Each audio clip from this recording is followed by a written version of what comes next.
act like Kamala could have did something as vice president. She did not have the power to do anything at that time. And she still doesn't have that power. It's giving massage the law. It's giving who do not respect black women. Kamala is trying to promote her book. She's trying to give strategy on how the Democrats. So let's watch some Peacemaker on HBO Max.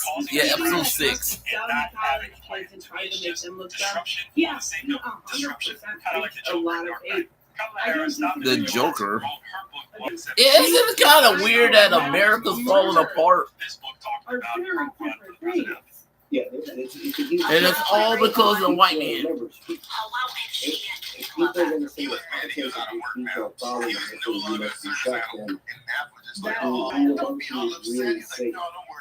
Because give them enough chance to get the trash off the field. I'm like, that's no cup. Curly got so mad. He was like, y'all, stand back. I'm going to cut it out. He powers up hard. He shoots that shit. Everybody clears out. Shoots the attack. Directly at Vegeta. And that curves that matchup. That shit breaks off into like 5 different parts. Cycle, like 3 cyclemen. Missed the 4th one. One of the men also shot at Vegeta. And that was, yeah, everybody hyped. They thought it did something. I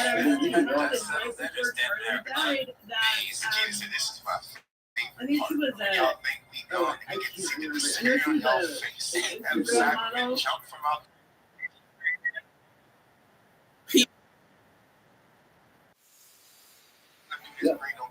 I like how it's on Earth 2 that is their version of Earth X.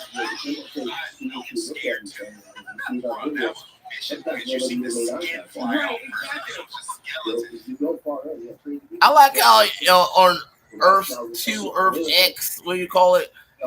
They took out a kaiju and his daddy and his brother are not. I'm not really skeptical. The evidence looks really good that it was. You also believe how Harvey Oswald shot Kennedy? Yeah. The dragon. It was there. The whole second shooter theory. I know a lot of people. I like on this Earth, his daddy is nice and the kids like him. It's kind of like a famous hero, the dragon, the blue dragon. But on the original Earth, he's a Nazi son of it. She's trans, but it was one of the most she has stated as much as the Democratic Party is, so much of the division started with I'm like, what the fuck was that? Again, and it's gotten worse. That doesn't take away from what the writers done also. So I do think so. I think this highlights another problem in politics. The generations get new, the generations past, the current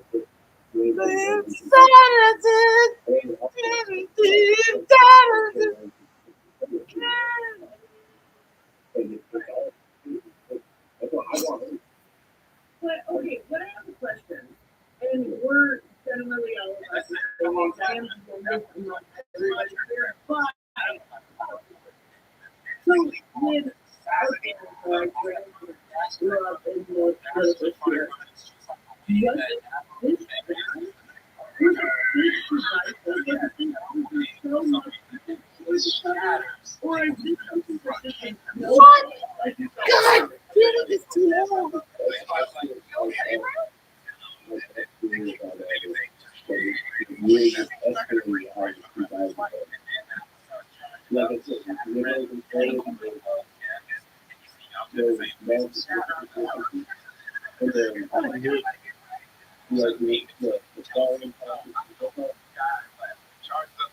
Oh my God, damn it.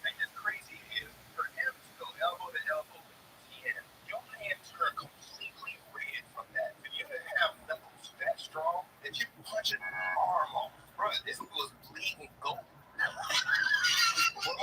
Cauterized the room just for punching. Couldn't even see the bone. I think he goes to charge at 10 again. 10 flies up in the air to try to get away. Tries to shoot a beam down that Napa. The Napa flies up over top of him. Oh, and kicks him in the top of the head so hard it shuts his third eye. Bruh, he hit him so hard he bounced up. Nick Krillin just like, oh my God, I need to go help him. What a dope you think you're going. So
America's ass. America's ass.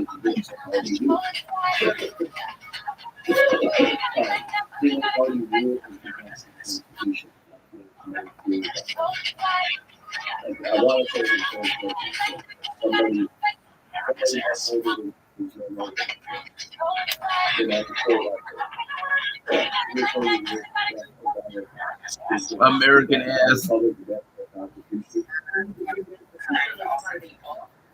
Man, I got a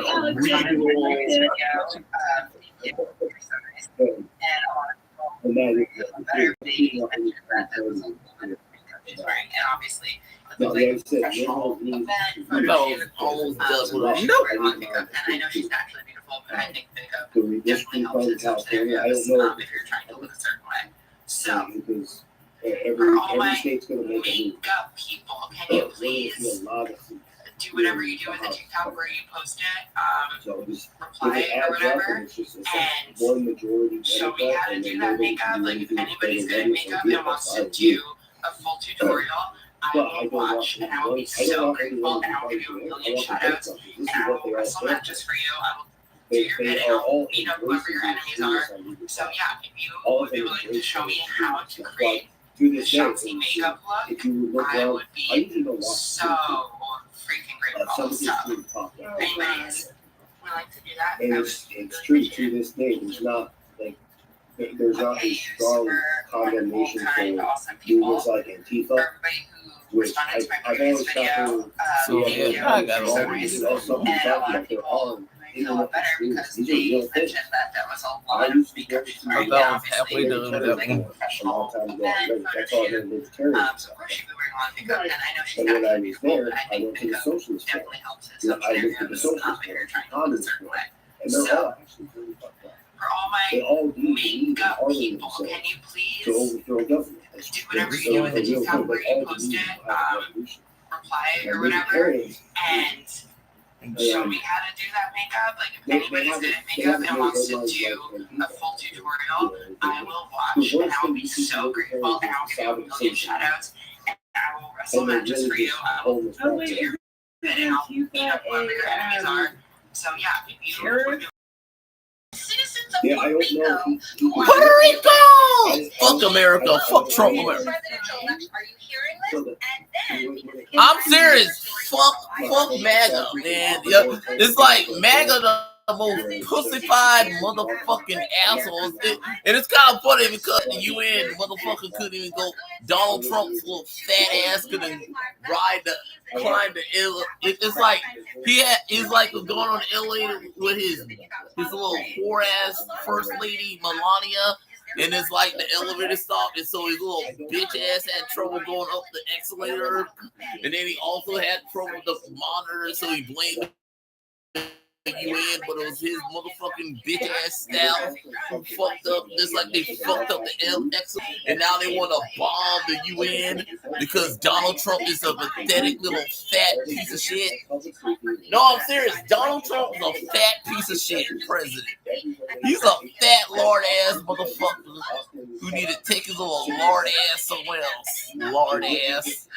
It's also more expensive than other areas. Donald Trump's a lard ass. He's like a dumb lard ass who's lucky that he got where it is because his followers are a bunch of dumbasses themselves. Lard ass. No, I'm serious. Everything's fucked up because of Donald Trump. Everything in society is fucked up because Donald Trump's a lard ass. Lard ass. Because the homelessness rate 100%. skyrocketed. Why, you ask? Even though you don't want to know, let me tell you. Because wealthy white people showed up Yep. to buy their housing. Yeah, they did. Wealthy motherfucking crackers fucked up the economy because they're a bunch of greedy ass, cracker ass motherfuckers who can not share anything with the American people.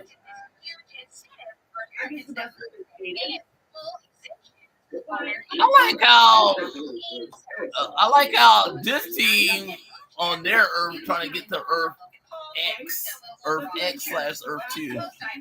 This to get back their Chris Smith, aka Peacemaker, who killed that Earth Chris Smith because his life was better than his. Like, don't want to motherfucker take out Chris. Chris.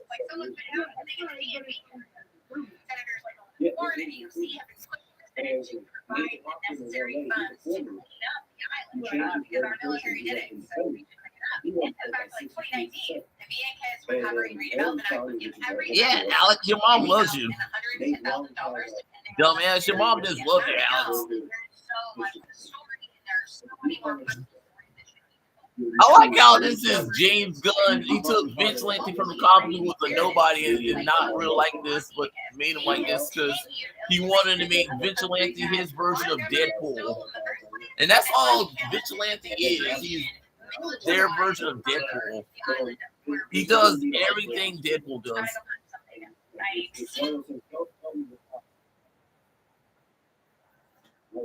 Dude, you got crack cocaine and money.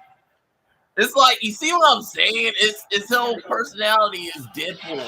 This is exactly what Deadpool would do have. This is exactly a wannabe Deadpool. That's what Vigilante is a wannabe Deadpool. It's like, literally, that's all he is. He's a wannabe Deadpool.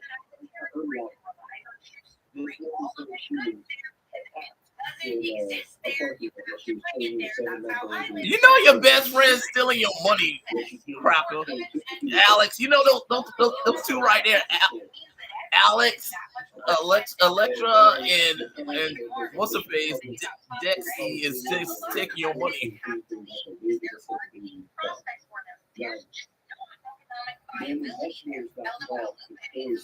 You see what I mean?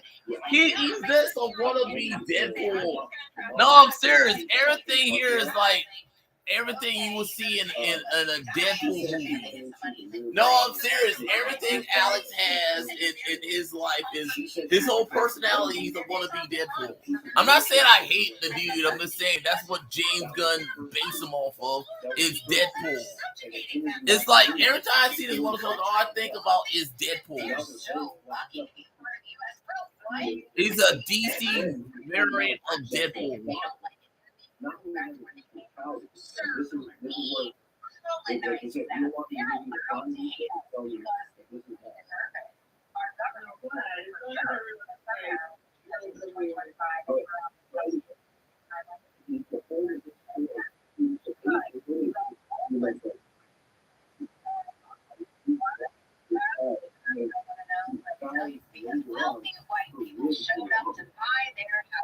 Yep.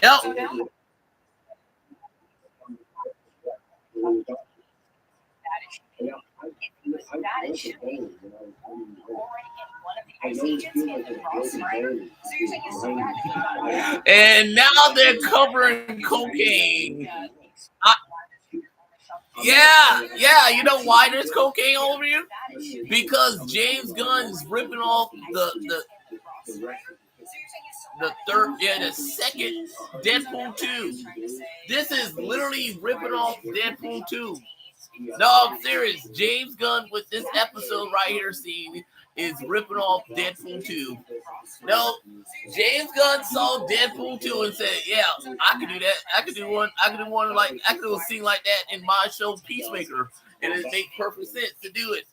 Have the entire team covering cocaine, just like they did in Deadpool. Just like they did in Deadpool. Why? Go fuck yourself." Go fuck yourself. It's like whatever. I can do it too.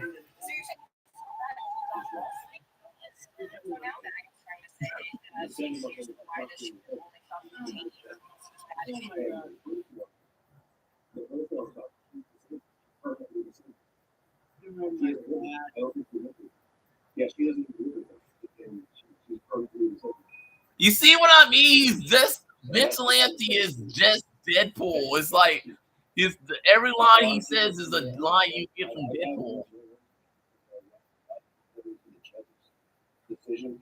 Right. If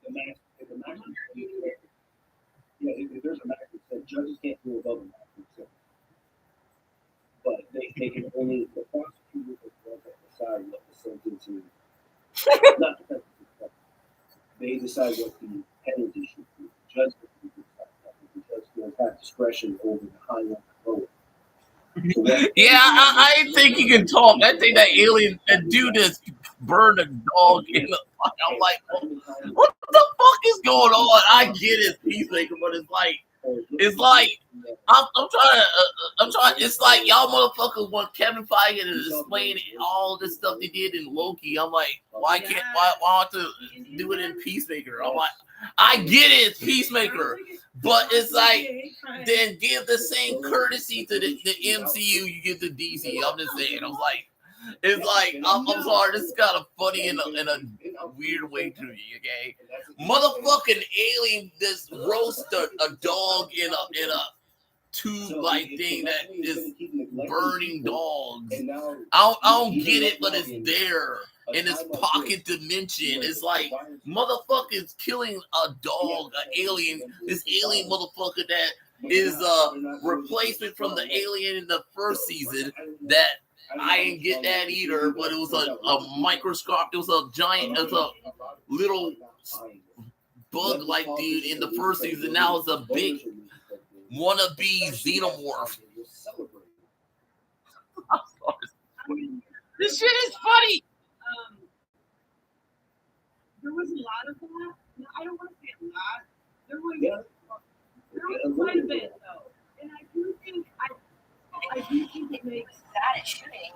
And they ain't got the scene with Rick Flag Sr. wants to kick his ass because he killed his son who fucked hardware. And it's kind of funny because his son fucked the sorceress in David Goyer's Suicide Squad movie. No, he was in a relationship with the sorceress in that movie, that version of Suicide Squad. But in this one, he's fucking hardware. So he went from the sorceress to hardware. Just there you go.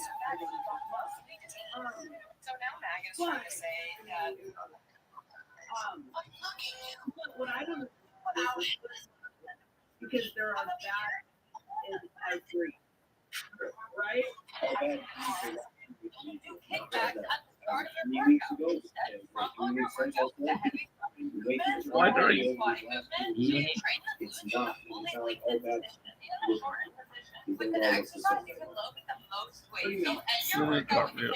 I'm sorry, white girl. You like Selena Carpenter with muscles.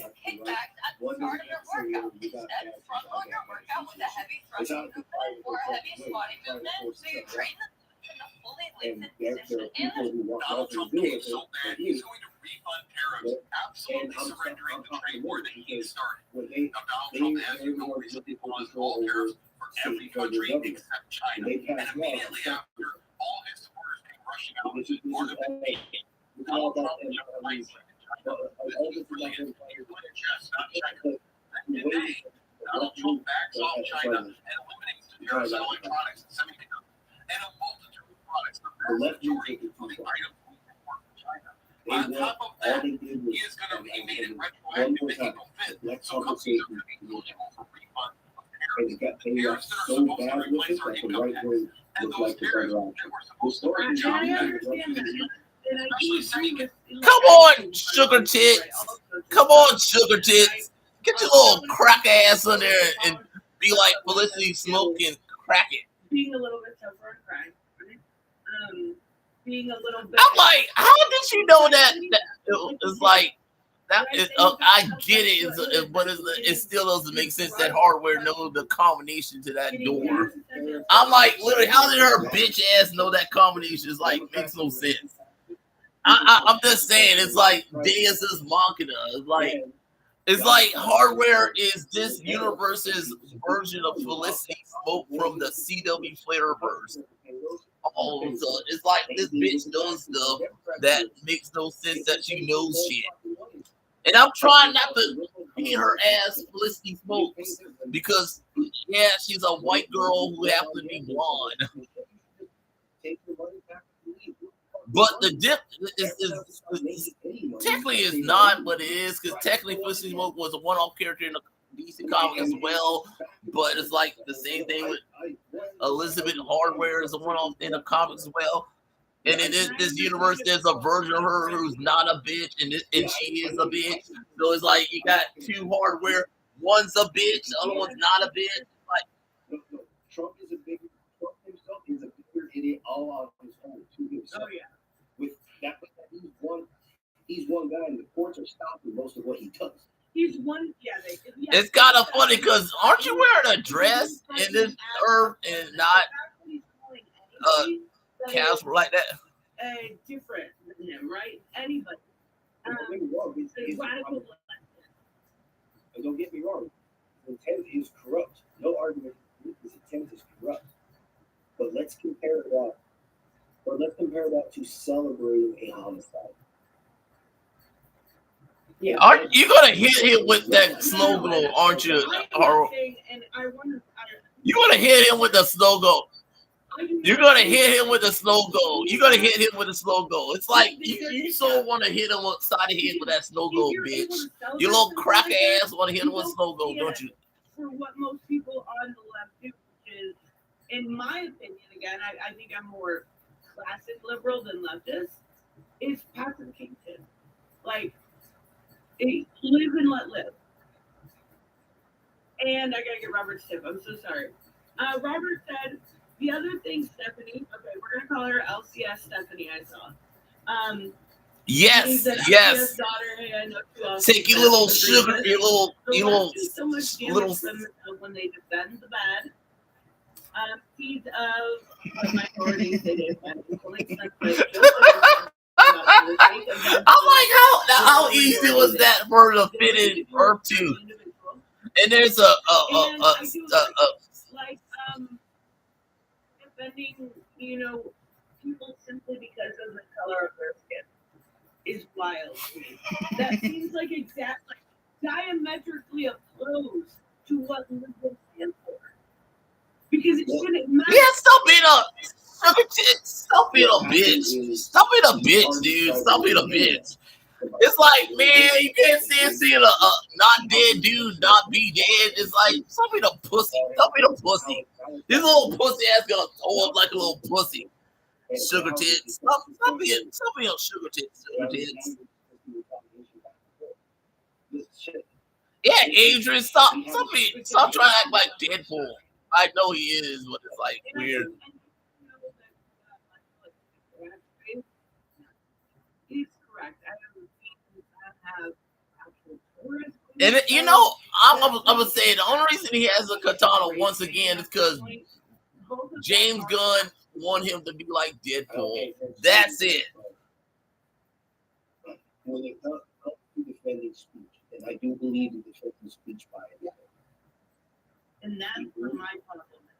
Well, we long agree with one another, two other people who see speech alone. And that's not like Donald Trump tried to regulate flag law. He tried to regulate something that's not speech alone. First off, what he did was already said in 19. And this universe hardware is with John Cena's Christmas get done fucking. They just got done making love. It's like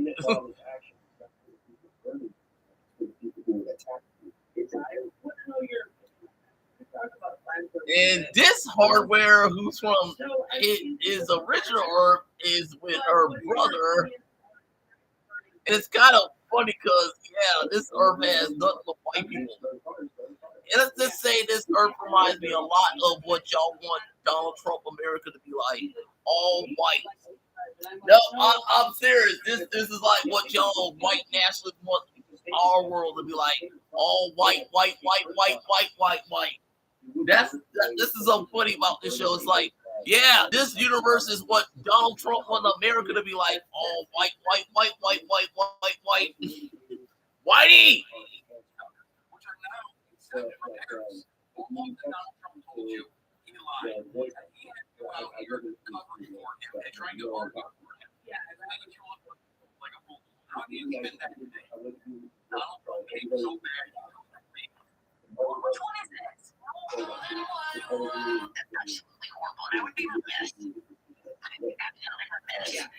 If I just say that's true, I 100% need to keep this First Amendment because Ted Cruz is the most likable, amazing statement this country's ever seen. He has been at it far longer than Donald Trump has. He's going to continue to be at it far after Yanks.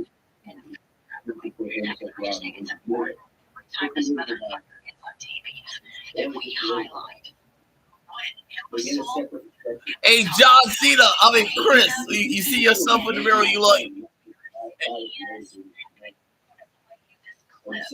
Ted Cruz himself is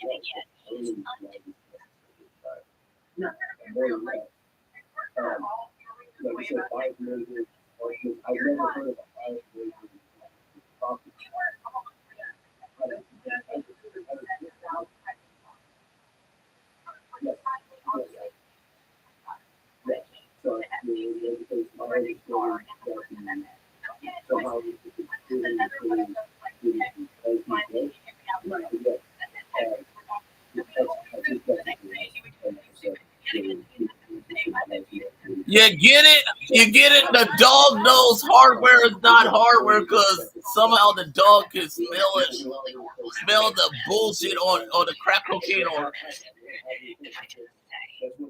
I 100% need to keep this First Amendment intact because Ted Cruz is the most unfuckable. Yeah, hardware. You sure you got all the cocaine out there? He has been at it far longer than Donald Trump has, and he's going to continue to be at it far after Hanks in the failed track record. I just think it's important every time this motherfucker gets on TV that we highlight what an imbecile, and we talk about how much we hate him, and how embarrassing he is. And I just want to play you this clip of Ted Cruz. Wow, Chris, you just saw your version of hardware get arrested. You just gonna let her go, or you're not gonna try to save her, knowing that that's not the one in your truck who you just got done fucking.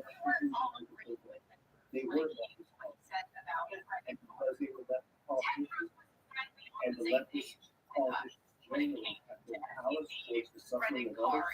That's why the momentum was the same. You know Ted Cruz in all the MAGAs is gonna suck Donald Trump's dick in the gardens. It's like America right now in 2025 is shit. It's like this country is shit. It's fucking shit. There's nothing to love about America anymore. It's like garbage. I'm sorry, everybody out there in YouTube. America Cheerios. I'm like.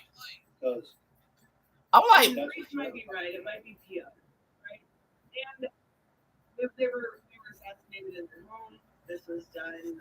This is a lot like a reverse on Deadpool. What if Deadpool found another Deadpool and like what happens there is like literally with vigilante Alex. Nobody deserves to die to political violence. We shouldn't just now, looking at hindsight, we should be doing it when the first one happens. We should be looking at this and going, something's got to give. This division has to give, or it's only going to get worse. It's the same door and the same locks in your place, but the basement you live in is different. Yeah, it is almost the leftist politician and a rightist activist. The left has been so powerful that I do understand why people don't have the same. But you were saying the left has been so callous. There are people on the left that have been so callous, or people on the right that have been so callous. I'm like, I kind of get it. Some multiverse in way they both the same. It's like it makes sense in a multiverse way, because sometimes your doppelganger is something different, but not something different. When it comes to these two vigilantes, it's like it makes sense, but it's still stupid as fuck. No, I'm serious. There's two Alex, aka Vigilante, on this earth right now. Just like there's two versions of them, and it's like, there you go. Oh my God, we've become the. I'm wondering her doppelganger. Oh, I lost it. Anyway, I'll just. Yeah. Anyway, January 2023. He like ruined the entire refrigerator. I'm like Eagle. I'm like, you like fucked up the refrigerator to get some turkey, and it's you need her to open the package for you. It's like that motherfucking Eagle. I didn't see the video. I think it was talked about for one time. I'm not even sure. That might have actually been. That might have actually been almost. I thought his dad was dead. Oh no, he was in prison. Yeah, he was in prison. The way he said, no Democrat, no Republican. Oh, there you go, Lex Luthor. Oh yeah, the very end of Superman movie, Lex Luthor went to prison. So it's like, isn't that kind of like what Zack Snyder did in his universe? Put Lex Luthor in prison, and it's like now this Lex Luthor's in prison. So it's like Rick Flag Sr.'s gonna get.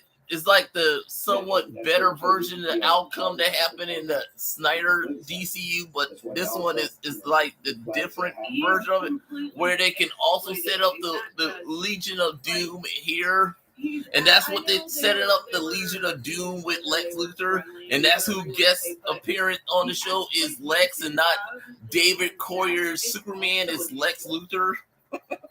It's like, there you go, we got Lex Luthor, people, we got Lex. And I like how they basically doing the exact same thing Kevin Feige does in the MCU. It's like, yeah, we're not gonna get the big dude. We're gonna get someone like that, but more affordable to put on a TV. AK, we're gonna get you Lex Luthor. So yeah, this is basically just like the MCU. Lex Luthor, man. Lexi. Hey, Bodie. What's up, Bodie? You got fucking Lex, dude.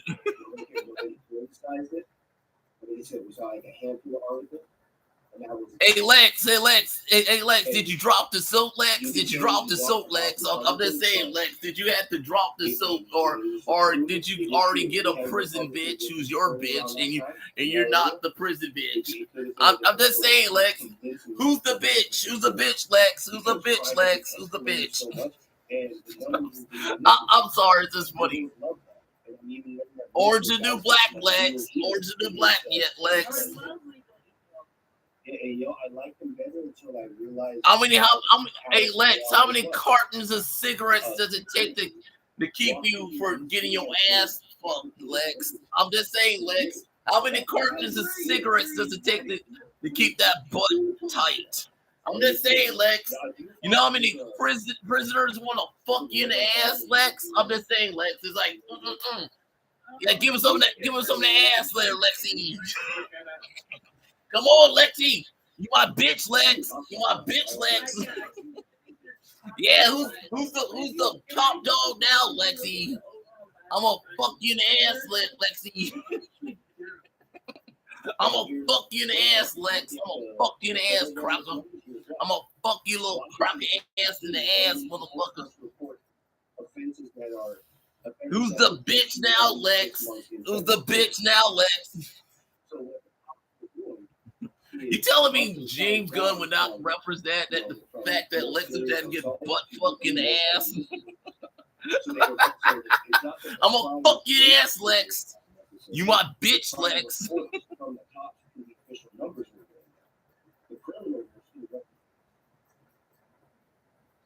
Scatter.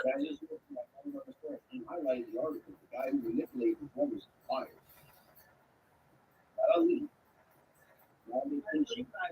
Fired. And you have guys like yeah, what if I could get you the Man of Steel's DNA, motherfucker? What if I could get you the Man of Steel's DNA? And it's kind of funny when we got one more episode to the finale. Isn't that kind of funny? One more episode to the finale of this shit. You can't say. Show You guys look like on everything I look at, they are down. That's because they're able to manipulate those numbers. Also, they're based on crime reports. Because there's so many crimes going on. That go unreported? They'll say, you're seeing, you can see houses get ransacked. And nobody's going to say anything. A lot of people get hopeless. When crime goes up like that, people get hopeless. It's not crime. You see what I mean? This is exactly the same narrative I could get on every CW Flareverse show with this exact same narrative. Yeah, Chris, I was trying to save you because that one Indian bitch was has a cyber eye on your cracker ass. She was gonna kill your ass. So I had to roundhouse kick your little bucket ass to save your ass, motherfucker. Cause I love you. I love you, Chris. I actually love you.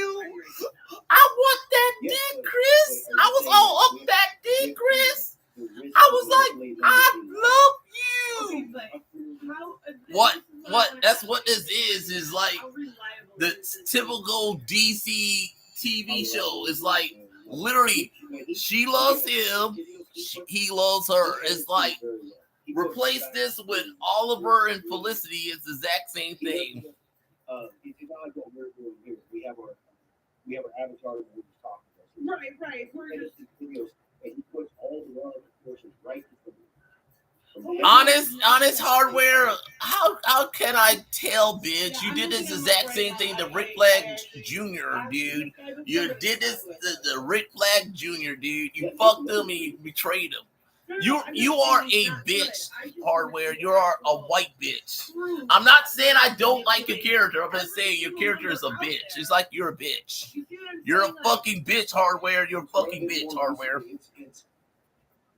What really? Crime rate. I think it was about the time Trump first deployed the National Guard.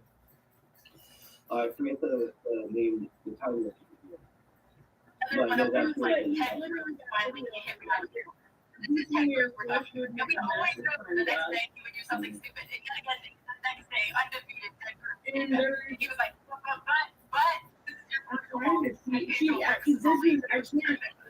Absolutely political agenda here, right? He's calling things low. I made that. Episodes where the premises boiled down to smashing random characters together and hoping there's a mild out of it. Hell, as good as the first season was, even at the end, and all these seemingly self-contained stories actually start to connect. Like I said, With Sharon Carter and Hope to get the same results. Let's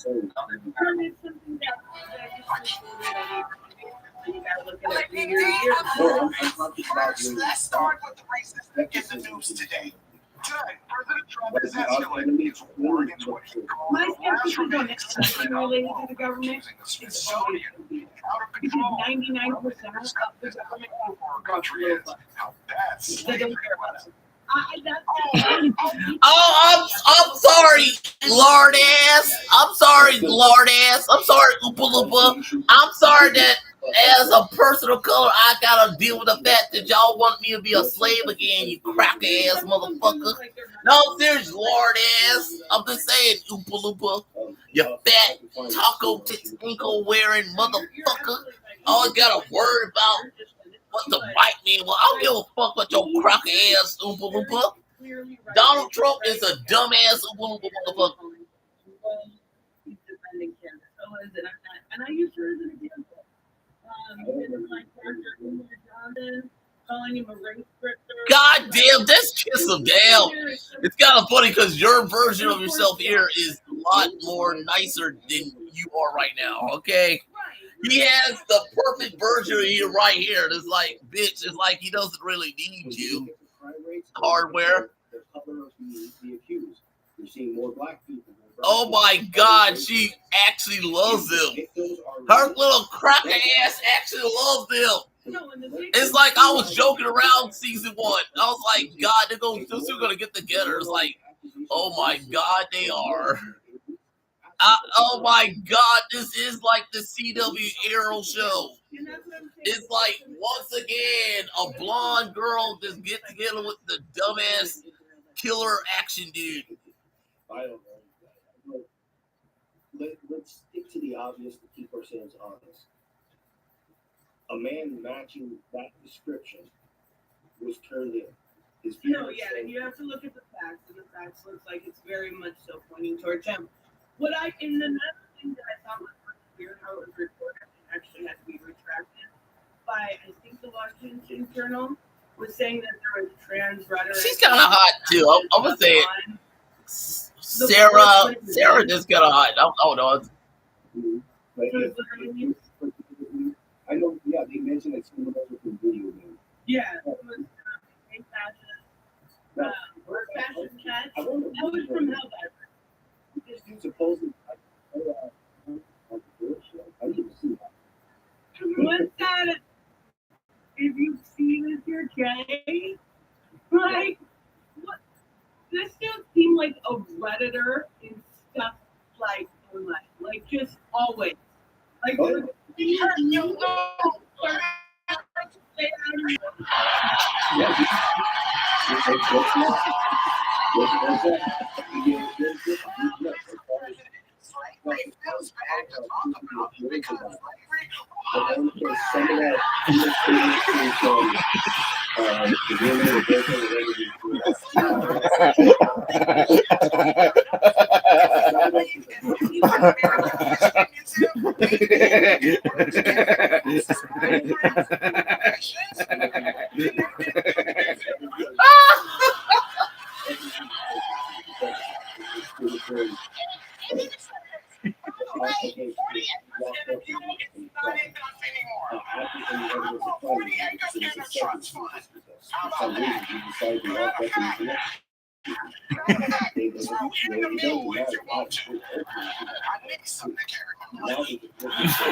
Oh God.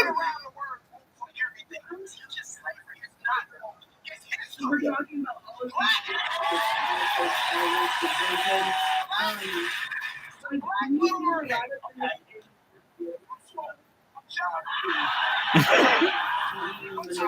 I'm sorry. Let's watch this one. I'm gonna this one.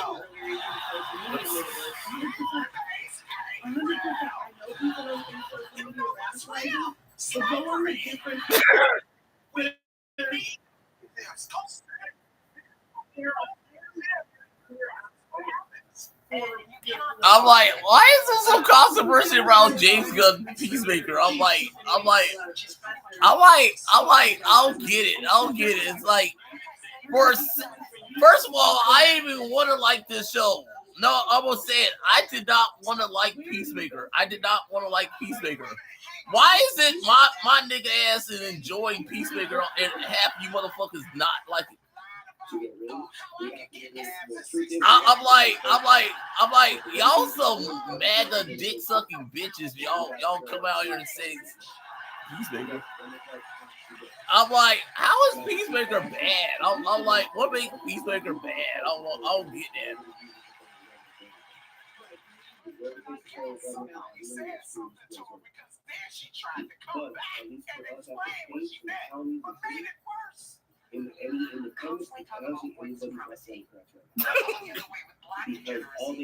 I'm like, God damn it! I'm like, God. I'm like, okay. I'm like at the halfway point of the end of Peacemaker of this.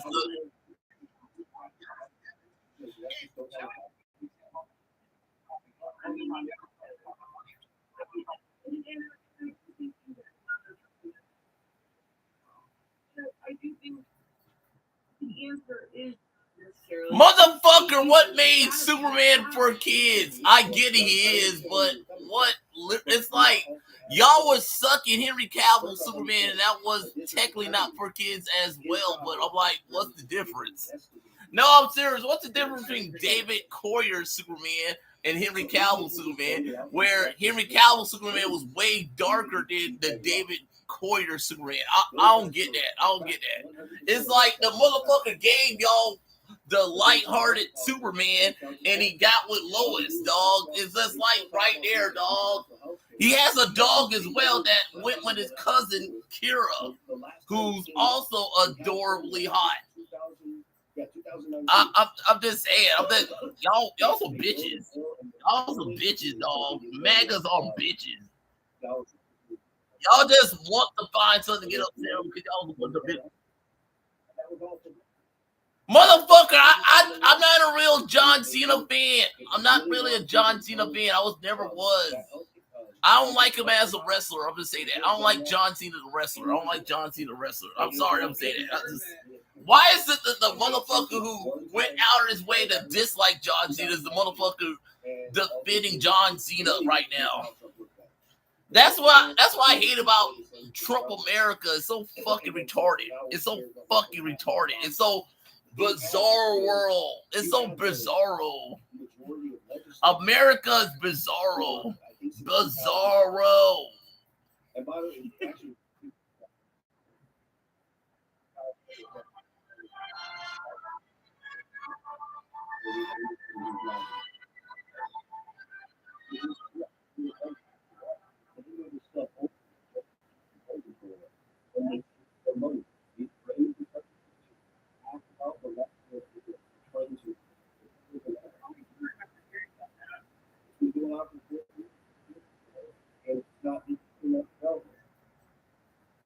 All these guys do money, nothing, and until and then they give you very little.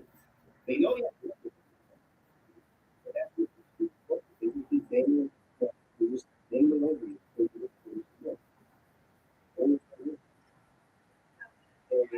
Because you are a pussy?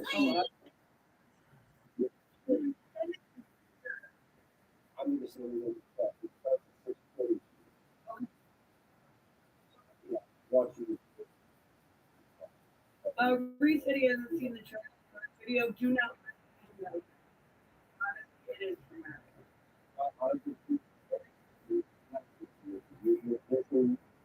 You're missing a man.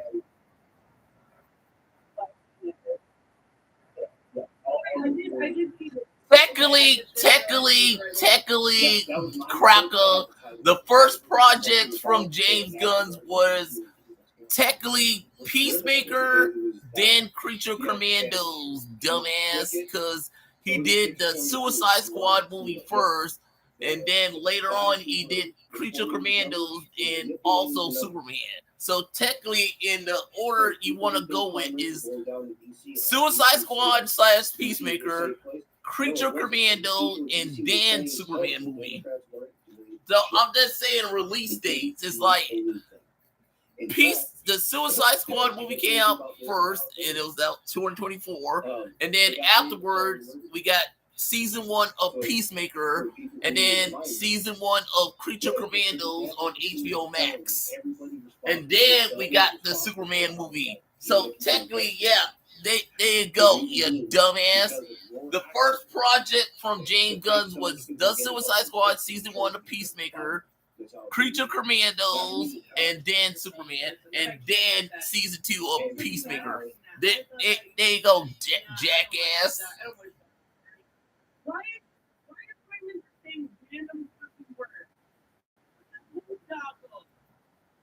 Kind of does it, but he kind of made a way that it could, because it got a pocket dimension that he stole from an alien in the forest. That makes sense. Okay, let's just go with that. Multiverse. It's multiverse, dumbass. Multiverse. I'm like, how fuck, this is showing me how dumb MAGA are. It's like, motherfucker, it's called multiverse, motherfucker. It's called fucking multiverse, motherfucker. It's called a fucking fucking multiverse. Both Marvel and DC has it, dumbass. It's called a fucking multiverse, cracker. It's called a fucking multiverse. Y'all MAGA fuck America because you're fucking retarded, you fucking cracker. I'm like, fuck all you motherfuckers. Fuck all you chuds, okay? Fucking cracker asses. No, it doesn't really, because technically that's an Elseworld story, dumbass. That's an Elseworld story. Because technically that's still a thing, but it was erased because the Flash went back in time and created a paradox because he wanted to be with his mom and carry another multiverse where that happened but not really happened. It's all wibbly wobbly, tommy wimey, you crack ass motherfucker. I'm like, I gotta once again explain multiverse to a fucking MAGA bitch like you, cracker. It's like fucking, it's just read a fucking comics, dumbass. Read a fucking comics, you fuckers. It's called doing your fucking research, assholes. It's called doing your fucking research, cracker. It's like right there, motherfucker. It's like fucking right there. It's fucking right there. It's called keeping up with your freaking fandom, dumbasses. That's what I hate about the chuds. You don't know what you're talking about, but you fucked up everything in the fucking fandom because your cracker ass is a bitch. It's like, cracker. It's like, do your fucking research, cracker. It's like, fuck me, cracker. It's like, fuck. It's like me explaining a dumb show like Peacemaker to a fucking retard. It's this show. The show is not that smart. It's a dumb TV show. It's a dumb TV show, dog. It's Peacemaker, dog. He was a one-off, not really a relevant character. The only reason people know about it is because John Cena. It's damn. It's fucking Peacemaker, dude. It's fucking Peacemaker. God, I want to kick your ass. I'm going to kick your ass, cracker. I'm going to kick all you chuds' asses. It is so sharp. The makers of Paw Patrol Grand Prix and Gigantosaurus Dino Kart comes Formula Legends, an off-brand Formula One inspired arcade. And it looks pretty. I like the color. I like the vibe. But you could not actually for shoes. Like a little or rectangular. But your wings are sharp. Like these ones. I like that. That bitch all good.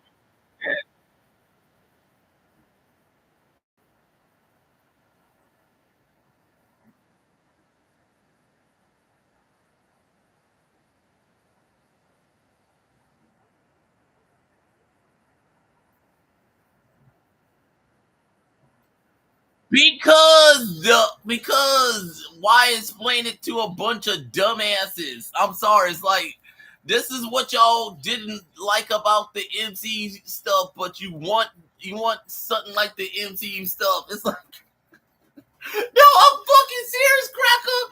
Y'all the motherfucker came out and said y'all hate Kevin Feige's MCU, but you want the exact same thing as the MCU. You people are a bunch of whiny ass bitches. It's like, motherfucker, what do you want? You don't know what you want, motherfucker. You little cracker ass don't know what you want, cracker. You motherfuckers say you want something, but you don't want it when they get it. It's like, shut the fuck up. Just shut the fuck up. I'm sorry, shut the fuck up. Just do that. Shut the fuck up. No, I'm serious. All y'all need to shut the fuck up, okay?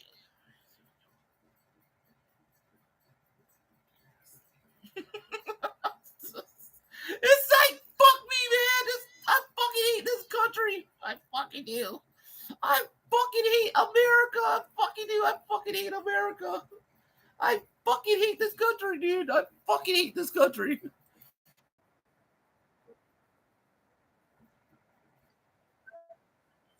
Yeah, it's James Gunn, dude. It's fucking James Gunn. It's fucking James. It's fucking James Gunn, motherfucker. It's fucking James Gunn. Of course it's gonna be a gag. It's fucking James Gunn. And the star of the show is fucking Buckethead himself, John Cena. It's fucking John Cena. What do you expect from John Cena? That's what he does as a wrestler. That's what he does as an actor. That's what he is. That's what Buckethead is, motherfucker. It's fucking John Cena. It's like James Gunn took John Cena and made John Cena a likable guy for the audience, and it's like you're not liking him because you're a dumbass. It's like John Cena, dog. It's John Cena. It's fucking John Cena who's at his last run in WWE. I'm like, what are you upset, you cracker?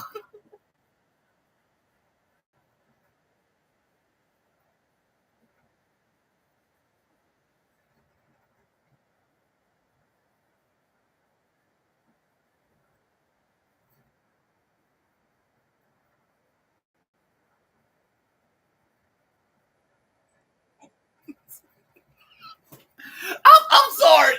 You're basically hating the opening theme itself. I'm like, God damn it, Mega. You motherfuckers, I want to kick your ass, dude. I'm sorry. It's like, I'm like, fuck. This is why I fucking hate Trump America, man. It's like, this is what he gave us. He made everybody fucking retarded, man. Is this fucking retarded? It's like, this country's fucking retarded, dude. It's like fucking retards, dude. It's fucking retarded, dude. Everything is. I'm like, God, it's this fucking Peacemaker, dude. This is fucking Peacemaker. You're supposed to shut off your brain and shut the fuck up, man. It's like, shut off your brain and shut the fuck up. It's funny. It's funny that way. It's like you can watch this show while high, smoking a joint. This is what this show is. It's a show you can watch as a normal guy like me, or you can be fucking high as fuck. You can be fucking high as fuck and watch the show and enjoy it as well, because that's the type of show this is. It's a show you can watch while you fucking high as fuck. But no, we can't have that. We can't have a show that's for everybody. No, we gotta get what the crackers want, aka MAGA want, and they want something difficult because they don't know what the fuck they want. I'm like, God damn, it's fucking stupid. Welcome back. Kind of quickly touch upon changes. So, over the course of 2 months, I really just not as a whole, right? I enjoy live streaming as a whole, but my interest was kind of in directions, and I think so. I was taking the Oh yeah, I forgot about that episode. It was like funny as fuck to me. It's like you got John Cena as Chris Smith with a girl and a guy and a transgender person fucking.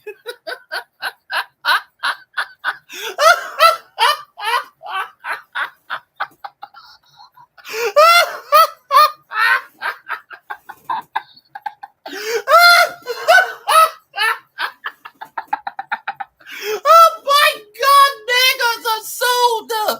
It's like everything they say the left is, they are. It's like right there. It's like, yeah, the left is the SJW cancel culture. No, that's y'all's motherfuckers. That's all you chuds are, the cancel culture. Because I'm like, what are you talking about? What's wrong with that? It's the basic exact same thing I seen in season 2 or season 3 of The Boys. Yeah, you remember Hero Fest? Yeah, you remember that episode where they did an episode where they had their own very own con episode called Hero whatever Fest. I don't know, it was like on The Boys. It's like you had that one scene where that one dude did what Scott Lang was supposed to do, that everybody speculated he was going to do this Thanos, and shrunk himself down to a microscopic dude and went up a guy's ass, and there it was like right there. I was like, God damn, that was fucking funny. And then you got James Gunn doing it in Peacemaker season 2. It's like, this shit is like, I'm like, God damn it, you motherfuckers. Y'all some fucking pussies, man. Y'all some fucking pussies. Y'all some pussy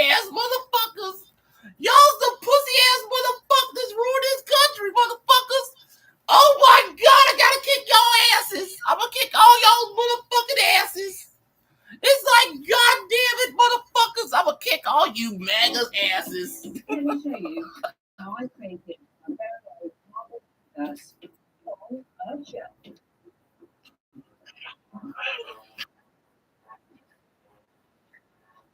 Motherfucker, I don't care. I don't fucking care, Crocker. I don't fucking care. It was entertaining, dog. It was entertaining, dog. It was like, god damn, y'all's a bunch of bitches, man. It's like, motherfucker, let John Cena as Chris Smith have a little orgy, dog. Damn.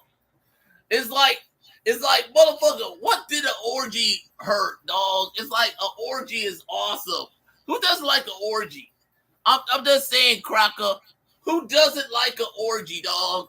Who doesn't like an orgy? I'm just saying, who doesn't like an orgy? Okay. It's wrong because it's a guy and a guy and a guy and a girl and a trans person there, and that guy getting fucked by a bunch of people that one of them have to be a trans person. It's wrong to have an orgy with a trans person because they're the bad guys now. And I'm like, how is that a thing when y'all crash Grindr? No, I'm serious. Y'all far right motherfuckers go on Grindr and get y'allself a little trans woman to get your little kicks on and shit all the time, you motherfuckers. So I'm like, who really hates trans people? No, and it's like, not me and not y'all, but y'all like to be in a closet about it. No, I'm serious. Y'all like to be in the closet about y'all shit. Y'all got the balls to be open about it and say, I like fucking trans women. My nigga ass is okay with it. I'll fuck a trans woman. I don't give a fuck. Motherfucker, I will make out with a trans woman right now on live television right now, motherfucker. That's how much that's how much I'm a cure of my sexuality. I will make out with a trans woman right now, motherfucker. And I'm okay with that. Motherfucker, I got the balls to say that. I would. My nigga ass would. Unlike y'all bitch asses, y'all gonna be in the closet about it. Say, I don't like no trans woman. But secretly you wanna fuck one.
Not really, because most people aren't dumb, considerate bitches like you, dog. We're not a bunch of libertarian, pussy-ass MAGA bitches like y'all, okay?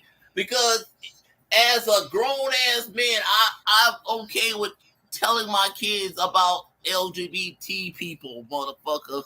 No, I'm serious. I'm okay with telling my niece and nephews about LGBT people. Hell, I don't have to do that because they're already okay with that. I'm just saying, my niece and nephews okay with all that shit.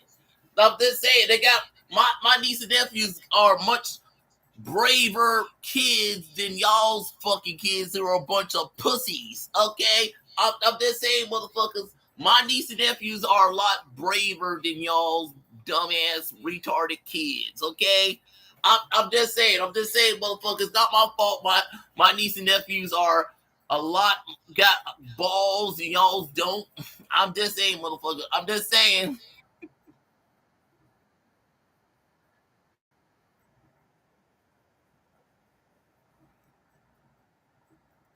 Motherfucker, why can't they watch Peacemaker? It's not like they haven't. I'm just saying, it's not like they haven't watched Peacemaker. Hell, I'm a kid who watched Beavis and Butthead back in the day. That was inappropriate for me as a kid to watch Beavis and Butthead. And I watch Beavis and Butthead now because it's like funny as fuck. So I'm like, what are you talking about? I'm like, really? Why? Oh, well, the kids get to watch Peacemaker. Why? What? What? You think kids can't handle violence, man? Motherfucker, they watch Star Wars, man. They watch fucking Star Wars, man.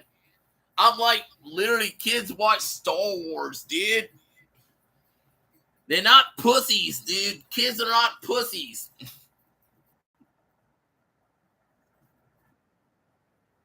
I'm not saying you should not allow your kids, but it's like, who the fuck cares? Who the fuck cares, man?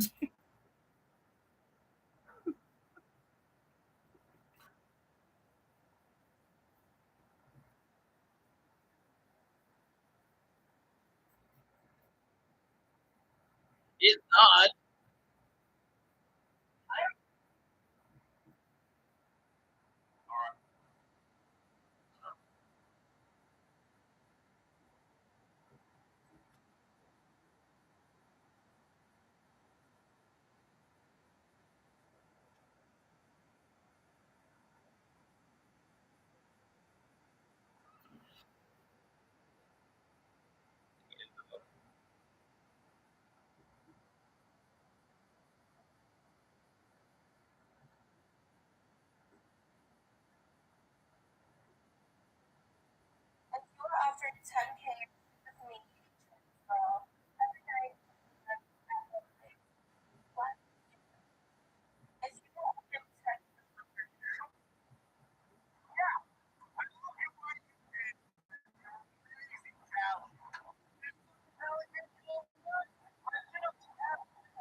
Yeah, because I'm a pussy ass white boy. I'm a pussy ass white boy.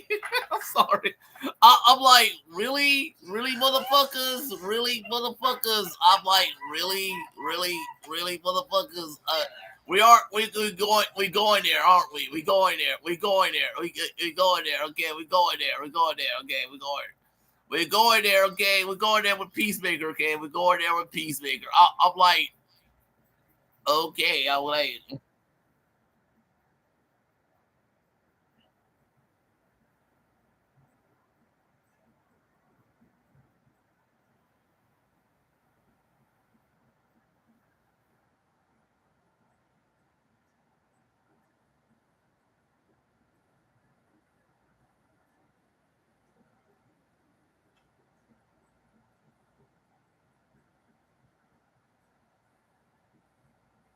and it comes hardcore or two hardcore versus.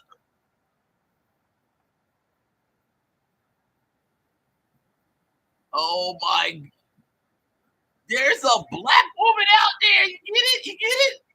Oh my God! There's a black woman out there. It's like, oh my God! There's a black woman out there.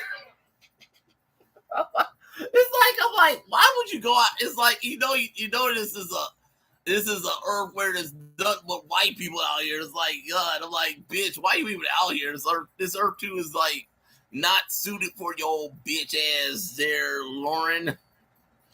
I'm just saying, Lauren, it's like you're black in a earth that doesn't want your black ass. Is like this is basically what MAGA wants America to be like is Earth 2.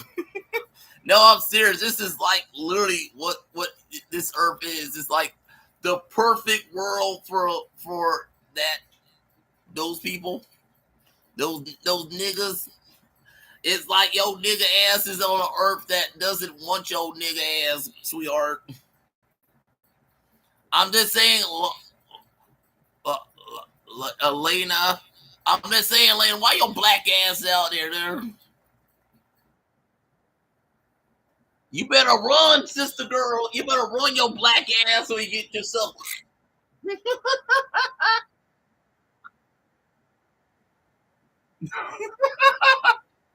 Yeah. Yeah, there's a black woman out here. Get this black woman out here. This black person of color thinks she can go walking around in a white neighborhood. Oh my God, James Gunn did it. It's like, oh my God. So on this earth, there's no black people have no rights, aka what y'all crackers want us to do right now. Oh my God, this is stupid.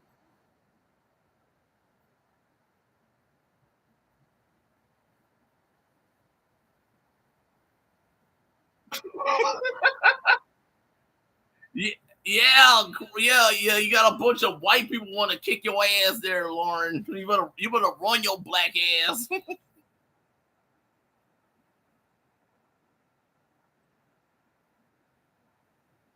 Yep, this is Earth X. Yep, you are literally on Earth X, dude. That is Earth 2, but it's Earth X because motherfucker, you were in Hitler world.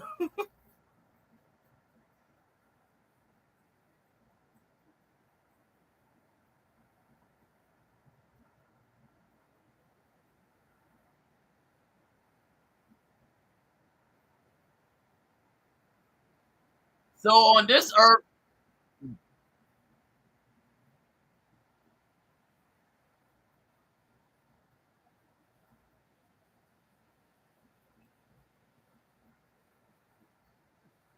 God damn, motherfucker, you just squealed on everything, motherfucker, on a drop of a hat. It's like, damn, sugar tits.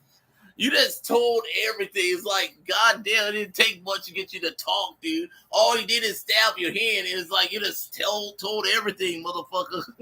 You little fat ass just told everything, dog. It's like the drop of a hat, you're gonna tell everything, sugar tits.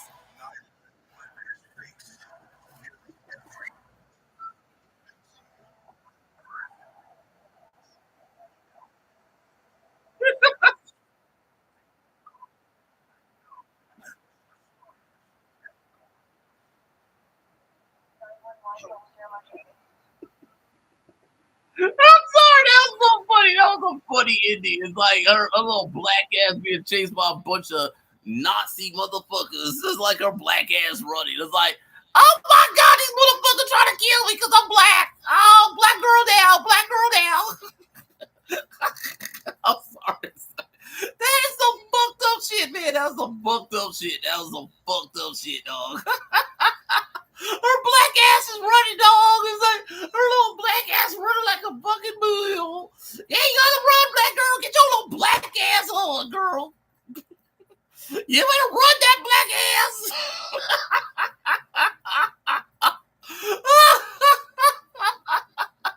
Oh my fucking God. Oh my God. That is so funny. Her little black ass.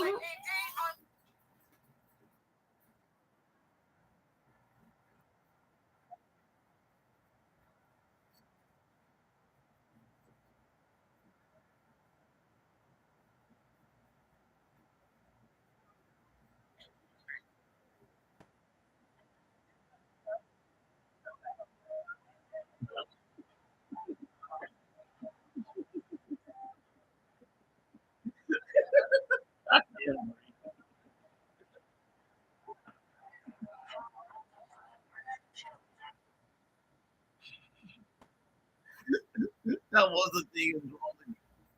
Totally drama island. What's the name? Come with us to just 1 minute chat.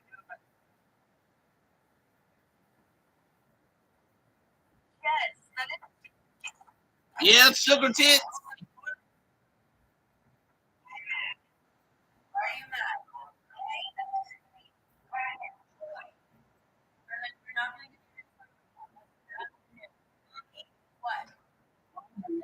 Today, really?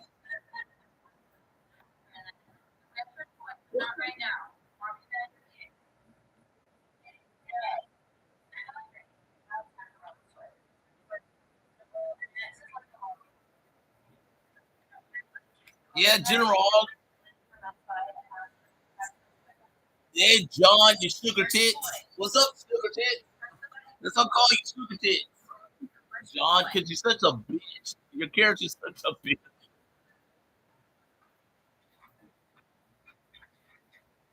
Sugar tits.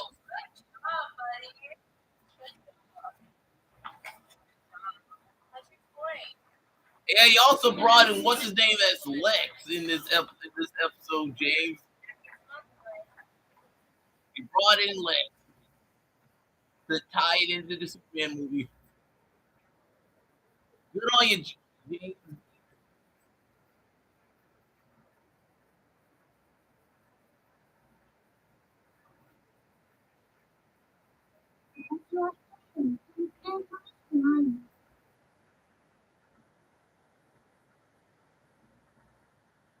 Sugar tits.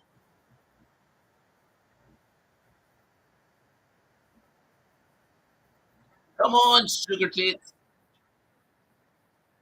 Booking.com has all kinds of things. There's plenty of beach houses with we're in. Exactly what you're booking. Booking.com. Wawa's news. Craveable and kick up the flavor of your favorite home. It's the bold twist. You didn't know you needed. So we're here for a limited time.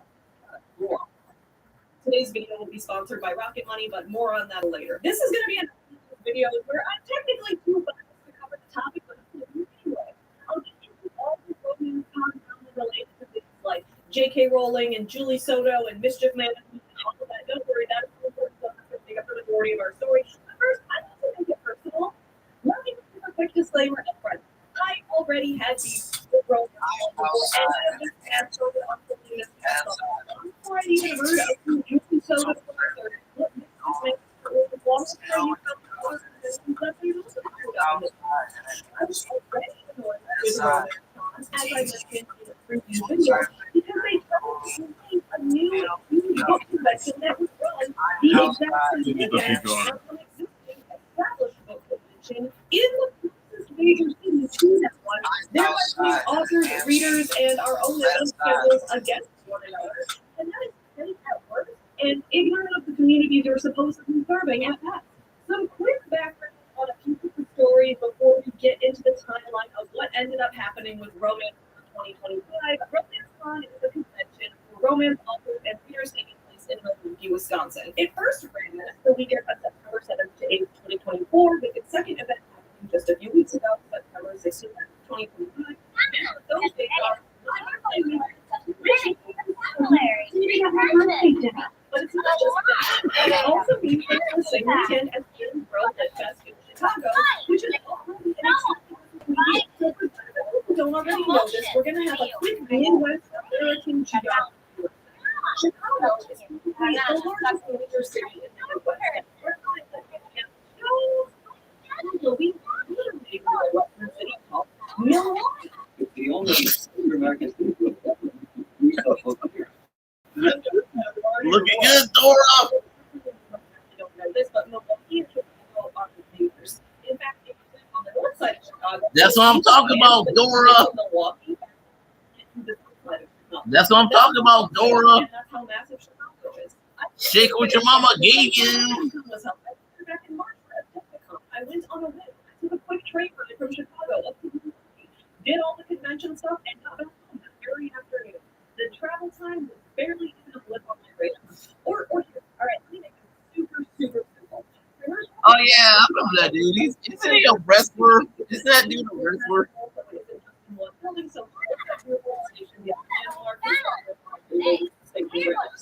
To get from Oklahoma Station to the Bear Center in Milwaukee, it would take you 2 hours step of driving. It is 2 hours, which I think is probably enough. It takes the side of Chicago to the south. This is why you don't drive. Also because it's the first rate of some. Savvy. Chicago and Milwaukee are really close. Now, what? The point a new convention in Milwaukee. This thing on in Chicago. With integration from the big long-time vaccines, a big part of we're signing something from the interesting discussions happening every hour. Why the fuck and people in a position where they have to choose which event to choose which event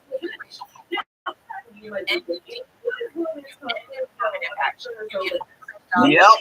Which is a point. Yep. Because you're an events management company and you want to put on a if there are any other events, why that same who else say what if there's no limit? Isn't that what we're say? 2025 that's attended as a why is that? That's the 40th anniversary. You're on the second. Zero controversies for the past 4 decades since 1985. Maybe tweeted as one last January attempt. This isn't performance, folks.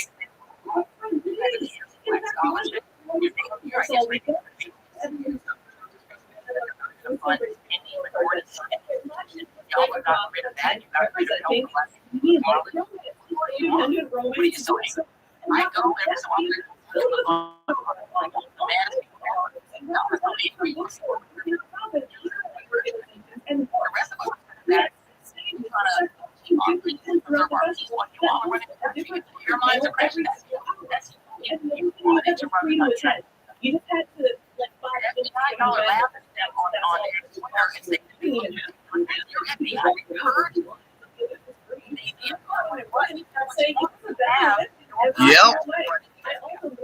You have your friend from the real world. Yes, you do.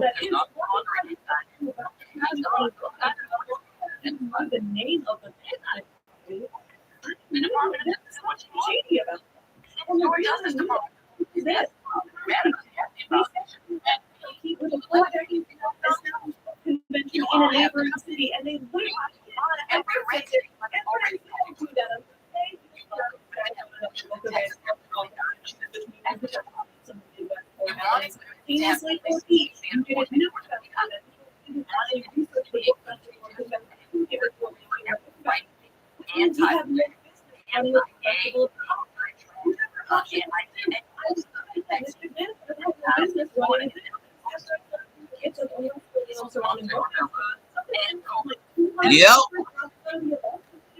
Yep. Everybody's gonna die because y'all's bitch asses. Your wife gonna have a fucking migraine and can't take Tylenol because that's wrong. So it's like everything is shitholes because y'all bitch asses. No, I'm serious. Everything's shit because y'all's crack asses.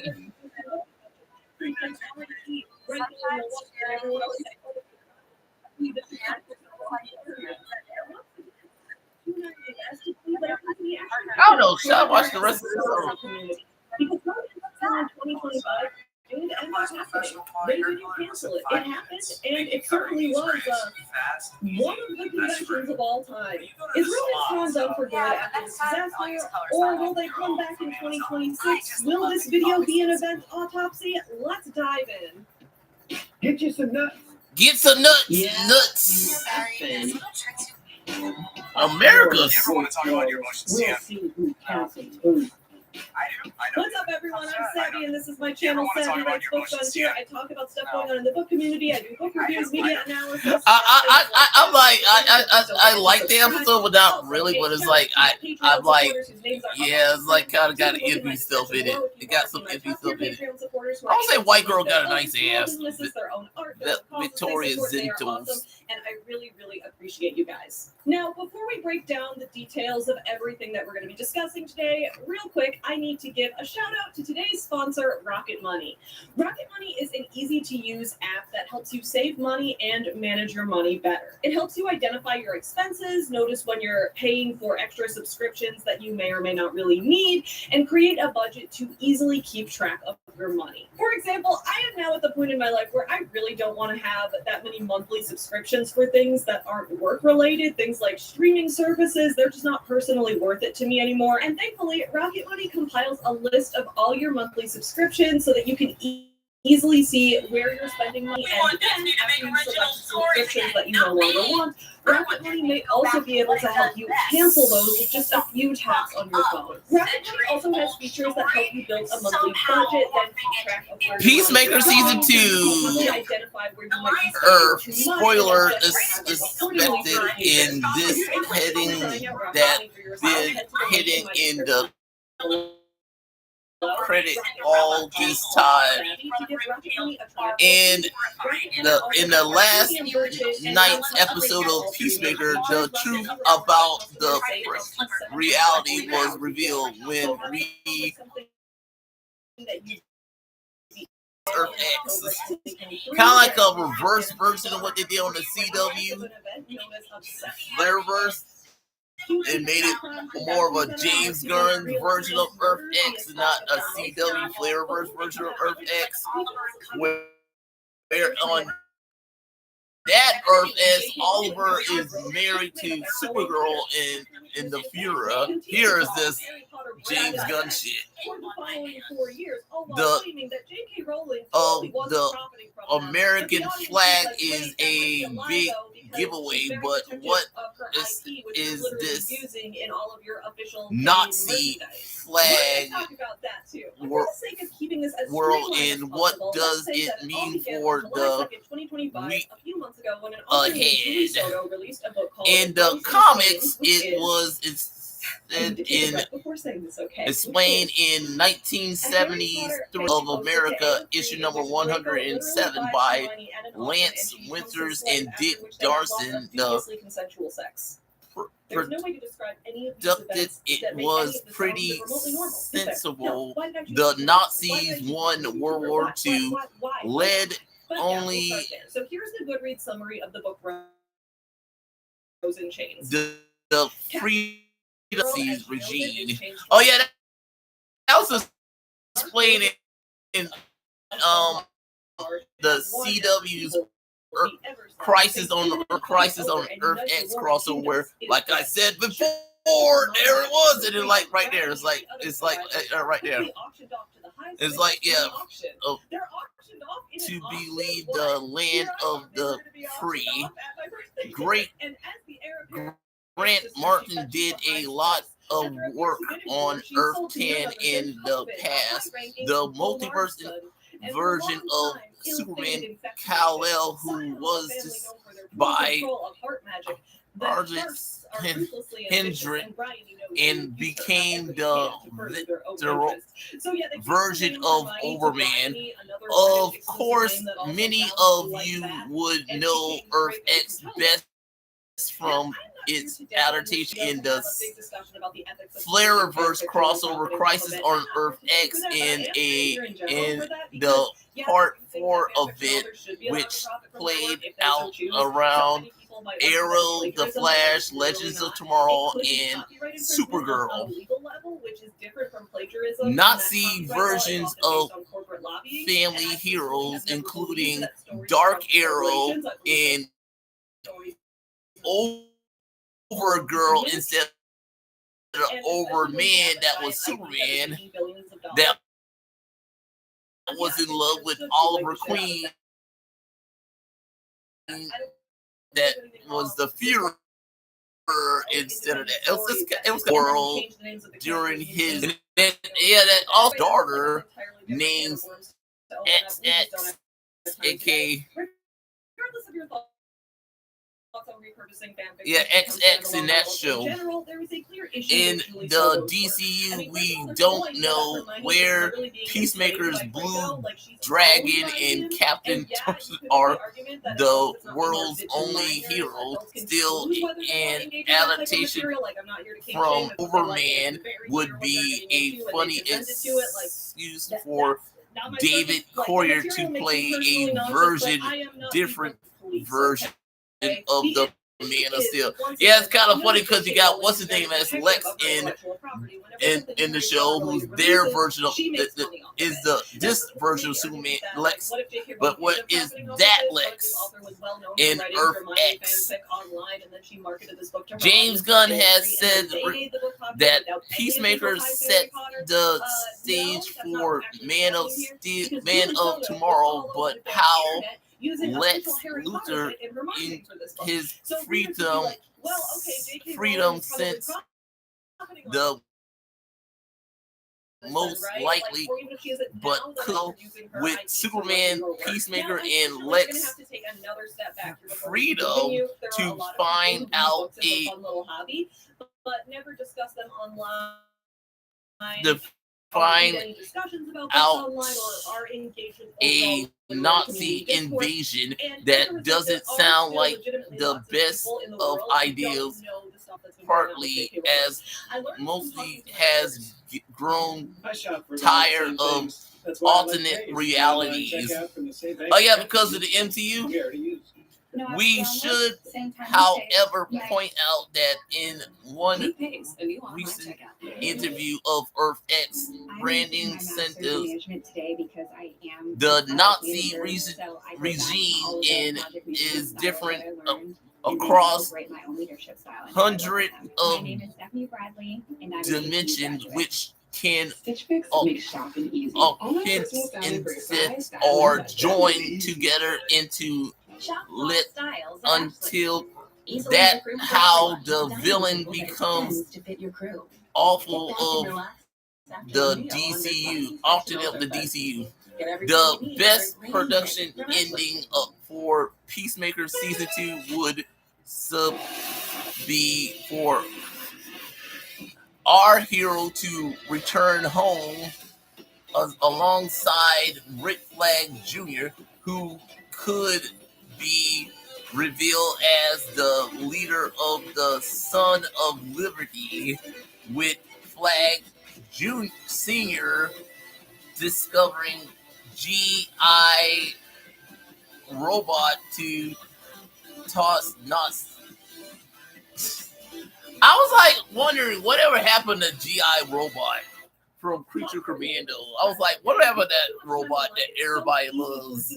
Time will tell, but following last night's 6th episode, it's in 2020, J.K. Rowling, the author of Harry Potter, owner of out the entire turns Harry out Potter that IP, true she posted a about manifesto on Twitter Earth about why X she may believes the have separation been of transgender women from cisgender stand women, or as she likes to call us, starting quote, us in biological women. the At the time, staring us in the tried to face better all educate her on the along. cost of transgender rights, which she promptly ignored. She then started cozying up with far right-wing lunatics like Matt Walsh, whose mission it is to end the entire LGBTQ community. And while this was going on, J.K. Rowling was So yeah, let's watch the trailer for so much that even Elon Musk next week's episode. Get it. Just this year in 2025, she launched the J.K. Rowling Women's Fund, which, according to its website, is a legal fighting fund for women protecting their basic rights. I'm not sure what sex-based rights is supposed to mean in practice. Many people would say it means if you have a vagina, according to J.K. Rowling, except that's not true. Like, that's still too hard, because last year during the Olympics, that a female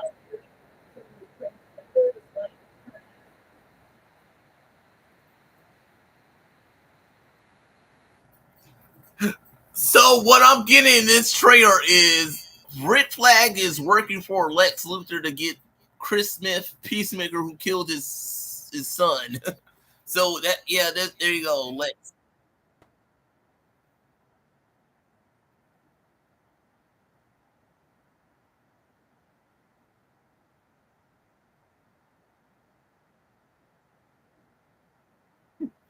I'm like, what was that? It's like, what? I'm like,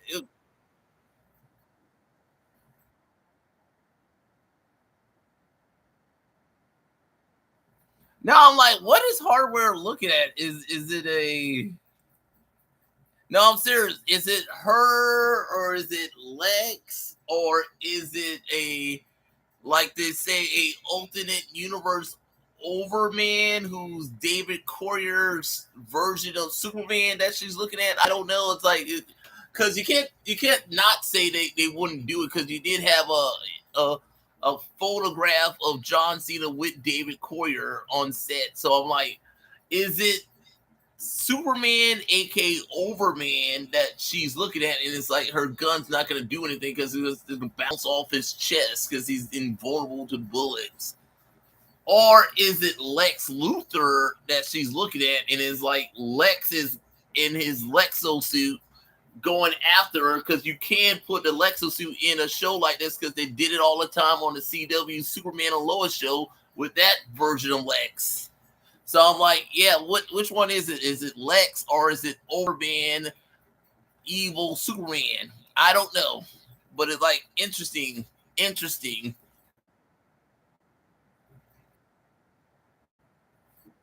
Peacemaker's set up for the final season. No, this is literally set up the finale of Peacemaker. So yeah, there you go. I'm like, is it gonna be Overman, Lex Luthor as Luthor Freedom? I don't know, but this is their version of Earth X that was a thing in the CW show. Crisis on Infinite Earth. I mean, Crisis on Earth X. Yeah, Crisis on Earth X. That's something to say.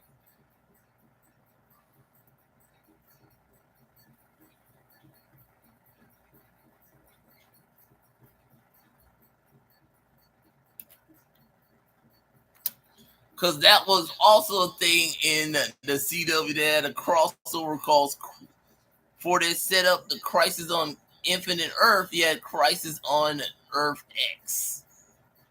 That set up the Elseworlds crossover as well. So it's like, yeah.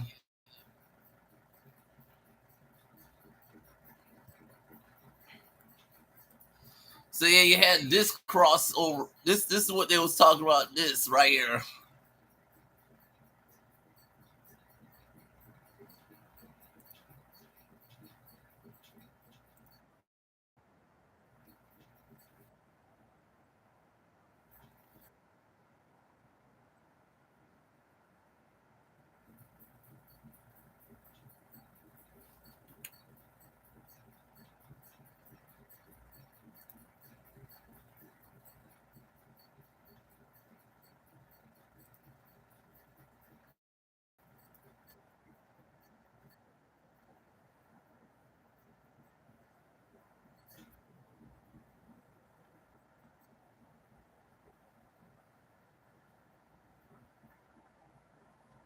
Crisis on Earth X.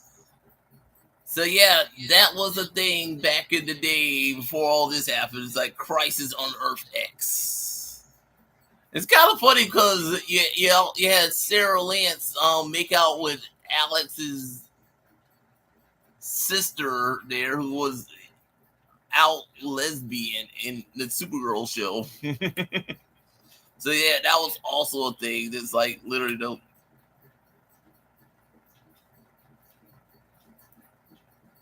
So yeah, Earth X.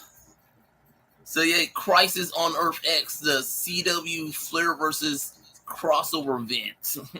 That was also a thing. So yeah, there you go. It's like that was a thing as well. So it's like, yeah.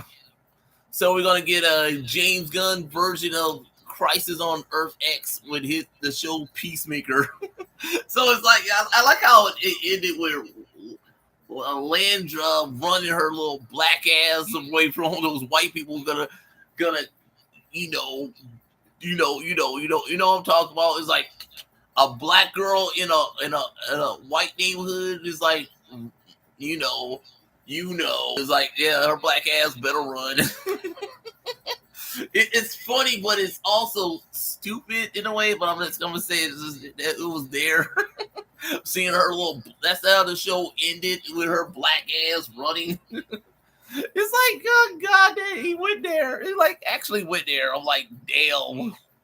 That was funny. I gotta give James Gunn that one. Gotta get the Crocker that one. That's how he ends episode 6 of season 2 of Peacemaker. Is like, yeah, her little black ass running from a bunch of white people who sees a black woman in a white neighborhood on Earth X. Black girl down, black girl down, black girl down. And then he also is like, and then you got 2 versions of Jennifer Halldale's character. You got the Earth X version who's a Nazi, and you got the not Nazi one who is a bitch. And so it's like, there you go. It's just like, it's kind of funny because the Nazi version of her is much nicer than the one from his Earth that is a bitch. No, I'm serious. Like, literally, it's like, if you go back and watch the season, you didn't even notice that it was Earth X because she was so nice. No, I'm serious. That Earth version of her was so fucking nice, man. It's like, if I didn't know better, I would say, is she a Nazi? Because it's like the original Elizabeth Hardware is more of a Nazi bitch than the Earth X version of her. No, I'm serious. Think about it. It's like, which one's the Nazi bitch? The nice one or the bitchy one? It's like, I don't get that. It's like, I get it because that's what she was. That's who she is. But it's like, it kind of fooled me. That's one of the signs that fooled me. She was so nice to Chris, and then I realized it's because she thinks that's the Chris who is a Nazi, but he's not a Nazi, but he is, and it's like weird. And his family fits into that world because, yeah, it makes sense that that Earth version of his father would be a hero like that because, well, that's a white nationalist world. So he's a white nationalist. It makes sense that he would fit in on Earth X and be a icon like that on that Earth. I'm just saying it kind of makes sense if you think about it in a dumb, twisted way. And I'm like, fuck me. It's like, I'm trying to explain this shit. And it's kind of funny because the Chuds kind of don't like Peacemaker in a way. I don't know. It's like weird. They think this show is SJW for some dumb reason. It's like, I don't get it. I don't fucking get that. But this is Trump America, so it's like, just like Earth X is like dumb as fuck. So yeah, I hope y'all enjoyed that one. I'm done with that one. Follow me on Instagram and TikTok. I'm out. So yeah, let's watch some WVX Access on Tubi. The finish, because it's like we watching John Cena, who's part of WWE. Let's watch a product from the WWE on Tubi. Episode 30 of season 1 of WWE Access on Tubi.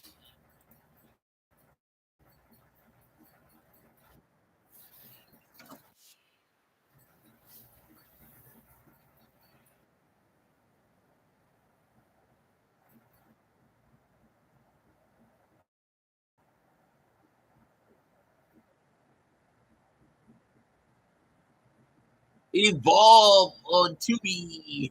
It's kind of funny because they also got a bunch of new episodes of NXT on Tubi as well.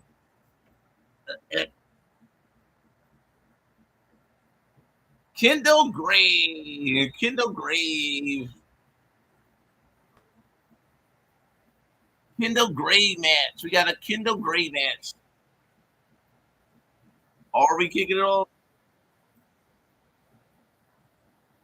A vagina since birth and being a cisgender woman, So basically, to J.K. Rowling, sex-based rights means that she's the only one who gets. Isn't it kind of funny? Peacemaker episode reminds me a lot of Donald Trump America.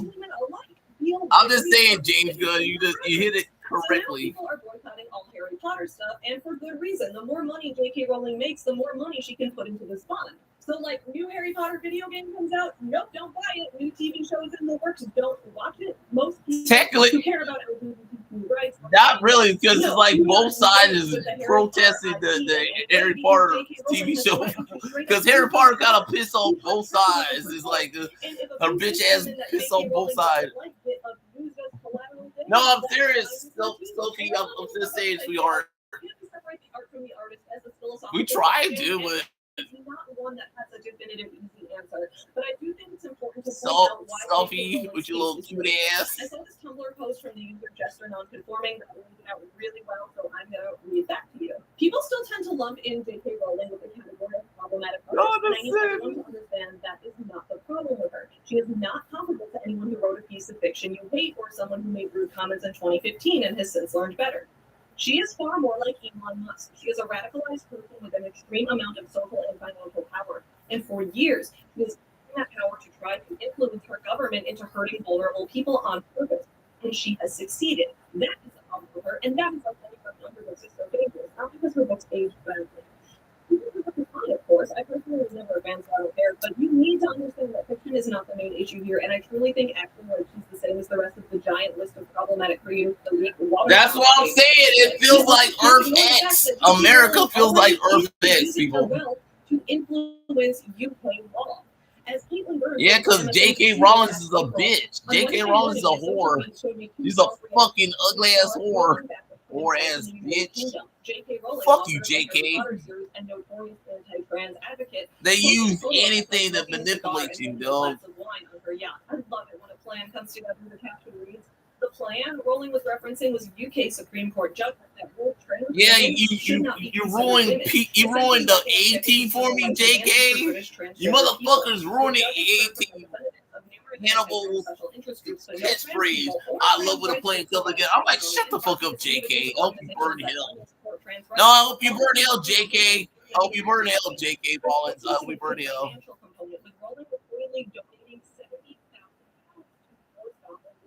The organization that brought the original suit. A lot of readers in the LGBTQ community, including people who were formerly diehard Harry Potter fans, are recognizing what's going on here. The more money J.K. Rowling makes, more money she spends. Yeah, because J.K. Rowling had to suck a lot of dicks to get there. Currently reside. All we can do is vote with our dollar. So now we're back to July 2025. Julie Photo publishes a book that began as a Harry Potter fanfic.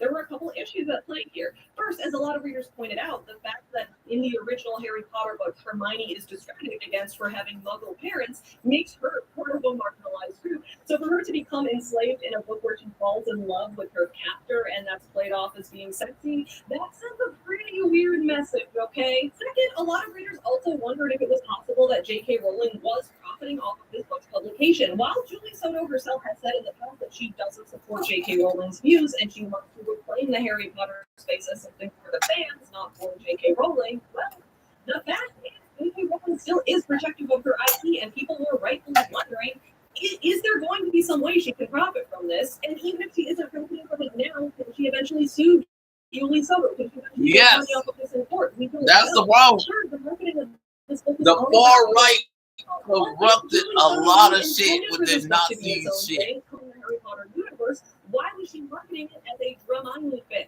Why was she playing up the Harry Potter connection so much in her marketing instead of just letting the book stand on its own merits? Because if we're being real, creating a social media slash using Harry Potter to market your book is also, as a side effect, doing marketing for Harry Potter. The Harry Potter craze is the most millennial thing to ever exist. And if we just let it die, future generations probably aren't even going to bother buying the books and other products. It doesn't have. That's why I'm supporting the Percy Jackson and Olympian series more than Harry Potter. Maybe I'll finally read the Harry Potter books in anticipation for this. So I thought that Julie Soto was doing marketing work for Harry Potter, and we still hadn't seen any proof that J.K. Rowling wasn't going to try to get money out of this at all. Well, a lot of people were not happy about this. Authors started pulling out of RomanceCon. Readers wanted to cancel their tickets. So on July 15th, RomanceCon officially announced that Julie Soto would no longer be a featured author at their event. Then on July 17th, RomanceCon released the following official statement on their Instagram. In case you have not yet seen it, RomanceCon and Julie Soto mutually agreed that she will not appear at this year's event. This was announced on the RomanceCon social media accounts on Tuesday and then updated on the RomanceCon website on Wednesday. Also, for the past several weeks, we have been finalizing a partnership with a summer camp for trans youth that is very close to our team, located in a red state. It has only not yet been announced because the team there is understandably busy at this time of the year. With regards to Enchanticon, our sister fantasy con, the Harry Potter related content at that event comes especially at the request of trans and non-binary community members, since J.K. Rowling showed her true colors online and was subsequently ended LeakyCon. We received a significant amount of feedback from these community members, fearing that their safe space to discuss Harry Potter would be disappearing. That sounds fake. Does anyone know that really happened? That sounds fake. On the same day, writer Haley Donaldson published an article for the pop culture site Pajiba. In this article, she gave some backstory about Mischief Management, the company running RomanceCon, and their long-standing connection with the Harry Potter IP. She says, it was founded by Mischief Management, which seeks to bring the friendships and joy of online fan communities into the real world. As you can tell by their name, they were originally Harry Potter themed. The company was founded by Melissa Nelly, the web mistress of the Leaky Cauldron, one of the most successful Harry Potter fan sites of all time. In 2009, the Leaky Cauldron hosted LeakyCon, a fan convention that has since become a regular event under Mischief Management.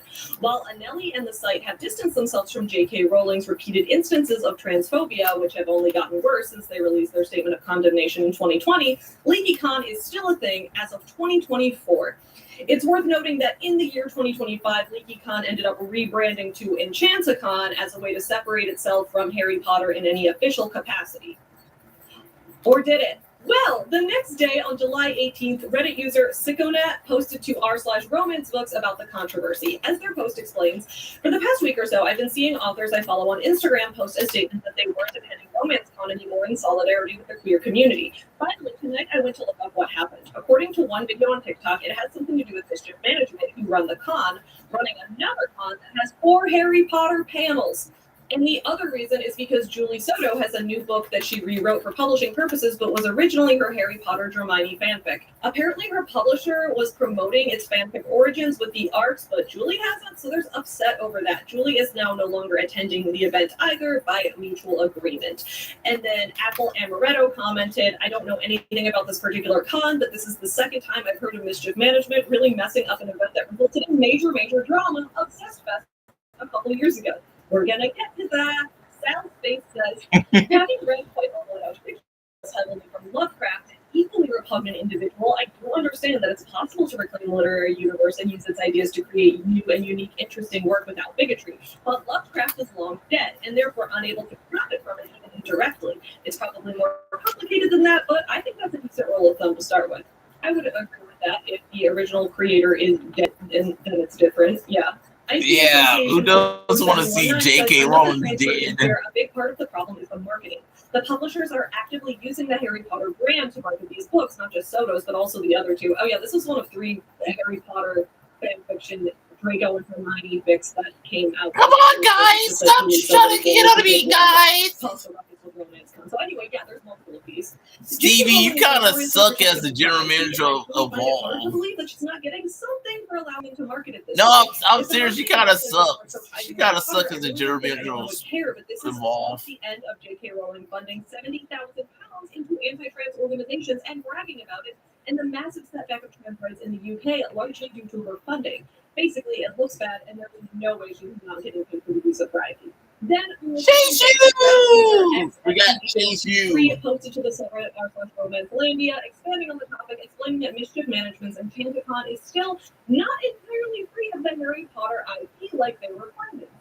As the post says, the main romance book sub has a discussion, but there's also a lot of authors dropping out from RomanceCon due to everything with their management and also Julie Soto being at the convention. She's since then been dropped out. Mischief Management, who runs the RomanceCon, also has another convention that has multiple Harry Potter panels. There's been discussions on threads as whether or not the authors are dropping out because of it, and the whole JKR stuff is being seen as performative, while others say that it isn't. People have already discussed the issue, the fact that the Rose and Chains and the Irresistible Urge were both being marketed by publishers as originally being Hermione fanfics.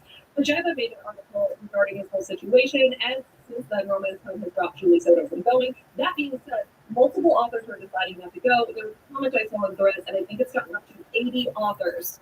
Okay, so let's talk for a minute about Mischief Management and their past events. I love that Mischief Management, if you squish it together, you get mismanagement. That's kind of fun. To stick with the Harry Potter topic for a second, yes, they did rebrand LeakyCon to Enchanticon, but they still haven't separated it from containing official Harry Potter branded stuff. User Gezeitenspin, I'm not sure if I'm pronouncing that right, archived some screenshots of their scheduling, which shows that the event included things like Dumbledore's Army of Friends, speed date your next BFF, Potterless Live, and translating Harry Potter around the world. While Mr. Management was no longer hosting Julie Soto at RomanceCon, they still were hosting other Harry Potter events, meaning that their decision to part ways with Julie Soto seemed to be more because of fan backlash than because of any actual moral objections to J.K. Rowling. And let's keep in mind that while Enchanticon preceded RomanceCon 2025, it still wasn't Mischief Management's first major controversy. They had a huge controversy back in 2023 after how poorly they handled Obsessed Fest, a true crime convention. Okay, so first of all, I want to say no offense to the people who enjoy true crime content because it helps you feel educated about the worst of humanity and you feel like you can better protect yourself and give you some level of safety, okay? Having a cutesy true crime convention is weird.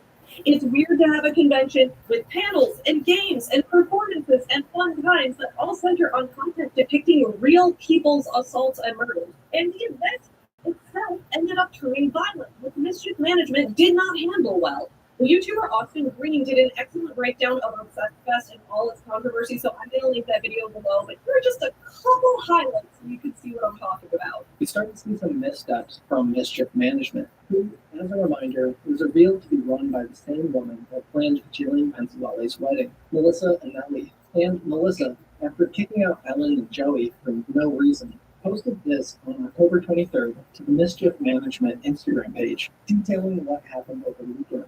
Why the hell is the management company Instagram jumping in on drama like this? Trying to equate Joey asking basic questions to Tara verbally assaulting Ellen in the elevator is ridiculous. And they really have to stretch their words to make Joey sound like he's in the wrong by saying he confronted our staff and strenuously insisted. I really don't know how this management company can claim they didn't remove anybody when they just admitted in the same post that they forced Joey and Ellen to host their meet and greet outside. And you can tell just how in the right Melissa Anelli is when she posted this by the fact that all the comments were turned off. After this, I don't have time to go through everything Melissa was saying, but I'll give you the summary. Someone named Rabia Cocker on Facebook saw the Mischief Management Instagram post and posted on their own Facebook saying, "Holy deception and gaslighting." All of this one. Gaslighting, Batman! People noticed that the Mischief Management website was deleted, with an updated code being posted 2 days later, with an added paragraph about how all event participants followed instructions of Mischief Management staff. And even more Gee golly, gaslighting, Batman! Cosplay weapons policy to one that frees Mischief Management from all risk-related claims. So Mischief Management already had a reputation for being sus in terms of the types of events they hosted and the ways that they handled controversy at those events. As more authors began to expose Mischief Management's horrible past behavior, more authors began dropping out of RomanceCon. And then on July 20th, Mischief Management announced that it would no longer be hosting RomanceCon. I'm serious, like, I don't care about that three-way match. It's probably best at this point to just cancel the event, refund the authors who paid for the table space, refund the guests who bought tickets, and do some introspection. Actually, if you want to show you truly care about the literary community, you can cancel this event, refund everyone, and then shout out Pillars Row Lit Fest in Chicago, literature festival. Boo! Jackson weekend to the closest major city. Just send everyone there and said maybe you can strike up a partnership. Wow. Well, at least I'm glad that's over with. Oh wait, what's that? Mischief Management would no longer be hosting RomanceCon, but they didn't actually cancel the event. RomanceCon was still going to happen, really? So yeah, they did cancel RomanceCon. The management company in charge, just stepped away from it. They made a huge mess and then handed it off to someone else to try to put the pieces back together. On July 22nd, 2025, bookkeeper Jess Owens covered the situation. Oh, I'm assuming that if you're an author and you're going to this event and now you're pulling out that you were just losing that money, I don't know that you write it off or something like that. So at this point, today is Monday, July 21st. I thought that, or I waited because this kept unfolding up every day there was something new. So as of today, when I just went over it, this says that 175 authors have pulled out of romance. So I think someone said, I don't have the official number, that's like 77,000 authors are working on it. And readers, people who were doing, No, dude, everything's fucked up in this country. In this fucking country because your white ass. It was stated that it's not refundable, but yesterday they said readers will curfew. As a result, district management will no longer be associated with romance con, that will be the legal seller, the health management company, and working to work with authors and make this event as local as it should be. Please give me a few days to update. We take on this huge new undertaking. The indie bookstore, who was handling pre-orders, commented and said, "Hi there, this is my course. This is Melody, the indie bookstore handling romance con pre-orders. Romance con is now in management, and we're lucky because there's some syndicates are partnering with me. We're working hard to keep this space alive. I'm happy to choose plus artists and No, dude, I don't give a fuck I about asked this for some grace to lead this transition today. Of course, I finished exporting this video, and then I saw this update. So if there's any other update after this, I apologize. I can't sit around and wait until there's going to be more information. So this was after the tweet that I showed you from Romance Con saying it's going to be under management. So this is the email. Yeah, I said it. I wipe my ass with this country. I wipe my ass with this country, dog. I wipe my ass with it. I'm excited to introduce myself as your point of contact for Romance Con. I'll be handling the last few weeks of event coordination moving forward. So feel free to reach out with any questions and needs. I'll link that video below as well. So the thread Jeff was referencing here, I couldn't find it on the Parks Books page when I went there. A lot of the stuff seems to have been deleted. So instead, I found this thread, which was posted on July 22nd. So they say, it's a pickle Parks Books page. Yeah, I said it. I don't give a fuck about this country. Not affiliated with them in the company. We've handled all pre-orders for professionally published authors as well as for indie authors who ask us to help. Most readers still want to keep their pre-orders because they want to support the authors they love when you do it.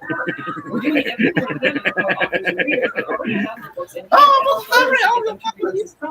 What some may not realize is that when on Amazon or Barnes & Noble, when books are returned, it doesn't just cost our store, it also directly impacts the authors, especially our indie partners who may not be in a position to absorb those costs. That's very real and very true, okay? I have experience with this. We deeply appreciate the continued support and understanding from this community. Our priority remains getting books into the hands of readers and ensuring the authors are supported in the process. Yeah, they got it too, motherfuckers. Got it too. Still not addressing the question of how you're still getting these books to us. Majority of attendees are not local to pick up if they're no longer going. So again, and asking, are you expecting us to cover shipping to receive our books? Don't lay this big upon us. We don't ask for refunds. We love supporting authors and would have rather directly if we're no longer going to see them in person. I don't know who's right or wrong in this particular situation. What I do know is that their books was put in a really difficult position, and so were the customers. Mischief Management really just said, all right, you guys figure it out. Instead of just, canceling the, mind you, as Jessica pointed out in her video, now has 107 authors canceled.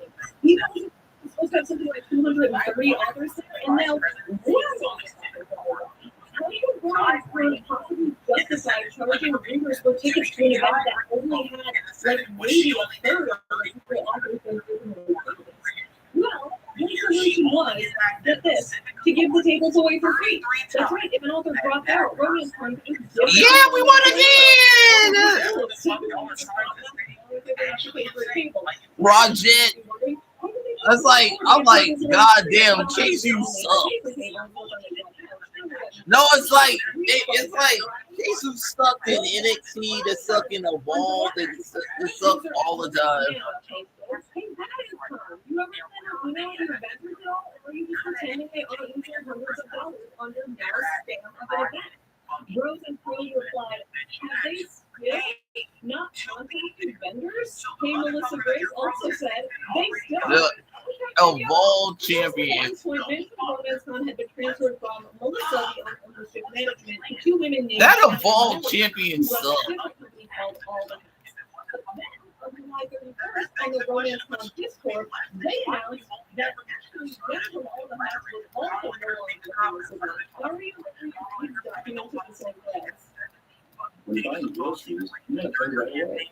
But buying a slightly different Kamala Harris being that's when you probably pay later. With the Klarna card, you pay later. So you never lose control. That's smart. That's fine. So you compare that to the fact that even the black that they can make simple shit like now let's take the letter we know that there's black blackness 101 where they allow the most disgusting misogynist encouragements to you about Kamala Harris because they have grievances for her. The beginning of the video, we already acknowledged stems from cognitive dissonance and bullfrog and ignorance. Do you know the reason why? King of that shit is because the government.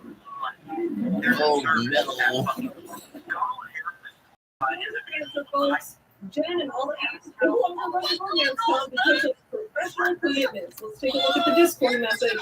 Jen has stepped away to perfect her commitment, but out of respect for the time this event is over. While she wasn't involved in day-to-day planning, she remains a supporter of Romance Con and we'll be naming a new event.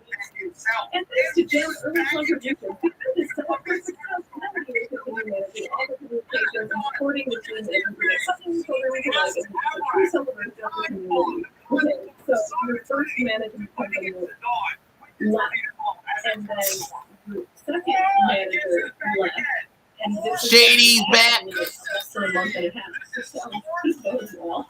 All right, so who's running the event? Is anyone running? On August 1st, Eliza MacArthur Rice posted this address. Hey, expatriated Romance Con authors, I don't know if you know this, but they are giving away free author tables to authors who apply and are accepted to sign. No refund, but they'll give the table you paid if someone Yeah, the thing Jasmine Crockett is. and then Aria screenshot that's up. I also just saw on threads that while authors who were no longer attending aren't getting refunds, they are getting new authors for free, to which Park Brook, the book story we talked about earlier, said many of the authors not attending asking for a table be donated, which from what I'm seeing, that doesn't seem to be true, because a lot of authors are upset that they're not getting refunds and someone's giving a table to someone else. Like, that, what are you, this feels like people just keep making shit up. Eliza also posted a second thread reporting that Romance Con was now down to 36 total authors. There are only 36 authors at this event that viewers were paying upwards of $400 for a ticket to, and they wanted to cancel Romance Con. No, Romance Con was going to live up to its name and not the Romance Con. On August 4th, Eliza MacArthur posted the threads again about Romance Con sent this email out here with me by Betsy direct from my email. I don't know a single author who agreed to donate their table for anything other than a trans aid organization or a trans author if they felt safe enough to attend. This garbage behavior. So the email says, you need to see some recent conversations surrounding Romance Con. We want to acknowledge that and also share that the event is happening and we are working hard to make it a joyful, welcoming event for everyone who's been already committed to attending and for those who've been waiting for their chance to join. Given the proximity of the event, we hope you can wait for all you authors signing up from today forward, and we'd love for you to join us at Romance Con 2025. We are still expecting thousands of attendees, and we owe it to them and to you to create something truly special. We are building new, exciting programming that centers the romance community as authors and readers. This will be a celebration of the stories, creators, connections, and joy that bring the community together. So recently, readers also started requesting refunds. Attendees pay hundreds of dollars for a ticket under the impression that this convention will include hundreds of authors that they get to meet, hundreds of authors hosting panels and discussions and workshops that they bought the ticket under the impression that they would get to attend. But now that every author has dropped out, attendees are no longer going to get what they paid for. At the start of September, TikTok user Amanda Hansen posted the following video. 3 days until Romance Con 2025, and they just sent us this email. Your refund policy exception request for your order is under review. Please note that a final decision may not be received until after the event has concluded. I guarantee Here she they're goes. going to check and see if any of our Oh, your ass is a bitch. swag bags. And we get the free shit because we want to make this as worthwhile as possible for the amount of money that we're fucking forking out. And then they're going to come and say, oh, you're completely scanned, so we're not giving you a refund. And yes, we paid attention. Bitch, I ran out of pizza about a month and fucking half ago. Wow, we gotta get more. They pay for something that now delivers, but no man's telling us to shoot the money anyway. So I was like, Yeah, but how, Donald? How?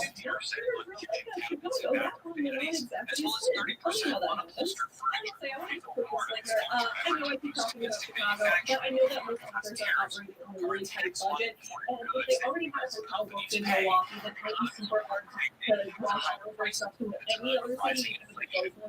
Wow, Donald, you fat ass gonna make me charge more for shit. Lord ass piece of shit, motherfucking cracker. Ended up getting together that weekend to host an alternative to Romance Con. They called the Media and American Fall, an event where they signed folks at bookstores throughout Milwaukee. And from what I heard, a lot of readers who went to that event enjoyed it and said it was great. So while I am biased in favor of saying, come to Chicago, we already have the book festival here. By the time this all fell apart, our festival in Chicago was already all booked up. So I'm glad that these authors will find ways to connect with their readers, sell some books, and make the best out of an absolutely shitty situation that was no fault of their own. So we know that this alternative bookstore crawled very well, thankfully, but what about Romance Con itself? It's the couple weeks past September 6th now when the event took place, so what happened? On TikTok, Greater Michaela documented her time attending the event, and well, it was about how we suspected. My friends and I went to Romance Con on Saturday and did everything in under an hour. This is how it went. For the record, I will say that we heard when we got there that Friday had much more people there than on Saturday, but our classes were only for Saturday, so that we went. When we got to the Bear Center, we scanned our tickets and got our badges, were a little piece of printer paper, and then one of those shitty lanyards that counted on everything, and lanyard wasn't even branded. I heard a rumor that the actual badges were lost in transit or something, but I don't know how much I really believe that.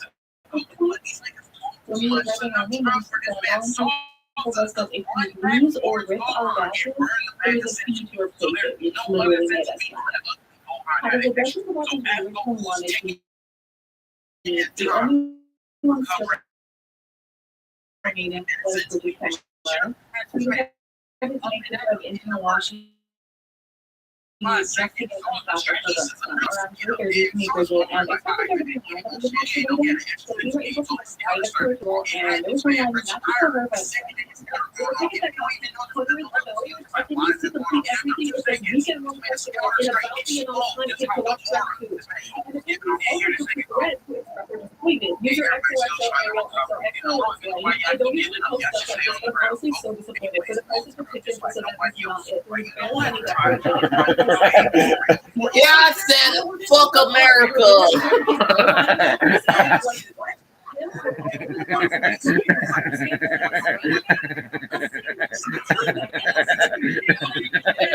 Oh, you don't understand.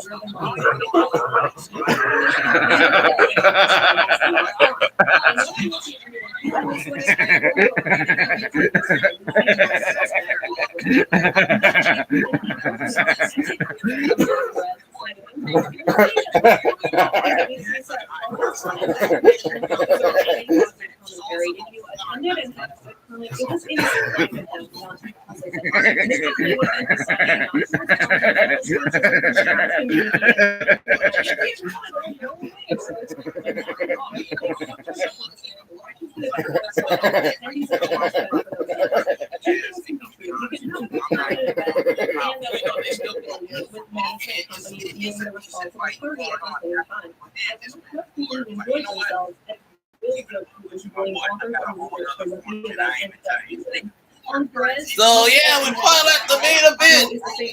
Kendra Gray versus what's her face match. So Romance Con, you know that's all the very doesn't cost $350,000 for 2,100 general tickets sold. That doesn't include the vendor or offer table fees and general funds. The main event. You surely didn't spend it on signage or decor. There wasn't a $350,000 balloon art to be seen. The DJ didn't cost you $350,000. If you want to cash doors, you definitely pay for that. Where did the money go? So, the Romance Con Day, the official Romance Con autopsy, Romance Con at the time that I'm writing the script and filming this video is For 2026 already, but so we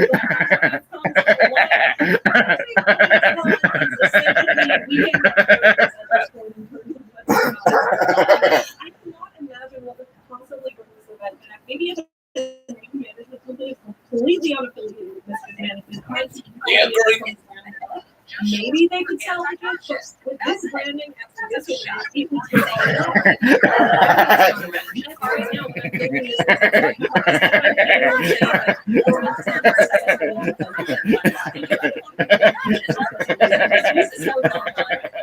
no talk of here actually reasons. This conference that we covered back in May, this event was now more than 4 whole months ago. Refunds were supposed to happen within 9 days. They're more than 9 days. So I looked on Threads where on September 4th, Ultimate Conflict said it is harder September 4th and Ultra Fantasy events, aka A Million Lives, has deactivated all securities accounts and silences all, so none of them go through anymore. Unfortunately, we have just accepted them and won't be receiving any type of financial compensation for the nearly 7 I like how these motherfuckers try to settle stuff. It's like you got Renner for Vanguard, cracker ass, upset over both the Wolverine video game and the Batman comic.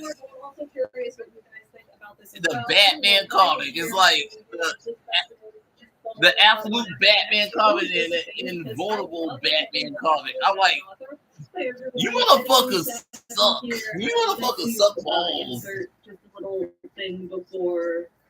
No, I'm serious. Y'all motherfuckers suck balls. Y'all a bunch of bitches.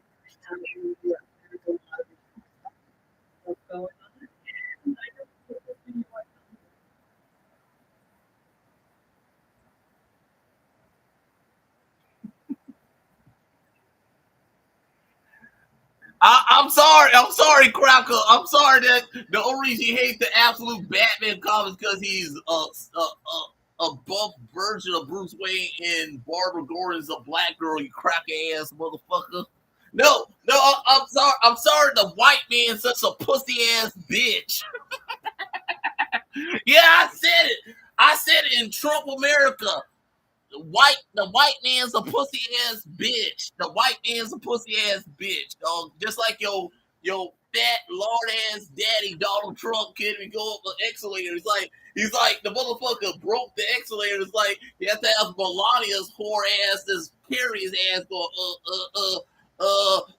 and then when he finally gets to the UN, he's basically like, and then they go to hell, go to hell, go to hell, go to hell, go to hell, go to hell, go to hell, go to hell.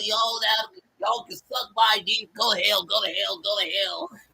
And then he's like, and then when he gets called out on it, say, yeah, y'all broke the prompter. No motherfuckers, your fucking bitch ass team that broke the prompter, you fucking pussy ass motherfucker.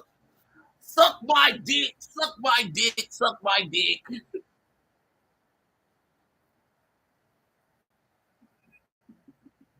I'm sorry, Crocker. I'm sorry, you ugly ass piece of shit, motherfucker. I'm sorry, you crocker ass bitch. It's like you crocker ass bitch. Is about a black girl, blah blah blah blah blah blah blah blah blah blah blah blah blah. I like fucking potatoes. Motherfucker, I'm not a fucking retarded MAGA dick sucker like you, Vanguard. Motherfucker, suck my dick.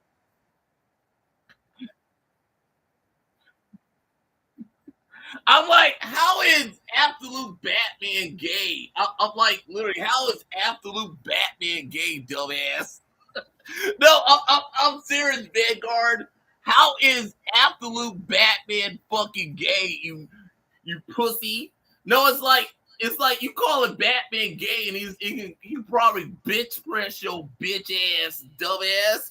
Look at you, you're a pasty face pussy ass white boy calling Batman gay. It's like funny to me. It's like really funny seeing a pussy ass white boy like you come out and tell me that Batman is woke. It's like Batman is woke. Batman is woke. Okay, I'm like, how is Batman woke, you little pussy? No, I'm serious, you little pussy ass cracker. I can say what I want right now because I don't give a fuck. Because you can suck my dick, Vanguard. Suck my dick, Vanguard. Coming out here telling me Batman's gay. I'm like, how's Batman gay?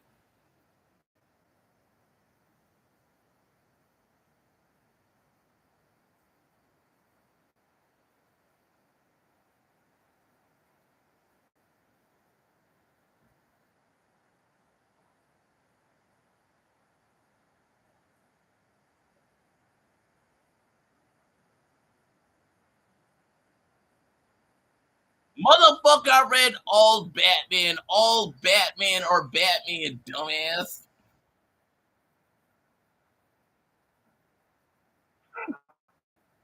You know what the funny thing is, Vanguard?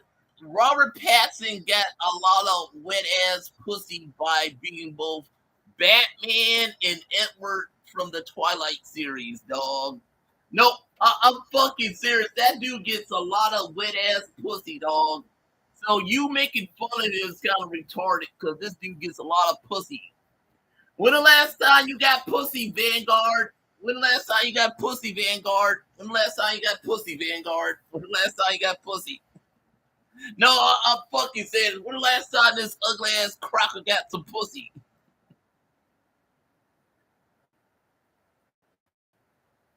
Yes, it does in a way because of what Darkseid did when he killed the Sentry. I mean, the Spectre. It took over. Like he literally created that universe out off of the Omega Chondra that he took over and it killed motherfuckers and made this shit. And now you got this whole all-in battle royale WrestleMania Rumble with the DC characters that is also they need. Also got the whole crossover bit with DC and Marvel. That's also a thing as well.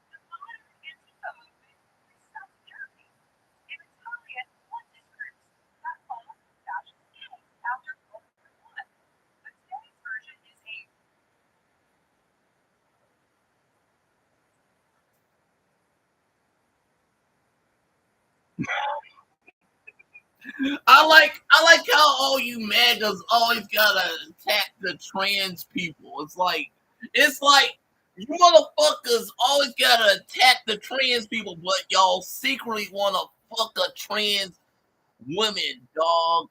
No, I'm serious. Y'all's the motherfuckers that crash grinder because y'all wanna fuck trans women. It's like right there, the evidence is right there. Y'all crash grinder because y'all wanna fuck trans women. But you come out and say you're anti-trans, but you wanna fuck one. Y'all wanna fuck all these trans women, but you don't wanna come out the closet and say you do because you're all a bunch of pussies. I'm like, what are you talking about, dumbass? It's like, literally, it looks decent enough for me, dumbass.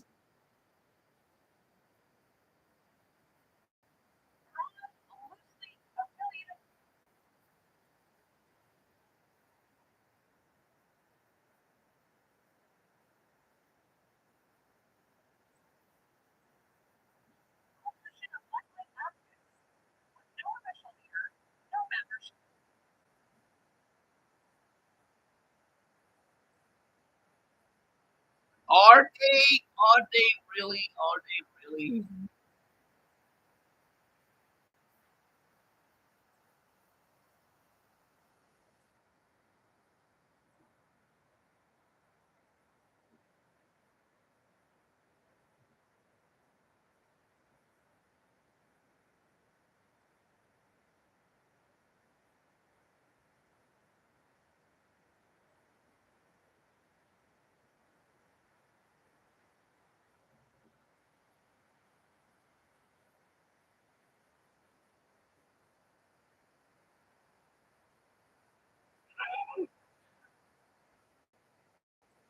Then why are you talking about you haven't read it, you fucking pussy?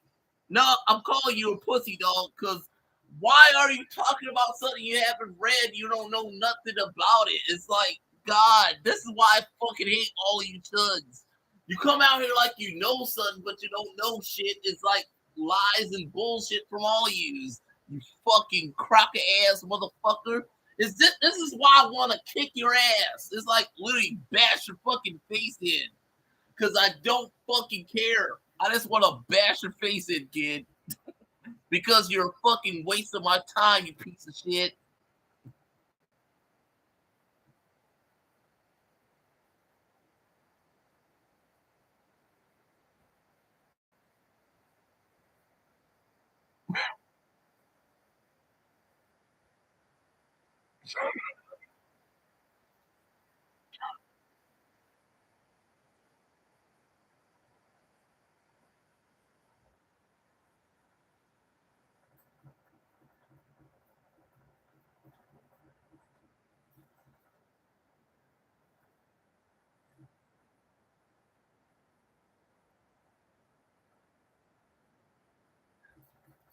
And what's wrong with that, pussy?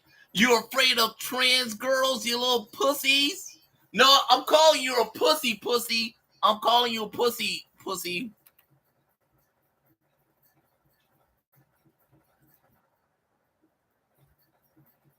I'm calling you little bitch ass a pussy, motherfucker. I'm calling you a pussy ass what you are, a pussy.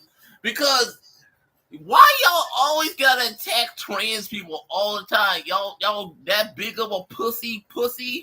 It's like the far right MAGA, including your fucking fat, ugly daddy, Donald Trump, always gotta attack the trans community because the white man's such a pussy ass motherfucker. You little pussy ass bitch. I'm like, literally, you pussy. I'm like, really? Oh, it's wrong for a person to like a comic, dumbass.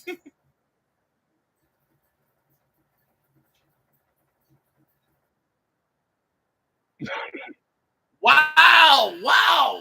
Look what you did, Donald. You stoking the fire. You're stoking the fire against trans people. It's like because of Donald Trump, this is the thing. Way to go, you dumb, ugly ass, oompa loompa, motherfucking fat ass piece of shit, motherfucker. No, I'm calling you a fat ass, you fucking piece of shit, motherfucker, Donald Trump. All of this is a byproduct, yo fat ass motherfucker.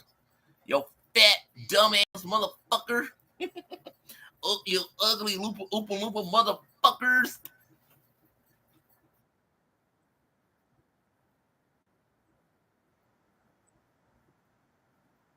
Not really, dumbass. Not really, dumbass. It's not her fault that you're a fucking retard that doesn't get that, dumbass. No, I'm serious. It's not her fault that MAGA are fucking retards doesn't get that trans people are a thing, dumbass. Yes, it does. Yes, they do, dumbass.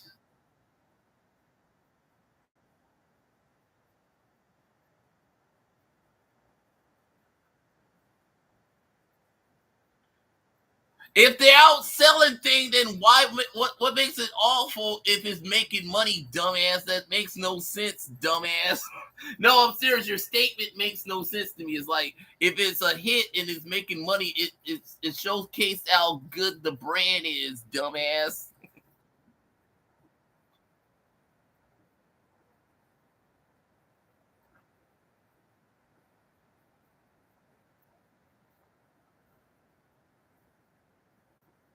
No leaders at all, no central base of operations, it's organized entities autonomous I don't give a fuck what you say, Crockle. local groups. The oldest meeting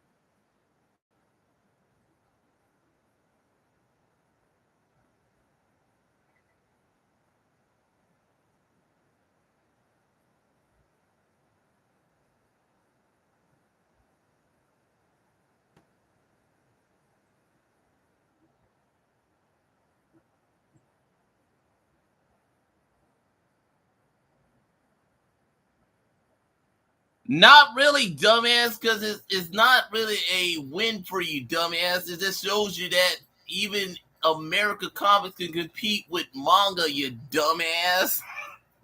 It's like, goddamn, you little pussy. Oh, I won because manga's beat it. No one said it's not gonna beat it. It's just saying it's in the same league as it, dumbass. It's like, you such a fucking dumbass, you ugly ass piece of shit motherfucker. Yeah, you little cracker ass motherfucker. I don't give a fuck about your feelings, cracker. Motherfucker, I'm gonna bash your fucking face in. That's how much I give no fucks about you, motherfuckers. I want to bash your fucking face in. Yeah, I give no fucks. Fuck Trump America, motherfucker. I wipe my ass with him. Yeah, I said it. Donald Trump can suck my dick. Yeah, I said it, Trump. Suck my dick, Trump. Suck my dick.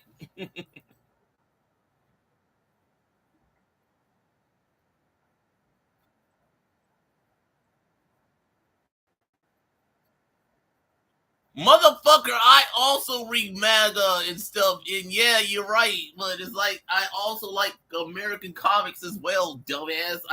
I can respect other people's culture, motherfucker. It's called respect, dumbass. It's called respect. Learn it, asshole. Learn it.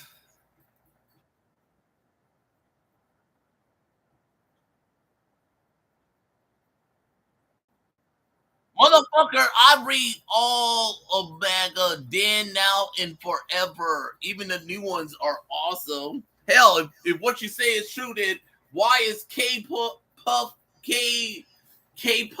Demon Hunter a big seller in America right now thanks to Netflix? What, motherfucker? K-Pop Demon Hunter is a hit movie in America. Shut the fuck up.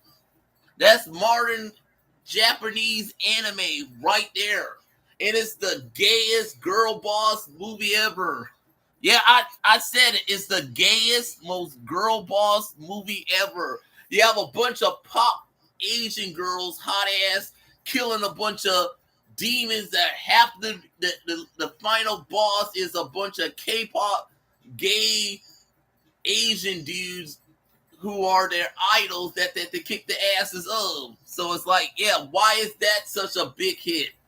It has everything that you call woke in that movie, but it made $1 billion in America for Netflix, you dumbass. So fuck you, Vanguard.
That's not what your mama said last night when I was fucking her, Vanguard. That's not what your mama said last night when I was fucking her, okay, Vanguard? That's not what your mama said last night when I was fucking her. Also, he also got a video on the Marvel video game Wolverine. And I like how they all think it's gonna fail because they think because Mystique is gay in the comic that is wrong in the video game. I'm like, really, that's fucking retarded. No, I'm fucking saying it's fucking.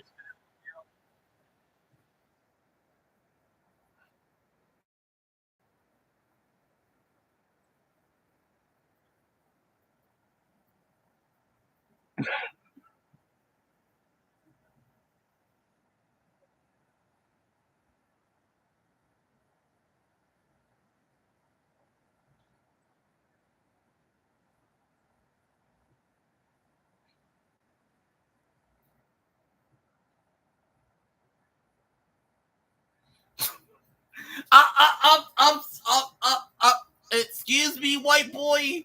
You gonna diss my boy Hugh Jackman? My boy Hugh Jackman, dog.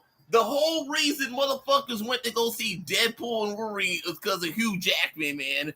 You gonna tell me my boy Hugh Jackman, who put on the yellow and blue costume in the mask, is not Wolverine? It's like I'm like,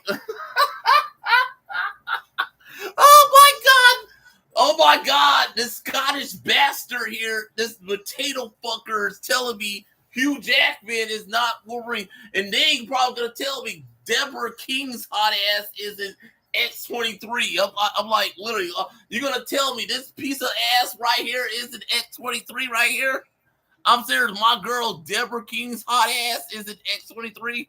I'm like, Crocker, you're gonna tell me I should not be a big fan of Deborah King's hot ass? I'm like, literally, you might as well tell me that, but I'm gonna tell you to go fuck yourself because I'm a big fan of hers. Because look at her.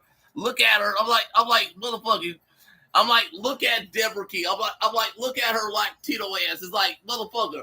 I'm like, god damn, that's the future Wolverine right there, man. Her hot ass right there is like, damn, I can't wait to see her in the yellow and blue costume, motherfucker. I'm like, look at her, dog. I'm like, look at that ass, dog. I'm like, motherfucker. I'm like, what are you talking about? It's like, look at it. You got Hawk Girl right there with the girl from season 3 of Percy Jackson with her too. Got 3 hot Latino girls shaking their asses on Instagram, dog. It's like ass and titties right there. Ass and titties. I'm like ass and titties from Deborah King, who plays X-23. And it's ass and titties. Her little bitch ass everyday show off her ass and titties on her Instagram and stuff. I'm like, I'm not supposed to look forward to that shit. I'm not serious, motherfucker. I'm like, Crocker, what are you talking about, dog? Look at these hotties. Look at these future hotties, dude. These future hotties, dog. I'm like, motherfucker. I'm like, what are you talking about? Deborah King is X-23 over who basically got her first start in Logan, starring with Hugh Jackman, man. I'm like, Vanguard, what you talking about, Crocker? I'm like, literally, Crocker, what you talking about, Crocker? I'm like, Crocker, you gonna try to deny me that Latino ass, motherfucker? I swear to God, Vanguard, I'm gonna fuck your ass up, Crocker. No, I'm serious, Crocker. I'm gonna fuck your ass up, Crocker. I'm gonna fuck your little cracker ass up, motherfucker. I'm gonna fuck all you judges' asses because you're fucking up my country, you little fucking ass white agenda, you little pussy ass bitches.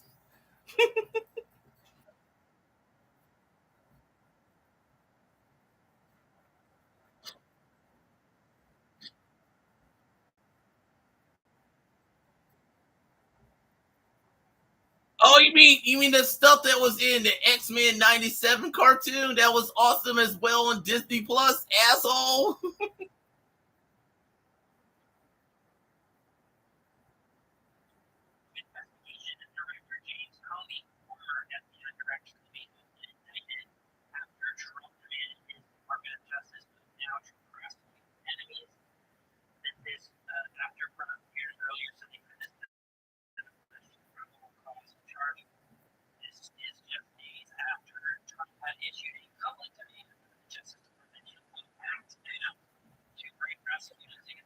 I know it is, but it's like you like sucking guys' dicks, don't you?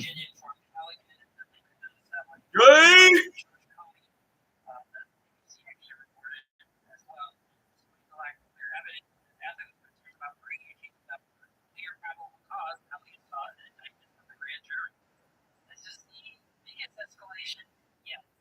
Motherfucker, he always drink and smoke a cigar, even now, you dumbass. It's like, when has you not seen Logan smoking and drinking in a comic book in his upcoming video game, Marvel Wolverine, dumbass? I'm like, what are you talking about? What the fuck are you talking about?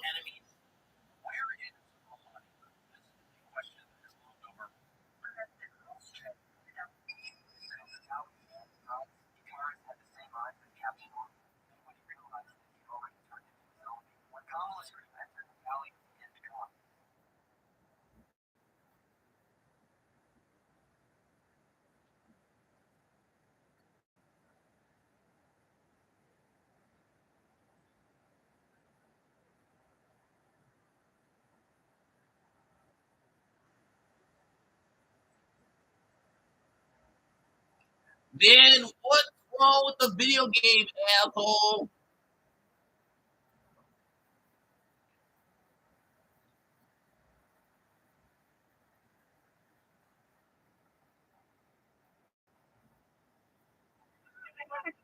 Motherfucker was referenced in Deadpool and Wolverine, dumbass. It was referenced in Deadpool and Wolverine, dumbass. It was referenced in Deadpool and Wolverine. That was one of the Wolverine variants that he fought against, dumbass.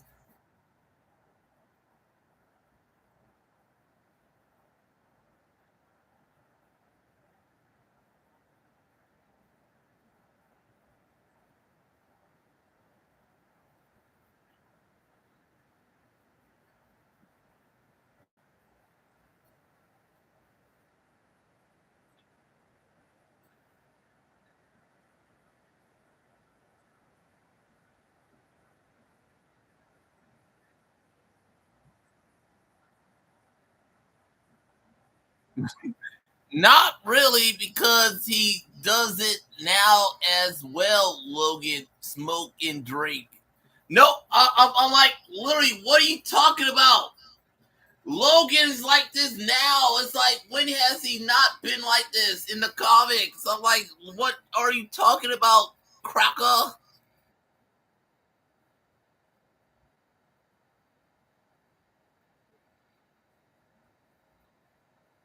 Motherfucker, that was also in basically that dumbass Wolverine movie.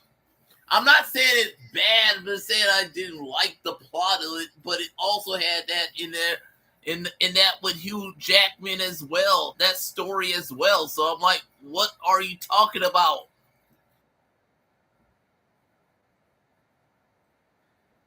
And then also Hugh Jackman wore that same look in X-Men Origin Wolverine, dumbass. It's like literally he did. He had that same look in X-Men Origin Wolverine, dumbass.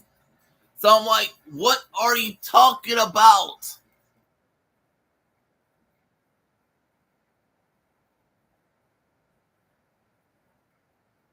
Yeah, also X-Men Origin Wolverine, the video game from the PlayStation 3, dumbass. Based off the movie that was better than the movie, dumbass. No, I'm seriously saying that it's literally a better version of X-Men Origin Wolverine, the video game that came out on the PlayStation 3, dumbass. It's like, God damn it, motherfucker. Do your fucking research, crocker.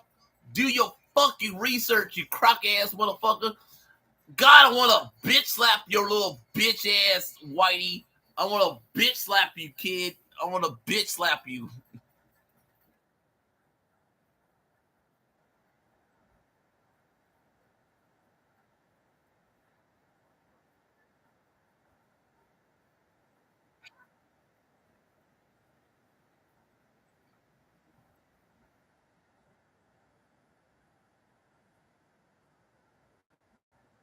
Because it makes sense in the plot of the story that it would look like a battle suit, not that. No, I'm serious. It kind of makes sense. It's like the suit looks awesome.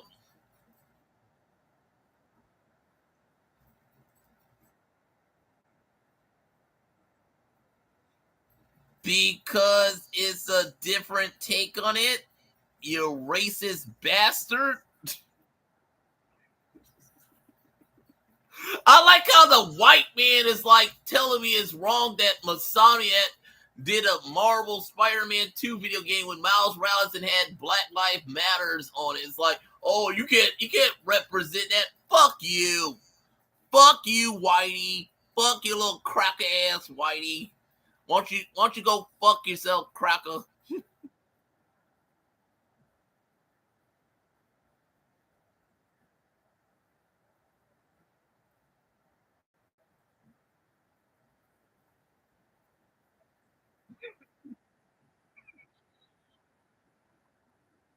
Yeah. I do like the video game because it has gays and black people because I'm a pussy ass white boy. Yeah, I said it, Crocker. All y'all's a bunch of pussy ass motherfuckers, you little pussy ass bitches. I don't give no fucks about you, Vanguard. You can go fuck yourself, Cracker. Cause Crackers, I'm done. I'm fucking done. I will fucking end all of you motherfuckers because I don't fucking care. Fuck this Trump America, motherfucker. Donald Trump can suck my dick. I said it, Trump can suck my dick. Is he such a fake? Then why did his animated movie make over $1 billion? Not once, but two. Yeah, both Enter the Spider-Verse and Across the Spider-Verse was a big hit for Sony, dumbass. No, I'm literally, y'all overlooked that, dumbass.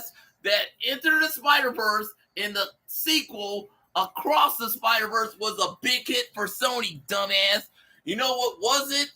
The second Venom movie, Let There Be Carnage, and Last Dance wasn't. Madawell wasn't. Craven the Hunter wasn't. Morbius wasn't. But Enter the Spider-Verse and Across the Spider-Verse was, you dumbass. And who was in there? Miles Morales as Spider-Man, dumbass. Yeah, he was in there hooking up with Gwen Stacy, Spider-Gwen, dumbass. And you know why she hooked up with him? Because why wouldn't a white girl want to hook up with a minority, dumbass?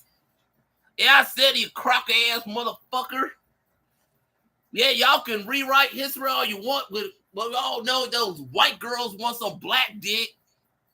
Hell, why you think Sinners was a good movie? Because Haley Seinfeld likes some Michael B. Jordan dick.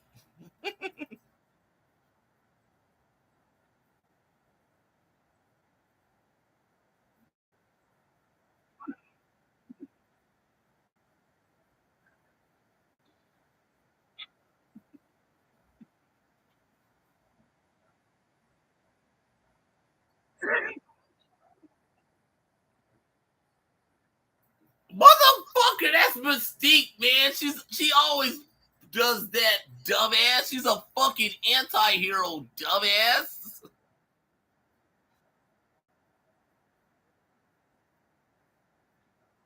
Maybe it's because I want to kick your ass, Cracker. Because I want to kick your ass, Cracker.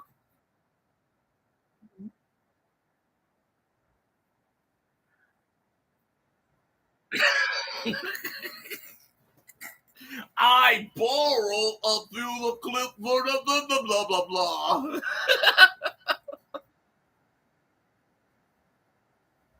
Yeah, you had to suck. You sucked some guy's dick, didn't you, Vanguard? You went in the bathroom and say, hey, bro, give me a sneak peek of the Wolverine video game, and I'll suck your dick.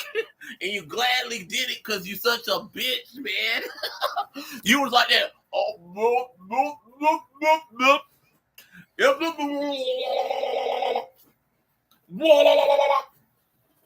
because you all like sucking dicks. All you chuds love sucking dicks. Yeah, I said it, Vanguard. All you chuds like sucking dicks. Not really. Not really, because it's right in the promotional stuff, dumbass. It's not hiding Mystique, dumbass.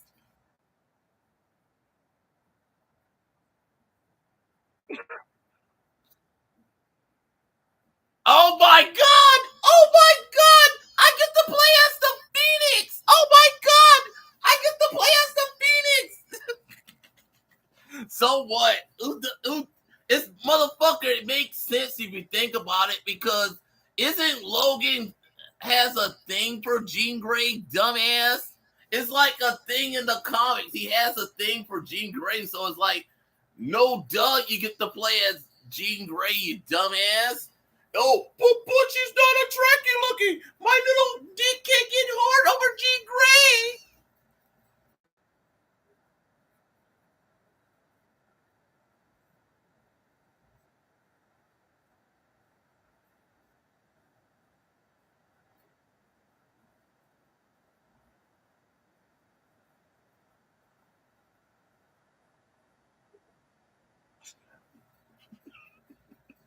Oh my god, he's not like Hugh Jackman. He doesn't look like Hugh Jackman. He's like a weak man. Oh my god, he's not Hugh Jackman.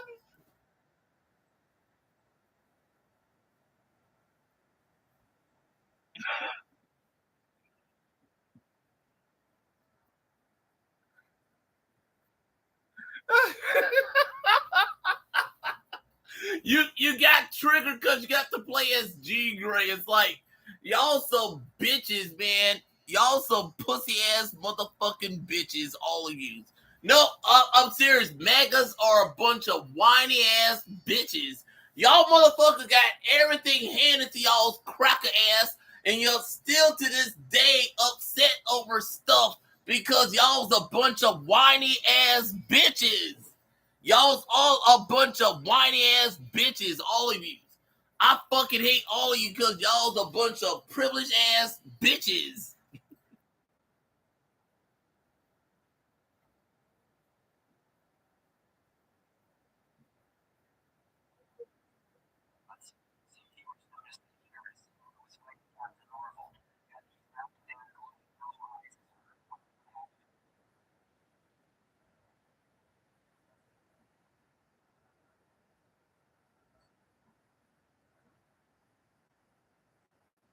I'm like, what's wrong with Jean Grey? I like Kitty Pryde, but Jean Grey is the embodiment of the Phoenix. No, I'm serious. She's an embodiment of the Phoenix, dumbass. It's like, literally, think about it. She's the embodiment of the Phoenix, and she's as or somewhat not in the same league as Professor Xavier when it comes to being a psychic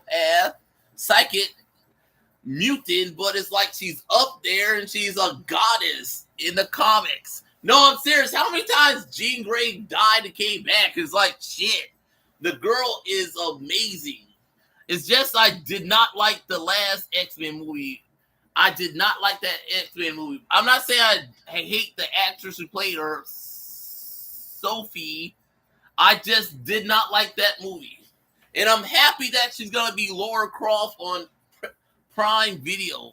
But outside of that, I did not like X-Men Dark Phoenix.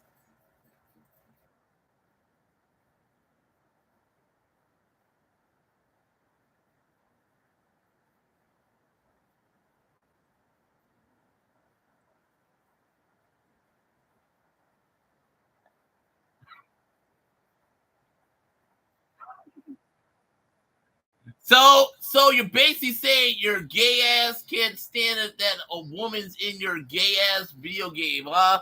You can't jerk off the Wolverine when there's a woman there, huh? You can't suck Wolverine's dick, huh?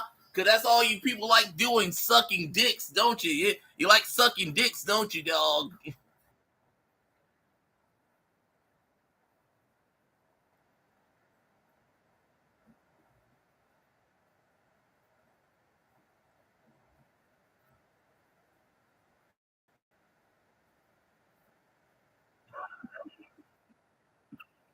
What's so normal? What's normal?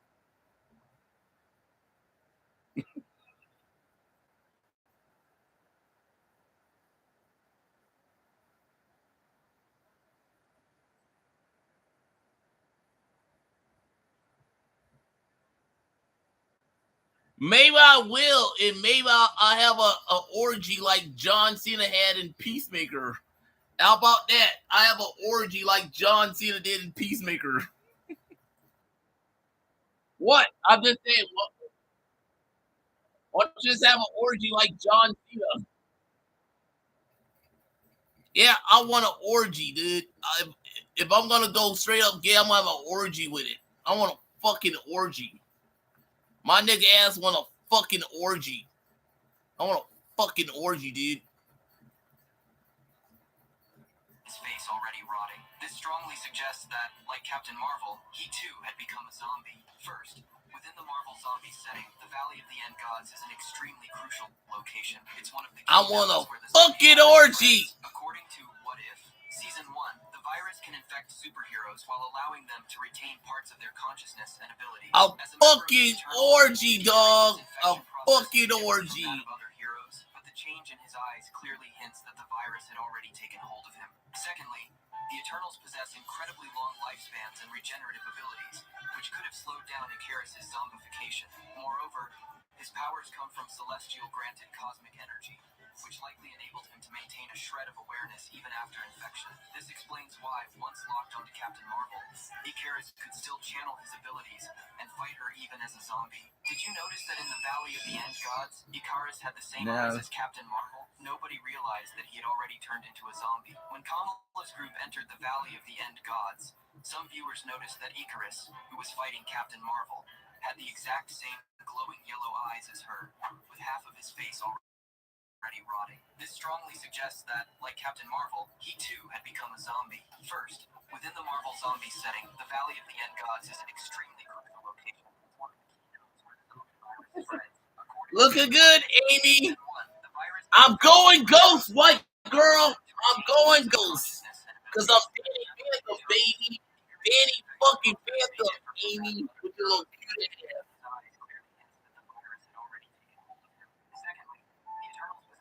God bless you, gym girls, with your nice asses. God respect you, gym girls.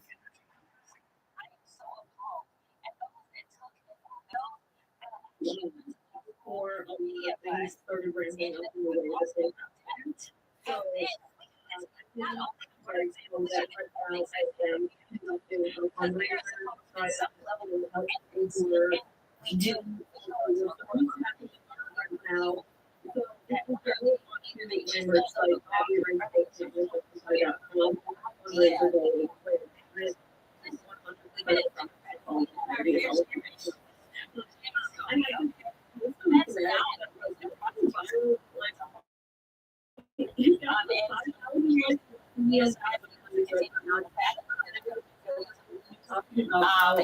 I don't see just go ahead and say or so this is I recently started and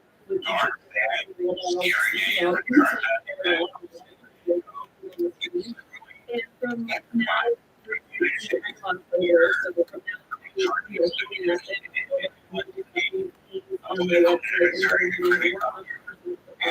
Let's be clear.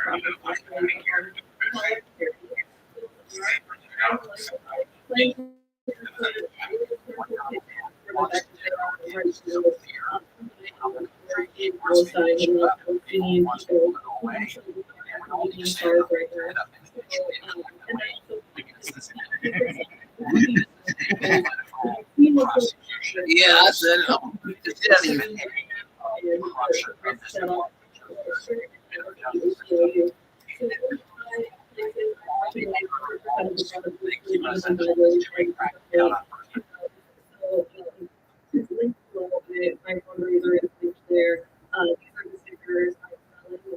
The pack of all 6 of them for $20, or they're $5 each.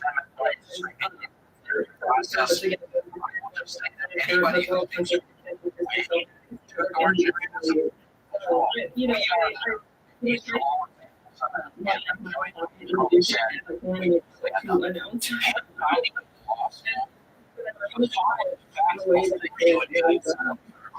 know,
Jesus has done his parents on.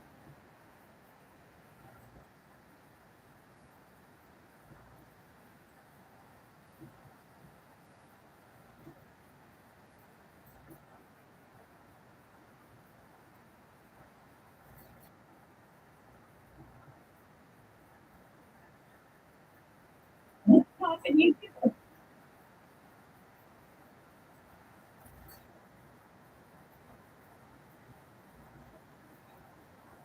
can wait when it's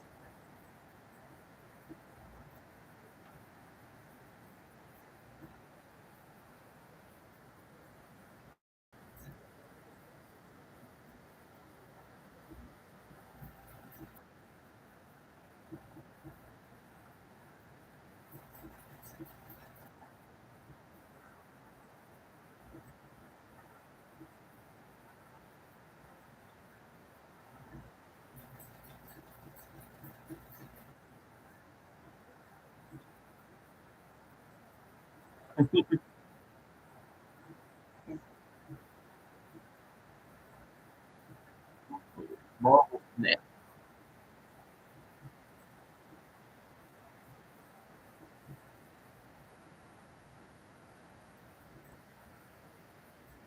Assassin's Creed movies were perhaps one of the most disappointing movies in the last decade. Is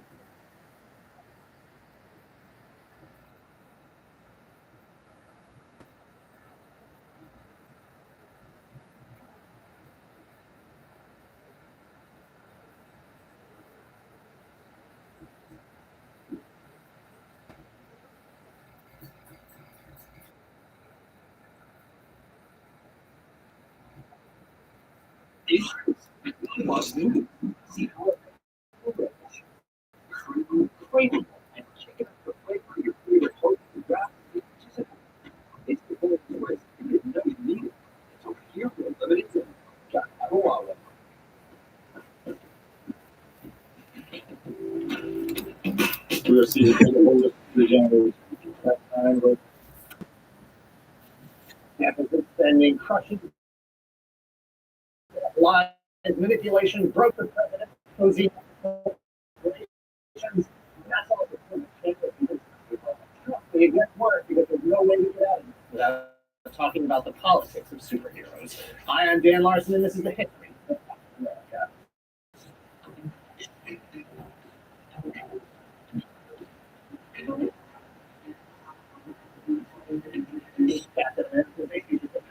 Marvel Comics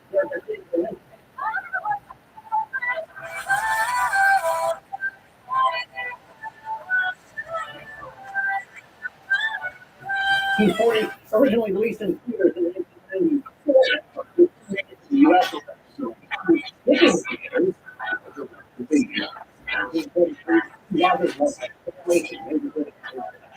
He wants to help win the war against the Nazis any way he can.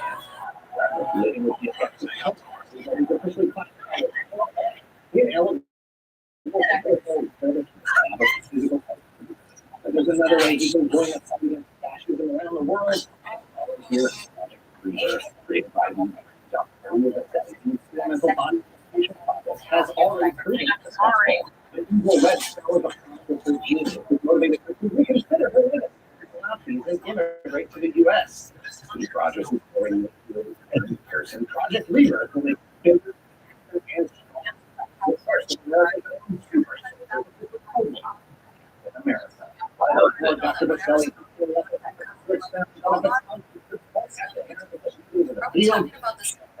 undercover Nazis. The process died with her, but the process.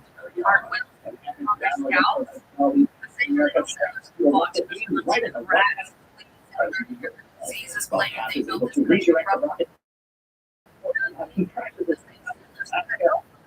from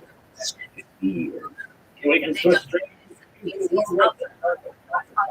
used to be reality. If you want to fail, there's mission to South America. So if you ever want to know what it's saying, Unable to go back. That's where absolutely very waste. Good news. Never too late. We can still fight for truth tomorrow. that movie sucked. Hey,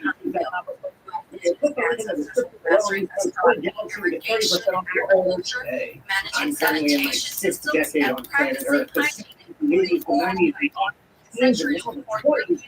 A lot has changed. There's a t-shirts all the way back.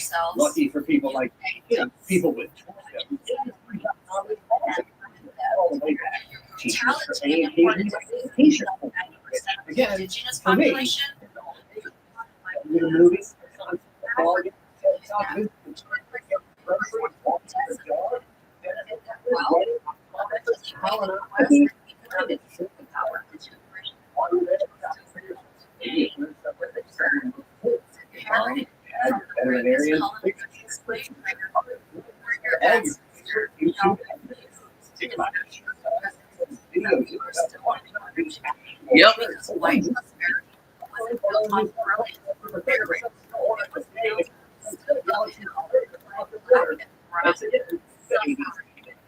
Yep. Yep. In December 1940, cover dated March 1941. Yep. It's very clear. Yep.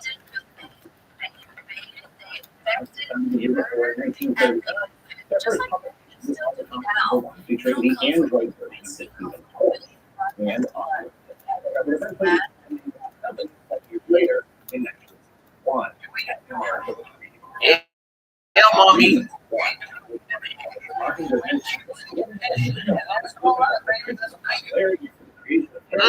Like Superman. Two, writer Joe Simon and artist Jack Kirby discussed it with American non-convention policies in Europe and wanted to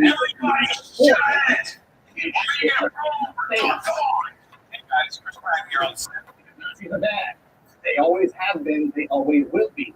Simon intentionally made himself the cover boy for getting punched in the face because he wanted to tell stories that improved real life. Meaning that everyone who loved freedom hated Hitler. You're right. You gotta do a TikTok video, son? Amy, your little cute ass gonna do a TikTok video? They off with Hitler's protege, evil Nazi scientist himself, invents stub. The entire rivalry that extends to the franchise. A franchise that took a break. Superhero comics were really popular, but weren't. As a superhero whose identity was so inextricably tied to patriotism and in specific the United States of America, Captain America was popular until America wasn't. As the face of American foreign policy in the World War II years, it became less and less popular with each deployment. Punching Russians abroad, Joseph McCarthy conducted a witch hunt at home wasn't as clear cut as punching Hitler and the Nazis. I'm gonna punch you in the face, Hitler. Military napalm civilians in Korea after outselling Time magazine in the 40s, put on ice directly and linked to the war. He officially returned a decade later in 1964 as the leader of the Avengers, and quickly became one of the most popular and recognizable comic book characters in existence. Motion pictures shortly after his creation. In 1944, he started 14 black and white serials produced by Republic Pictures, a pulpy reimagining of the character, swapping Steve Rogers' sling and shield of the Nazis for Grant Gardner going to be district attorney. In 1966, he appeared on the Marvel cartoons, but fans would have to wait until 1979 to see him again live action. Superman rival fates in the box office, and CBS shows featuring DC Comics, Shazam, and Wonder Woman, and Marvel Hulk and Spider-Man focused return to Captain America. January 1979, Captain America starring as the product for a series that was never picked up. It was followed by his second entertaining movie, Captain America 2, Death Too Soon. While they were more accurate adaptations of characters from the comics and Republic Pictures serials, there were still notable changes. And these, as you can be casually observer, review this were different. That made a few more animated appearances on Spider-Man and Spider-Man. They compared with one more shot at a big budget theatrical movies. Or did they? Allegedly, according to the internet, there was an attempt to produce a feature film in 1981 starring Jeff Bridges as Captain America, Peter Parker as the Red Skull, Justin Bateman as Steve Carell, and Alan Rickman as Baron Helmet Zemo. Wow. Wow. Service provided everything. There's just a few problems. Wikipedia has a quote, Japanese citation after a user in 2021 that said the film never got made because Universal neglected to renew the Captain America movie rights before it was purchased by Canada in 1984. This claim was written by television writer Jeffrey Krause that interviews since been repeated roundly on various sites from Shelby and James. IMDb trivia muddies the water further by claiming that Jeffrey Krause was No, serious, like America. and that the push for a future was cooperative.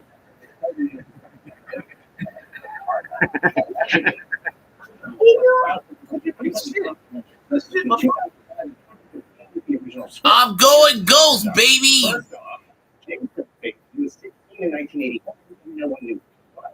Second, Alan Rickman was still doing theater at the Royal Shakespeare Company in Stratford-on-Avon, Yorkshire, England. This was years before his breakout role in Die Hard in 1988. Third, our research could not confirm the existence of two Universal Pictures executives named Jeffrey Krause. Neither had even the slightest control across the vast, hyper-focused landscape of physical media and the internet. No quotes, no credits, nothing but this movie.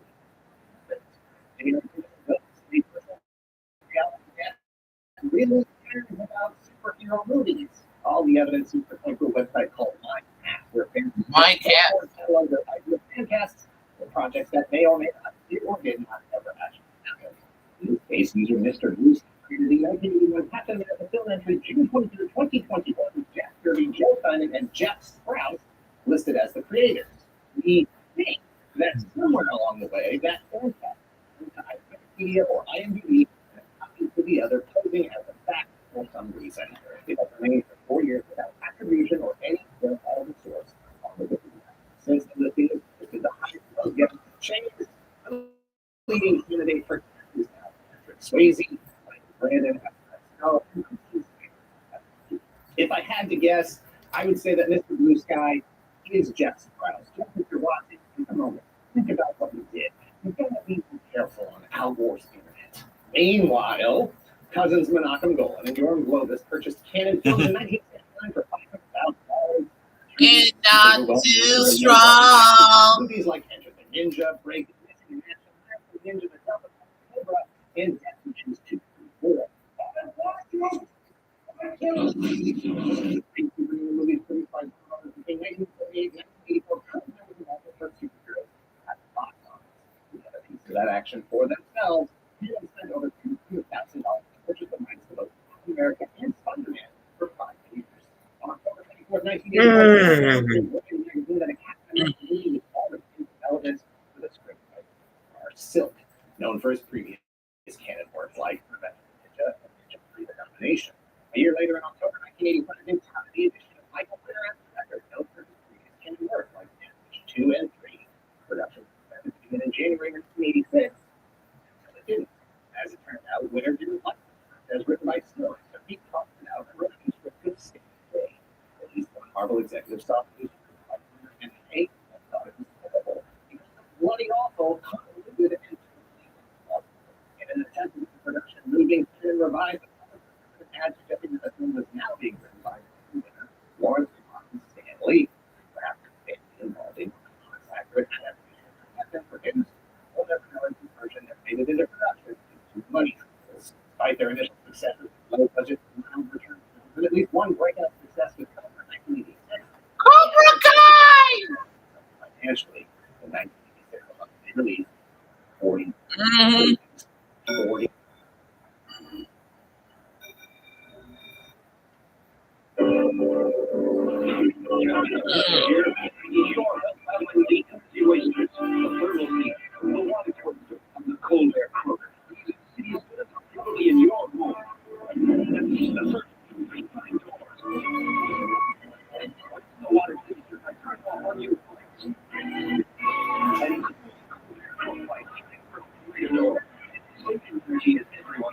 So, if you America, Keep it on America.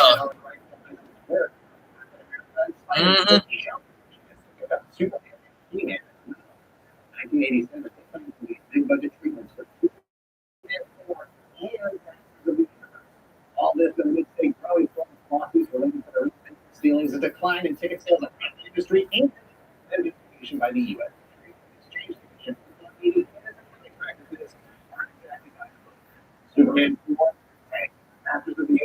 Tank.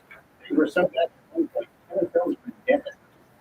$600 million. But if these last all of the future project in doubt, the winner left Captain America to instead make a claim of his death. In 1988.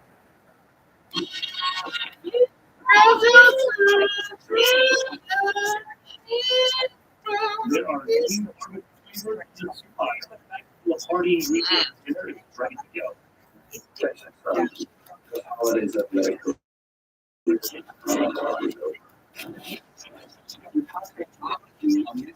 Fire over football. Nice check. Extremely Go West, and West Virginia, still West. Who is that guy?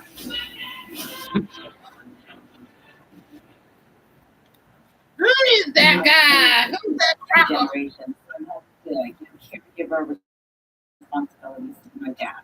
And then son used to America was once again slated to be introduction this time in 1987. Instead, 2 years later, in 1989, under enormous pressure from funding and ongoing legal action, Nolan split from Mr. Rogers' production called Century Film.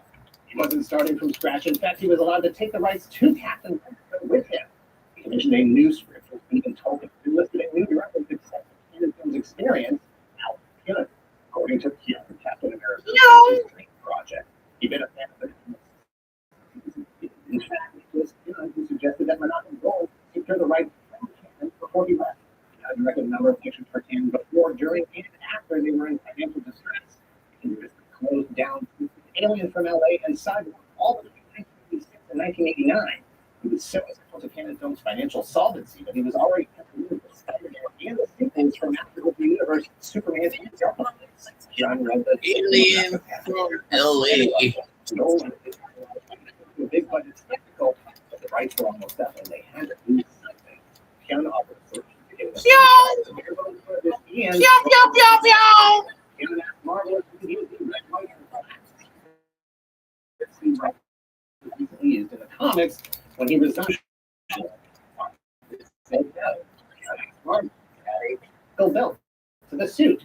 Marvel said no. Added to the suit for comics. Marvel said no. Steve Rogers and Salinger, son of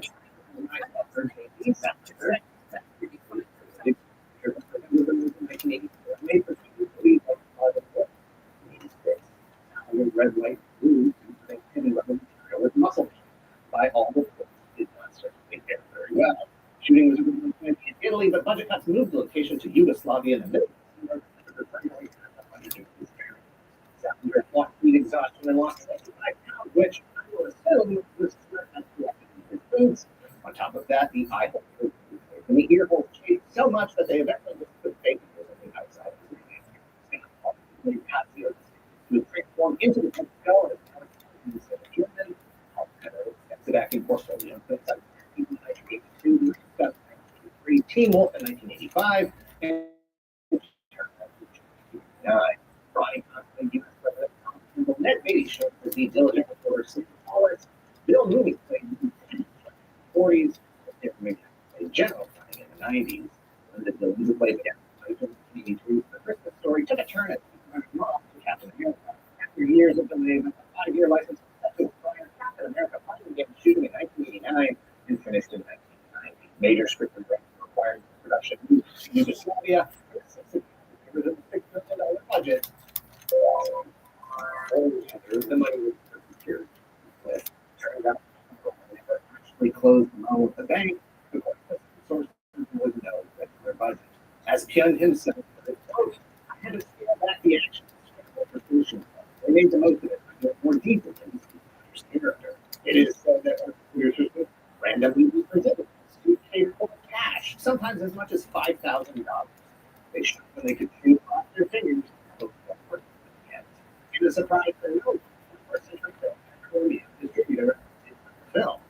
As described there, crushed with disappointment when he delivered the movie they wanted to see, despite not providing him with the money he would have needed to make that movie. We're all trying to find the guy who did this and get the spanking. In the end, the film was taken out of many things and without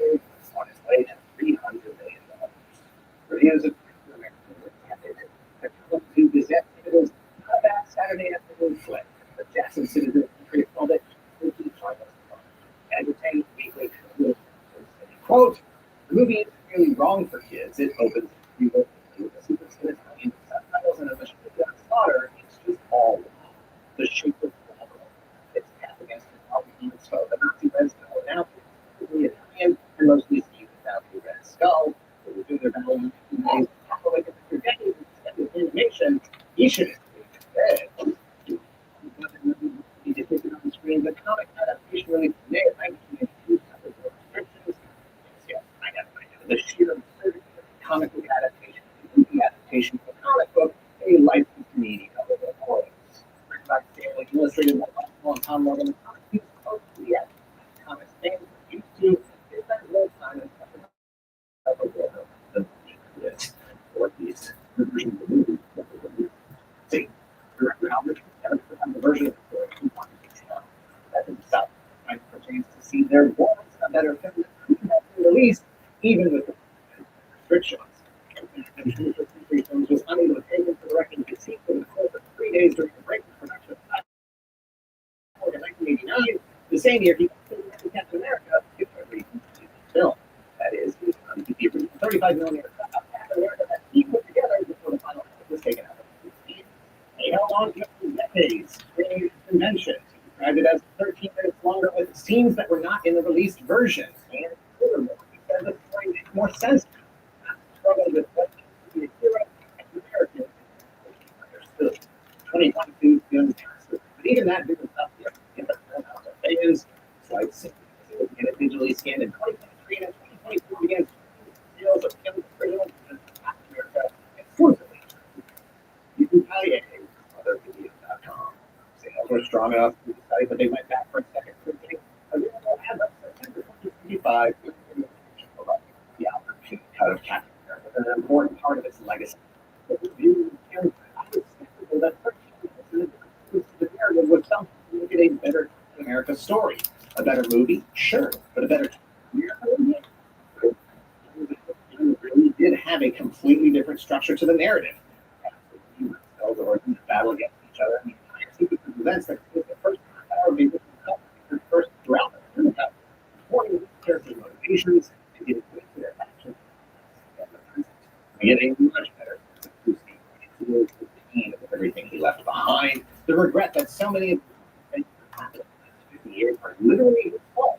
Not stopping him when he had the chance. The pin that had ask themselves and each of us, what are we fighting for? What should we be fighting for? Characters who are old enough to live through World War II remember that it was easy to come through the bad guys were. Everyone knew what the mission was. Nazis are bad, punch in the face. The years went by after the Nazis were defeated. Wasn't so easy. Captain Bernie, his girlfriend from the 1940s and the 1990s, she laments that. Yes, I just compassion. People don't seem to care about each other anymore. It seemed it was from the VA hospital. He was asking straight up, what do you suppose to fight? Evolution? Technology? Progress? Used to be you knew what for. Who the far at? Now they keep telling you from third floor business somewhere. You're gonna go blowing people's toe. Hey. Korea, Vietnam, who knows what Europe for certain places been there.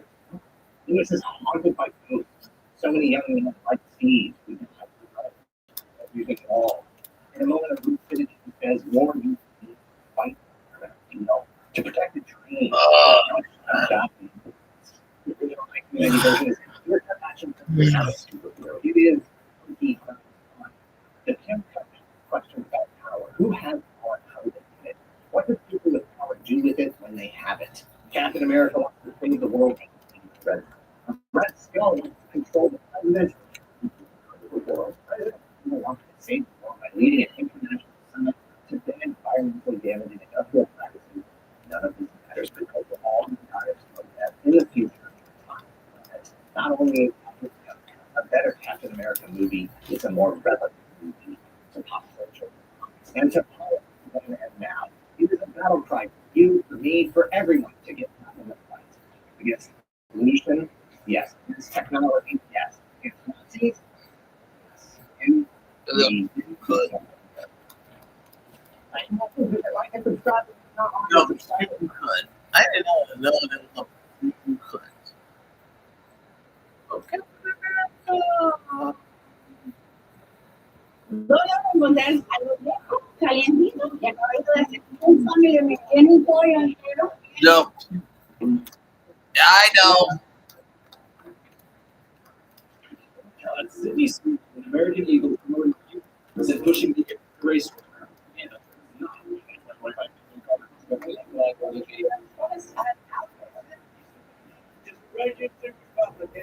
Sarah Sweetie is a friend of the Republic. Like that image was amazing. So feeding into that audience. Oh, I have a I feel like she's that.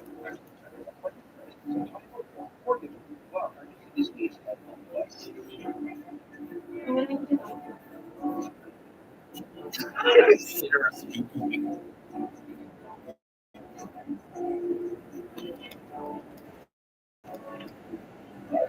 What else could have been a popular movie?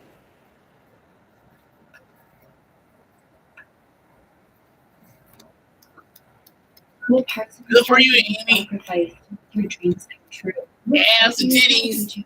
It seems like nowadays, so often we come across this fork in the road. Essentially, be careful what you wish for, because you just might get as told by the pussycat dolls. On July 23rd, Don't you wish your girlfriend was hot like me? Don't you wish your girlfriend was a freak like me? Don't you?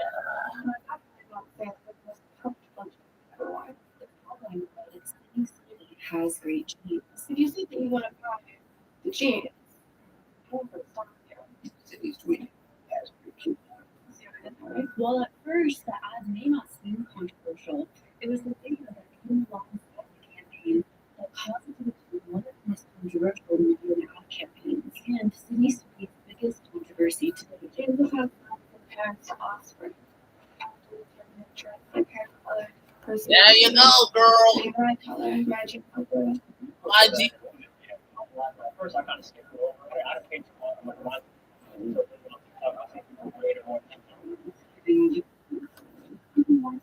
See, I'm comfortable watching your family. Sydney seemingly begins this system her genetics, and that things are passed down to offspring as the animals.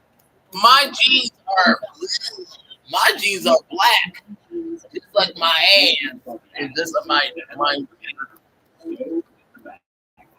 It's weird jeans, American Eagle.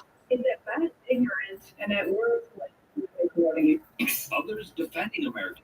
We're sick of the nonsense where you Where- are not allowed to ever celebrate someone who is white and blonde and blue-eyed. I'm like, who said that? I'm like, who said that? It was like, Shopping advertisement that Sydney Sweeney has done over the summer. Sydney Sweeney also sold her own body water in a bottle filled alongside the company Dr. Swap. hello, you dirty little boy. and then you just dirty boys. You want to drink my water? You can have it. You get this image from the When this My bath water. You wanna- cities Bliss.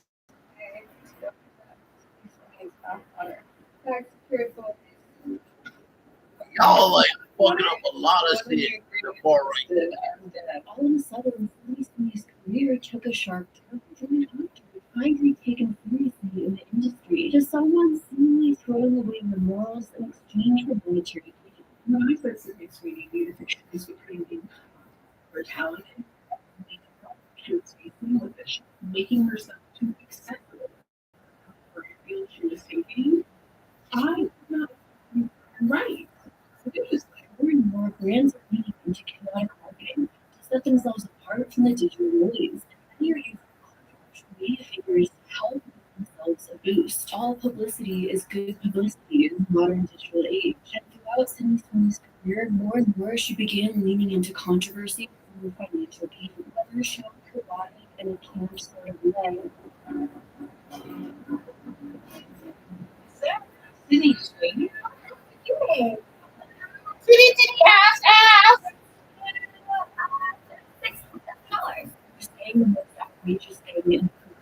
Because that's all she is titties. Essentially, but before this, City Suite participated in award-winning projects from Euphoria to Peabody winning reality to The all of which tell different stories of women in society who are exploited or end up in compromising positions. From there to the public, City Suite was leaning into her own exploitation. But tonight, I'm excited for everyone to get to know the real me. I feel like people only see me as the girl on TV who screams, cries, and has sex. Sometimes it's all three at the same time. Yes, do. Yes, do. I wonder what. Many people online begin expressing their disappointment as Sydney's career trajectory, confused at the extreme odds she was participating in. Oh, Sydney, here we go again, setting back for 20 to 40 years. So how did we know the Hollywood actor who claimed she wanted to be taken seriously in the industry and people sexualized her? There was a storyline of what is happening at Casting, sexualization is happening at Casting, and I see that happening to me. Change into someone who appeared in countless ads and campaigns that sexualized her image.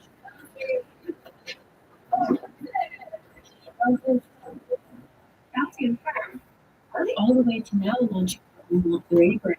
Cities may simply attempting to take back her control or issue celebrities select. But when we get into the situation, discuss those concepts. I know it seems unproductive to say marriage is hard, but I personally kind of equate marriage to holding a mirror up to myself. Essentially, all of the trauma and unresolved issues are reflected back to me in my relationship. And partners feel the same. It can be hard to manage without outside help. That's why I don't really go for relationship advice or put my relationship out there on social media.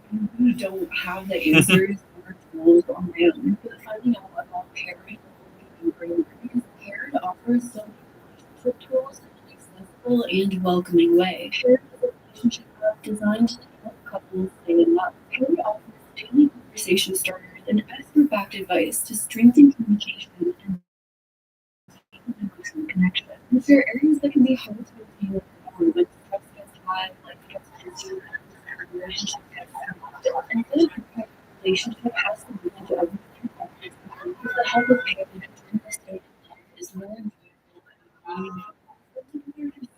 At this point, our anniversary was just a week. For me personally, I'm surprised how the daily prompts challenged me to think about my relationship in all ways. So, communicating with my partner and development is something that I've never really said before. I think you can cover just to make time for every day. One of my favorite activities is purchase of which is where both my every day participated in games, and questions surrounding our time and family. Essentially, as not buried in your life, so that we can incorporate more of these learners that are counting myself.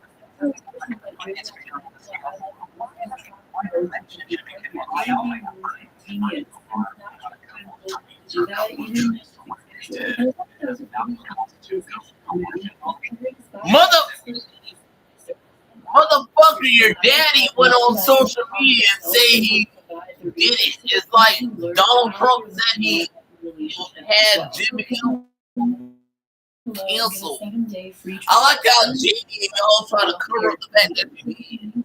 And deep connection with your partner.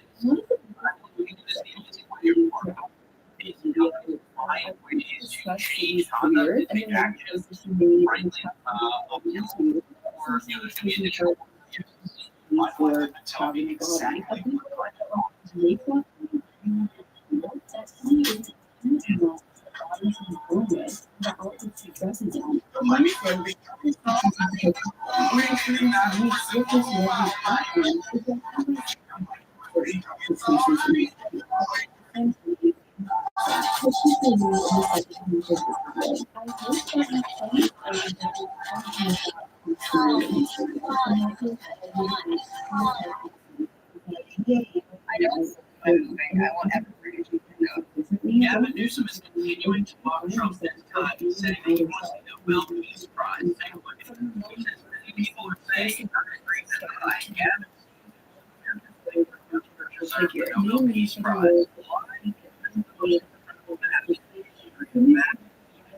Turner was returning some popular show.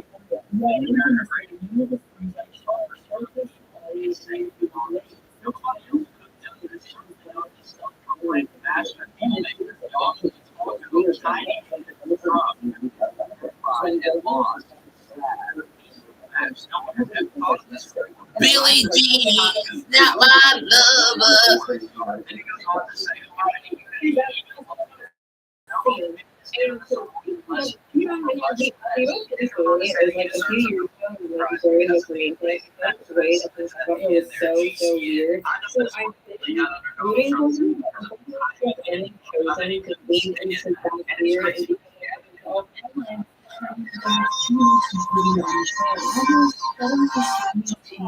For showing her body. A quote from the female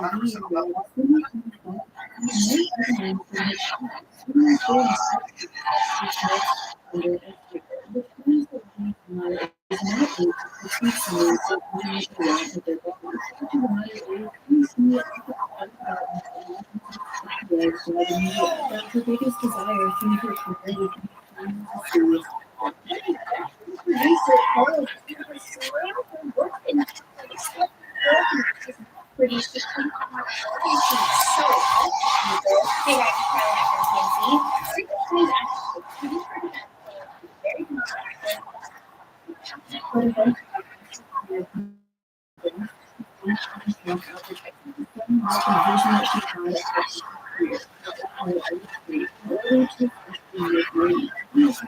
Sydney is just laughing all the way to the bank. People complaining about that what she's doing.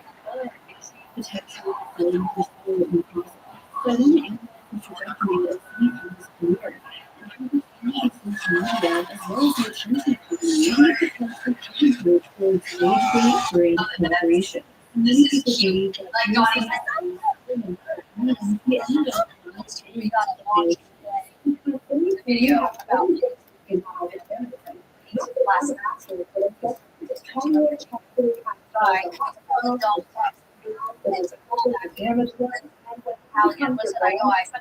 Living actively the newest pick-me-holes.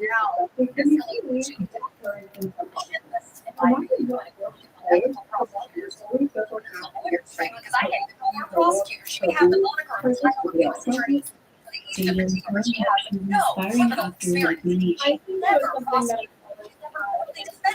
And I don't count the nominal time she spent carrying the Charles classified documents and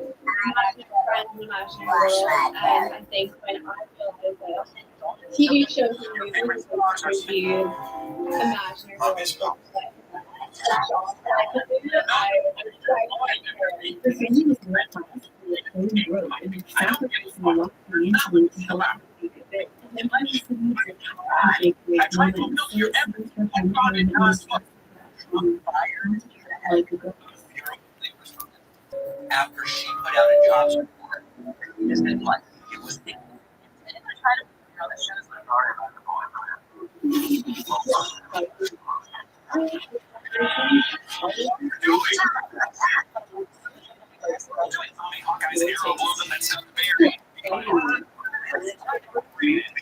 Friday was doing big events anymore. And Irish actress will be playing them on Friday.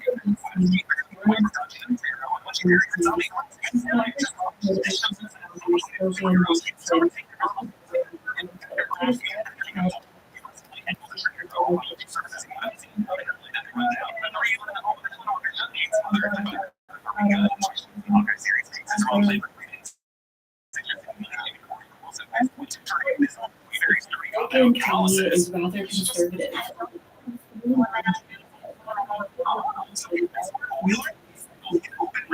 If you say you're from Spokane, to those familiar with the area,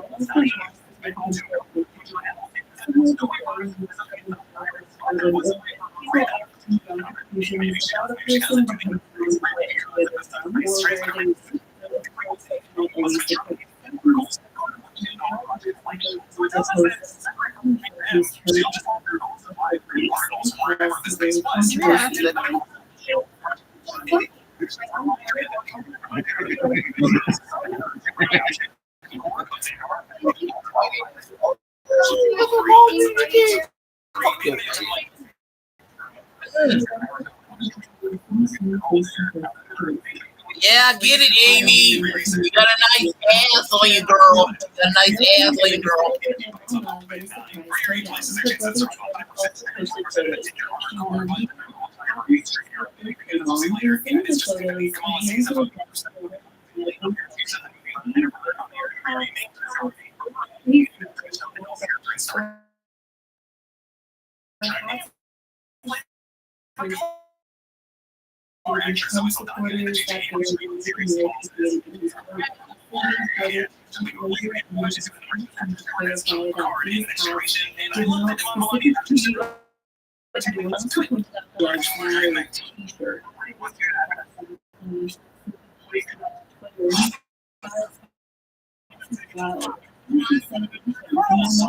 Birthday has turned into an absurd political statement, which was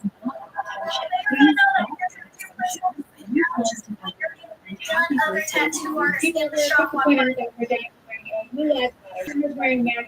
They're mad that she literally took some pictures of course that she then tweeted you guys this is wild. An innocent celebration going on. Forget that they have turned into an absurd political statement. For some reason, the statement almost feels like, guys, this is so silly. Stop taking it seriously. But she made a response. Speculation was political beliefs. Sydney's mother, Lisa, hasn't interesting background. Sydney's mother is a lawyer, apparently not just a lawyer. It was a huge advocate for opposition. She even calls herself a visa.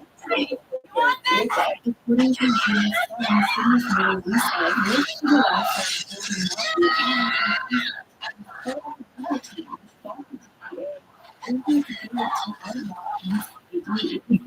he referred to you as a hard attorney. Family moved down to California and the first moved in 2016 to legalize the police said was a huge container. Growing up, Sydney's family was made in the lower lakes of the home. But her family had Alida! I love you, Alida! to give up. So once it happened, she brought it back. Family, y'all losing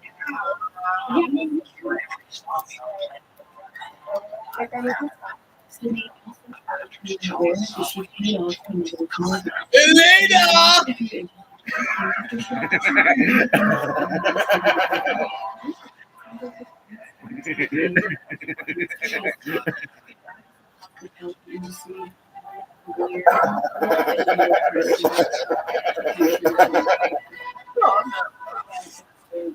To hear. Yeah.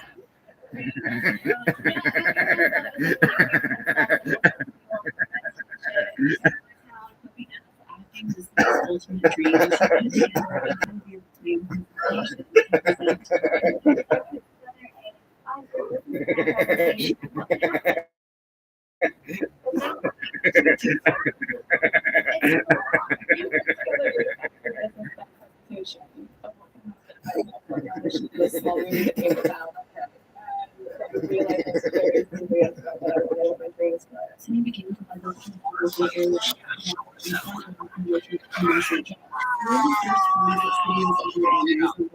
Zombie movie.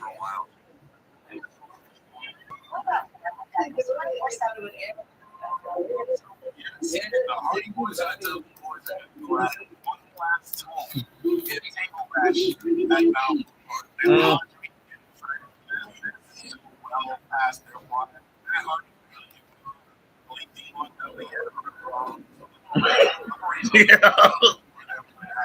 I'm sorry, the Jelly Boys versus the Hardy Boys. Like, yeah, okay, whatever. Sydney's parents seem to have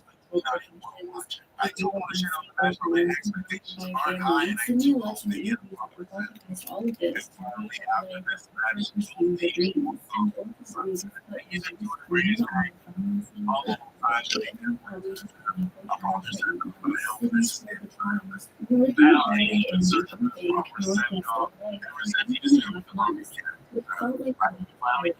of these Under his body was that is for an age of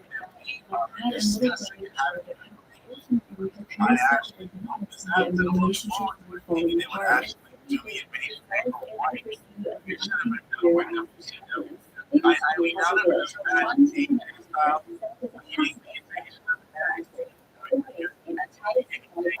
success. He wants to retire. He wants to retire before his body is fulfilled. And his styles are strange, but so imagine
just like Twitter, TikTok's becoming more racist because of Donald Trump.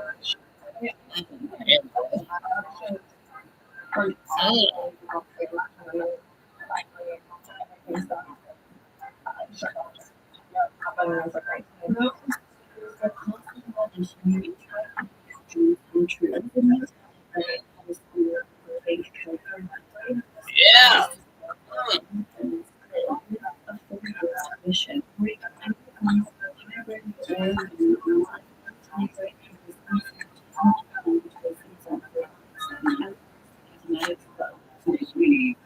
Wakanda forever, baby.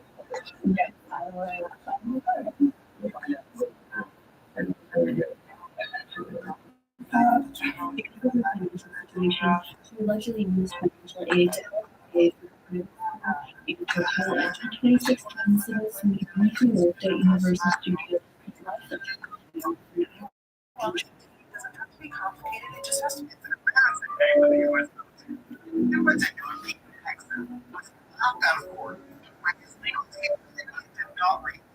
Early in her career, Cindy booked guest star roles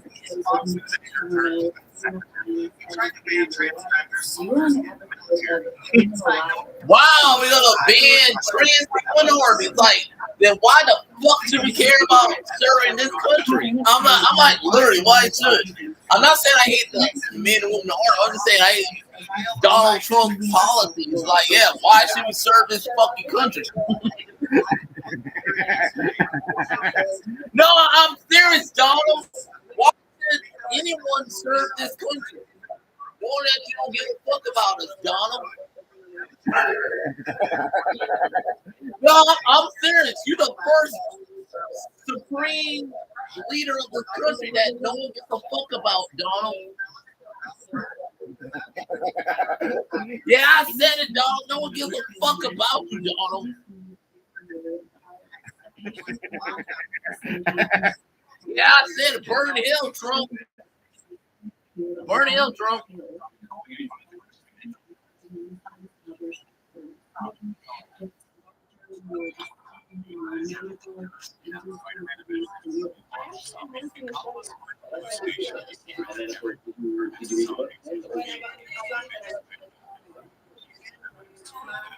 That's a lot to do in a short time. You caught? It was reported in an article by Variety that he signed with ICM Partners, an advertising agency that works Yeah, Amy.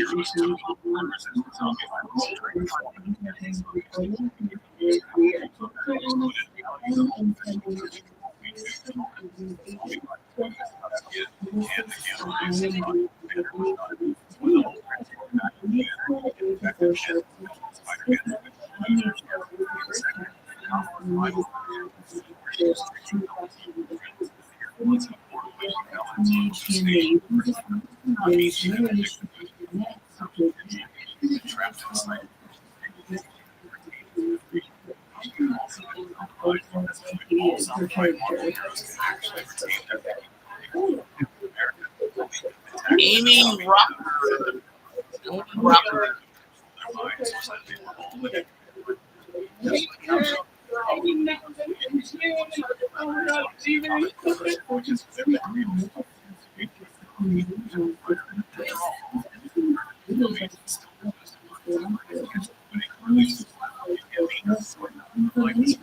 They often struggle to see how to take separate applications because they can't work known was nominated for 20 Emmys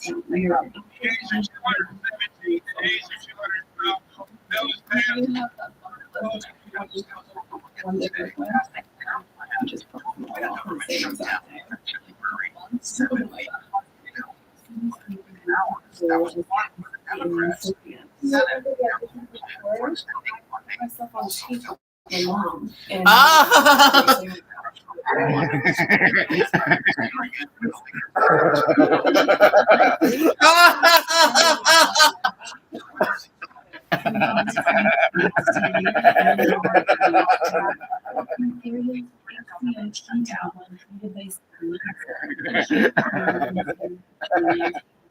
year.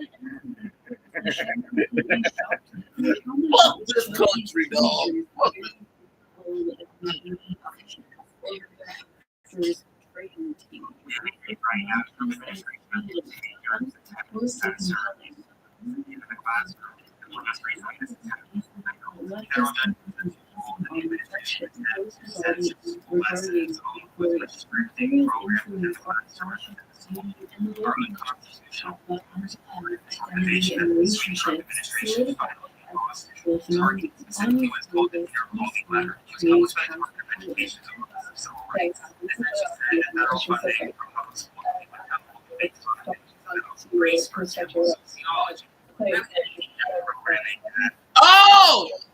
So my niece and nephews can't learn about that Black History Month because the white man's a piece of shit.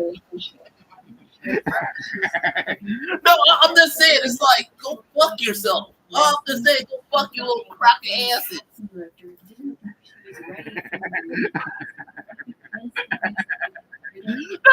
I'm just, oh!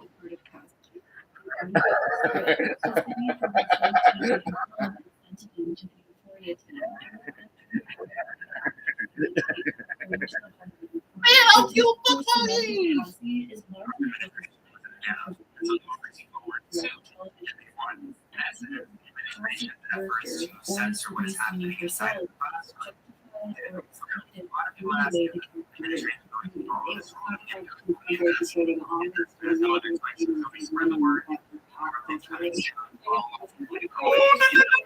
Shut up. Chrissy Nolan's a slut. She's a fucking slut.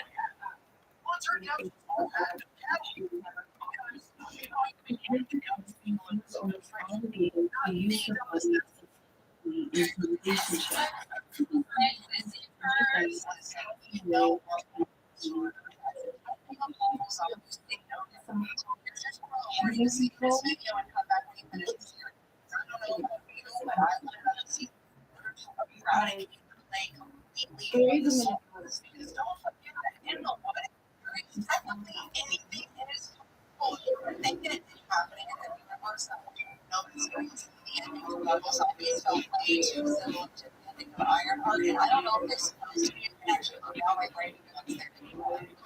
They're really fun to this show. Let's get one to watch so we get that. It's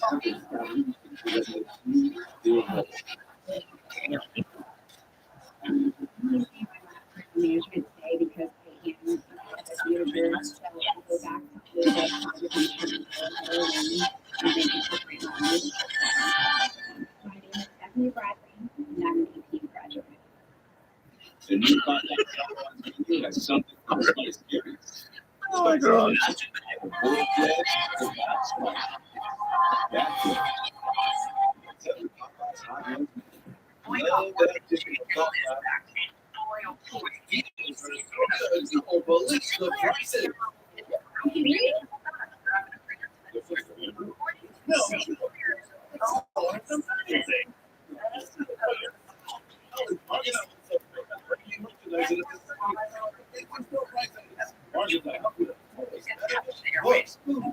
So much more. I'm like, y'all motherfuckers are cancel culture sensitive. No, I'm serious, man. Like cancel culture bullshit.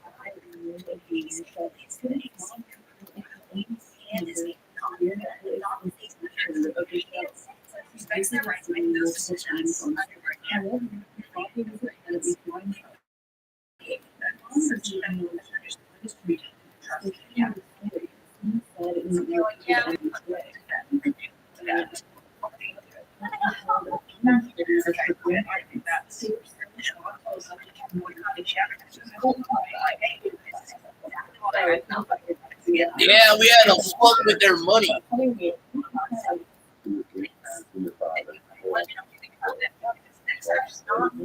Yeah, but Sinclair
So tight.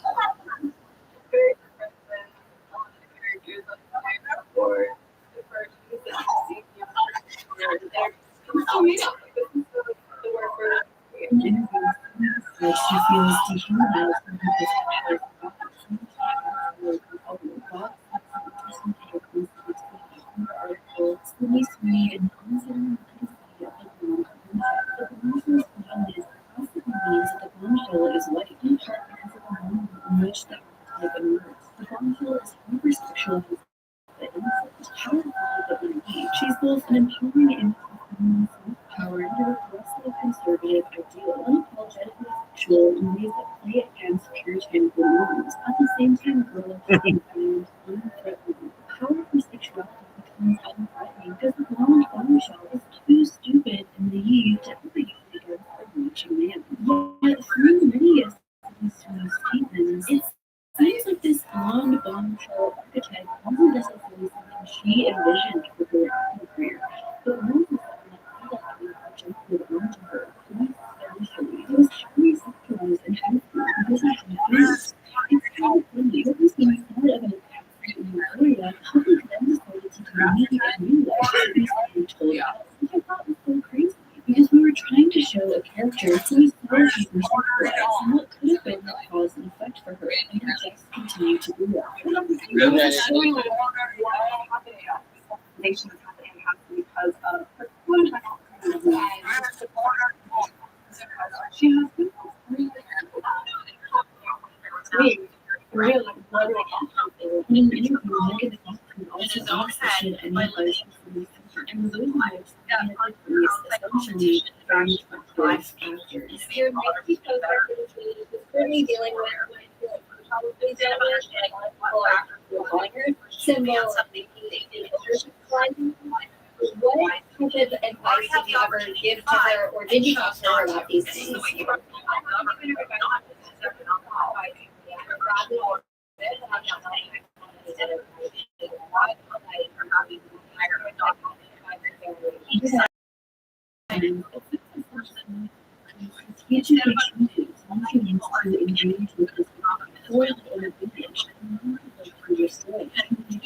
Which I think you know is that many people in society do have. Often those stereotypes are only seen as one thing, whether you're given a bias, a racial bias. Wow, dumbass, you fucked up America, you cracker. Once again, the white man fucked up America because he's a fucking dumbass. Cracker. No, seriously, the white man fucked up. The white man, the orange motherfucker did it again. That's what it's said.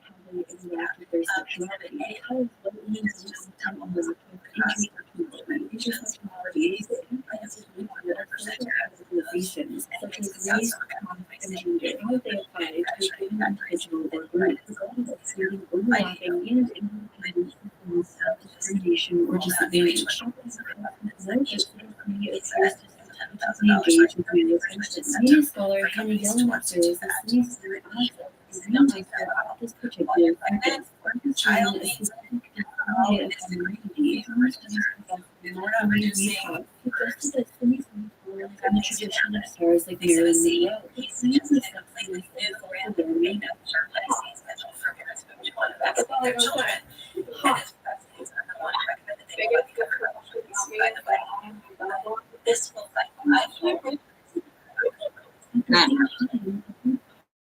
Damn, girl.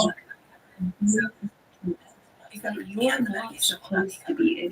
You're not supposed to take control of the narrative or the joke. People's feel control. So the way that many people try to get that control is through one session themselves. They take off the narrative. People have to raise so at least they have some semblance of control.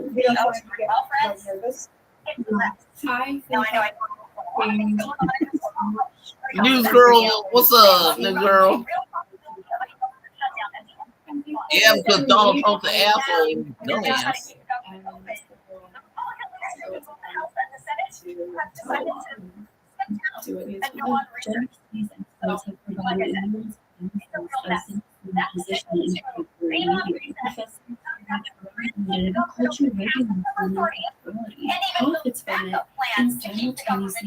Wow, way to go, Michael! Michael bullshit.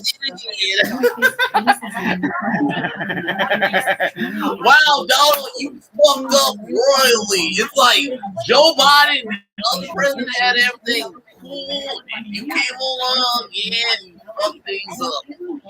You fucked America, you dumbass. Oh, but I got my White House looking good. No, you don't. You look like shit. The White House look like shit. I don't care. Maybe thinking that no one cared about the friends anyway. Wow, Sir Valentine, because you fucked up, Trump. 2021 someone started in the thriller The Winners. Wonderful, terrible decisions.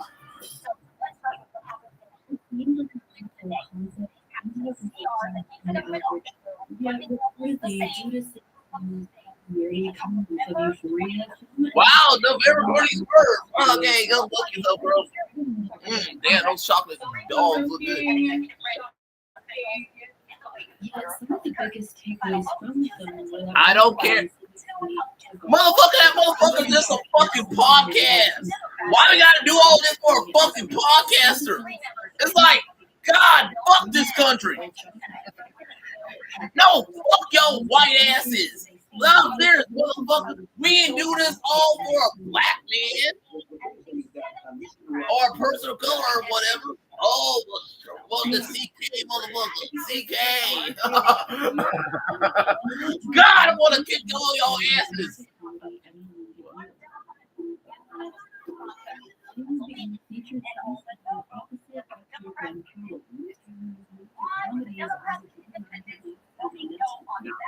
We have to pretend to fall in love with it's like just a small changes where the games really escalate and God, I fucking hate this country.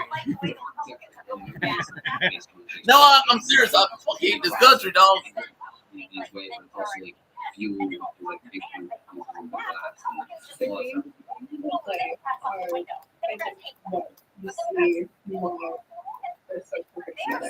Despite the film receiving mixed reviews from critics, the film itself is a box office. The film grossed $223 million worldwide, from $103 million.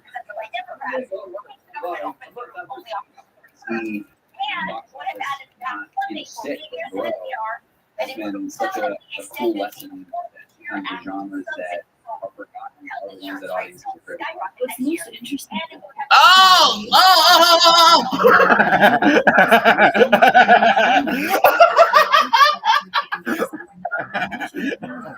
Oh, yo, on you, Ben Shapiro. I'm gonna kick your ass.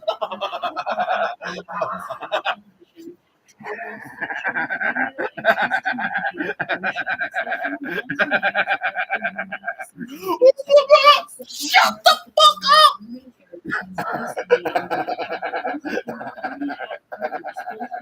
I don't give a fuck.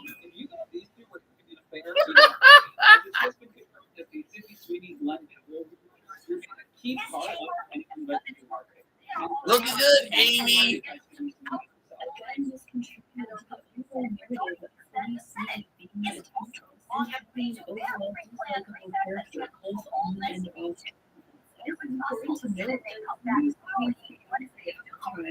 Produced the movie with her, and he was there the entire time for the production of the film. Yet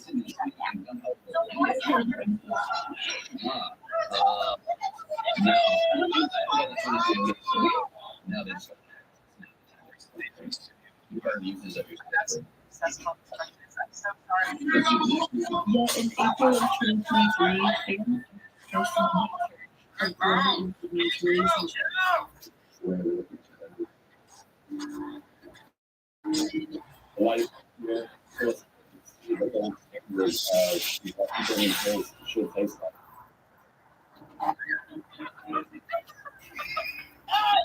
You mind, page 6 reported that Glenn, a boyfriend, dating for 3 years, moved to G.J. Harris, followed Sydney's on Instagram. Meanwhile, Glenn hired Sydney's very flirtatious with one another. By the end of April, G.J. confirmed the breakup, posting on Instagram, no real word until that.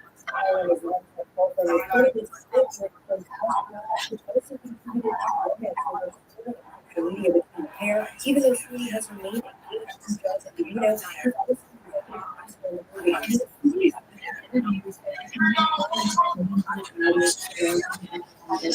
Regarding the rumors that she was caught in an affair with her co-star. She said in an interview, "That's what people want. So I'm not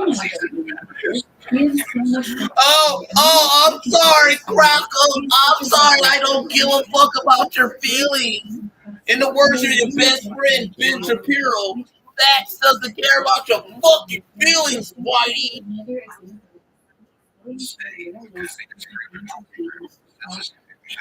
But it was okay in 2024. Y'all question everything Joe Biden did when it was live and all this shit. It was like, okay, we all come out here and question this, question that. This is woke, this is woke, this is woke, this woke, this woke, woke. Oh, but I can't question y'all bitch asses. Don't kiss my ass there, Mikey.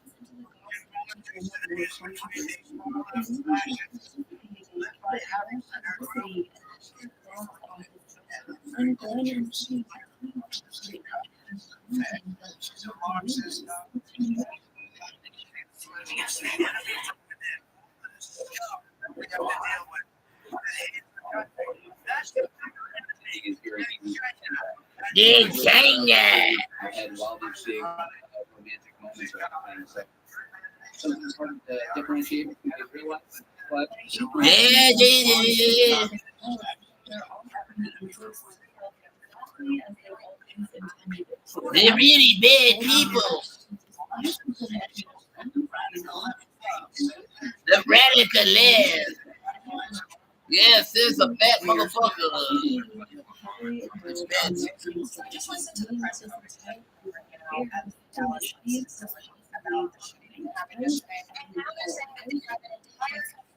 Of this guy saying he did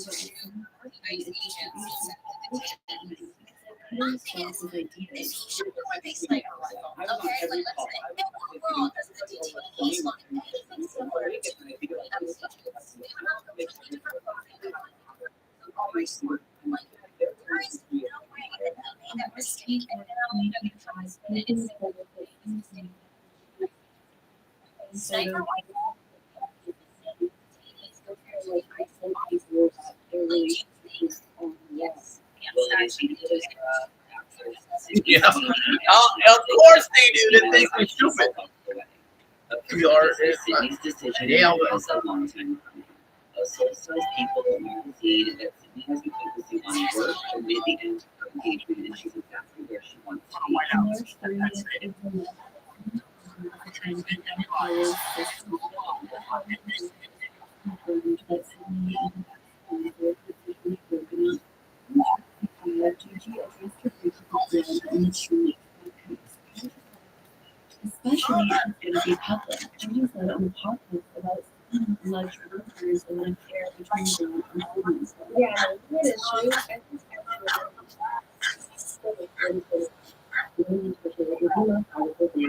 immediately, especially if it's public, like don't like, I just don't like someone talking about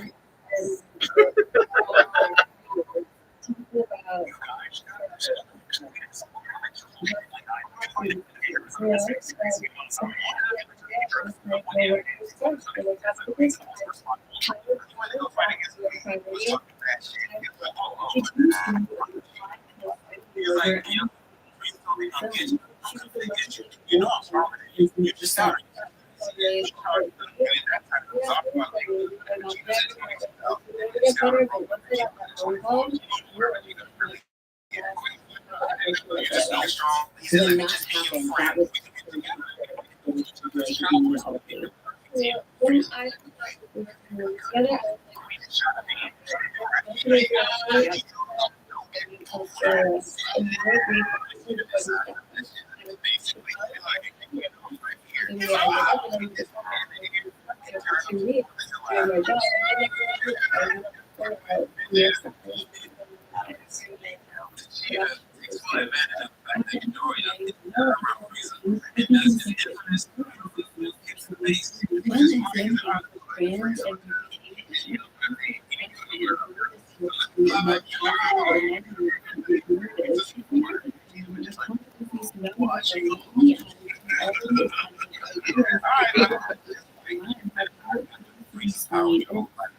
Yeah, this little fat ass gonna go up that escalator. Oh my god, my fat ass can't go up that escalator.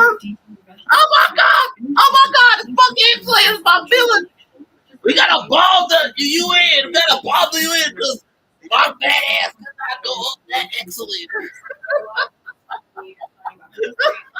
Sorry, it's like, oh my god, this fat ass can't go up that escalator. Fat ass can't use the escalator. Just like the escalator went down, he couldn't climb it. You know he can't be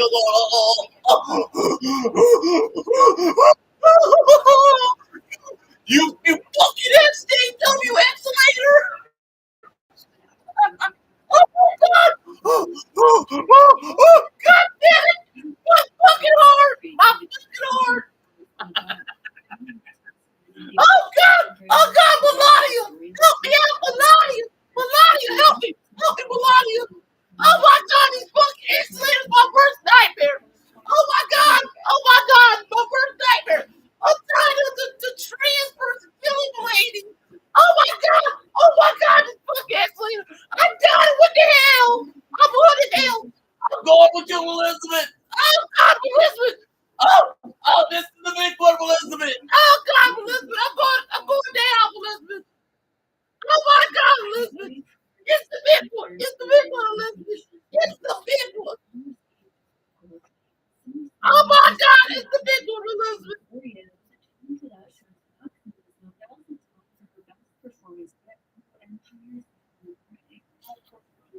Oh my god, y'all still going after Pedro Vasquez over nothing, dog.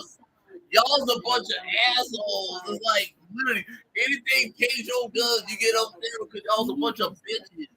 It's like, oh my Pedro put out a message on social media. Yeah, it's called freedom of speech, asshole. It's called freedom of speech. Y'all a bunch of anti-American motherfuckers, you motherfuckers. But they put out this speech that says her perverted. Is it motherfucker? Hey John, your whole career is you being a pussy ass, ugly ass motherfucker, John F. Trent. Fuck your white ass, Johnny. You ugly ass piece of shit. What you do, Johnny? Can't kick my ass, I kick your ass. Because I'm like, what's wrong with Pedro? But he's anti-American. No, he isn't. It's perfectly okay. It's okay.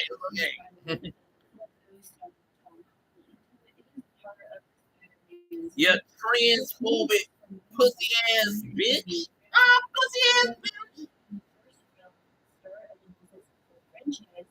No, y'all's a bunch of pussies, man. Y'all's a bunch of anti-American pussy ass cock-sucking bitches. Oh my God! Yes, you are. Even with everyone saying how absolutely terrible Madam Web is. This is one of the worst superhero movies I've seen in a long time. Madam Web very well might be the worst movie ever made. It was. Terrible. Like, It was. almost makes you angry. It was. It technically is the worst movie ever. It makes me want to go see it more, just to see for myself how bad this movie really is.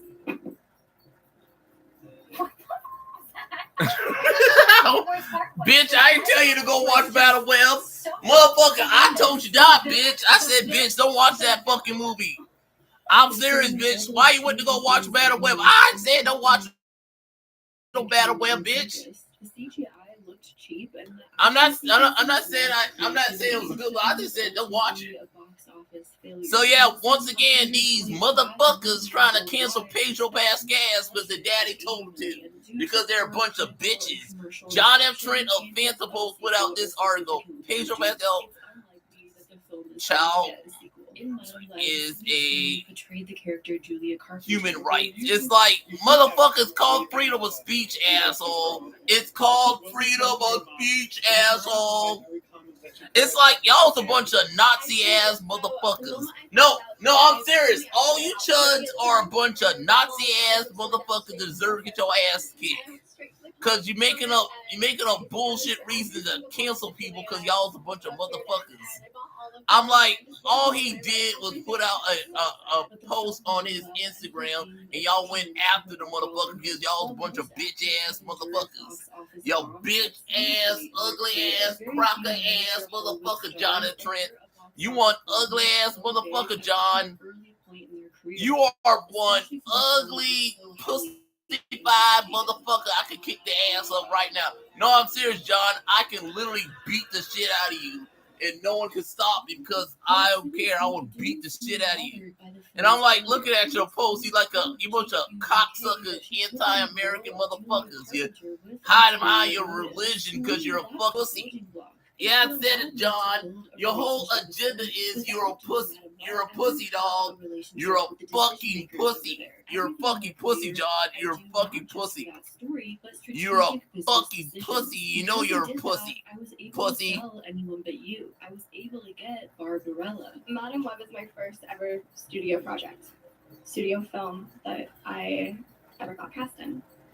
And I am so thankful to Sony because it was such a building block for me. I am so thankful for Sony for letting me suck that dick. Sony, thank you for letting me suck that dick, Sony. Thank you for letting me suck that dick, Sony. I was like sucking Sony dick like I suck everybody else's dick. I love sucking that dick, Tom. I like. God, it's like every one of his other videos is garbage. It's like all garbage. John F. Trent's garbage. Sydney Sweeney choosing to star in Madam Web. NASCAR is like it's like John F. Trent's whole agenda outside of the fandom is typical redneck NASCAR shit. NASCAR. He's like a typical redneck. To a point, I'm gonna say he probably fucked his sister. You like fucking his sister, don't you, John F. Trent? You're a sister fucker, aren't you? You're a sister fucker, aren't you, John F. Trent? You're a typical redneck that like to fuck your sister, don't you, Johnny? You like fucking your sister, don't you, Johnny? You like fucking your sister. You like fucking your sister, Johnny, don't you? Called 50/50 Films. You one of those sister fuckers. Your sister fucker. 50/50 Films. And is it true that? Cause I'm like, why is it you always gotta put out bullshit articles like that? It's like you got one, you once again trying to attack Pedro Vasquez for being an American with freedom, and now you also got one on Jennifer Lawrence. I'm like, okay, whatever. I think more minds are better in a room than just one. And it's like y'all going after anyone just fighting for their freedom of speech because y'all anti-Americans. No, I'm serious. You're anti-American, you motherfucking MAGA bitch. Because I'm like, what is wrong for celebrating and defending your freedom of speech? Yeah, I'm just saying, what's wrong with Jennifer Lawrence representing freedom of speech, asshole? It's woke now to have freedom of speech, asshole? Oh, she said something bad about Charlie. I don't give a fuck. No, I'm sorry for your loss, but go fuck yourself. No, I'm serious. Y'all taking it to the 10th level, you pieces of shit. No, I'm serious. All y'all's a piece of shit. Y'all taking that to the next level, trying to cancel motherfuckers for using their freedom of speech, asshole. It's called fucking freedom, asshole. That's what we fought for with Jimmy. Yeah, I support Jimmy Kimmel, dumbass. You can suck my dick, motherfucker. I'm gonna continue supporting Jimmy Kimmel. Asshole. Y'all can suck my dick. Suck my dick, assholes. Flowers and cough relief all day or night. Cough prices averted. ¿Dónde vas a encontrar algo fresco, calientito y acabadito de hacer? You know what? Let's go back to Tiene it. un pollo entero, viene con arroz, frijoles. Pollo más fresco de pollo tropical. La familia puede comer por solo $19.99. Don't miss Hudson's Fall Furniture Fire Sale. Get 50% off store-wide and clearance deals up to 90% off. Over 13,000 items are in stock and ready to deliver right now. 16 months. Announcing only at Hudson's Furniture and Mattress. It's a really interesting business. Has it been rewarding? Like wanting to read about Assholes trying to take away my fucking freedom.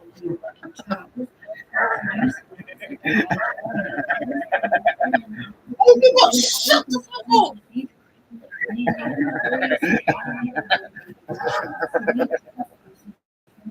Bitch. For his acting career. Through his production company, Seven Bucks Productions, he's the lead in every action blockbuster. It could be that Express should become tired and typecasted. He also said she demanded her to be in revealing positions and to prove herself in other artistic roles. Starting her own production company, Louise attempted to gain control back her career trajectory. After Euphoria, people who only cast her as one, refusing to see her in any other type of role. As said in an interview, we see it all the time. Casting directors don't think they're ready for a role because they watch casting in Euphoria. A woman's body is beyond empowering and beautiful and sexy and all the things. I think one time I told the narrative of my body.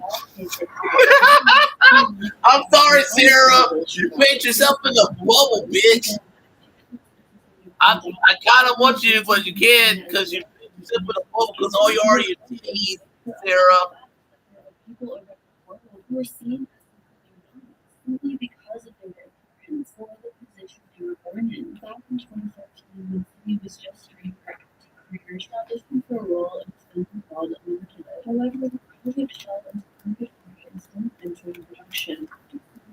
After she produced the rights to the screenplay. Here, there are a lot of script. What that is, what it's about.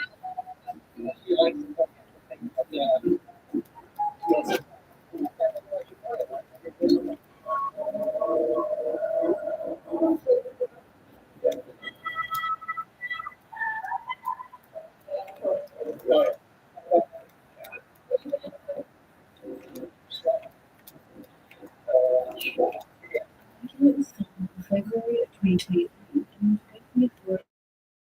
and was released.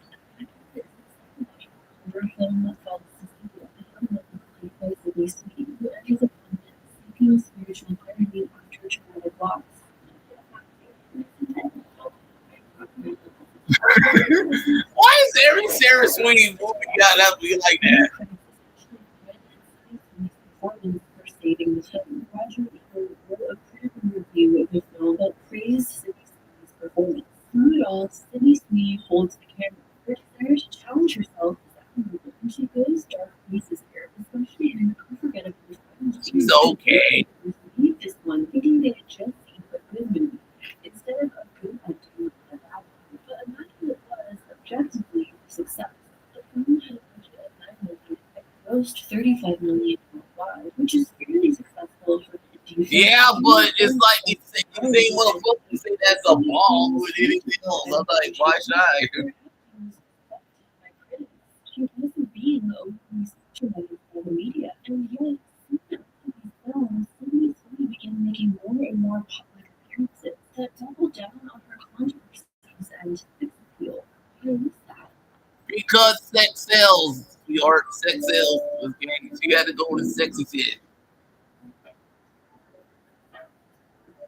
Sometimes you feel like a nut. Sometimes you don't. Yeah, she went back to being sexy on there. Because it was funny.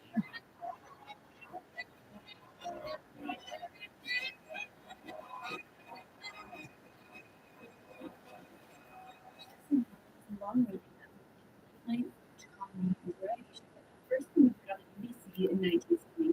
Over the decades, the show has been a launchpad for comedians looking across the world to Hollywood, including famous comedians like Adam Sandler and Will Ferrell, all of them started on SNL. Celebrities also appear on SNL as hosts. Saturday Night Live is another platform where celebrities can show a different version of themselves than the usual character their typecast films and can promote their latest projects. But during Sydney Sweeney's Saturday Night Live appearance, a lot of discussion was surrounding her physical appearance, like a career skip that played with the stereotypes of the hot, dumb blonde. So Nora run. It was like leading that, and then the reason you don't want to buy it because you're sexist. No, it's like right there because you're sexist. Because it's both because the replacement Silver Surfer of Nora Rand who's dead is the woman. So it's like, well, make the Coming out called Immaculate. Perfect casting. Sydney also talked about her alleged affair with Glenn Powell, and she's happily engaged. But when she found out her fiance had the crown, Glenn Powell was sitting there instead. I think the craziest thing I've seen is that while I was going to on video, I was having an affair with my sister. because you're sexist. No, it's like I don't get why that's the reason. It's like, oh, because you're the Lord. Oh, okay, that's stupid. That is stupid. That is stupid. That's not a real reason not to buy a car. It's a stupid reason, but it's not. It's not to buy it. Or Sydney Sweeney makes a ton of tips, even though she's really bad. Nope. Not a car.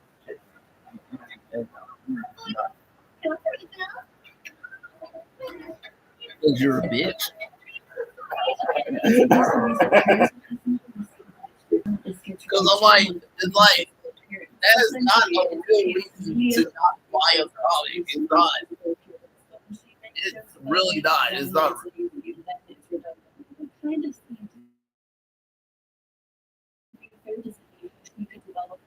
It's not a real reason not to buy it. It's a sexy reason, but it's not a real reason. Or capitalize on her appearance in a self-aware way. It's almost like Sydney Sweeney herself is not allowed to be in on the jokes that people are making. Just ownership of herself and all the jokes that people are making. So that all of a sudden people become aware of how they see the jokes are, how they are, how pervasive they are. And they weren't aware of this before. During the appearance on the Fly on the Wall podcast, SNL member Ellen Yang defended Sydney Sweeney. Ellen Yang suggested that Sydney herself insisted that they use her rock as the base of their humor. Ellen said that Sydney was an example of a host who came in and understood how she was being consumed or perceived already. This example that was in it and understood how she was being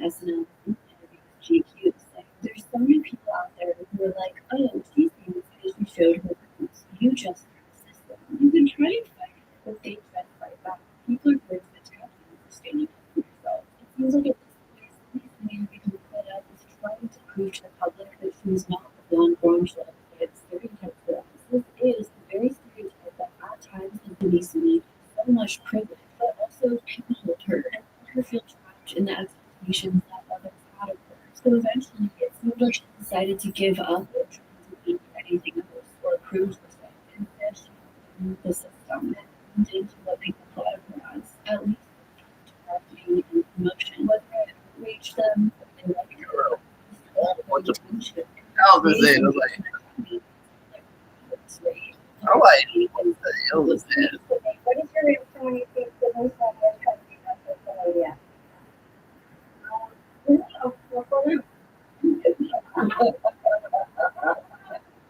What she did. How far can I go before people stop paying attention? Really, the audience that's paying attention to that sort of marketing really go see all of your serious your bug efforts. In 2024, Synopsis recently starred in a high-profile film about former professional boxers and emotions were as BBC said that Christy Martin, in 2017, actually filmed third pounds to portray the professional boxer in Christy in 1947. And with that, she's standing here right now, and the whole world can get to see her life, everything that you went through, The depth everything of that the you Silver pushed through and Surfer. fought for.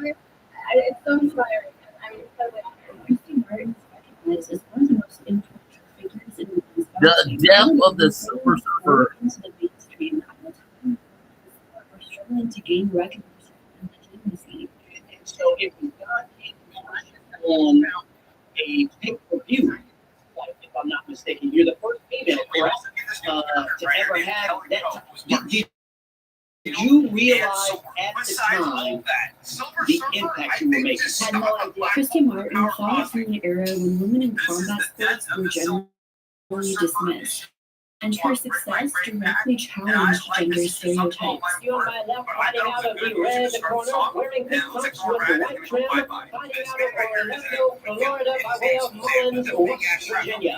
She weighed in at the lightweight limit of 135 pounds even, with a record 34 wins, 2 losses, and 2 draws. She has 25 wins coming by way of knockout. Ladies and gentlemen, recognized as the women's pound-for-pound champion, introducing the coal miner's daughter, Christy Martin. Christy Martin also endured years of abuse in her marriage to her career.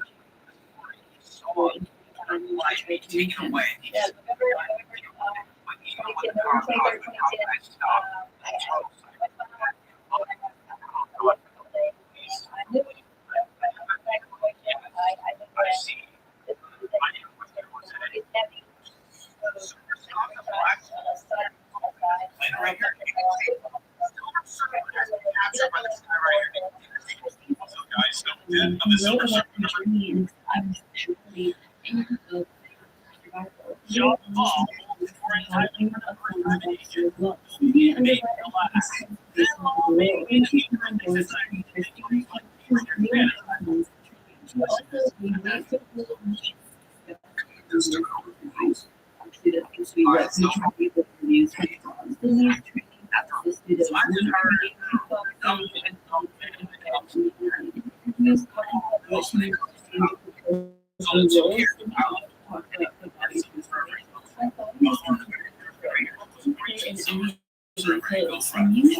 23.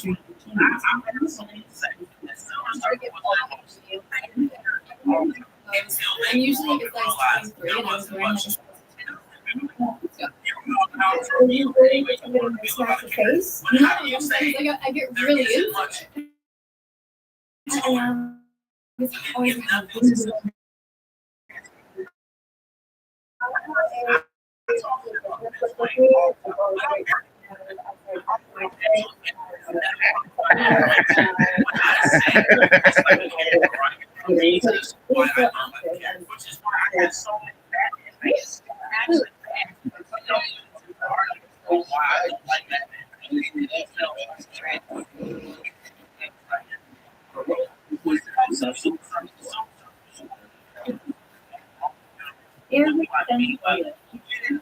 We're up to 70 days.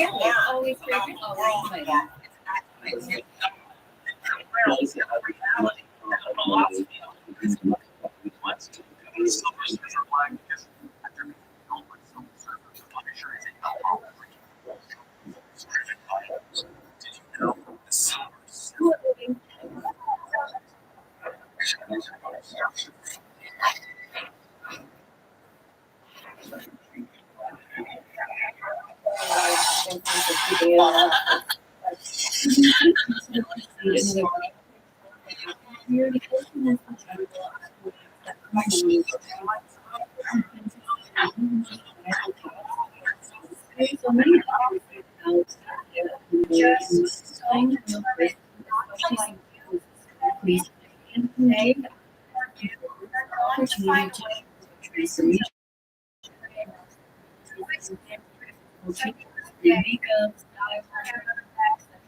Judy Garland, over half the best actor winners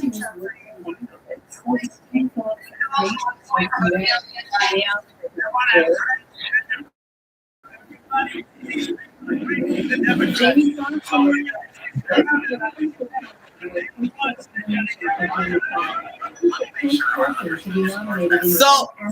So what Donald Trump is saying, he's gonna shut down the entire government because he's a transphobe. No, that's what I'm hearing from Donald Trump. He's gonna shut down the entire country's political conference because he's transphobic. It's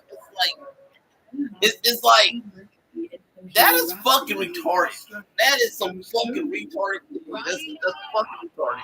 Y'all some Nazi motherfuckers. Y'all some Nazi motherfuckers. Y'all some Nazi motherfuckers.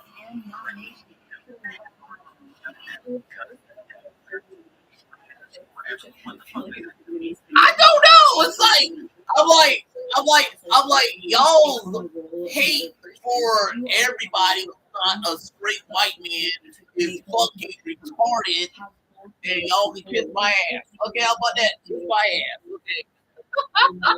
I'm like, he's gonna shut down the everything because of the fact that they want to support free. I'm like,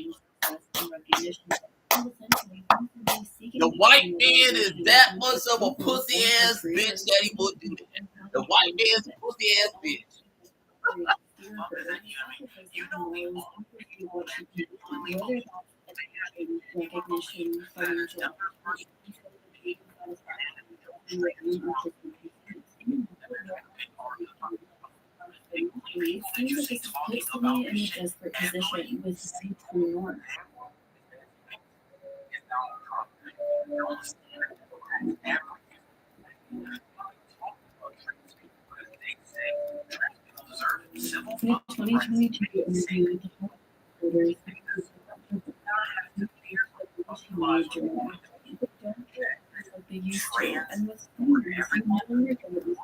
Business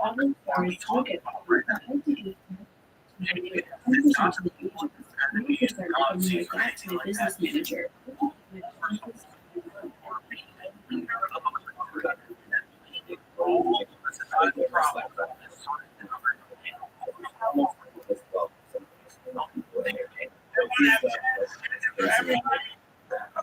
No, we want them to have the same rights as everyone, you dumbass.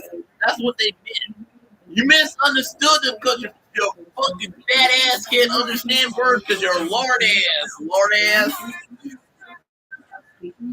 Oh, there's like fucking dumb fat ass. Prince is a fucking dumb fat ass.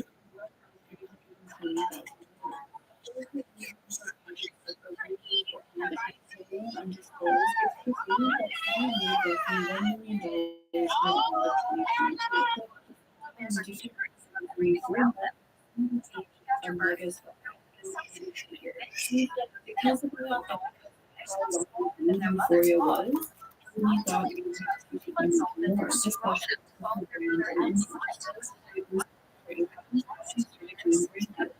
first in the world of social media, and he was becoming a name, a star, and her image brings a lot of attention. It's important benefits of brand that she works with. And these brand deals do have tall and with the role of production and staff together. And body. Car tire feels like despite their amazing size. Polar bears can show their body love diving into the water. Every splash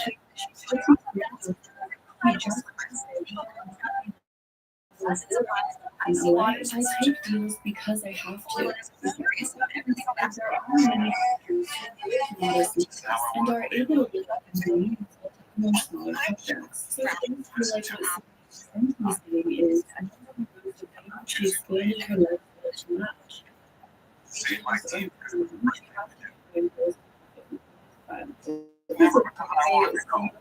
Just seeing that good reporter interview.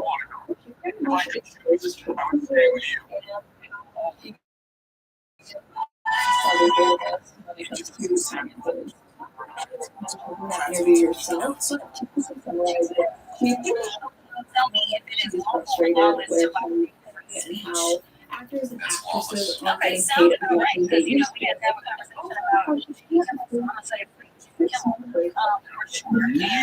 Wow, way to go, Donald! Way to go, Donald! You made Jimmy Kimmel an icon for life. What? I'm just saying. Yeah, I support Jimmy Kimmel. That's my cracker. Fuck you, Orange Man. I support Jimmy Kimmel. Jimmy! Welcome to the Man Show.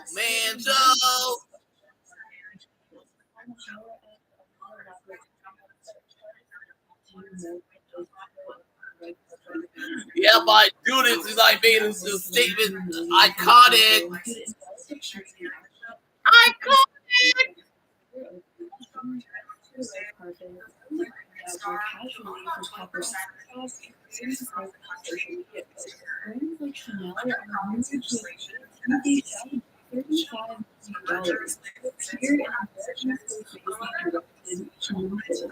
Interviews for Blue Jay. These are all a lot of costs, which directly affect someone like Sydney Sweeney's salary. And she's done a lot of these things, working with fashion brands who've had red carpet events, appearing in high and beauty fashion campaigns and commercials. So when Sydney Sweeney claims that she's struggling financially and almost implies that she is living paycheck to paycheck, struggling to make it in LA, that's a little hard to believe. Yet despite all of this, Sydney Sweeney told the Hollywood Reporter that she does not have the income to take a 6-month break from acting, and that no one is supporting her. I don't have anyone to turn to pay my bills or call for help, Sydney said. And I guess this makes me wonder, where is all this money going? She did buy a house, an expensive house, without having a decent safety net. It kind of makes me see the energy as a kid fresh out of college, just got their first corporate job, and a brand new BMW with their money. Just because they could buy it doesn't actually mean they could afford it. Sydney Sweeney's net worth currently has been estimated at approximately $40 million. Statements, and that worth was rapidly entire career, whether it's during her childhood, when the fact so she was at least raised middle class, all the way to now, in recent days, Sydney Sweeney has made statements acting like she is living in poverty. Well, certainly there are people who deal with anxiety surrounding finances. I'm one of them. The way that they're able to realistically their situation. It feels tone deaf to make statements like this, and also the inability for Sydney to use her circumstances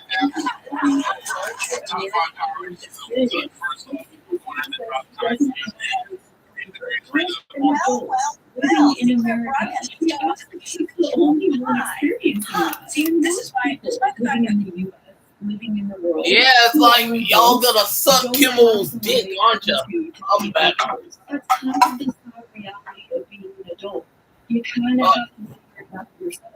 Sydney revisited her remarks with Elle for their 2022 Women in Hollywood issue. I was asked if I wanted to have a family, and I said yes. Then I was asked why I didn't have one yet, and I was like, I don't have time to even take a 6-month break. Like, I don't have time to be able to start this family. I'm working so much. I'm focusing on that right now. And so it was kind of skewed, into kind of context, which was insane to watch. Sydney Sweeney says she sometimes still struggles to pay her bills. Sydney was on the cover of The Hollywood Reporter. In the interview, she said she wouldn't be able to afford a 6-month break from acting. She talks about how 18% of her income goes to different agents and lawyers, a publicist, and that she also has a mortgage to pay. This is what I found on Google, but I know these are wrong, so it's just an estimate. Many comments under this TikTok were essentially Sydney Sweeney saying she can't afford to take a 6-month break. But yeah, those people working can't afford to take 6 months off. If they do take a long gap off of work, it's usually because they're forced to, and it puts them under immense financial strain. People on the internet were mad, pointing out, we can't afford to take 6-month breaks either. According to Elle, Sydney Sweeney made about $350,000 for season 2 of Euphoria, and it's worth about $2. However, the following year after her statements in 2023, Sydney's earnings saw a substantial increase. Sydney reportedly earned $2 million for anyone but you. That's $250,000 for being an executive producer. Of course, putting anyone but you, she shot reality and almost $65,000 for that one. Despite Madam Web being reportedly a commercial failure, Sydney earned $750,000 for the film. While Sydney's earnings for Christie haven't been disclosed, she was reportedly paid a whopping $7.5 million for her role in The Housemaid, which is coming up later this year. Like most wealthy celebrities, Sydney Sweeney started buying a lot of different real estate properties. In 2021, the New York Post reported that Sydney purchased a 3,003,200 square foot mansion in the Westwood neighborhood of Los Angeles. In 2022, Sweeney repurchased her generational family home, and in 2023, she bought a 4,477 square foot fixer-upper. You got money to waste, bitch. In June 2025, Sydney purchased a 7,720 square foot beachfront mansion in the Keys for nearly $13.5 million. We have 6 bedrooms and 8 bathrooms, a home overlooks the ocean and a protected canal. All of these massive movie deals, and yet Sydney Sweeney continues to act as if she has no money, as if she's desperate, in need to cash out her fame. So instead of building a bigger and better movie deals off of her talent, her dreams of being an incredible and respected actor, the very thing she always Sarah Sweeney is a whore. No, I'm serious. Sarah Sweeney is a whore. Cashing in on more and more brand deals. On top of that, these brand deals became more and more sexualized and more extreme, diving headfirst into rage-baiting, chaos marketing tactics, as if Sydney truly gave up on the public advertising experience. She's a whore. That's all she is a whore.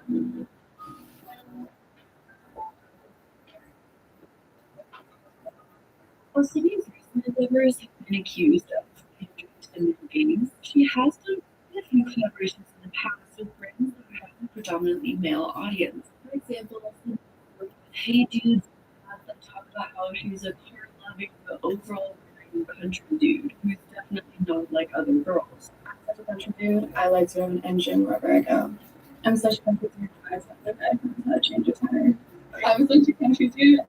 I wear overall before the dresses.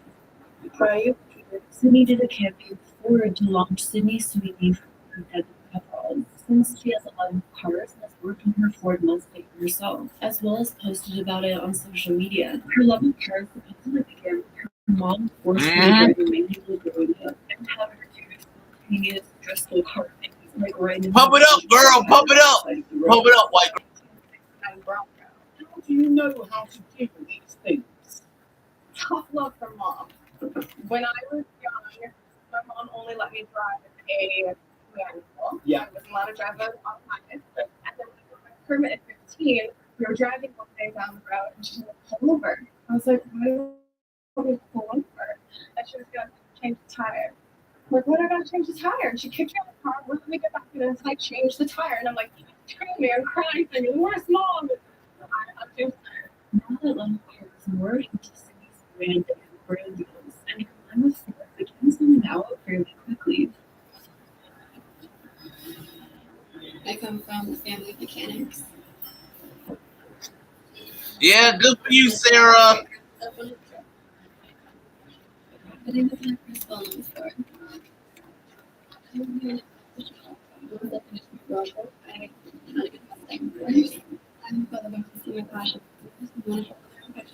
Yet this year's been different with these ads that caused the most outrage and publicity. While of course the American Eagle ad is on its own entirety, when it comes to the other ads as well, in my personal opinion, and the outrage and publicity surrounding Sydney Sweeney, oftentimes those aspects are associated with media pieces that sexualize her. It's determined by my genes. Okay. Hello, you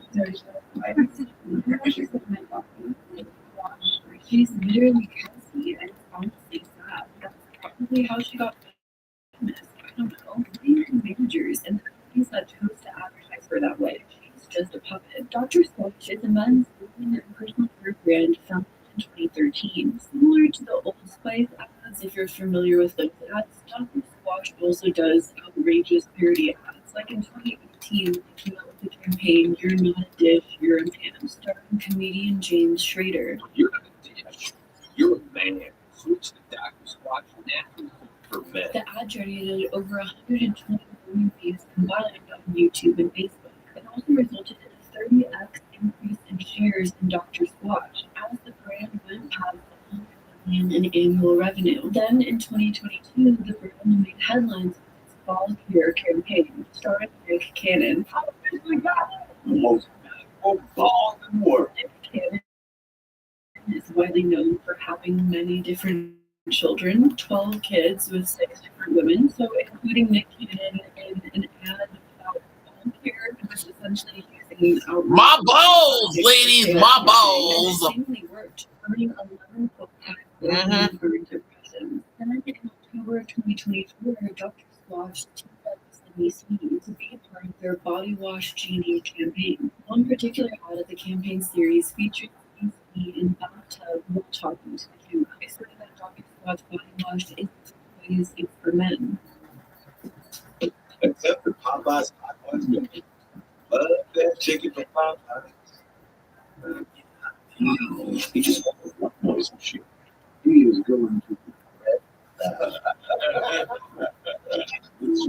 you can reduce traffic and the annoying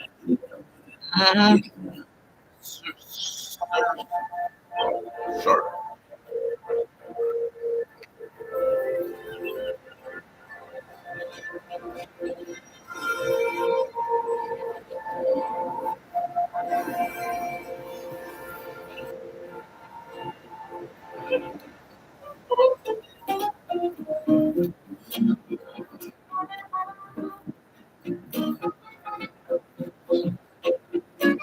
Hello, you.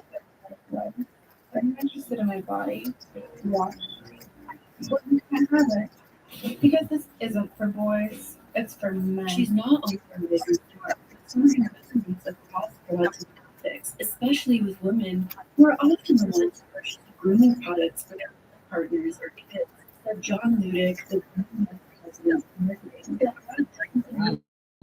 And mixed reactions, with many people wondering why Sydney Sweeney, who was a mega star at this moment, doing huge movie deals in popular TV shows, subjected herself to being sexualized by a relatively unknown brand. Compared to Miu Miu, a huge fashion brand that she had already been working with, but there were others, mostly men, who fully supported the campaign and joked that they needed Sydney Sweeney's backwater. In response to these comments, Sydney Sweeney teamed up again with Dr. Squatch and made Yeah, but why is it okay with Sarah Sweeney does it when I E-Girl does it is wrong. Apparently, Sydney Sweeney's bathwater. You asked for it, so you know what we did? Our team kept her bathwater. So, Sydney's permission. No, I'm serious. It's like Emery did that exact same thing. Y'all made fun of her for doing it. Smells like a man. Not bad. I wasn't expecting it to be manly. It's Sydney Sweeney's this is it. No fictional If they apparently included Sydney Sweeney's bathwater at the time that they filmed this ad, they have already been planning to do this before people commented that they wanted this, if that makes any sense. When you view Sydney Sweeney participating in an ad like this willingly out of context, well, to many, their reactions were just not on her side, blaming her for the ad and the downfall of society, essentially. So you're telling me that the actress I like that girl right there. That girl's kind of cute. while playing at high school is now selling their bathwater so effectively a work adjacent 5 years later? What? What's the state of our nation? Oh, but humanity, there's also a rumor that there is a hole in the middle of the bar, which people are quickly beginning to believe was very easily disproven if you just do a quick Google search. And it seemed as if people couldn't even make up their minds as to whether or not Sydney Sweeney herself was in the right or wrong for taking on this campaign. Yet all of the blame, either way, was pointed in Sydney Sweeney's direction, which I think is very interesting. It's a bar so there's a hole in it. Right. It's got her She's collapsed. I mean, male audience. I different way than Sydney Sweeney's bar. Give me tasers on your body. There's a comment that explains an interesting take and another perspective. I'm Channing Tatum, and y'all white women wanna wash yourself with my black sweat. Okay, ladies. I'm just saying, y'all ladies wanna wash your body with my blackness, okay? Sometimes they participate in it consensually, and sometimes they do not. Men pay for pleasure, control, taboo, hatred for women to get experiences not otherwise available to them. To get experiences for more beautiful, younger, illegal ways not otherwise available to them, etc. To these women. Oftentimes, the mere availability of this customer leads people to state that women are leading the charge on immoral behaviors, or encouraging it by making it available and profiting off of it. S economy has always been around, and men will take from women in the form of consent. Men have been sexualizing Sydney Sweeney since before she was legal, posting countdowns online for her 18th birthday. They've been using her image, her name, her existence, without her control or monetary gain for years. Would I try to take back a semblance of control by selling my bathwater to losers who've been creeping on me since I was a child? Probably not, but do I understand it? Yes. Does that make her just wrong for profiting off the real men who sexualize her? Not in my opinion. Sydney Sweeney said in a press release announcing her new bathwater soap, when your fans start asking for your bathwater, you can either or turn it into a bar of Dr. Squatch soap. In an interview for GQ, Sydney explained the process of making the soap. When we were at the Dr. Squatch shoot, they had a tub for me, and I actually got in there, and I took some soap, and we had a nice little bath, and they took the water, so it's my real bathwater. Dr. Squatch only made 5,000 bars of soap, and the soap was available for purchase on June 6th. The company also held a giveaway of the soap from May 29th to June 5th. It's weird in the best way. I love that we created something that's not just unforgettable. It actually smells incredible and delivers like every other Dr. Squatch product I love, Sydney said. And here's the thing. Should the discussion be surrounding the one woman who sold bathwater soap, or the thousands of people who sold the product? The Dr. Squatch bathwater collaboration became a viral phenomenon that sold out immediately, and the products were even resold because it was limited edition. From prices that ranged from $19 to $1,600 for a bar of Sydney Sweeney bathwater soap. Isn't that the story here? And it seems like women's responses to Sydney Sweeney's most recent campaigns have been more critical than males' responses. Polling data shows that men are more likely to use Sweeney favorably than women, and this gender divide persists across political lines. And this perception was reinforced when Sydney Sweeney blamed the women for criticizing her bathwater soap, stating that it was mainly girls making comments about it. When Sydney Sweeney spoke with the Wall Street Journal, she claimed it was mainly the girls making comments about her bathwater soap collaboration, which I thought was really interesting. They all loved the idea of Jacob Elordi's bathwater, referencing the viral scene in the 2023 Saltburn movie. That being said, before all of these cases, I'm looking back on social media, which isn't necessarily indicative of the general public consensus. It does seem like a large portion of women had a positive view of Sydney Sweeney. Women often came to her defense when she was being objectified online, like when the famous men were complaining about Sydney Sweeney's cellulite. Okay, so at this point, we've obviously all seen this photo Sydney Sweeney posted. First of all, fuck. Second of all, the comments on Instagram, they're gross. I have heard that there's men out there that are like, yeah, I mean, she does have cellulite. Like, I do see a little bit of cellulite there. Are you kidding me? If you think this is a bad case of sick, I honestly do not want to live in a world where men complain about Sydney Sweeney's cellulite. Look at that dress, lady. Sydney Sweeney did a collaboration with Frankie's Bikinis. You guys seen Sydney Sweeney's collaboration with Frankie's Bikinis? No. Yeah.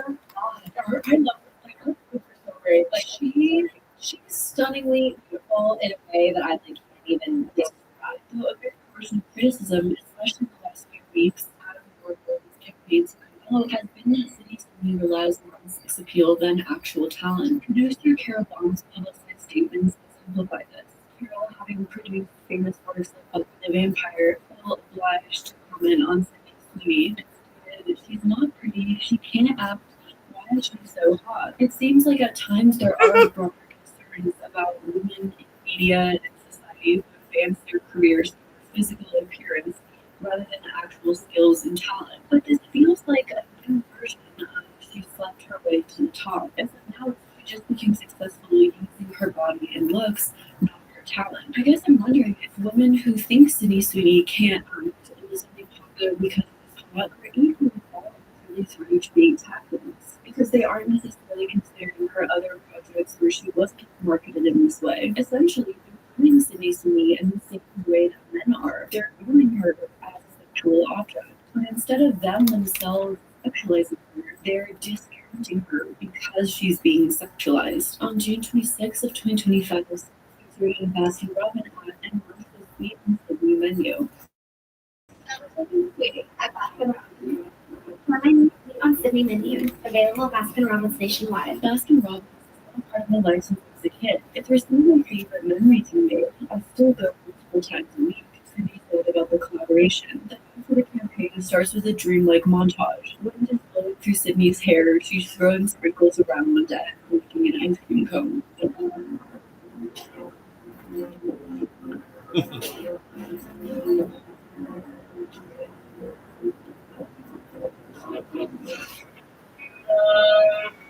Is that Sydney Sweeney? The Baskin Robbins ad did mostly go under the radar to the backlash from the American Eagle campaign. Those who did see the ad expressed a strong dislike, especially since it was around the same time as the American Eagle campaign, which prompted Baskin Robbins to turn off the social media comments.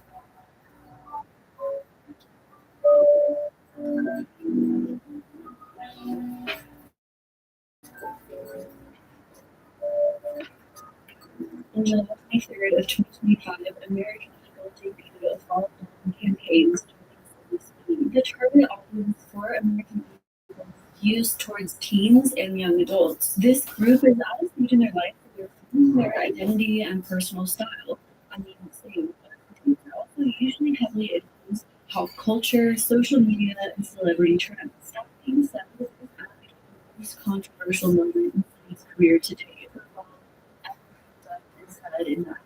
Your parents often send traits of character, personality.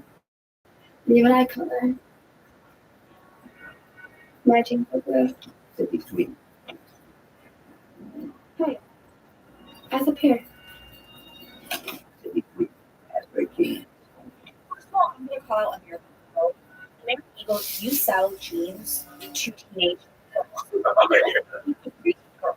Those American Eagles were telling you to sit on your preaching block right now. Why do you live jeans? So there was a time in history they thought things were appropriate to say that, to put a blonde hair, blue eyes, fair-skinned woman in an ad and say she has good genes. It literally is giving the same, I don't know, but it's literally giving Nazi propaganda. This uncomfortable movement of Brooke Shields, Calvin Klein.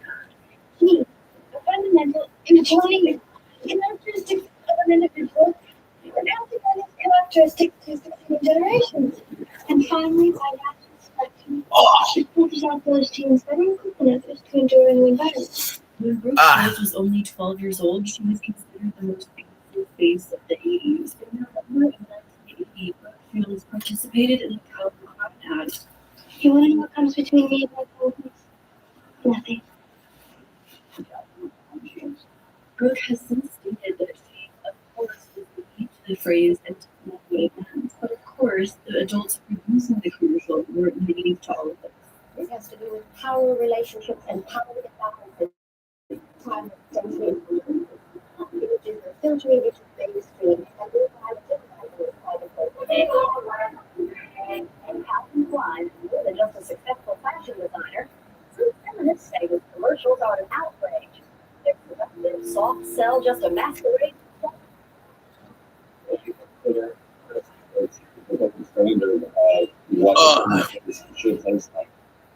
I try to do to provoke, try to interest, I try to excite people. I don't deny that. I have a pretense with that. And I will maybe sometimes step beyond what is considered to be good taste. And maybe I will be different from trouble, but it works. No one's going to hear about you with very young teenagers. So I'm a bad boy. It works. The comparison is I'm a bad boy. People say that the American Eagle support one another and suggest synergies and important. It's worth remembering that artists first, most of them are actually capitalized. Yeah. Like we're stuck in this system with them.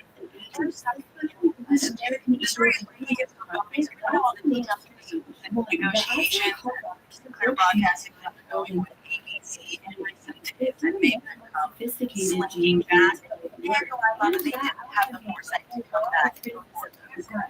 When you turn it and tickets to reading small in a decade, ratings how the thing is down on completely. We're not even going to take this online. And here to do it, I never practically tell anything because they are all trying next. Other broadcasters are refusing to show people on their stations. How's he going next time? Negotiation in fact Disney or ABC or Kimmel agrees to anything unfortunate. That's one of the causing their advertisers and they show the true power. Systems as terrible, harmful, and exploitative as they may be, my definition American Eagles really confirmed it themselves. So many people criticize Sydney Sweeney herself for promoting utopics. Of course, it's hard to say what level of involvement Sydney had or even awareness of I'm actually so excited to try to who's underage my and favorite in the right context is behind more to say Sydney Sweeney is mature and understood the context. While she didn't portray in the ad, she said the words. And she was how it would be portrayed. What comes along with intellect is being held accountable and should have known better or exactly what you were doing.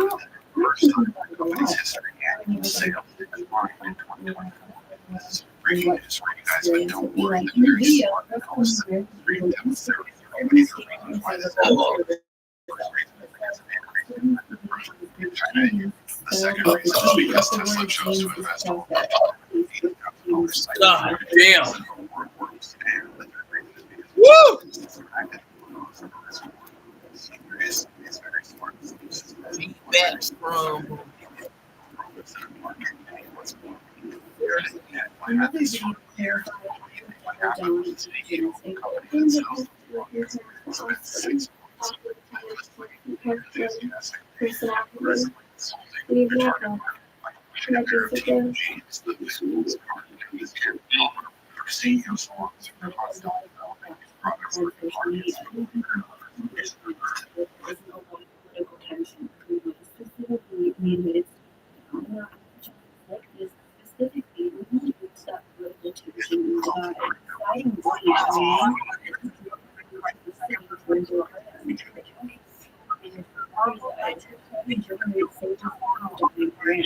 Objectively, you have to wonder what was American Eagle, the brand itself, many people accuse American Eagle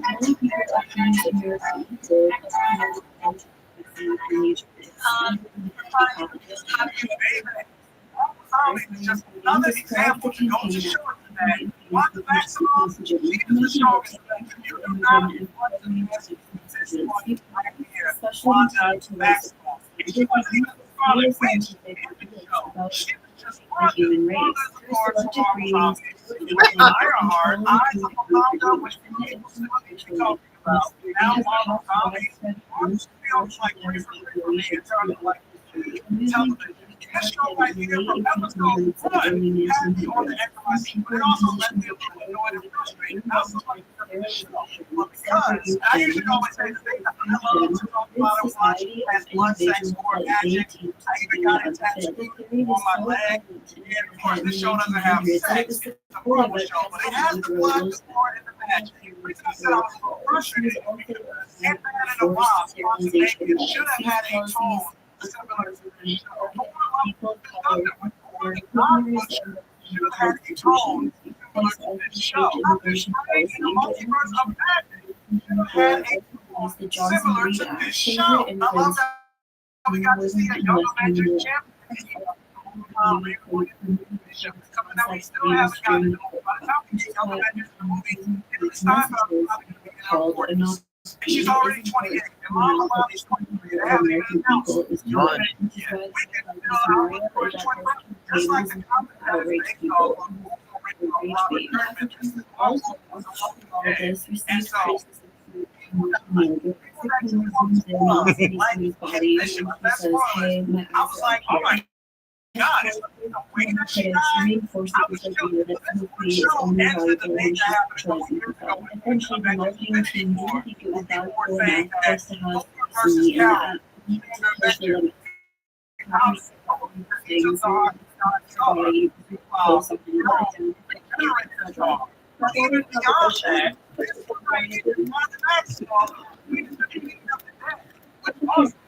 Carol. She's more powerful than them. She's so powerful that she can pick someone like it was bringing back the ads of the past, like the influence which influenced her character and influenced how she was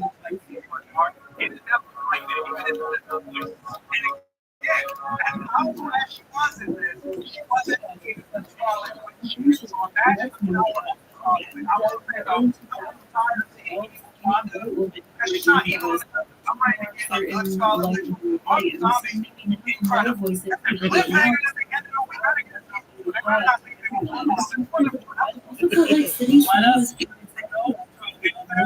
I'm sorry, it's like the real thing is actually like Marvel's audience. feel uncomfortable. And the entire nature of the ad being upbeat doesn't make sense.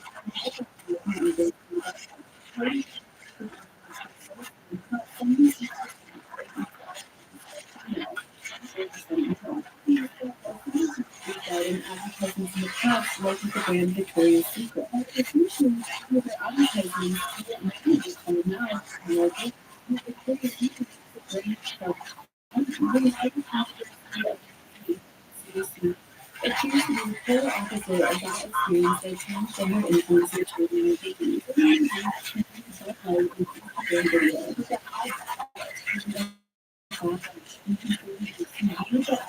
Political standpoint, so much for the brand sales.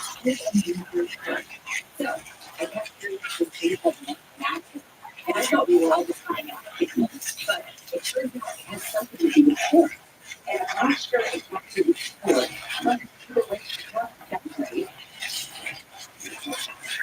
celebrated my 365 code. It has to be the best ever. A can with my theme song.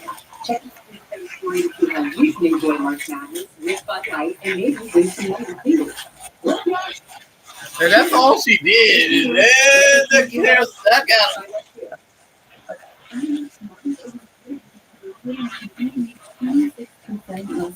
While their membership has grown by 6%. You guys know I'm having and I got a sale for you. America,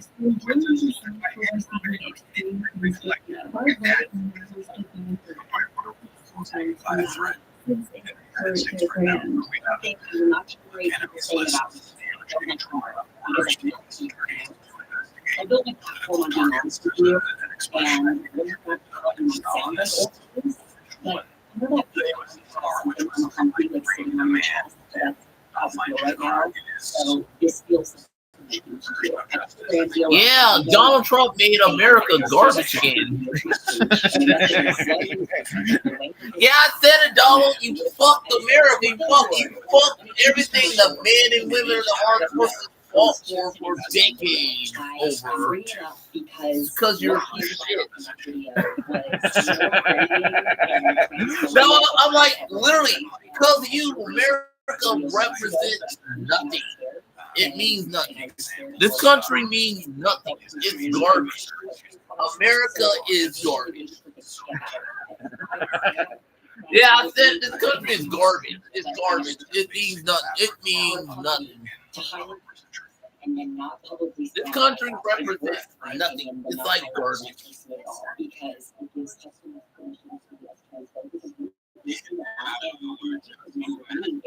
Right behind now.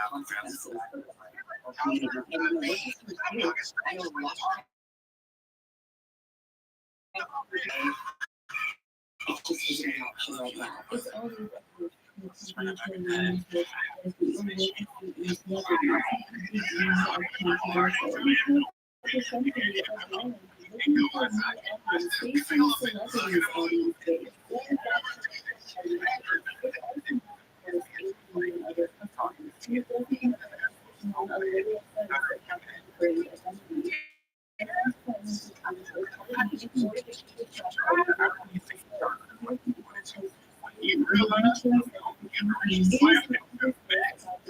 Yeah, so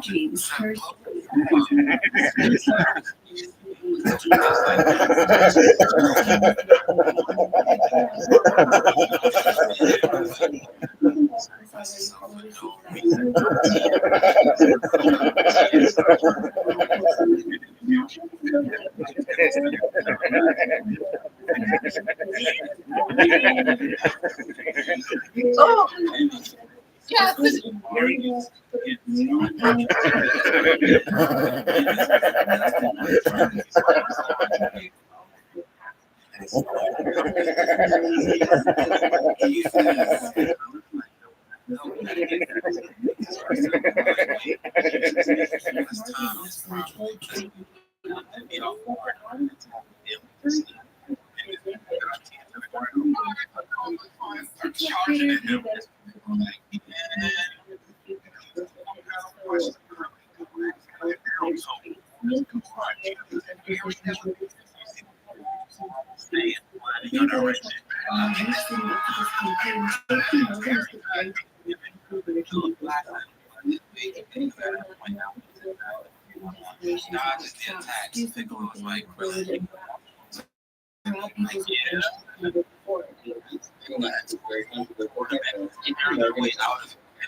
this was about thinking something good, even though it wasn't.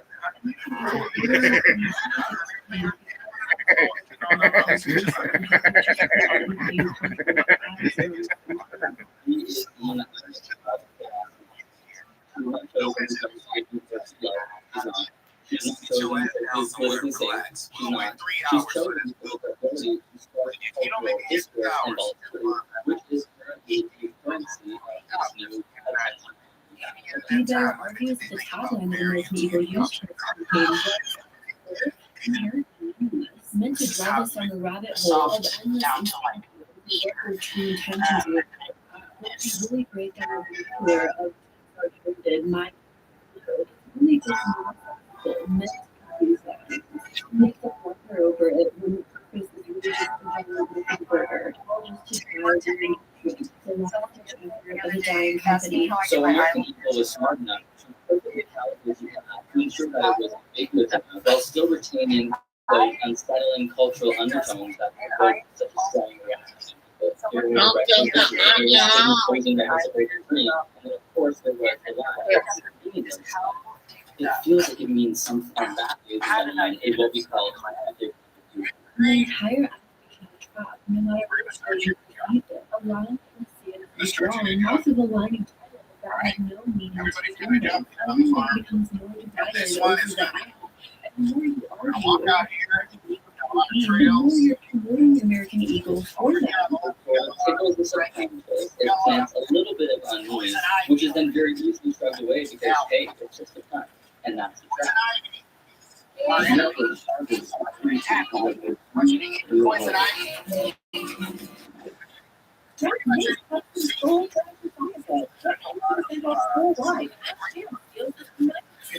13,000 items ready to deliver right now.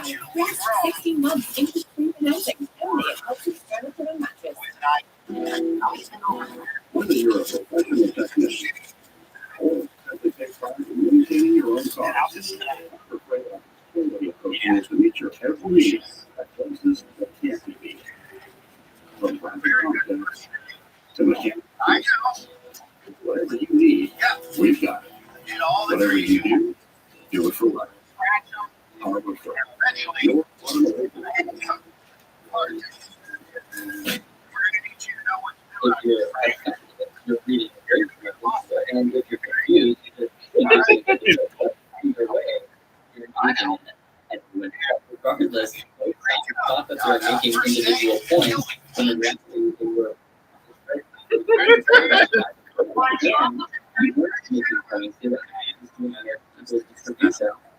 And the more intense the backlash is, the more outrage those reacting to the really cry victim. The whole thing. And Sydney Sweeney is appreciating all of this because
wanting you to be the face of their product. That being said, people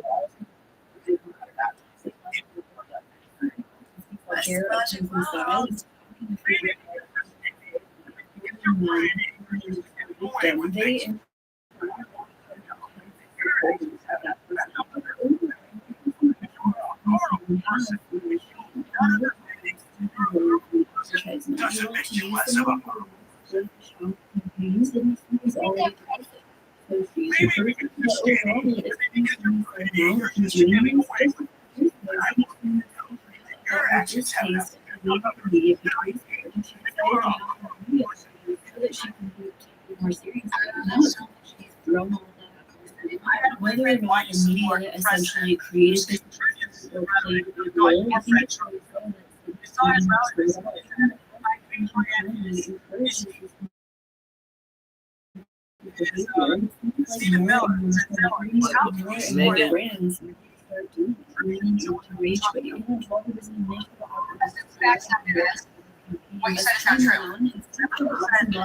Megan.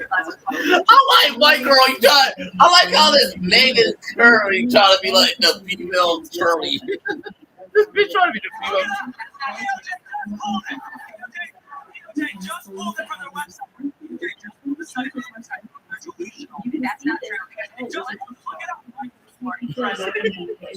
Oh my God! They're trying to keep up with working. There's no way the hell they can. They all suck. They all suck. These motherfuckers suck. These motherfuckers suck.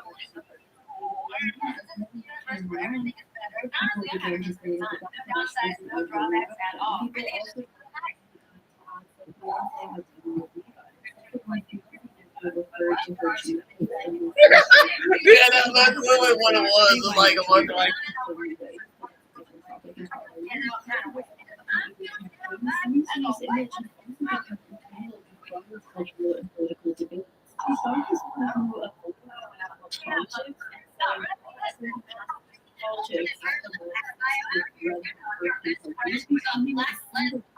Yeah, Alan Bio. Where's Alan Bio?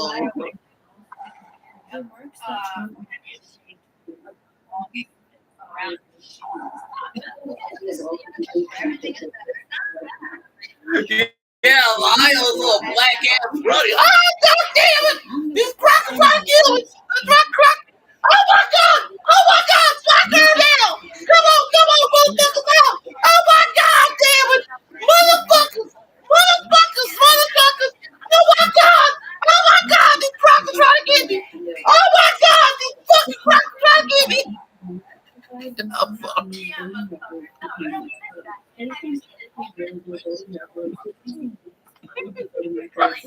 That was so funny. Her black ass running. Like, that's how the Peacemaker episode 6 ended. It's like, Lima, black ass was running. Oh my God damn. Sister girl, get your black ass out of there. Get your fucking black ass out. These crackers will get you. They will pin your ass. Get your black ass out of here. This is MAGA world, bitch. We in MAGA world, motherfucker. This is Earth at Donald Trump territory. Get your black ass out of here. Oh my God, this is where the DI is. They won. Oh my God.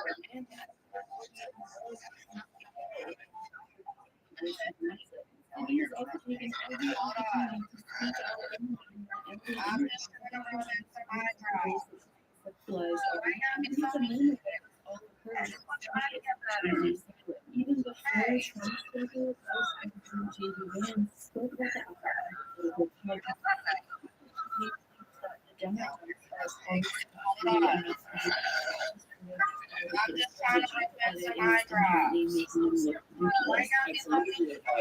Democrats and continue to tell everyone this media is attractive.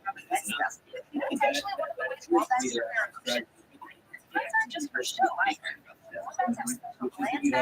Booty shorts. Booty. White girl got a nice booty. The kids in America, they have managed to so enrich themselves.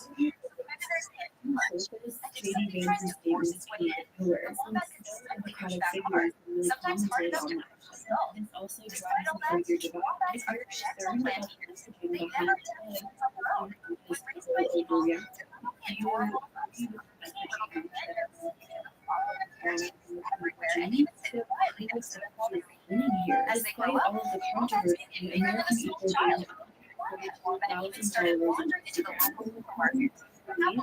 Late August. On August 1st, the Georgia Jersey issued a statement, 18,000 followers. The following day, it passed up to 25,000. On the 13,000, according to Newsweek and Synopsis,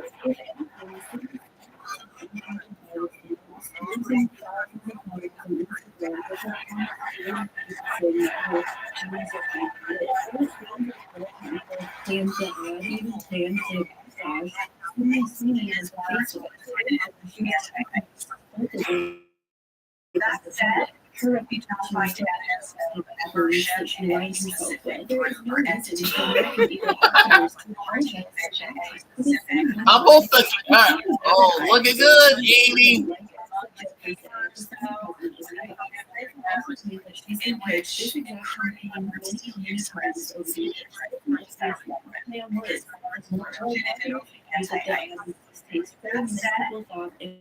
I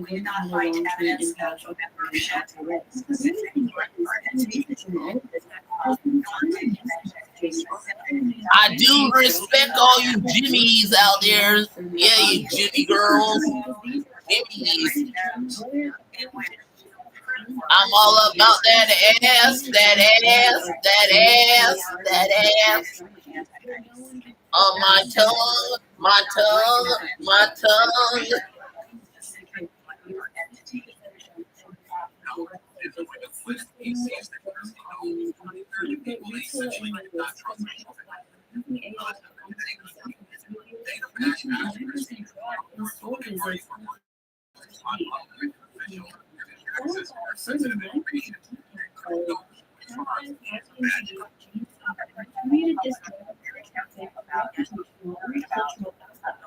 When a brand sees an image of it often reflects the reputational or cultural CEIC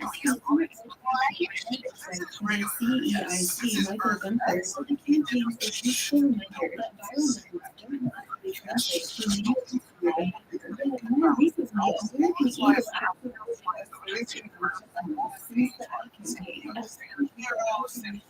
I like how James Gunn did a much darker version of Earth X than CW did with the CW show.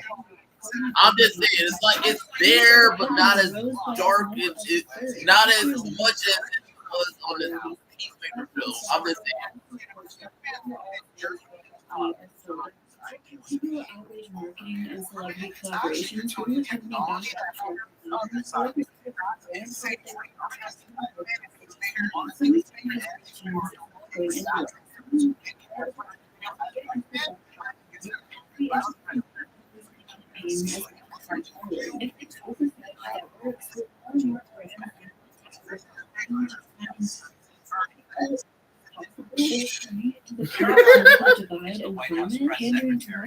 yeah, we might see who's gonna play Batman in the finale of Peacemaker. No, I'm just saying we might.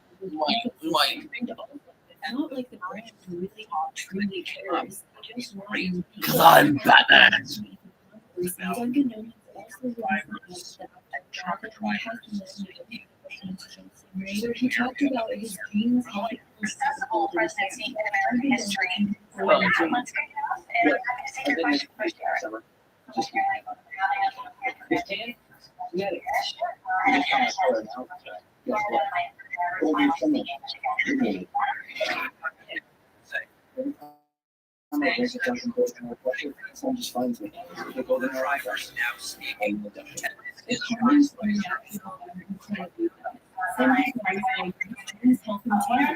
big deal? Others say disturbing. Conversely, Gallup worked with Cat's Eye to research so if anything,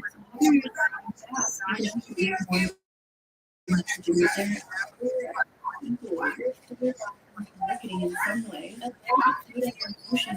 Celebrities name and image. I'll also sell you a product. And somehow the main winner of this is jeans. Honestly, there's this weird medium blue jeans color in all of these ads that I just don't really like that much personally. I think that all of these look green tuxedo, but now it's the pinnacle of American patriotism. On top of that, people are flocking to pretend to more social media posts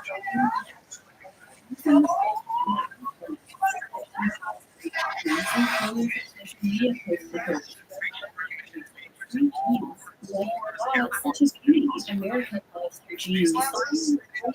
Commercials for great jeans. Who's gonna hate but she on top? That girl got great jeans. Nothing wears her jeans.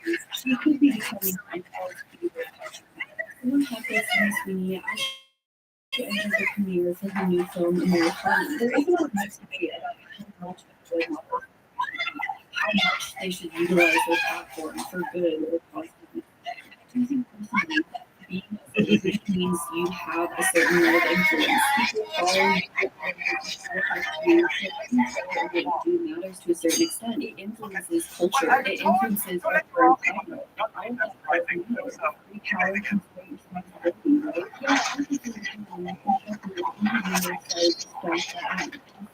Sydney Sweeney is not involved in the global company. American Eagle is blasting this campaign on billboards. It doesn't seem like her brand in the public eye has completely gotten away from her control. The very thing she's I don't know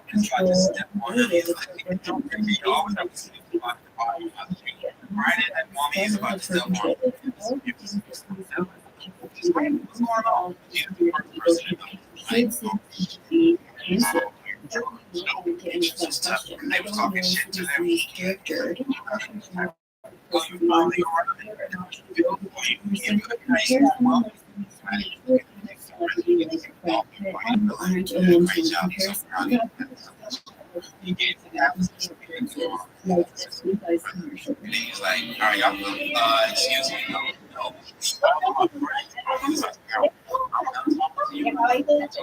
me.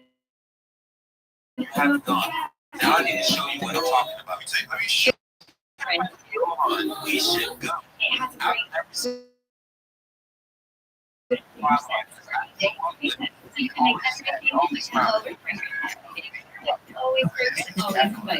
let him fight. They start fighting. Like, this shit at one point. This dash I got for this on top of it's not really all simplistic and ensuring people won't debate me on that. Funny Instagram post time and time again, Ruby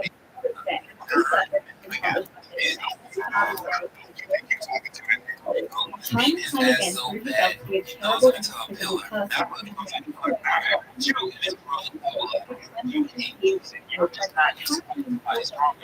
that's why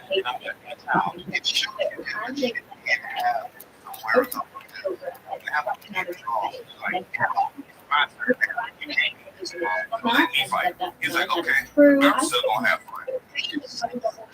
No, be a character in the show. Like, this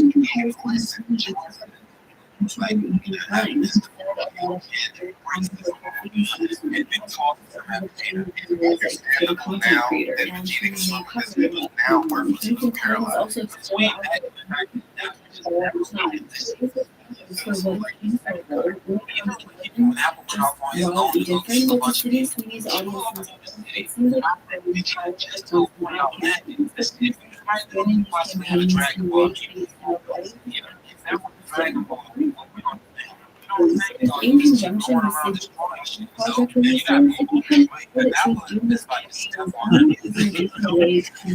yeah, but you just possibly to cover them up.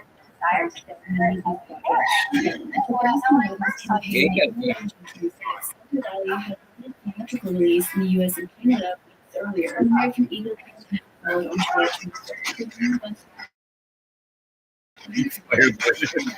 Fire Gwen.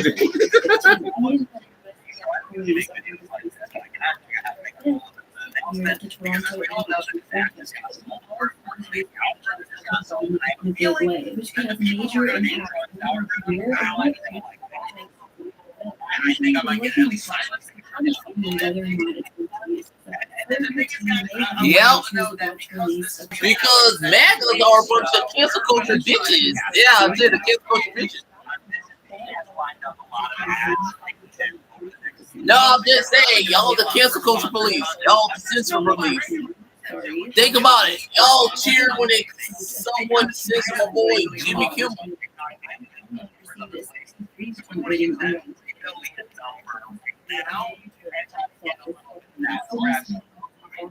Once again, it's clear that race yes, seriously, it.EVOLVE.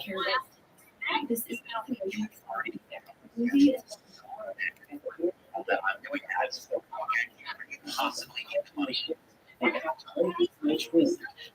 One thing we are not going to a imagery or message that echoes a new Sydney Sweeney starring and about 1,000 screens with absolutely no marketing and it flopped. Coming from one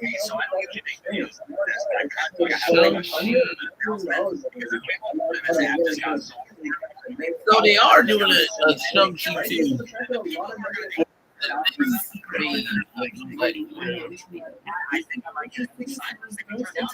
Film of the year for a potentially awesome performance with incredible transformation. It hasn't officially come out yet, but at the time of recording this, Rotten Tomatoes score is pretty low after debuting in a film festival. For giving it mixed reviews. The last film of the year that Sydney Sweeney's participating in is The Housemaid, which is set for theatrical release in December 25th. That being said, all the backlash, especially due to the American Eagle campaign, I know that's good. A lot of films coming out. How does it feel though that it's an advertisement if attention these days? I'm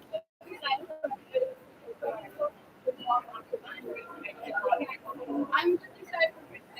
At its appearance at the Toronto International Film Festival, Sydney Sweeney shut down any questions of the campaign. Sydney Sweeney attended former Bill Christie, yet the controversy surrounding the campaign. Looking good, Amy. Some were to support and the people involved in making it, and not there to talk about jeans. Sweeney told Vanity Fair. I'm gonna say, girl, got a nice ass on you, girl. Just say it, Amy. Got a cute little ass on you, girl. I can see why you're being.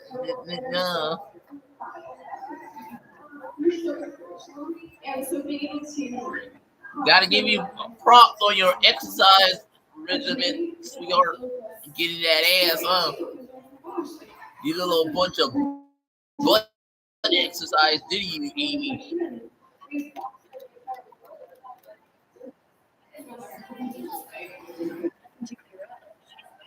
She's registered Republican. I love it. Someone had the guts to ask about her using a queer woman's story to get awards recognition while actively voting against it. But I can dream, lol. I think largely Sydney's refusing to talk about it because if she there's no longer any possible deniability. But if she says cookies, not only will on the brand she worked with, but the Republican Party that was supporting her will no longer support her. It's kind of funny because she was a pick-me girl. Sarah Sweeney was a pick-me girl. It's like ever since her stock went down, just like Gina Carano, they stopped supporting your ass. They kind of do with Gina, but not with Sarah Sweeney. Another campaign following the American Eagle campaign. This one was with Jimmy too. Now, though Sydney Sweeney was selling shoes, she was dressed in a leotard and stretching in the scenes. Yeah, it was ass and titties. This was relatively normal for a shoe campaign, but there was still some backlash due to the American Eagle controversies, sort of trickling over, with people defending Sydney Sweeney and interesting girls. Suddenly, Sydney Sweeney is being attacked by angry journalists because she's beautiful. Also tied to live entertainment. The opposition to this is becoming increasingly silly, which means it's probably a of big and beer and bikinis. Who knows that was a better world, but the streets were clean back then. Billboards were moving too. The Conrad, this is a woman using her years of peak physical beauty to earn a living. What is wrong with an empowered woman taking care of herself? Laughing at which jealousy is a very dark emotion. Fear of a person who's filled with jealousy is a downward spiral of negative emotions. The cookies, mommy. You just like some cookies. Whether it's because of her political beliefs or the idea that they need to defend her from a mob of haters, who knows? One road, buying your wife a pair of these shoes and a handbag. Done. I wish I had some cookies there. Good on you, Jimmy Choo. Jeff Bezos as well. There are rumors that he's helping fund her career and PR blind item reports, which I personally don't think are very credible, at least not for sourcing. I just want to know this here. What is going on?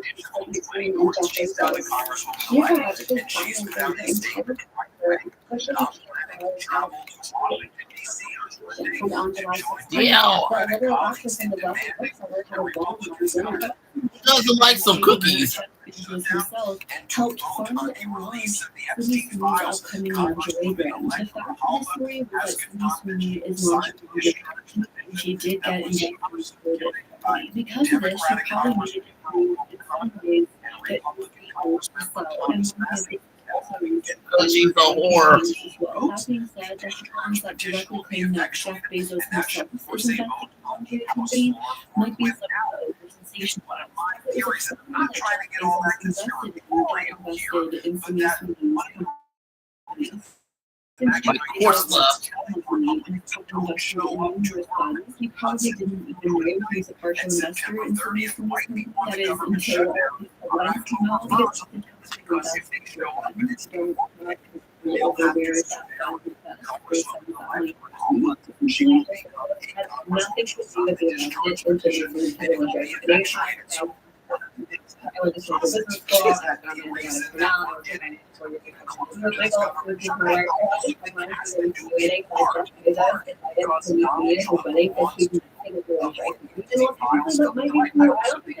Wow, it's like he's doing everything to cover up the Epstein files. Motherfucker.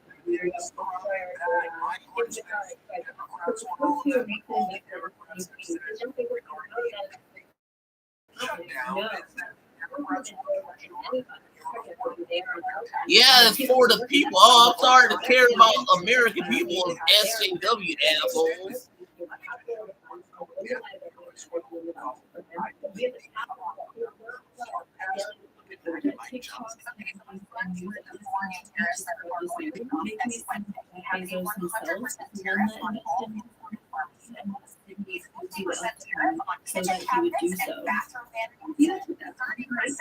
Wow, fuck you, Donald.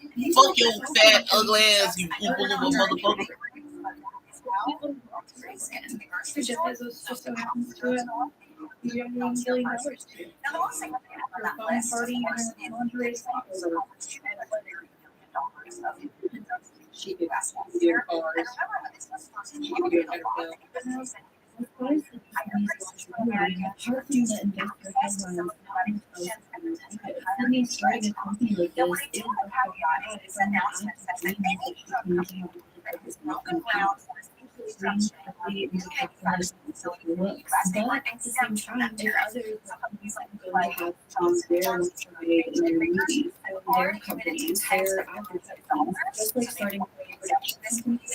Wow, so we gotta spend extra money on our healthcare plan because this motherfucker is a fucking piece of shit motherfucker.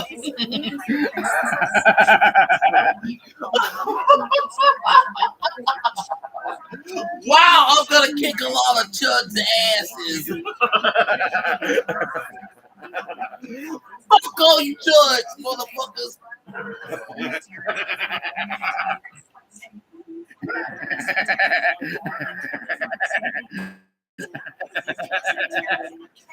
No, I'm serious. TikTok motherfuckers.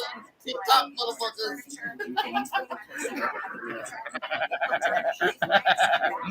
Fuck your asses.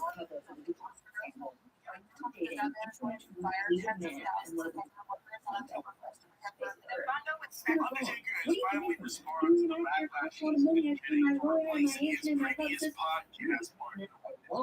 More Michelle money, hire your people to relations team and hire a crisis PR firm to get you out of He this. says this Most week's people, one show no end, so was glad and enjoy the show. It's ironic that controversy he in comes out past with the statement that Lily just wanted to deliver a show that was about to say something about the one of quality the and candidates the wanted to re-releasing her partner. work The show or had getting help back with from the whole podcast partner. And all comparisons podcast to partner was asking like who actually wanted to know in the United States that he wanted to know.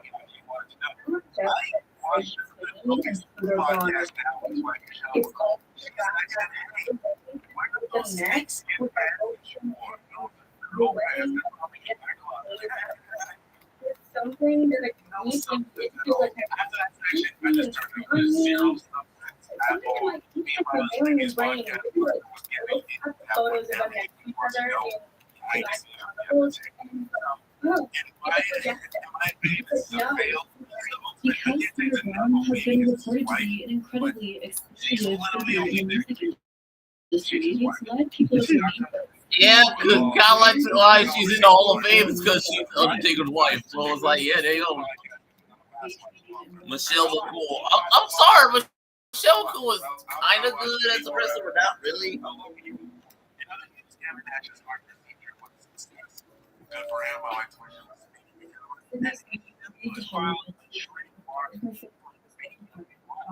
She felt the need to do whatever she so I'm interested to see what's going to happen there. What do you think Raw is going to happen? to sacrifice her own roles. Bacon. Because besides, no one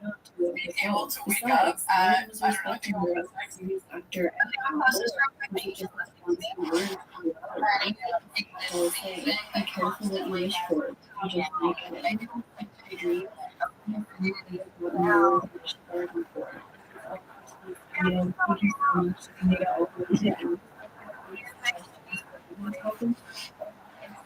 social media expectations. Check out the expectation closed.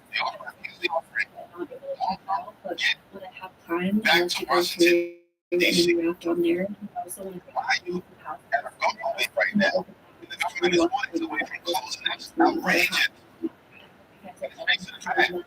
As these police security and killers about the health and safety in America. Right now. So I really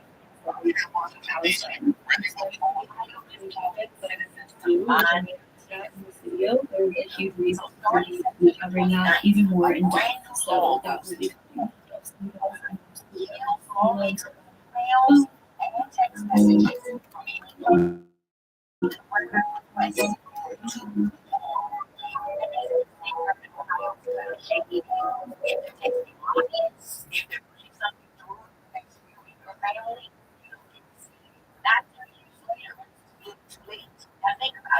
Power Rangers, Mega Force, and Shooting Force.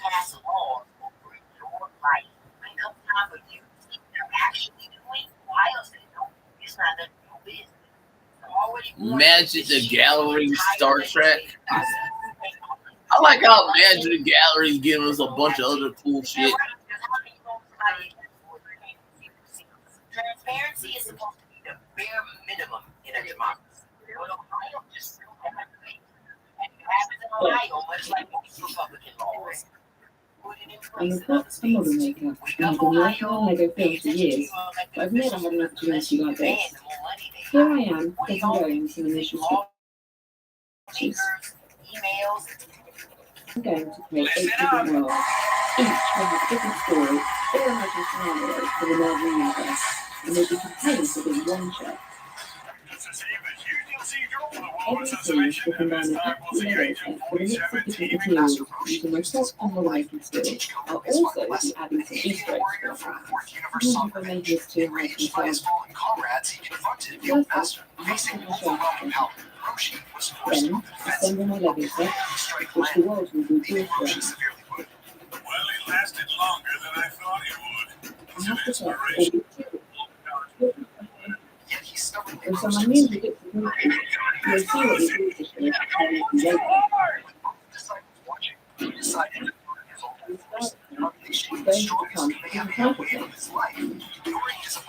relax. Sure, it's fucking words. Now, I can get my whole room of that.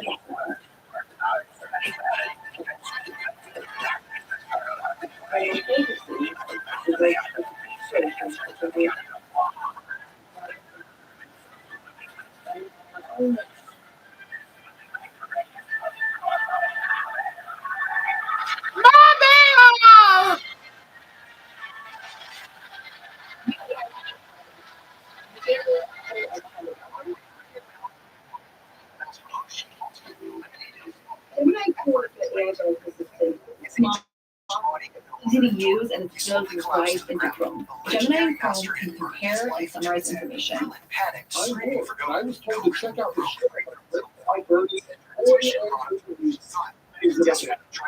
45.5K subscribers on this channel. I have never heard of this person before. I wouldn't enjoy that show very much. Now would I? So me giving you a review, not sure that I will admit this should not be a full audience, and the audience next step is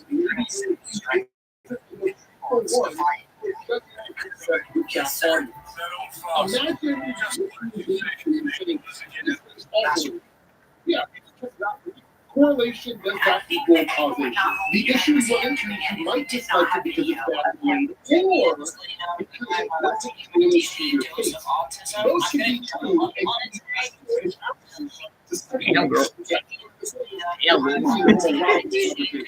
those should be wanting in the first place. I don't put the show on Legos and the deep many of that. Once you watch the smells, then I can more easily save myself.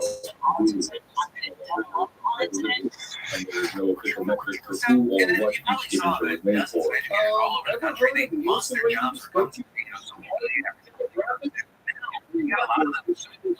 I know, it's like I'm getting sick of how these shows telling me no one like Agatha on. It's like, motherfuckers, people did love that show.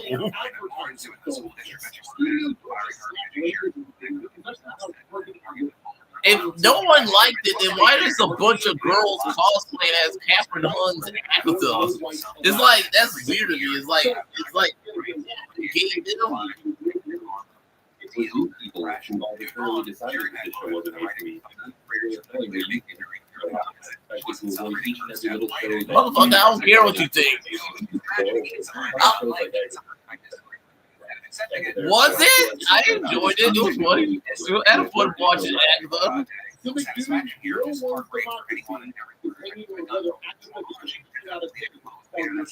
Whether it was made for you or not, if it wasn't made for you argument is truly a valid one, the inverse should also be true. So that sure would be well on Goddamn white people. White people are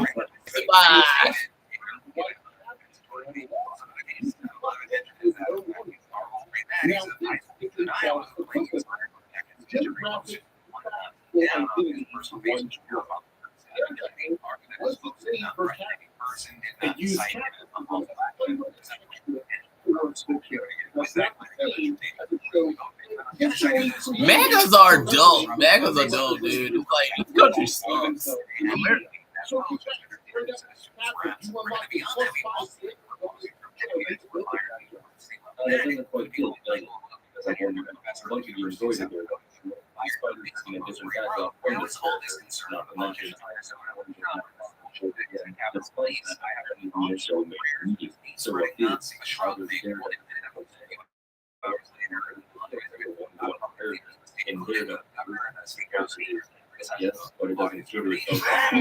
I'm sorry, I'm supposed to hate Daredevil and Agatha because one's a dude, the other one's a chick. That's just kind of funny. People who have a lot more going on in their lives beyond just their faith. Their stories and their propaganda piece in favor of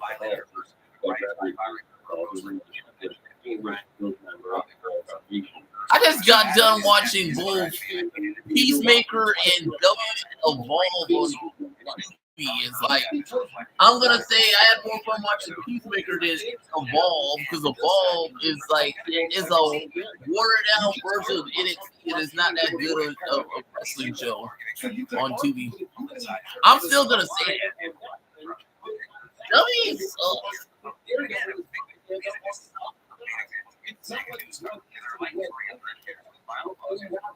Usually the story of the because I can tell that the superhero is over back to the truth.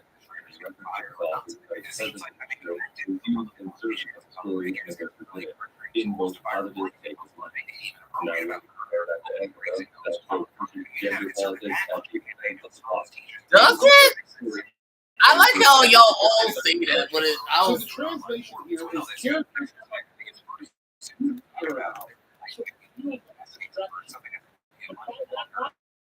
anytime Matt Murdock prays or references Catholic guilt, it's also Catherine Hahn is an amazing actress. The only difference is how related to Catholic and not also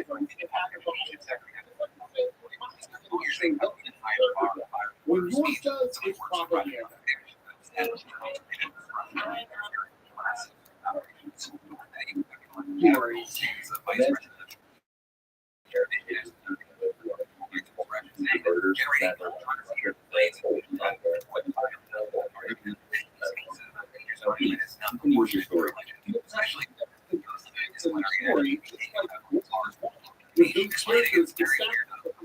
Yeah, the only reason that shows because it's a female show. This was a male show. So it's like you're judging it by their gender, not the plot of the show.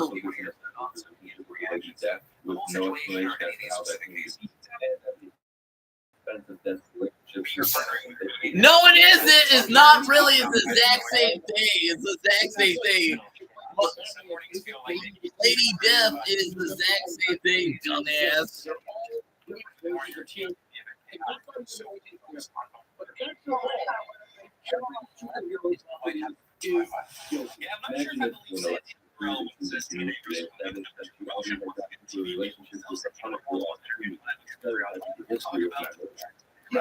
I'm sorry, TNA is never gonna be anything, even though it's a TV. I'm sorry.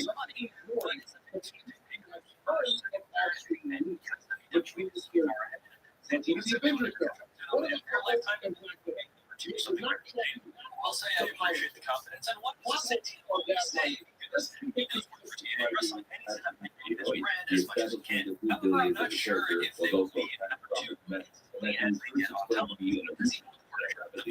I'm not sure if that's the level of surpassing. It's almost like nitpicking the storytelling, like in the sense that you don't have the story. That's fine, but not like the story itself. What does that have to do with him being a queer character or any sort of propaganda? That's nothing to do with that. He was known in problems and relationships like that. He knows relation that's how he got from point A to point B. You see it all the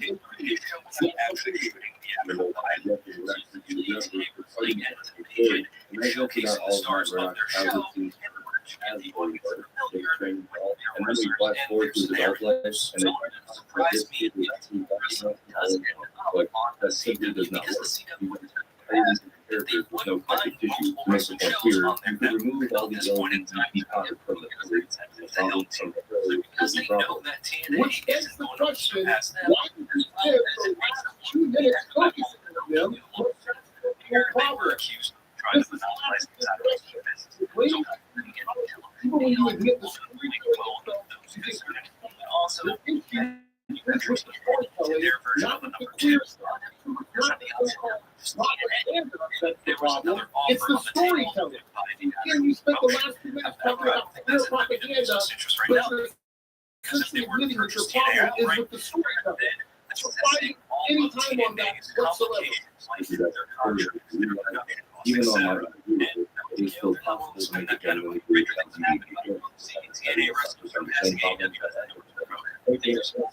No.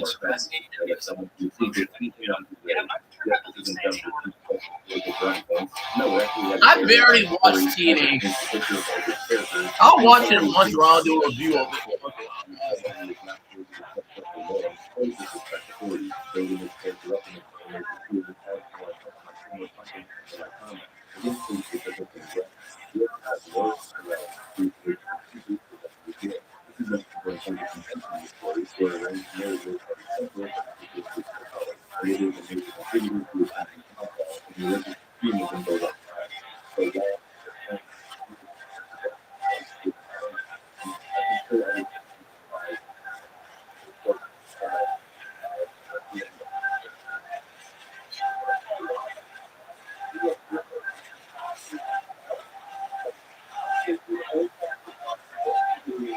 Because it is not something that we do.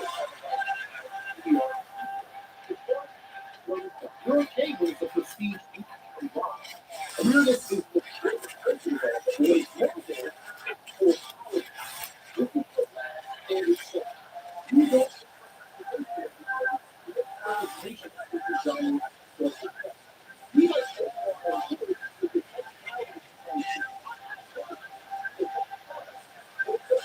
Yeah, let's get drunk, white girl.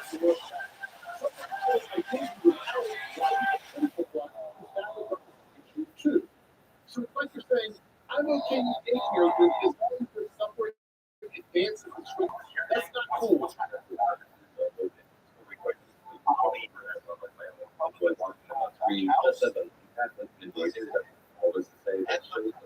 All along weren't enjoyable simply because they weren't made.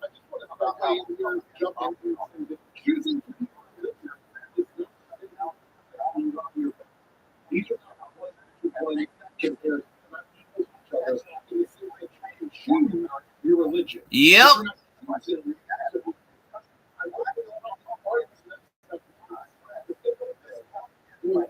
Because they don't give a fuck. No, they don't give a fuck about the American people.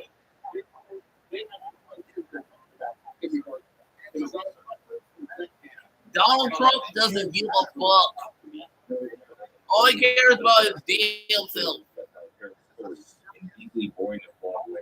It's easy criticism towards them on the ground. They weren't made for me. It's just following the hand and living in ignorance. This is a contradiction. You spent several minutes conflating identity politics with lifestyle. And then you say that actually those areas don't matter. It shows just so which is it? Moving over. Is it about identity politics or is it just that the show sucks and it's just bad? None of that other stuff matters. Propaganda, the queerness, the identity politics. Which one of those things is it? This is a contradiction, my dude. Daredevil's writing beat the audience over the head with Catholic rhetoric as well as LGBTs and these some naysayers would be absolutely living. No, I'm like, what are you talking about? Just because he's gay. You're showing a picture right now of him in a confession booth. This happens in the show. Yeah, that does. Crucifixes everywhere. The only difference is you like this shit. You like it, therefore you are forgiving it for doing the thing that chastised the This is a double standard. You have a double standard. And the problem is that you don't understand some of the things that happen because, like we said earlier, the show wasn't necessarily geared towards you. So instead of exploring your mind, going out there and doing a little bit of research. I expand my mind every chance I get. So I'm so expanded. I'm better than all the judges when it comes to stuff in life. No, I'm serious. I'm so open for a lot of shit. I'm open for a lot of shit, dog. I'm so open-minded. I don't know what it is.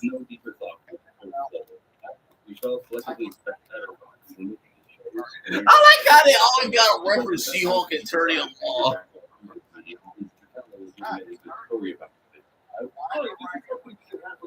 Yes, story should come first. Here's the trick. Representation is part of the great story. Yep. Yeah. Acknowledging they do. Do not exist. Pretending Yeah, it is. It's like right now, Donald Trump is forcing that on me.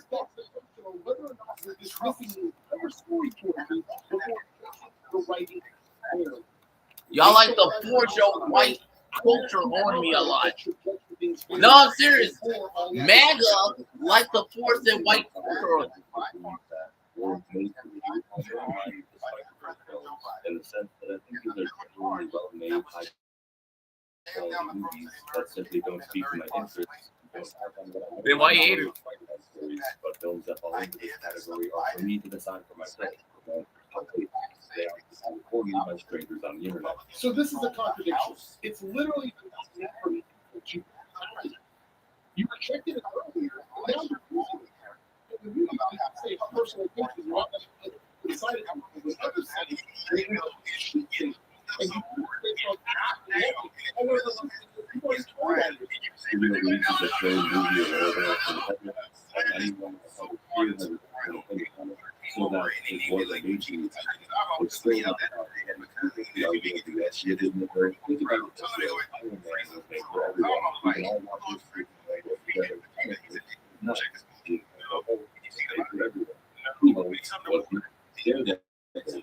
you for everyone.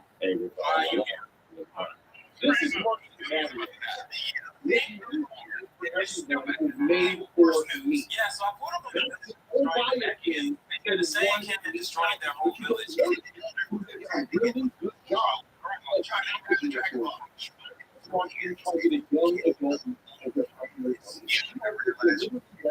With comedic ads aimed at women. Research target big studios don't put in that work before releasing a TV show or a movie.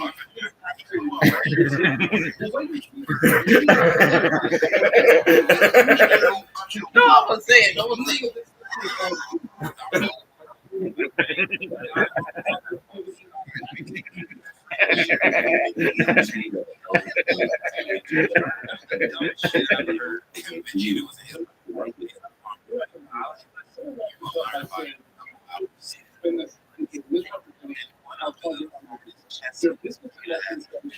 Not intended, but your audience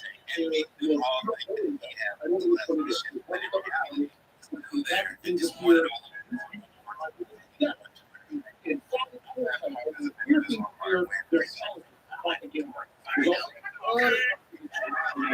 when you not made for yourself and then you get reason for yourself. So but it's not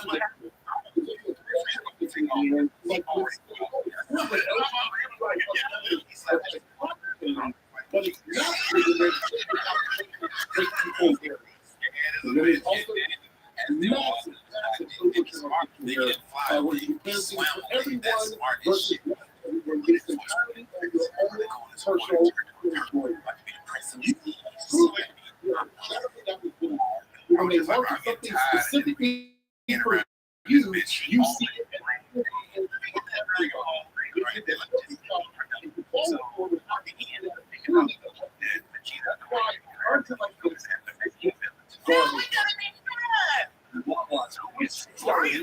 Because he's right, you know.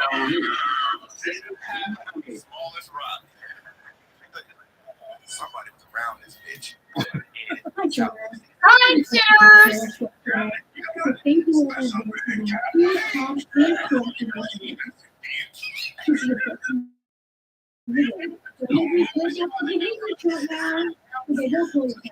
August 26, 2025 is a date I will go down. Ice Dunkin'. Isn't it kind of funny they did that? We read the title from Dunkin' Donuts to this Dunkin'. I'm like, why you get out the donut? That's your donut place. Like, damn, took out the word donut. Dunkin'. There is even no the store is public interview in years of the football conference. Can I just say, I'm not used to seeing Taylor in such a casual set. She's very intentional with the image she puts out. Like, anything with her, it's kind of like one of those pictures of her. Under the collage of stuff about him. No, your English teacher and your gym teacher are going to what I tell you, the millennial white women in the words of the white millennial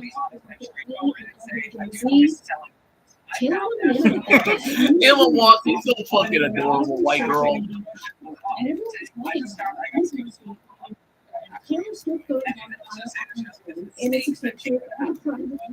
Why the image to turn on Taylor's outrageous carbon footprint is simply a choice. I've also seen countless videos of Swifties gathered around someone's phone watching yet live. We think we work for NASA and we're watching the first rocket to Mars today. One professor even gave the students the day off so they could celebrate Taylor's engagement. Emma Watson says she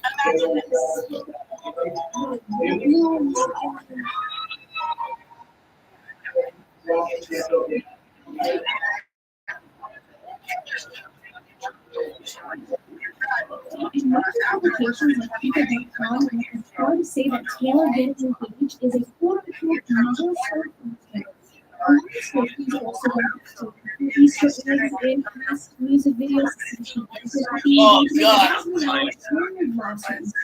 She loves a good and I imagine looking for Easter eggs as part of the fun. Oh, yeah. Damn. Some Swifties believe that Taylor chose to announce her engagement on August 26th. Top 6 of the Twitter is the prophecy. And approaching from 13, Taylor's favorite number is 26. Other Swifties pointed out that Taylor's engagement announcement was the 687 Instagram post, and Travis Kelce's jersey number was 87. Not only that, the day before the post was 27 days after Taylor officially went back on the Instagram. So it's also the same and which colors are winning gold? What about Swifties? If I am saying having prevented, I'm sure this was one of the things. Just criticizing Swifties, but I can't really blame them for I love your energy. In all seriousness, though, it's really cool how songs and music can make such a profound impact on people. Take the brand for so many people, and it's hard to music's gotten those problems and countries and bad breakups. So it makes sense that the songs Swifties are having such a good reaction. Like it's a close friend getting engaged as opposed to a Billy Bear type song. Even as someone who's not a Swiftie, I can acknowledge that this is a huge milestone, especially given her history. You know, epic decades and multiple damn. ups and downs of her love life. She had to be engaged to Travis as the perfect way to close the chapter. It's her happily married. This is giving Swifties that they too will get their story. But I can't say all Swifties were happy about the news. The most interesting in my opinion is the word called the gay lovers. Basically, this is subsection of Swifties who believe that Taylor is completely gay by and because they read Taylor's lyrics through a queer lens, they believe that Taylor has hinted at the part of plus babies since the beginning of her career. In my quest,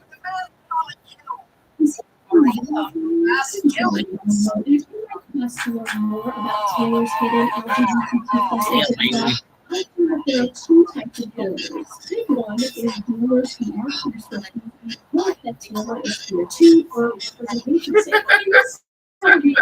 Because it's natural to Hello, my kitty. Hello, kitty. Hello, kitty. These people insist that Taylor is not just queer, but a full-on lesbian, which Travis is her beard. And in case you don't know what a beard is someone who poses as a closeted individual's partner to help hide their sexuality. Let me tell you, these different QAnon people were not happy to anything. And look, Taylor's not the first or last public figure to face LGBTQ plus allegations. I mean, we have Louis and Harry, we have Dana Hill, we have Lauren and Camila, and probably like hundreds more. Every fandom has their gay ship, and some take it farther than others. By the way, consider asking if 100 men could take one gorilla. You know that hypothetical that was floating around Twitter a few months ago? Could 100 men take on one gorilla? We should really be asking ourselves, what would happen between 100 Gaylors and one Larry, aka a Louis and Harry killer? No, would be looking at a lot of situations. Because if you know, you know. Larry was intense back in the day. The thing that Taylor has been flagging as LGBTQ she's queer. A lot of people view the rainbow aesthetic of Lover as her flagging. People also noted that Taylor is very new with me and 26, aka lesbian visibility day. No, She's never seen a light again. And in a year to come down, there's a video of Jared Lover and the elevator says the shoes of the Ghost featured in the video, which I think is funny. She don't think that really means anything. Like the original tweet contains 4 pictures of Taylor, one of her wearing a flannel and 3 of her wearing a shirt. In this video, Kim tweeted the pictures and said, I still think she dresses like that in more on the How much? and she was walking very I think you could say that. You can't. I don't know. I'm not going to understand. Amazing, dude. Basically, these types of videos don't stand 6 months for particularly the videos on Reddit were not happy. And subreddit always has videos until and there's 50,000 members in this community. Unfortunately, the site is not private, so it's really not saying. And plus, people want to maybe. So there's nothing really wrong with having a Taylor Swift sub because, like I said, a lot of videos are queer themselves and just hope for more queer representation. And they incorporate queer lyrics and relate it to their own experiences as queer people. But Taylor's secret identity often comes out in this way. And you know, the Reddit post and the engagement, this Taylor said she's in black and white stripes, like she's in jail because Taylor wearing black and white striped dress. I got it. I wish I could make it sense. And then this person Billy Crystal and everyone here is a true bit. Some viewers took this as Taylor Swift remote. I was fine. Let's think about it a little deeper. Six colors are my mouth. What do you get when you mix red and yellow? Or this is black, then you black. Then Travis Instant was in prison because he has to be carried here, or he's doing murder, preventing Taylor from being free to pursue her true lesbian love. Oh my God, why is someone talking about this? I mean, she didn't say she was married. She said some teacher somewhere was marrying an English teacher. I mean, you know, they were going to consider the actual wedding ring to offer her actual wedding. Starlight. I like how you got 2 choices. Starlight, you got the classic Starlight outfit, but you also got the look. I'm gonna show off my ass, Starlight, but it's like the more popular one is the more practical critique one, and the old sexy one. When it comes to Starlight, it's like everybody likes the modest one and not the more I'm gonna be a male gay Starlight cosplay.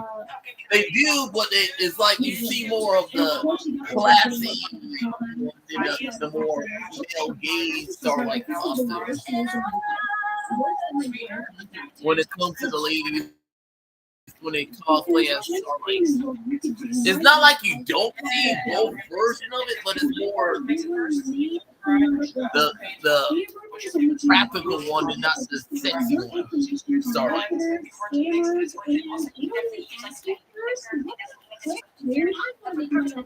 That's what I've been noticing when it comes to cosplay as Starlight. It's always the modest one and less the sexy one. When it comes to Starlight, it's like it's more much interesting of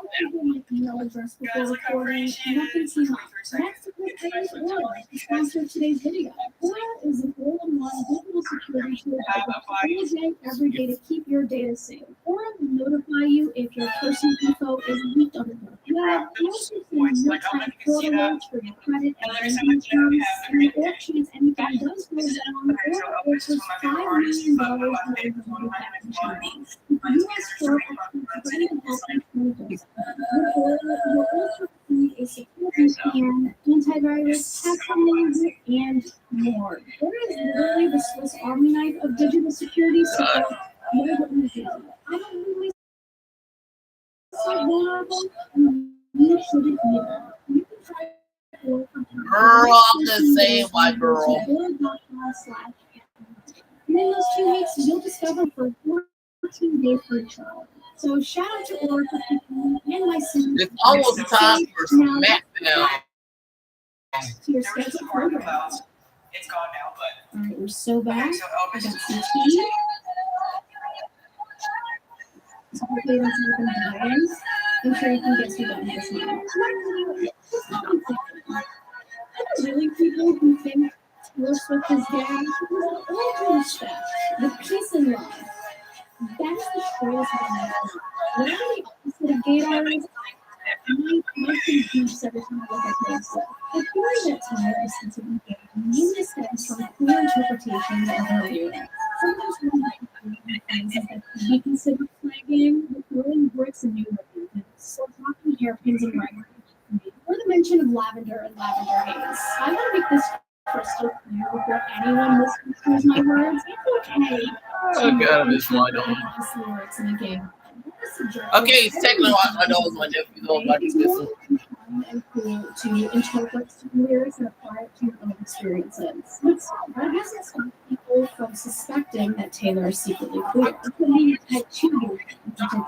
Most viewers claim that Taylor has in most, if not all, of her albums would agree that the gayest album is Folklore, which dropped in 2020. And that's personally my favorite Taylor Swift album. And not because it's gay, but it certainly helps. One song off of Folklore that people interpret as queer is 7, and the song calls it Taylor's Your Child with $20. And despite Taylor not using pronouns, I am so bi. I don't know why. And possessing at the very least because it even avoids and vowels. Actually take a look at some of the lyrics. And I think you should come in with the pirates, and you won't have to cry or hide in the closet. And just like the folk song, I love Living Past On. And then hide in the closet, that's like the gayest metaphor you can make. I still got love for you, packing bells and sweat, living together together, asking about folk songs, and love life so much. A lot of people interpret 7 I am such a male feminist. Community that some of the deep friendships we had when we were younger, we didn't realize more in life what was crushes. We just didn't realize this person. You're telling me you don't have a homoerotic friendship in high school? Get lost. Then to take a look at track 6 of friendship, which is Pluto. I want you to know in the real life, I change everything about me to fit in. And some people view this as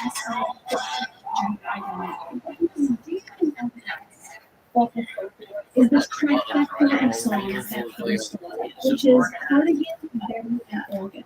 No, I'm serious. I literally just watched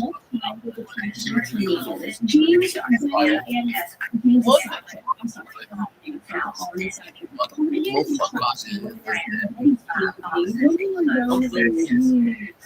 felt like I was not a Cardigan until someone did. Betty basically saying she felt misled by James because he said one thing and then did another. And then all these switches track 8 is the side text community. But I can see I am so for the ladies. I don't know what it is. I'm such a male feminist. It's like I don't know what I am.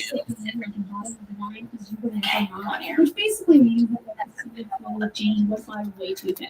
I mean, when you're back in school, I remember thinking I had a role. So much for summer love and Sam asking you were and not to women. You know, despite knowing that this is a sudden plane, I guess the connection is too big.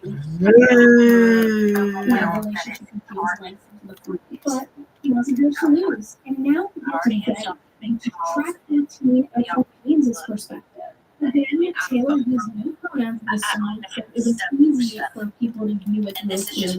You heard the English line is, you can't believe a word she says most times, but this time it was true. The worst thing I ever did was what I did to you. Standing in your arms and kissing in my cardigan snapped at a street light, even though I missed you. So James regrets cheating on Betty. Well, there are no thought about it. However, some Swifties believe that Betty is actually from Taylor's point of view, and not because as if Taylor is apologizing to Betty for cheating. But why did she not? Would you tell me to go myself or lead me to the garden? In the garden, would you trust me if I told you it was just a summer thing? I'm only 17, I don't know anything, but I know I miss you. Yeah, I showed up at your party. Will you have me? Will you get me on the porch in front of all your stupid friends? Liz,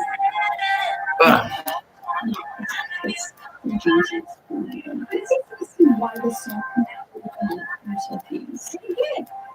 And one, the problem is when you insist that someone is one way and harass someone that disagrees with you. The really goes beyond February. People have been speculating for years that Taylor has some of their high school, some of their bandmates, but two significant alleged relationships were with Diana Avon and Harry Paul. In case you wonder why Diana Avon is the right and believe. Because you're all minorities. And I know there's a million gazillion chance that Diana will ever see this video, but it just so happens to be across this. Hi.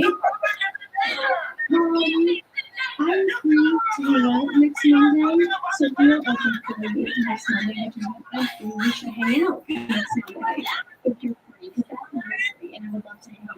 If you want to hang out and free on next Monday, which is the night for you, should hang out. And then there's she looks like I'm just about to say that.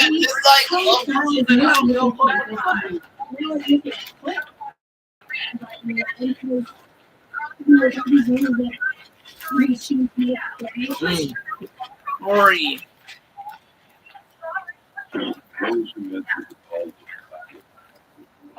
Best stories are.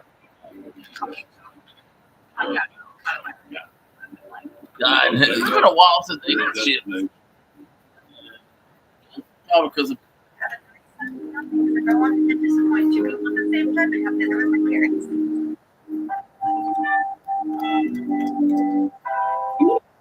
Diana and Carter were two women who were very close with Taylor for a period of time. Now, I'm not going to go into the Taylor timeline because that would mean unpacking every female human interaction that Taylor Swift has ever had over the past 20 years. I don't have time for that, but if you would like to have a timeline, Nicole Radley just made an awesome video about Taylor, so go check it out. Gaylord.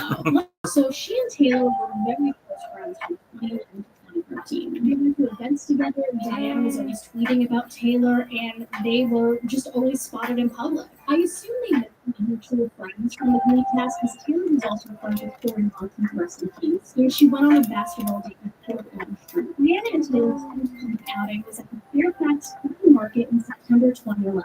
This was also the same Diana was on a Glee tour and allegedly was also hooking up with both Leah Michelle in the late 90s.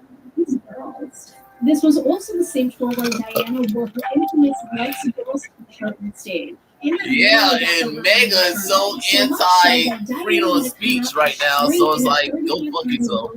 No, I'm serious, the chuds are so anti-freedom. And let me tell you, I can easily And Trump America is anti-take away the left freedom. Piece of cake. Last night I wanted to do something to show my respect of the LGBT community. Support that people can actually see, which is why I decided to change my shirt for the show. I happened to read a few comments that were posted on Twitter. Many of you asked why. This is my response. I'm not asking for you to agree with what I'm saying, but if you're listening, thank you. That is all we can do. A step further would be to take a moment to honestly answer the questions that I've raised. We can't always tell ourselves she was going to show. It doesn't look that a year later, Diana proudly proclaimed that she has this girl looking at the roads. Although that was anything the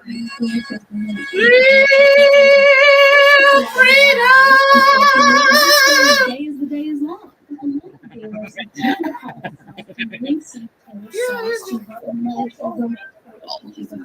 Most notably, this connection is the fact that Diana filmed it in Addison. At one point had a rib tattoo with a quote.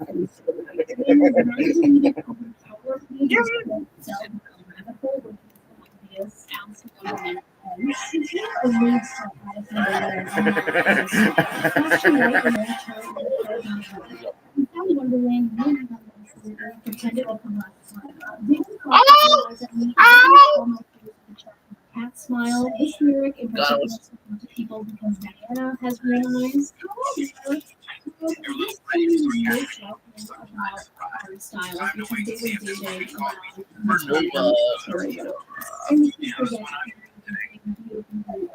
Another thing people believe is about Diana is coming back I guess we're New Year's tonight. I don't want to leave you this way. Come back here, come back here. And the reason why we believe this is a bad dynamic is because the one to mash those to finish writing and produce some bread. Another one that people find interesting. I guess we're London today. I don't want to need you this way. Come back here, come back here. Just something just again, people believe this is a bad plan.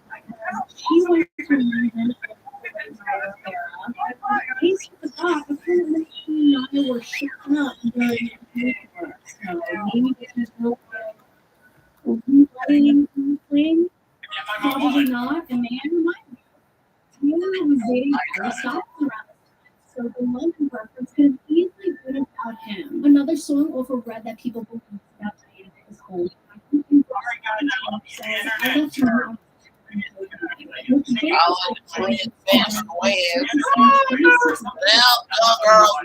Girl, white girl.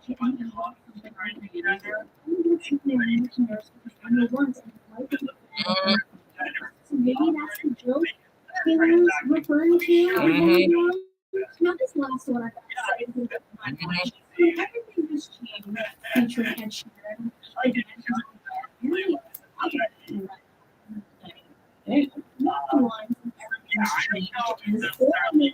Brain and everything has changed.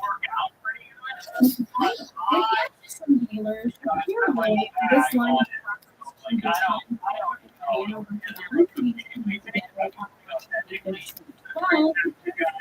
who's making that guy?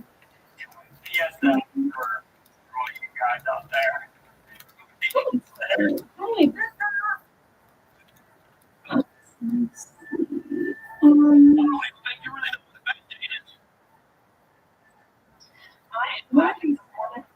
Yes. Was thickest from 2012 to 2023. And that was the right time for years. Not only do some years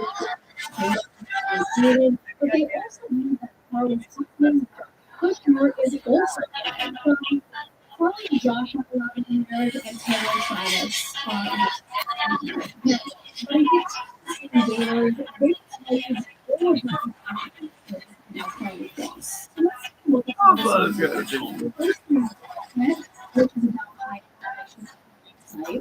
are people who are positively doing. You know, the woman you've been living with for 20 years, that's your sister. Because I like you, this is for the best reputation of the vice president of the United States, so you can make me a drink. And some people believe that's the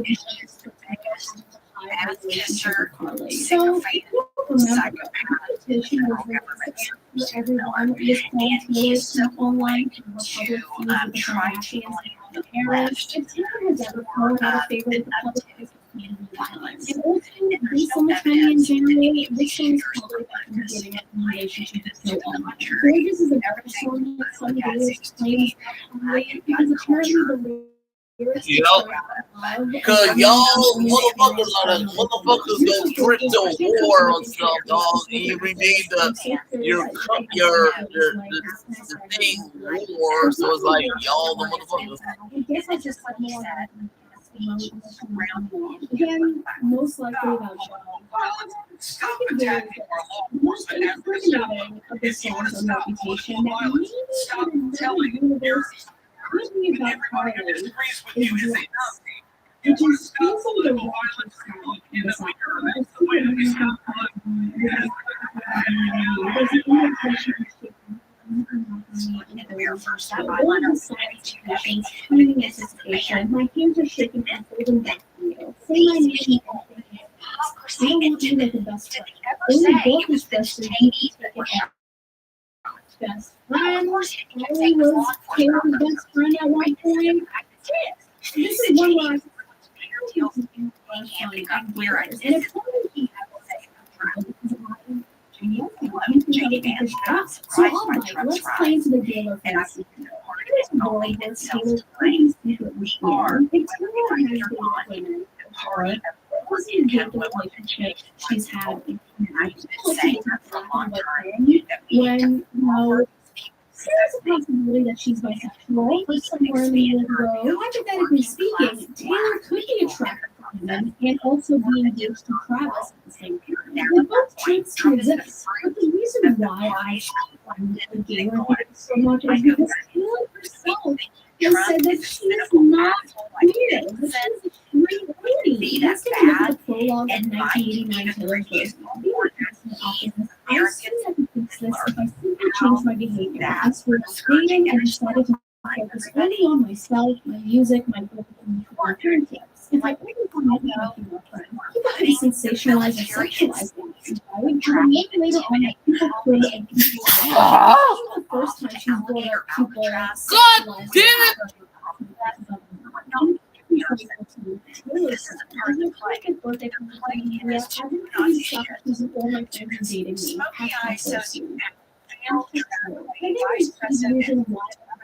Female friendships are mistaken here is because women are typically more physically affectionate with people, especially their girlfriends, as opposed to men. And the problem with that is that it's sexualizing all types of physical affection. Something I forgot to note earlier, I think it's interesting how the 2014 came out months after AP One was published, stating that Taylor and Diana were in a relationship, which I assume ruined whatever friendships if they were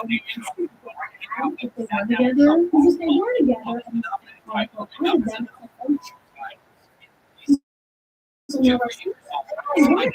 Doesn't take much for y'all motherfuckers to go violent.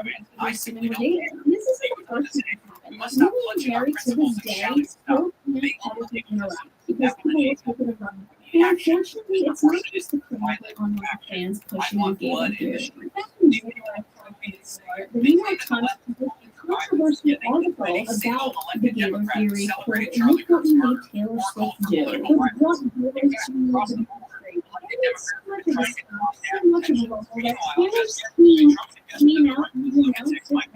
In this moment, there's a Taylor Swift form people's ethics. This article went up No, not the right, it's the left. It's always the left. We always gotta attack the left.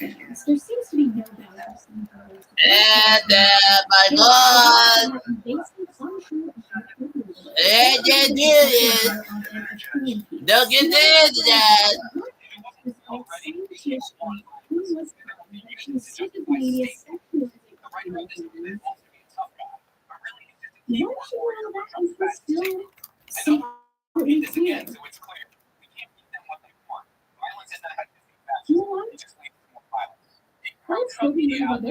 When both invasive fans and major publications are dissecting little bit of her life, maybe there's a reason Taylor hasn't come out as clear on the off chance that she isn't straight, which I don't believe. He's trying to say they're friends, and sometimes they're just, I'm sorry. It pains me to say that, but if Taylor says she's straight until further notice. And you gotta learn insisting that Taylor is queer. Meanwhile, we have sexual sacrifices like Chaka Ronan for being rap, whose identities are questioned all the time. People like Caroline Cancel and State Lesbian, and you can't forget that awful, infamous podcast clip of Betty Q saying she's holding space for Renee Rapp to come out in 10 years and fall in love with a man. You'd never catch me dating a man. It's like, oh, I'll show you. I love that. But also, very in 10 years, she goes, oops, I got a little love. I also I shouldn't be like it. People would never say this. You would never say this about Trump's bond. It wasn't that good of a. I totally understand that, especially as a fellow queer person. But speculating about Taylor's sexuality, spreading rumors about her relationships is just throughout the making of this video, I came across an interesting article from 2023 titled "Every Celeb Sexuality is Divisive. Why it's so necessary," with Taylor Swift as the comic book. And the author tried to debunk reasons why we shouldn't speculate on people's sexualities. I'm not going to read the whole thing, but I do want to highlight one quote that's really grinded my gears, that really ticked me off. This author argued that speculating on someone's sexuality isn't actually. I'm so good! It's a very specific term that refers to making privately held information published. The newspaper with verified information about an actor's same-sex relationship presented as but a random fan on Twitter with no personal knowledge of his private life other than what is publicly available is literally incapable of apprehending. This is subjective. The only reason why Kit Connor came out was because of unhinged fans on social media. And in case that name has no meaning to you, Kit Connor is a British actor who portrays Nick Nelson, a bisexual teenager, in the Netflix show Hearts. And for months, black fans were accusing Kit Connor of queerbaiting, a restraint. But the lack of got so bad that Kit was basically forced to come out as bisexual to get the accusation and go to response. Happened to Billie Eilish, people were accusing her of queerbaiting by her using it. So she was on 2025, but real people can't do it. So maybe Kit Connor, Billie Eilish's situation isn't as extreme as Nikki's population coming out as trans. So when a journalist, interviewer, or online writer, people use the step here into a corner until they confirm their career or not. Basically, W for the LGBT community it's a very scary journey, especially in times like these when LGBT communities are up in the air and information is what we call people power to. Let's make sure it's not person time. We should get into the habit of speculating on people's sexualities and sexual abuse. Which I guess is the thesis if someone says they're straight, great, if you think they aren't, keep your mouth shut. You definitely are. Especially if you make this kind of video. But if you make this kind of video, thank you all for sponsoring. And just in case you forgot, you're back. Logically speaking, if I bounce somebody off the ropes, they're not going to bounce back and fight. It takes some suspension of disbelief. What you're seeing on your television, say he hasn't watched AEW in a long time and compare the real men to stars on Twitter and Penny, you kind of just lose your that you shouldn't make, and as a result, ladies, I'm like God, ladies. When it comes to Kenny Omega's comments, I'm not considering that if you know your sister WWE, she's not on the best terms or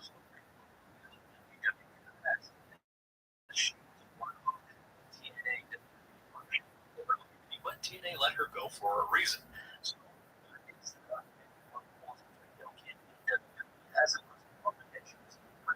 against the grain of WWE freaks. It's not for reasons if somebody criticizes AEW or somebody criticizes WWE.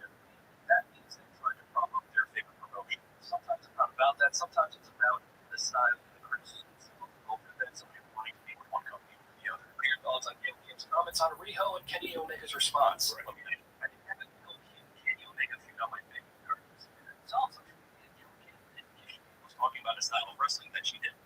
But then that later divulged into her opinion on AEW star Riho. Arguably, you read Gail's comments for more context, but the abbreviated version is how Riho was portrayed in AEW and talked about believability in professional wrestling that she prefers because she was too small. Kenny Omega then responded, another day, another wrestling legend who's trying to get that get basket. The implication that it's not hard for people to like every style of professional wrestling. That's why there's so easy.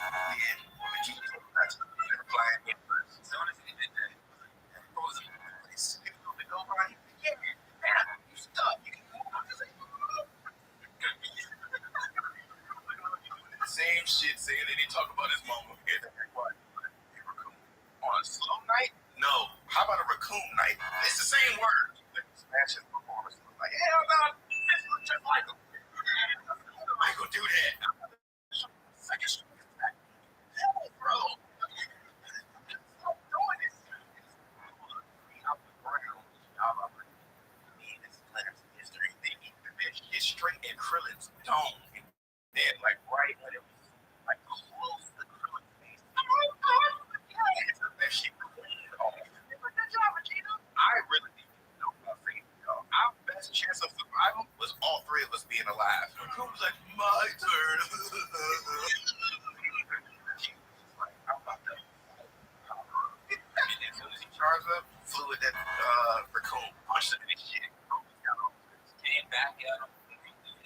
hard punches.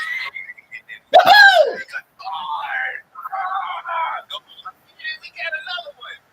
Yeah, you did it, Vegeta. Oh, feels like my voice is so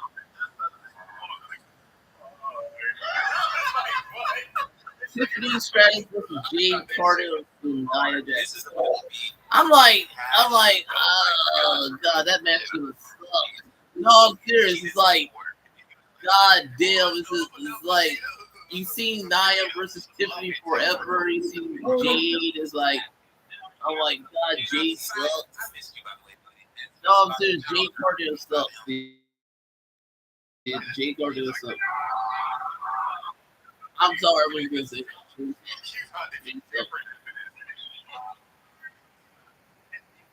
It's so funny if you listen to that part very closely.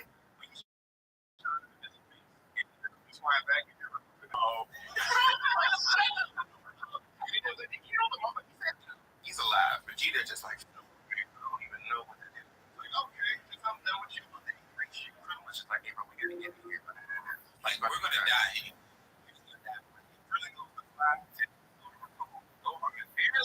The Vegeta to save him. And while he was shooting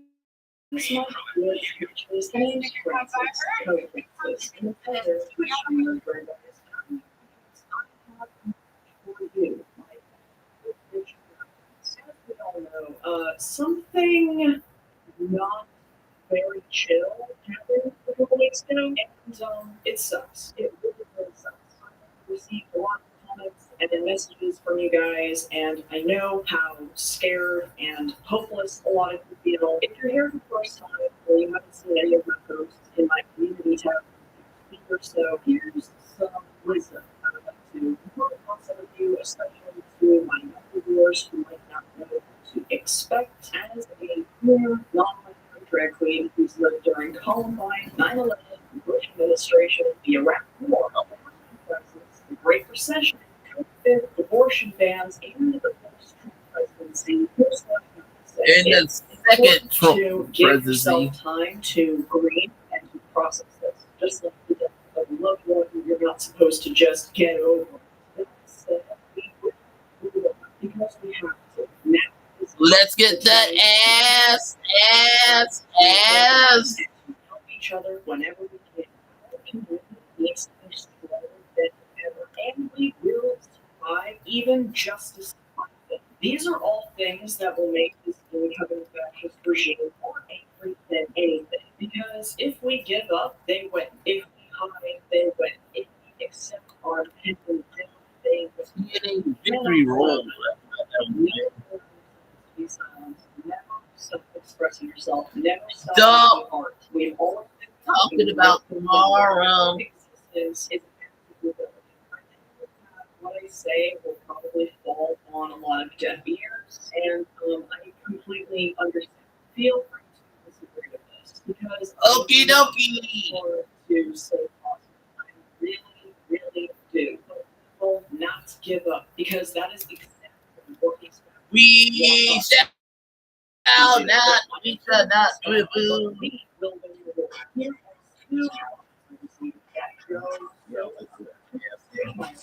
no matter how quick you may be, we are first. There is always a weird sibling moments. Apocrypha 5363 says, if we must these let us be ulcers. I'll be honest, I don't have any plans for the future other than if anything, I feel more motivated to keep making content. For now, take each day, one day at a time, take care of yourselves, call your loved ones, and do what makes Republicans more angry than anything else. Support your communities and resources and phone numbers in the description box. If there are any comments, oh, great. That's our plan. Even though we lost and it really sucks, what we are now going to do is make it our entire personality on these bitches. On the topic of today's video, one of the viewers informed me of a fitness clothing brand called XXXY Athletics, and I can already hear your eyes rolling into the back of your skull, just like mine would. According to their mission statement, they are the only athletic clothing brand that stands up for women. The only one. And these trailblazers are represented by ambassadors who, oh my god, how do I say this without getting canceled? The biggest challenge when doing research for this and writing the script was trying to tell them all apart. Will I get canceled for that in Trump's America? I'm sorry. Anyway, these ambassadors are women who scary trans. Whether that's getting hit in the face with a volleyball one time, or harassing someone like their own business in a public bathroom, or tying with a big scary trans after also being beaten by 4 cisgender women. These are the witches that will have been murdered or whatever stupid white Toby bullshit they decide goes on Instagram sometimes. See, just like the creature that they send for in all of their profile pictures with their cute little nails, these women simply will not accept loss in any context, rather than accept the fact that their losses are quite literally just a skill issue. They have to take it a step further. They have to realize they can't actually have careers as mediocre athletes. It's so much easier to just prop up the culture war. Why get good when you can just work for life? Reading the lives of marginalized people. They painted themselves into a corner, which means their life is quite literally based around the fact that they are losers. So, before we have a good a bunch of pick-me hoes whose whole agenda is I gotta sell out my gender and my culture to be the white man's pick-me hoes. No, I'm serious, that's all they are. What the pick-me hoes.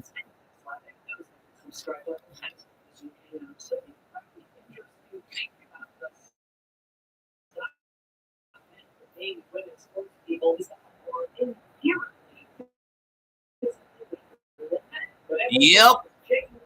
And it's kind of funny because Gina Carano was a tough girl and now she's a pick-me hoe. No, I'm serious. Gina Carano's a pick-me hoe. I need a man to help me. Come on, strong man. Daddy, help me. Daddy. Female, raised female, identified as female, although in documents has the biological female playing a real cisgender woman. The woman also has a rare condition where she was born with XY chromosomes despite being biologically female. This is called a DSD, aka a difference in sex development.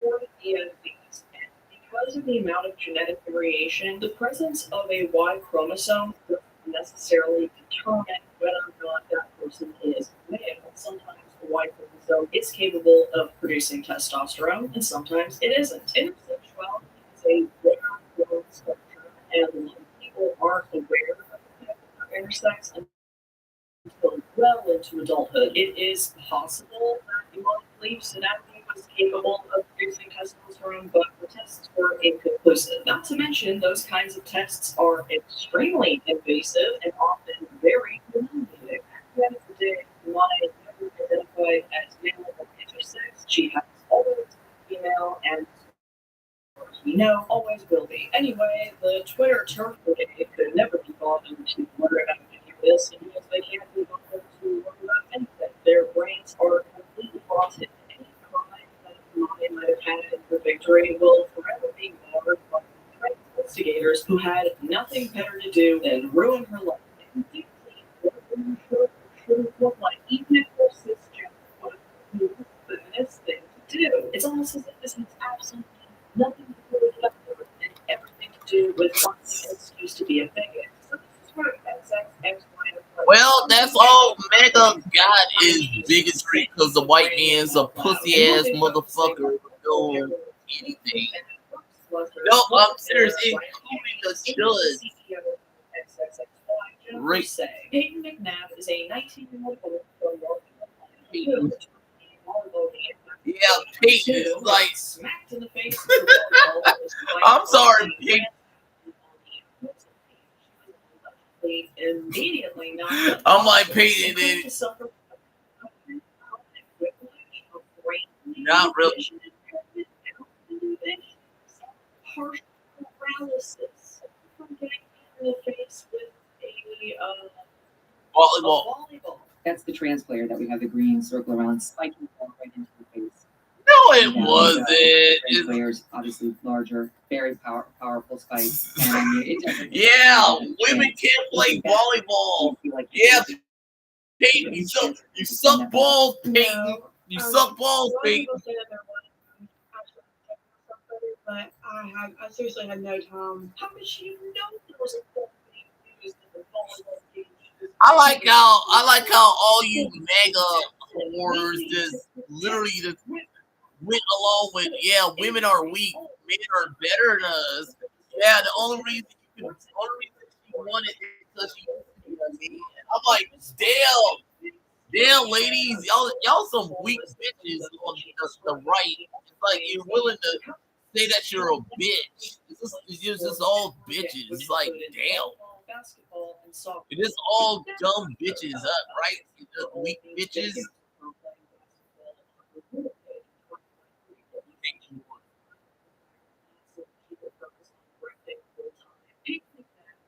Peyton is a hoe. Peyton Man is a hoe. I'm just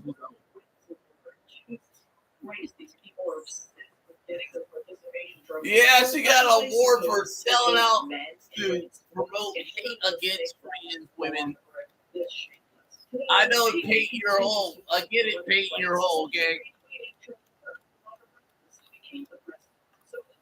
All these women were recipients of the Career Women's Award. Let's move on to Brooke Slaughter, another volleyball player. Oh, wrong.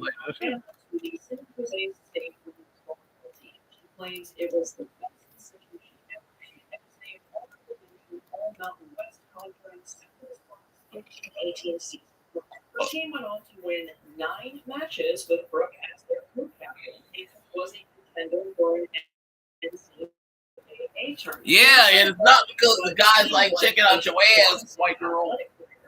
Absolutely nowhere. Brooke joined the change the NCAA's guidelines, which you already know is coming, allowed trans women to play for sports teams. One of her teammates is not only trans, she is also Brooke's roommate. So Brooke didn't actually lose anything. There was no reason for her to have any kind of vendetta against trans people, bullshit or not. She is a scholarship player. There were only about 40. Yeah, but it's paying more to be a whore than a real player. No, I'm just saying, it pays more to be a whore. It pays more to be a whore. She's doing this, and I mean the only reason is to be an asshole. Yeah, she's a fucking whore. She's a fucking whore. It pays more to be a mega whore than anything else. And Kiki's with Megan Kelly over how. Yeah, Megan Kelly's a whore too. No, I'm serious. She used to be anti-Trump until she got that hate raise, and then she started sucking Daddy Trump's eggs. Megan Trump training. She conveniently left out that 7 of the 25 players on her team are 6 feet or taller, but she herself is 5'11". If it's any consolation, San Jose State, the NCAA, and all her teammates and coaches and mentors vehemently oppose Brooke's venture into the reverse. But that didn't stop XXX with resentment of the courage. Yeah, sweetheart, you get an award for being a sellout whore. You get the sellout whore award, you whore. A whore. She's a whore. She's a whore like all these pick-me girls are whores. A bunch of whores. Yeah, go woke up, bro. I did it for yeah, you biological man. Because her face is quite unremarkable. Titty, ass. Many of her grievances is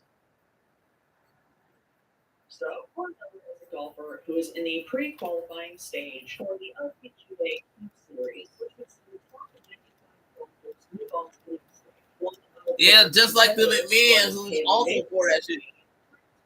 Haley Davidson managed to make it off the next round by tying for 42nd. Lauren, however, didn't make it. Yeah, because she's a biological man. What? So once again, rather than accept the idea that maybe she's just like not that great of a golfer, or took to the internet and her girlfriend playing the games, just Haley Davidson, even going so far as to call her, quote, a mediocre male. Sounds like direction, my good bitch. Also, it doesn't like boxing or MMA, super physical challenges. It's football. The game that CEOs up to their nipples play on Saturday afternoons. Yeah, you mean Donald Trump, where he spent his all our taxpayer dollars on the golf range? Yeah, I'll spend all the American taxpayer dollars playing golf. I'm your daddy. I'm the president. I'm king of the world. I'm spending all your money on useless stuff because I give no fucks. Fuck America. Fuck America. I don't give a fuck. I'm spending your taxpayer money. Yeah, hey, you bitches. Don't take Tylenol, you dumb bitches. Daddy Trump approved. Do not take Tylenol, you bitches. Do not take Tylenol while being pregnant. Donald Trump approved. Yeah, fuck you, Jimmy Kimmel. Taco tits, taco tits, taco tits. A 24-year-old woman from North Carolina. Isn't me as Riley Gaines look like a trans person? No, I'm serious. She actually has the body tone of a trans person. She looks like a drag, a trainee. She look a trainee. And it has nothing against her. I'm just saying Riley Gaines look like a trainee. I'm serious. She looks good. She has the body look of a trainee.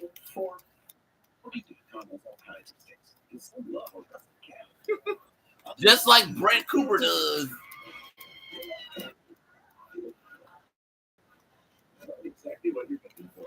Booking.com. Booker. Yeah.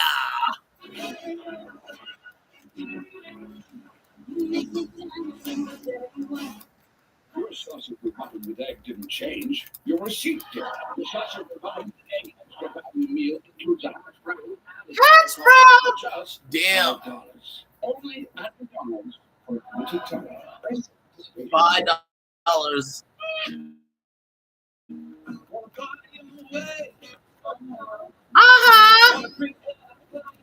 Want to get that choice? You want to try? Perfect. Picture this. It uses AI to help you take photos like a pro.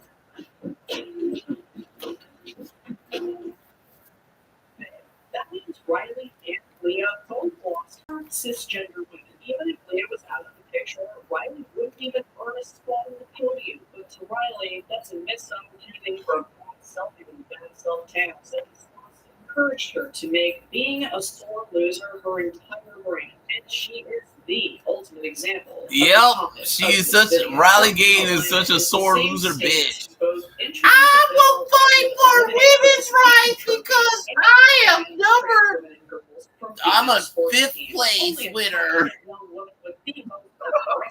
I'm sorry, Riley. You look like a dumb, ugly ass white bitch. I'm sorry. You just like it's not attractive about you. She's okay looking, but her face is like. I'm sorry, Riley. You got an ugly face, dude. Sports this year in North Carolina, and only 2 of them were girls. As long as you get to be the latest conservative social media star that the rest of the world mocks, it was all worth it. Right, God, I would give my life savings to see her and John McEntee in like a mud wrestling competition. Girlie is catching up people all over the country, even meeting with Mr. Trump himself and walking into the biggest outfit I've seen in a while.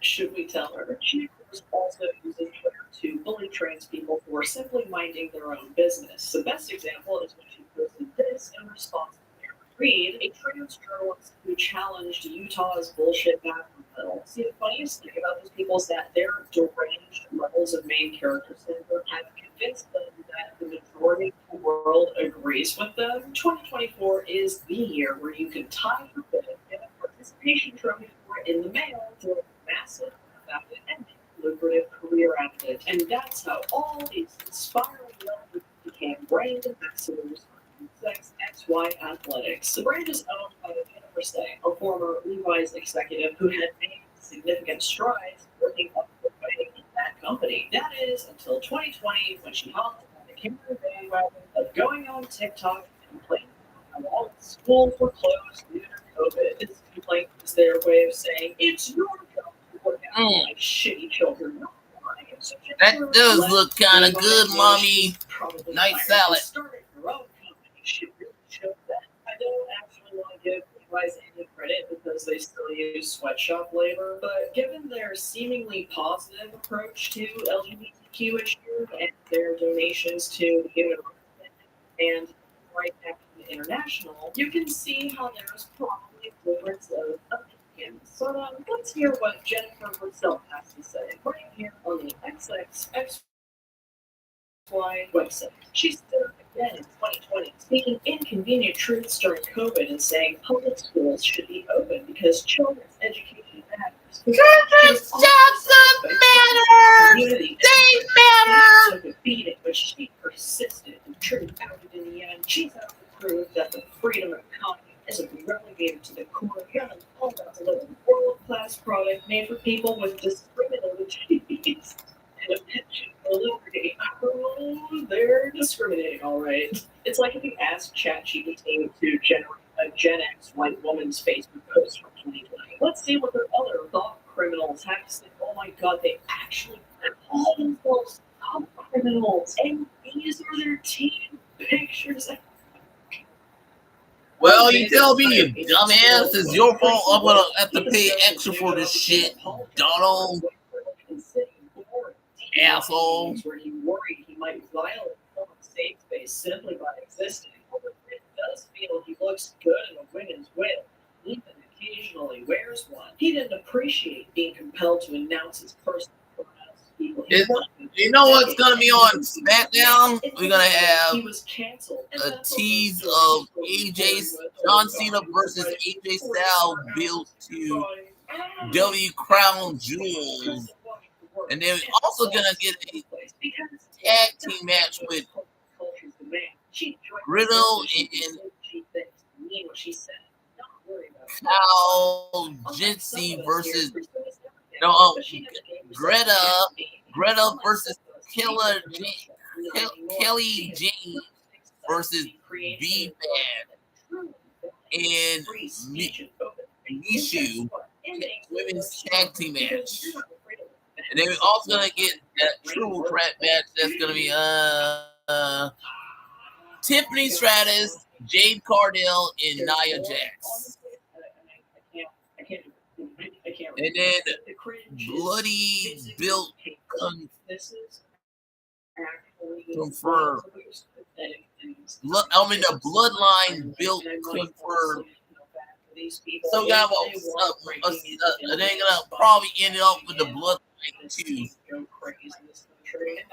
It's me reading this. It's like outside of the whole John Cena face off against AJ Styles thing, is this gonna be another okay SmackDown show?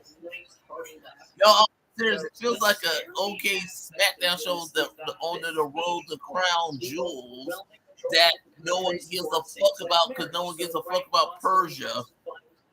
I'm just saying it's like to a go home show that no one gives a fuck about, but we're gonna have to give a fuck about because that's also where they're gonna host WrestleMania in Kenya. Then also have one in Las Vegas because they got to get their money from Vegas as well. So you gotta have two WrestleMania shows, one in America, one in Kenya. So that's also a thing from W. So yeah.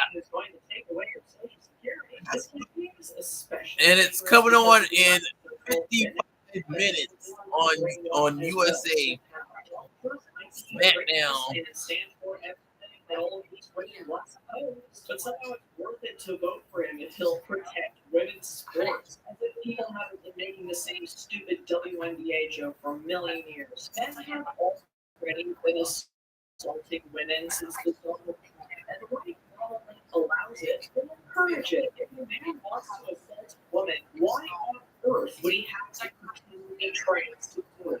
could just run for president and win twice. And that's a win-win for the Trump administration and all of its women who physically and mentally are virtually indistinguishable from each other. Oh my god, I should get canceled for saying that. Okay. Other than that, they kind of say it works. And that's one of the reasons Trump won the election. Will continue to carry but being empty-headed, it's the new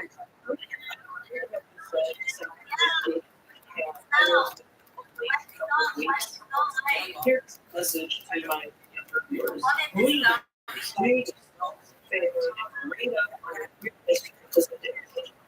the church that you can now. I especially recommend reading up on the because it is shockingly similar to what we are currently going through. If there's one takeaway from it, it's that for as much loss and tragedy that our community has had to endure over the years, we've somehow made it through and came out stronger on the other side. And to be honest, there are a lot of people who didn't make it, and they need to be remembered because they still matter.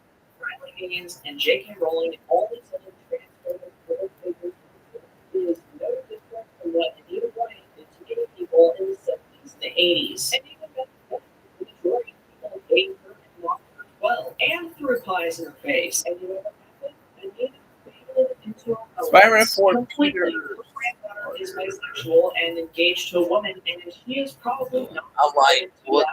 I'm like, what's wrong with anyone? It's It's okay. The garbage can. The same Brand new days. Good might always win, but evil always loses. The main thing that these people I love have in common is that they were quite literally losers. 15 minutes are up. She will be known for one thing and one thing only: being an asshole. And ex-wife will fade into a romance as well. You know what Nike and Adidas and all the other legitimate sportswear brands have in common? As far as I know, they weren't created out of spite. They're able to just make and sell products without although also attached to you, of course, roll your eyes and if you saw someone wearing Nikes to the gym, but you sure The as hell rumors you saw someone wearing one of these shirts. Cashing in the latest scapegoat craze. It's going to age so rapidly. And villain may be, very maybe make their way to well sales rack, but in that million. I hope you guys He are all doesn't in there. Finish this video. Please eat some drinks the villain go outside. Take care of yourselves. Read things like that. We're going to be okay. It's just the affirmation of us saying that we're going to be okay is exactly what the brain doesn't want to hear. You'll find and I know it might not be much, but my comment sections are all in a safe space and you guys want to rest about what's going on and who knows. I like how you motherfuckers always go out of your way to ruin any opportunity that you don't gonna have fun with their fandom because y'all crazy ass agendas. No, it's like literally you like ruining everything.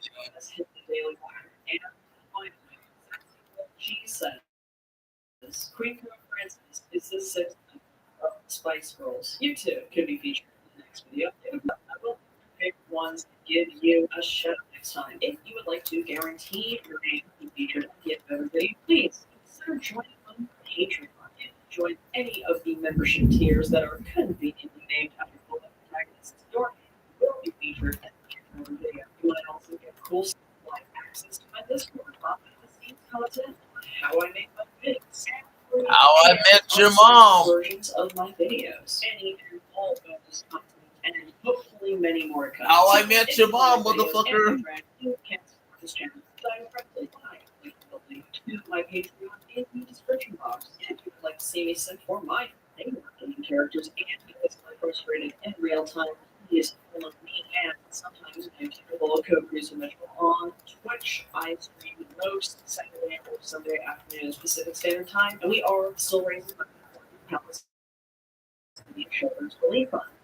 these big donations come in, and we're currently really close to hitting our goal. So thank you so much to everyone who's donated so far. If you would like to see even more of my non-love elsewhere, please consider following me on Instagram, TikTok, and for all the if you enjoyed this video, if you haven't done so already, please place last in the swimming pool, unzipping your pants, and dick slapping those like and subscribe buttons. Woo! Thank you again to all of my patrons and subscribers who have helped my channel grow and thrive. It has been an end, of course. As always, until next time, howdy. Woo! I'm tired.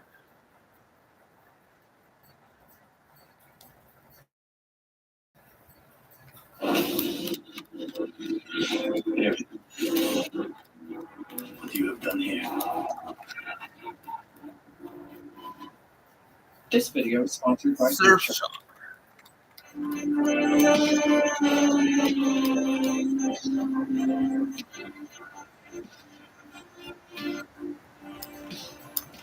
If there's one thing the recent death of conservative host Charlie Kirk has revealed, it's that we all grieve in different ways. Especially with the loss of somebody who was beloved by many as a generational roots of conservatism, so coldly taken in his own time and assassin's bullet. Across social media, we've seen an outpouring of tributes and grief from prominent figures like Donald Trump, the president, and the man who Kirk dedicated most of his life to getting elected. And from such a dedicated portrait of 47. Rousing emotion from Trump, who is well known to be a kind-hearted and emotionally deep man. How are you holding up for the last day that happened? I think very good. And that's right there. You see all the trucks. Get started constructing. Oh my God, this motherfucker don't give a fuck. He's like talking about his garbage White House. No, it isn't. His art is garbage. The White House is garbage. One day after, you can tell how broken up he is. This is his very dear friend. We then saw the outpouring of very performative grief from Terry Portfolio Erica, a multimillionaire who immediately sent out a call for donations. And TPUSA, right after that, those suddenly claiming the nebulous they responsible for Charlie Kirk's death. Like I said, we all grieve differently. And yeah, it's like his wife's a bitch, a whore. She's whoring herself out in his name. It wouldn't surprise me to see her whoring herself out by making out with a bunch of dudes at home while someone's taking care of the kids. The people who were inspired by his message grew up seeing him as a key-spirited conservatism or who were swayed by his convincing arguments. And regardless of what I personally feel or don't feel about his passing, I respect and understand that for many in his audience, emotions are running high right now. And even as people, LGBTQ plus Marxists and leftist Antifa operative atheists. Yeah, we all feel sorry for you. Yeah, we feel sorry for you. Or how people have reacted to it.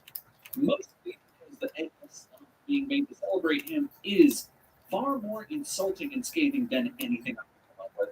In the wake of his assassination, it's not surprising that a large outpouring of support has been seen on social media, and even conservatives' love of AI art or memes that used to see the world they want to be true, but actually isn't. A lot of those tributes to Charlie have been entirely AI generated. But the gathering tourists are about to witness isn't merely your average soup of low-effort AI. Yo, bitch ass is amazing, bitch. American way, distastefully, and with Jesus and Tom Crocker. But before we talk about things you're tired of seeing on the internet, let's talk about how you find things you'd really rather be seeing instead of this AI cowboy SpongeBob Charlie Kirk tribute. Johnny 3. Let's just say, for the sake of argument, that you're overwhelmed by this constant cycle of news. It all seems so bad. You'd rather just relax with movie from your childhood, like Master of Disguise or Aquamarine. Remember Aquamarine? But let's say you find it online, but it's not available in your country because you're the first person. It's a 10-year-old in Blockbuster in 2004 that said, "Hey, let's watch Master of Disguise or Aquamarine." I did watch that in a movie theater. I did not like it. Skyzoo. This video Massive is sponsored by Skyzoo. Surfshark. Surfshark makes it easy to take control of your internet browser. They have over 3,000 servers in 100 countries worldwide, allowing you to keep your location safe from people online, also bypassing region login for streaming services like Netflix. So no more limiting what media you can access based solely on where you want to work. But Surfshark isn't just for getting your 0% unlocked tomatoes fixed. It can also help you stay safe on the web. With Surfshark's new web feature, you can surf the internet without worrying about malware or annoying pop-ups. You can also use Surfshark's tools on the go to help hide your identity and information when using public Wi-Fi or change your region while traveling to access services like Stub. And as a special offer, you can get 4 months of Surfshark free when you sign up by going to surfshark.com/deaddomain or using the code deaddomain. One more time, that's deaddomain, or go to surfshark.com/deaddomain for 4 months free. Dead domain. Anyway, let's get to something that's arguably worse than Master of Disguise. Arguably. Few things are as boomed up as the scourge of AI memes. It takes the art form of the boomer meme, cloning, God is like something I need help. The first thing I need to preface before jumping into this pool of goop is just how schlocky and hollow so many of these AI tributes feel. They range from baffling to straight up disrespectful, and I don't mean that so much as a defense of Brooks' legacy, but disrespectful as a tribute to literally anybody. It relies on this cloning brand of surface level. Yeah, it's like they're forcing you to pay the tribute to you, but say that themselves can't do a good one. So it's like you have to do it. It's like I don't have to do. I don't have to do shit. It's my choice. Okay. We didn't force the whole PM thing on y'all. Y'all forcing this on us. Here's him sitting around a grill with the Duck Dynasty and River and star Phil Robertson, who probably agreed with Charlie wanting to get rid of gay people. But then there's Ozzy Osbourne just chilling, hoping Jesus doesn't have to think much clarifying. He actually did the hell of a bat or a dove, because honestly, Ozzy was probably so hard he doesn't even remember what comment. But a unique one I found. Hogan? Charlie alongside Freddie Mercury, a gay immigrant, two things Kirk sort of didn't really like. And also Brian May, lead guitarist of Queen, who is also notably had the corrective comment from the original poster was still alive. And these images are unfortunate just as if the because when people start making the actual moving videos with AI garbage, the real nightmares begin. There's this uncanny valley idea propaganda where the simulacrum is limited to give Israeli genocide apology. America and Israel from this day on will never be the same. They tried to shut me up. They couldn't stand it. I really like how the other running trend is Charlie barely resembling his real life counterpart, usually because it gives him more normal facial features and proportions. The Israeli defense angle touting Charlie's apparently to his good friend Baby Netanyahu instead has another recurring theme, often like Jesus, which is kind of a really great look at the bizarre brand of Protestantism Charlie represents. And like this AI garbage where he swaddled in dual citizenship, I guess. I don't know, maybe he had some allegations stacked up behind him that has non-extradition like Israel. I like this bizarre video that looks to be shot as though it was a selfie camera, but it also features Abraham Lincoln. It is to be believed. Honest Abe has been fucking Mr. Jesus. Yeah, it's almost like you think he's there, but he's not. He's in hell. With Hogan. Jesus turns a little water. You see where the night goes. You may have seen this one floating. Ben Johnson. 47. Attempts to put Charlie Kirk into this healing that's been checked out regurgitated. One other thing you see a lot in these videos is Charlie's tenure quickly from the actual place he was shot, because a lot of people scrub through the actual video of his execution to train the AI off it, which is its own sick kind of nightmare. In this one, he jumps right out of the chair, shuffles right on up the stairway to heaven, like the coach finally called him off the bench for the big man. I just like how Jesus looks like he's in a community theater performance, and the way the shot is framed feels like you can almost see the edge of the film set, like that one shot from Evil Dead 2 during the chase sequence. Yeah, if you've never noticed that, when the spirit's chasing after the house, if you look up at the top corner, you can actually see the sound stage. This one kind of plays as good directed sequel where Charlie salutes the camera before the spirit of Alfred Hitchcock takes over in Vertigo's that won't got anything to shit. And as Charles Tiberius Kirk wiggles up the stairs, that makes your pants smaller. Now, Jesus, like I mentioned, is a mainstay for sure. I guess a lot of people like to visualize death as Jesus being played by a 33-year-old man named Dustin, who gives him a big old hug as they shuffle off this mortal coil. But like everything else in this nightmarish AI crowd wire, you can never really predict where these shifting real amalgamations will take you. Or in this case, the AI ingested face of Charlie Kirk. This flash, for example, is a particularly egregious account where not only is Charlie barely recognizable, apparently having given free facial optimization surgery, but with all these. Mrs. Buick. Almost time for SmackDown, everybody. Get 0.1 Oh, no. 2025 Buick models, plus current eligible non-GM. Oh. Beginning as a character creator. Powerful.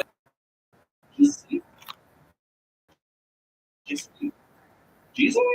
With so many Jesuses and flags, this one, like what Rush Limbaugh probably saw with the last time of his arms.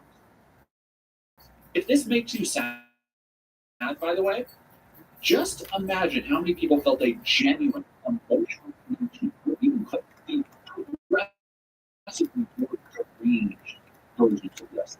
Like this one, where Charlie is somehow back to life and conflicted with Christian martyrs and convicts. Notably, but this one. Oh, this one. But this one honestly takes the batshit AI boomer cake. Inexplicably born with a SpongeBob head, singing about Charlie with AI boomers. We will get to the AI musical tributes in a moment because it's funny when you actually listen to the lyrics, they're just nonsense. But more bewildering is the way the character changes sizes, shirts, art styles, and expressions. So often it feels like looking at this bizarre, dark SpongeBob universe, like Marvel's What If, and the year that passed. What if SpongeBob did everything needed consent? Or what if Patrick slept with SpongeBob's wife and now he works dead-end jobs and can barely make child support payments? And as a perspective for such a polarizing political field, a lot of these half-hearted, though considered in generally in poor taste tributes, paint Kirk among ideological lines, but like everything else, entirely outside of any tangible reality. All because of words. Recently killed on a train. Notably, it looks nothing like her.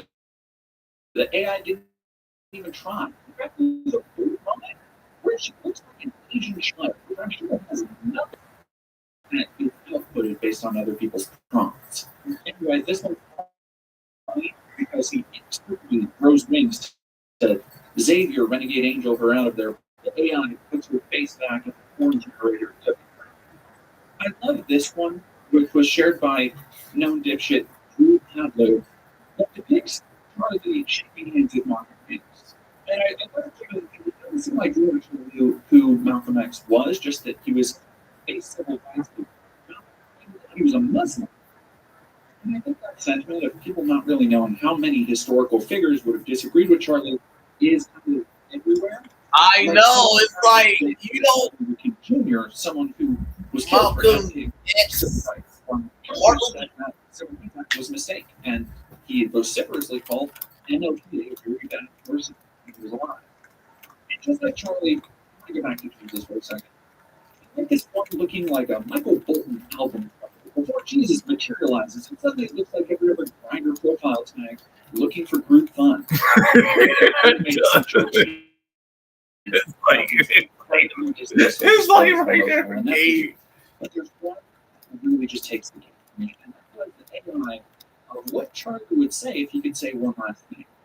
I knew the risks of standing up in the comfortable moment, and I do it all over again. Second, do not let this violence divide us further. The enemy wants chaos, fear, and retaliation. Don't give it to them. Instead, double down on truth. Double down on courage. Double down on your faith and on your family. That is how you honor them. Third, remember this. America is worth it. speech is worth it. Fighting for the unborn, for families. Wow, did they really listen to him? No, they didn't. It's like, y'all really listen to that one. Free speeches, everything. You hit a single monotone note and basically say, hey, everyone's all right, and being Christian is super cool. Jesus, man.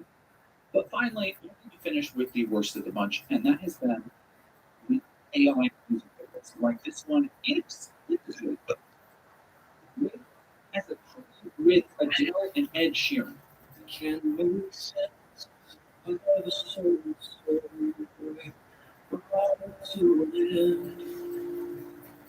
You stood for truth. Did he really speak for truth and all that shit? Did he really? The dude was a racist. It's just like sexist, homophobic, and all that shit. I'm sorry, it's like I know.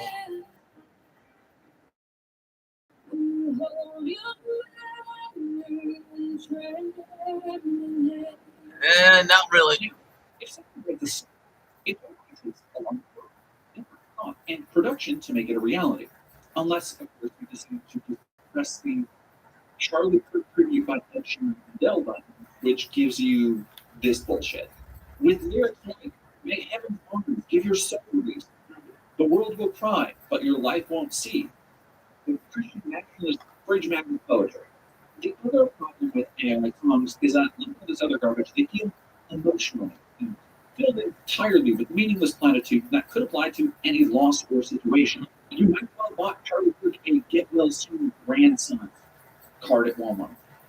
For example, this Post Malone tribute was Charlie Kirk a big Post Malone fan? No. Post Malone a big Charlie Kirk fan? I don't think either of those are.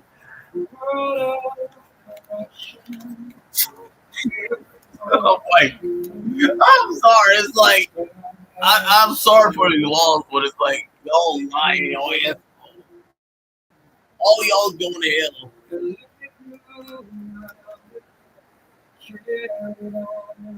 I'm sorry. It says you look up his stuff. It's like, yeah. I'm sorry, but go fuck yourself. I think it's something emerging from like emotion from comic movies could also were like we're louder. It carried us on. I also like the cover art for this one having a big taller tiny music. Did it really? Because once he's gone, it all try to continue his work, and this shows how bullshit his work was. No, I'm serious. All you should continue on his work. It's like, yeah, y'all all suck. You all suck, dude. All y'all suck. Ben Shapiro suck. Mark suck. But I really think this last Oh my God, white nationalists suck. Church, and I swear, tables turn the other way. Y'all know there be fires in the streets today, but here you stand with candles and begging God for mercy on a real return. There they steal the breath from the faithful man. Faithful man, oh boy. I'm sorry, that's so fucking funny. It's like, I'm sorry. It's like, was he a faithful man?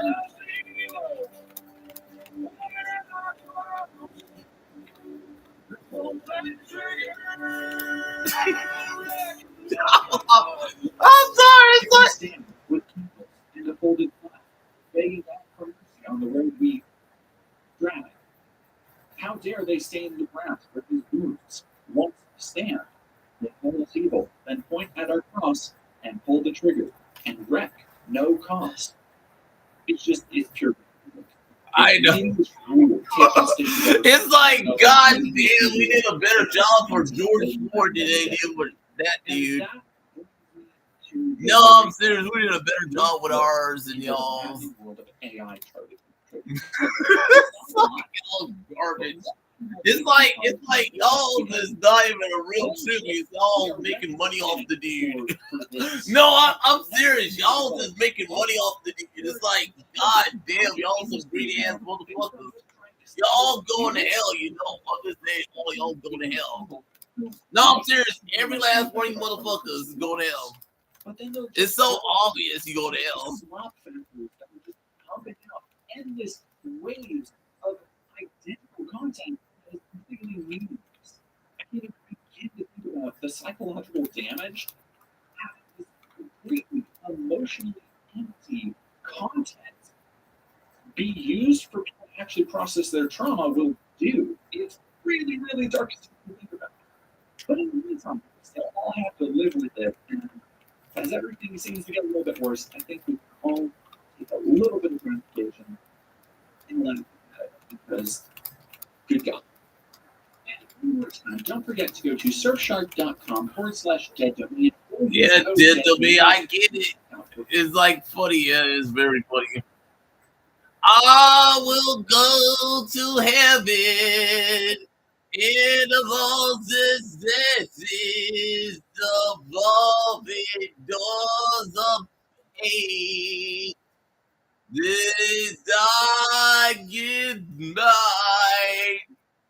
It's just heaven. Heaven is the door where the God is loving me. Loving you and loving your daddy. He loves you. He loves you. It's the love dog. Love boat. Where this is, I don't know the rest of this song, but it's all about the love. Love will give you all. Love boat. Love will get you down with this is the best. Countdown to. I'm like, goddamn, W. I get it. You're gonna set up Crown Jewels. You're gonna set up Nervous. It's like, goddamn, y'all got a lot of shows, motherfucker. It's like a lot of shows, and this one's gonna be in Fort Lauderdale. No mercy. NXT, no more. Or I'm like, God, it's a lot of wrestling shit. No, I'm serious. Triple H, you just fucking up, dog. Is at this point, I'm like, fuck you, Triple H. No, I'm seriously saying that. Damn, it's like constantly right there. Domino's Best Deal Level is back. Eating a hand-tossed pan thin crust or New York style pizza with any toppings for just $9.99 online. Your favorite pizza at our best price. Shows after shows, and allegedly they're thinking about buying TNA.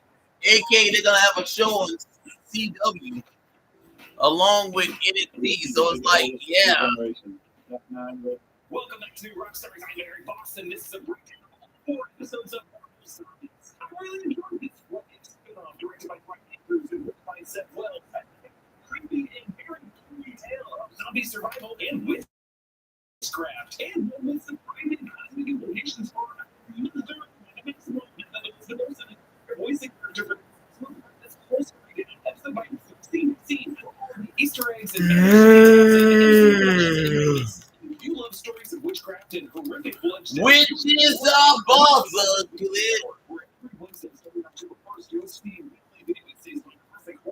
from Jessica Clemens, Gina Polito, and me. Subscribe to this channel now to join the team. Episode 1, the animations appears with the same animation brushstrokes as we saw in one hit, but the blood spatters and letters. While this was rated TVMA, and it really leaned into that mature violence, so that the blood and guts we see throughout the show are the perfect shade of red.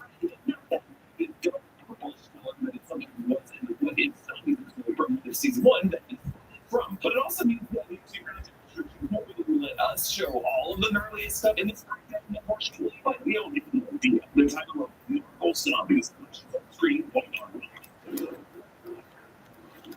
Nice top there, Mommy.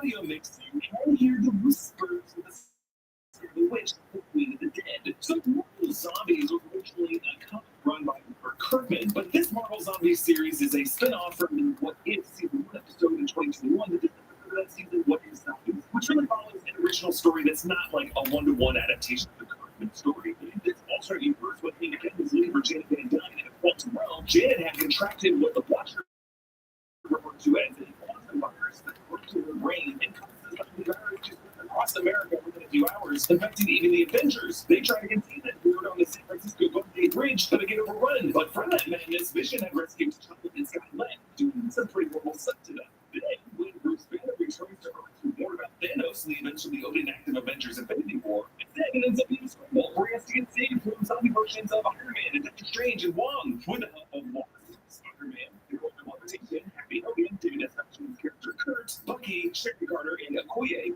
Okoye!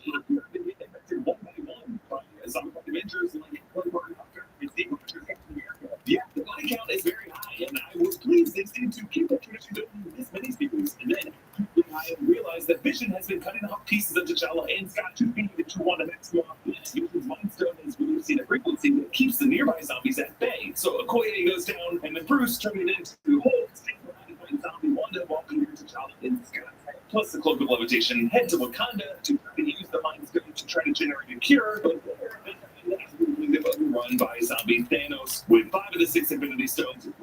Now, we never saw what happened to Hulk at Camp Lehigh, or we do find out in a future episode of this miniseries. Meanwhile, zombie Wanda did return in future episodes of What If, and season 1 episode 8 as the Guardians of the Multiverse fought Ultron, Infinity, and Another Dimension, and then she appears as one of the collections of Strange Supreme in the season 2 finale. So, in all of these appearances, the girl Wanda plays in the What If immersive experience have really made this story win something a big role in Marvel animation, and I love it. First shot of episode 1 shows the sunlight leading through the leaves in Central Park and forms, look at that, a hexagon shape in the lens flare, setting up the twist at the end of the series. Like the hex over Westview and WandaVision, all the realities could be illusory projections cast by Wanda. Kate Bishop, since the era of the zombie, and she's Riri Williams, and his Marvel Con, Iman Hawaii, this remote piloted Mark 85 Iron Man that was worn by Zombie Tony Stark when he went down in that What If episode. They later say that Riri stole it from the Horse after those survivors left. We saw in the Iron Man series how Riri likes to remote pilot her armor separate from her body. And by the way, there was an alternate universe version of Riri that showed up in What If season 3. We learned in episode 2 that this is actually 5 years later after the events of that What If episode, which was set, of course, in 2018, right as it was beginning. Since the world essentially froze. The version of King, Riri, and Kamala were all before the things that happened to them in the Hawkeye, Ironheart, and Ms. Marvel Disney Plus series. But the circumstances of the zombie outbreak apparently forced them to develop into the heroes that they're destined to become. And we see how Kamala served from her grandmother / and already has the ability to cast hard light from the North Dimension. This sleepy, overgrown, quiet New York City seems to be inspired by the look of New York City and Hollywood legend and the way Boston looks in The Last of Us. And the last of them building is an arrow. This is one of the zombie Hawkeye's arrows, signaling to us that he is currently overseeing history. And now the episode of Zombie Hawkeye was roaming the Great Central Station, but he followed the survivor of Camp Lehigh along with Zombie Cat. We see that bridge at least in Grand Central Station, the same location where the Avengers ended the Battle of New York in 2012.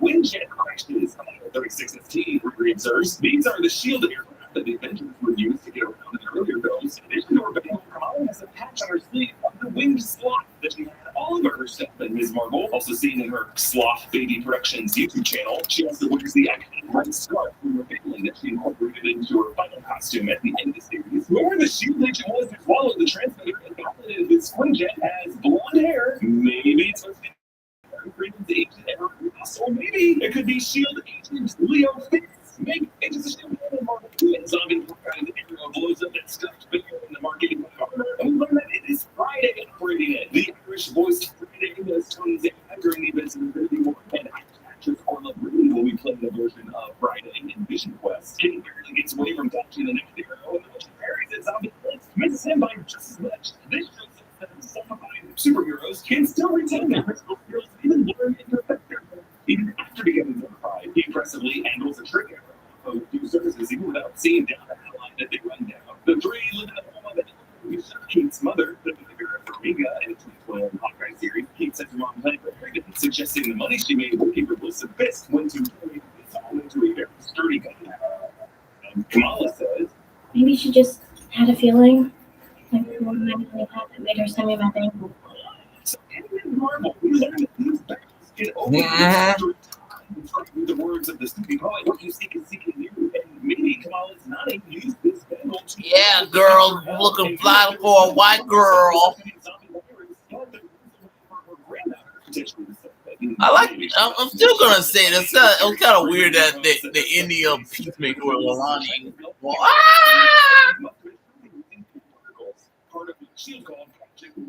So it doesn't that separate from him. Shield just had their own supply of pin particles wherever this base was. But did whatever was left of Shield have Project Life Shot in the live action? Could there have been in the background of those events some effort to reach out to the Nova Corps, but they are even looked down?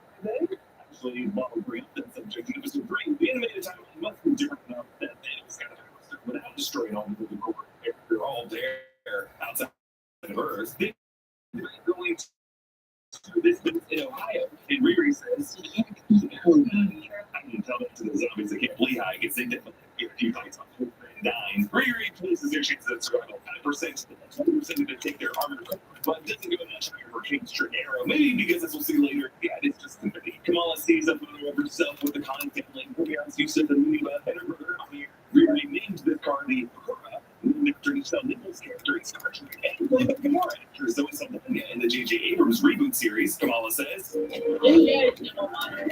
she's jumping to a later era, but she's doing the impression of Patrick Stewart as Jean-Luc Picard in The Next Generation, and I love that Kamala loving Patrick Stewart technically two live-action MCU characters who've gotten the new job around Wasserman's X-Men theme. A zombie Okoye finds a crash site in zombie float. Oh, yeah.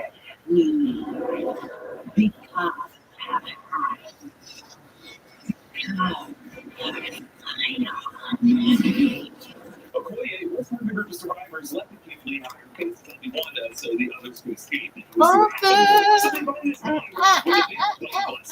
This is part of Icarus's battles with zombie Carol Denver. Believe that Glitter explains this is the Valley of the Broken Gods, two beings of immense power unable to destroy each other. They drive into that lightning storm battle. Icarus's explosions have a yellow and blue glow to them. Those are the colors of his suit. They crash in the area that was flattened by the rubble of past battles between these two, which now surrounds these 3 women by a bunch of zombies. And then now let's see the eternal Icarus, which was Richard Masson's character. Negative.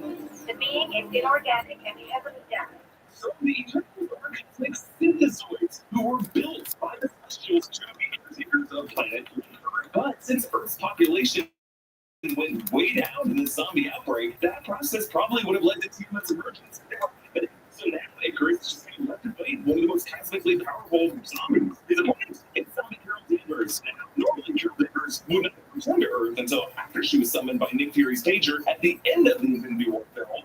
That was happening. But maybe now Nick Fury summoned her to help with the zombie plague, and she ended up getting infected. But I do appreciate how Kamala does not seem to know who Carol is, despite the fact that in the Marvel, she's a huge Carol Danvers fangirl. Because in that timeline, a hero named Captain Marvel would not have been known to the Jersey City teenager. The trick arrow is just complete, so zombie Carol fries Kate with an energy blast. Riri is getting on the other in order Friday to get Kamala out of there with the transmitter.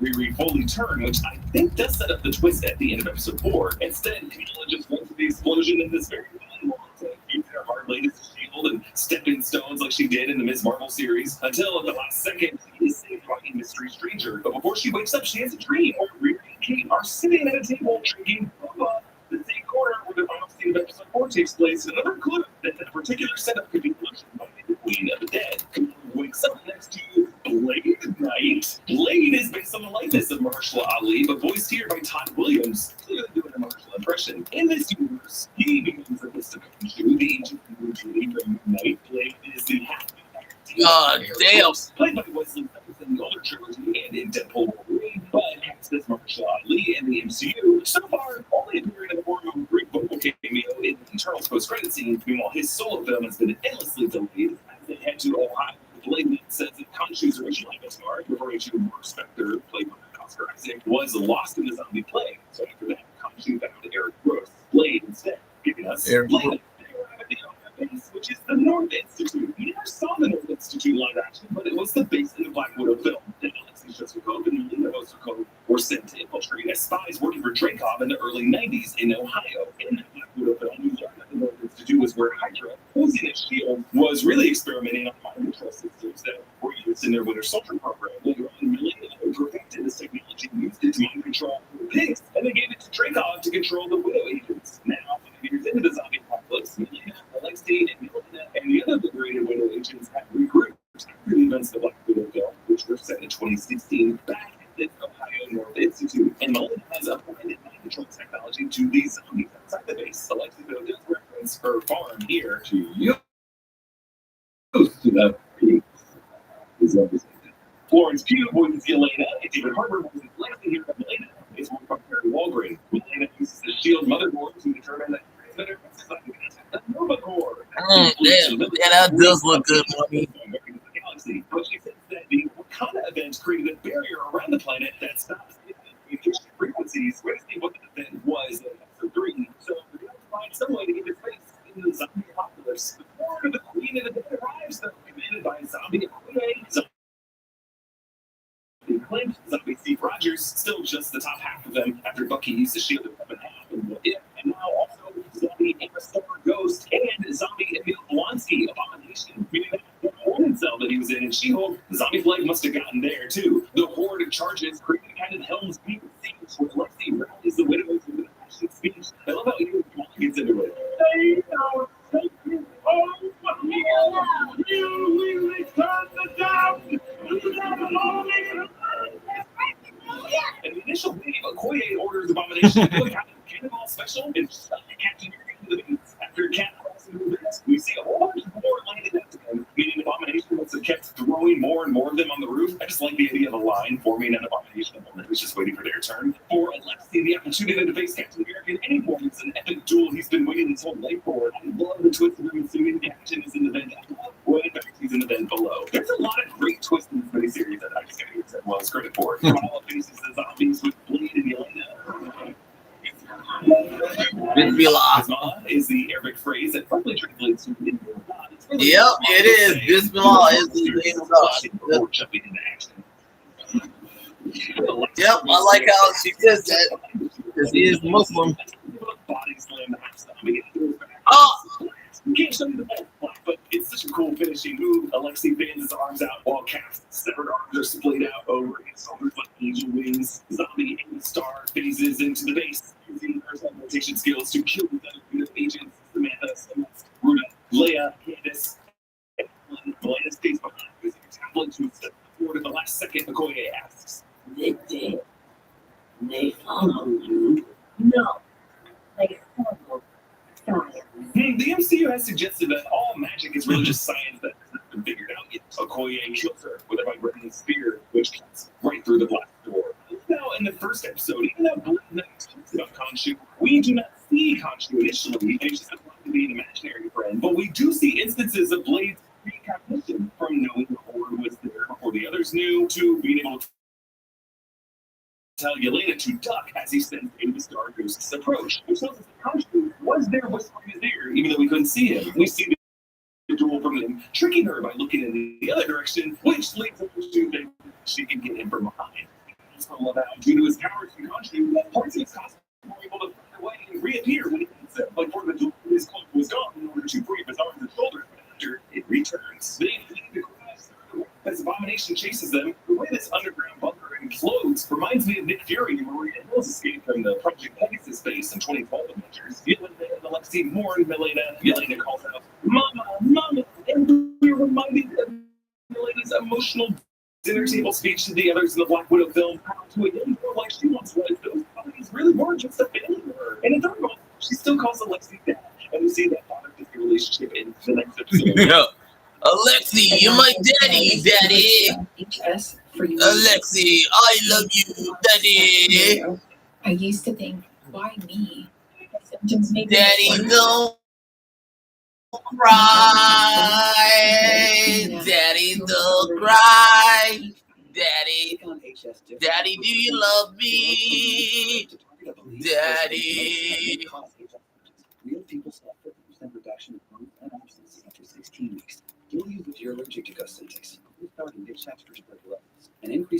Bobby, do you love me, Daddy? Baba, Daddy, do you really wanna make me cry? Daddy, do you want me to cry? Ask your dermatologist about Cosentix.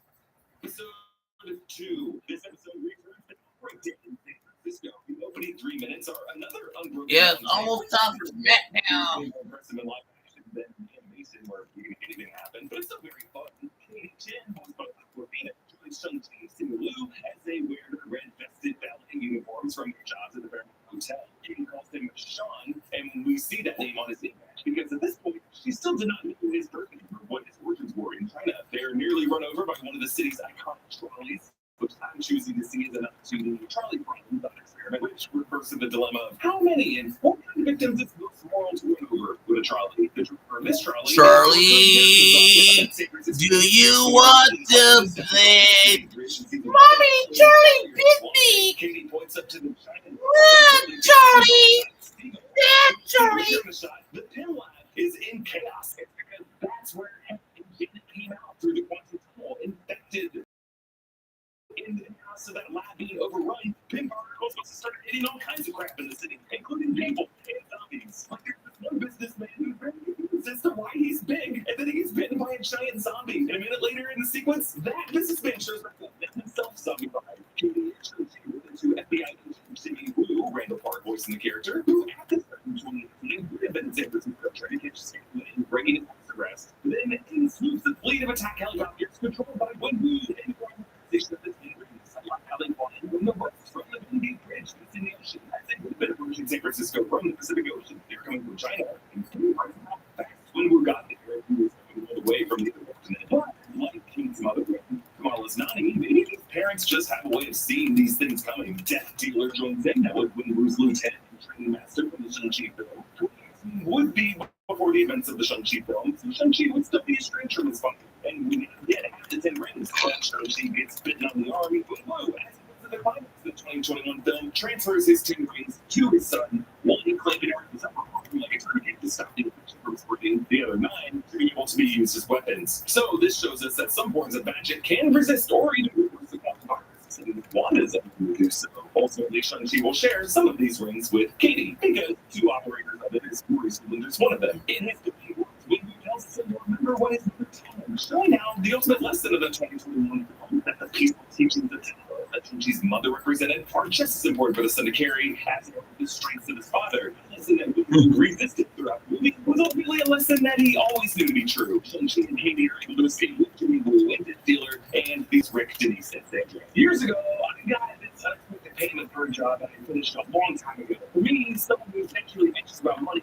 looked like a safety net. My first thought was, great, this will help if things get tight later on. But then, a friend of mine who isn't nearly as anxious about money told me, you should splurge, buy yourself a new PlayStation. So I did. And the second that money was gone, the regret set in. Because thinking about how I should have saved it. Instead of feeling relieved, I ended up more stressed than before, losing sleep, worrying about bills, and kicking myself for making that choice. That advice worked for him, but it created more anxiety for me. And that's the thing. Anyone can give you advice, but that doesn't mean it's great advice for you. But Charlie, I was like, wait. Starting therapy easier. Unlike friends or strangers who mean well, but don't fully understand your situation. Therapy is a safe space with someone trained to help you work through what you're going through. I don't understand how much the right fit matters. I once worked with a therapist who just wasn't right for me. Their approach left me feeling unheard and stuck. But later, when I found the right therapist, everything changed and created an environment where I could work through my problems honestly, self-censoring. I could finally focus honestly and start making progress. That's why BetterHelp created the therapist match commitment to the guesswork of finding the right therapist instead of leaving you to figure it out. Right, stop fighting me! Clinical experience, and your preferences to match you with someone who makes sense for you. And if it's not working out, you can switch anytime at no extra cost. Therapy has made such a difference in my life, and it can do the same for you. So if you ever felt stuck with advice that didn't, BetterHelp makes it easier to find the right kind of support. You can get started today by clicking on the link in the description or by visiting BetterHelp.com/newrockstars. You will get 10% off your first month of therapy. 5 years later, we're now in a Mad Max-esque. Some of these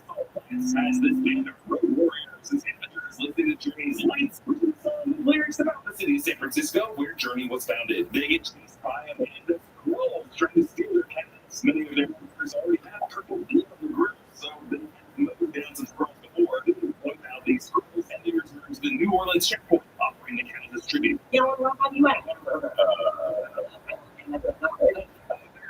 Beat a bit of information there. For example, where they really did try to end the one next chapter. Let's go next. The group run into the group of episode 1, and we learn that this city on the sea is moved. The Prime Minister with John Walker. We only got 5 seconds till SmackDown's on.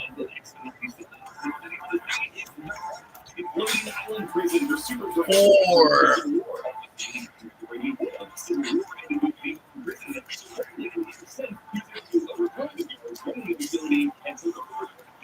I can't let I watch Access and Peacemaker and now watch SmackDown. Rising up the ocean.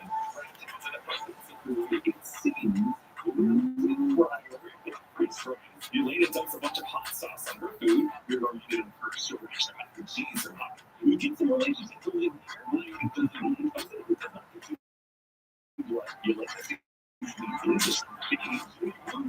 close up magic that's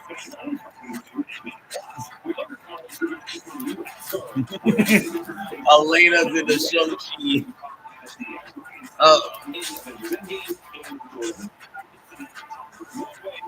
3.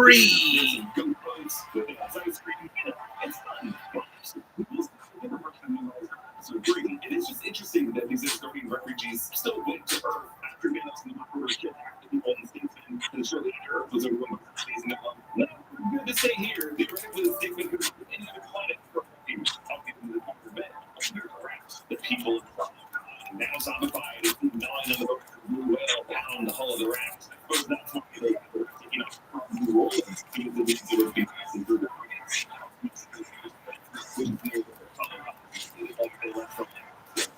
something like that. They go to the Atlantic and from the Gulf. But then with the New Orleans checkpoint wrecked, and into the end, this was 2 weeks for zombie on its way. Many stones and the anchor holding them down, which we'll learn more about in episode 2. Connected to this, into screen because in the Titanic situation, even though they are underneath the surface of the water with first would be floating, the reason Alexa and the others were bad as much as they were was to fatten them up when it's to flush out these zombies and trees. Assume that the purpose of actually designed to open up the ocean water like this as a security measure to threaten these super persons but that these boxes running the facility meant that that's probably the case. Like the whole time that Scott Lang was sitting there saying never just to start, he's like, please don't open, please don't open, please don't open. Running these heroes with things that really is such thing as a free lunch. Kamala, Yelena, Alexei, Blue Knight initially flushed out from the spear with an air pocket. Zombie Nate finds its spear in a red. Zero Walker trapped Namor in an interview. Also, I really didn't know that Blade recognized Namor having the power of Kakushu. 1. He's the heroes who just pushes it and it's little dude and it's just so fun to watch here.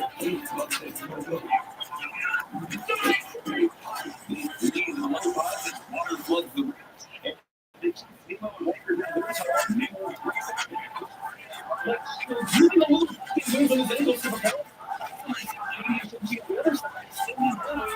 propeller gears to try to push back against them.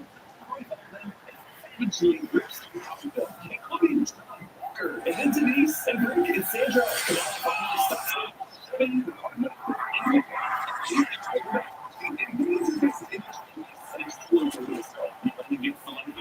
but the other watcher so she go down with the ship. She pours herself some of the booze that Zena drank earlier and rolls away from her the ocean mark. On to episode 3.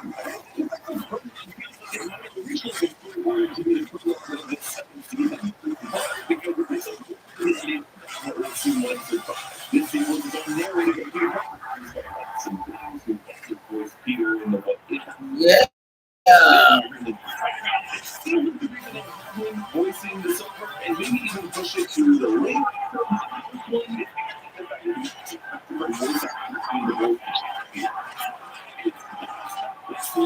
Hudson Bay quoting to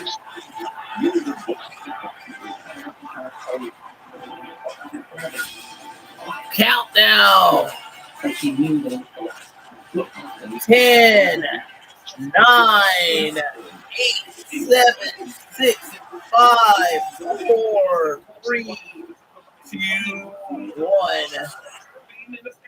It's time for SmackDown.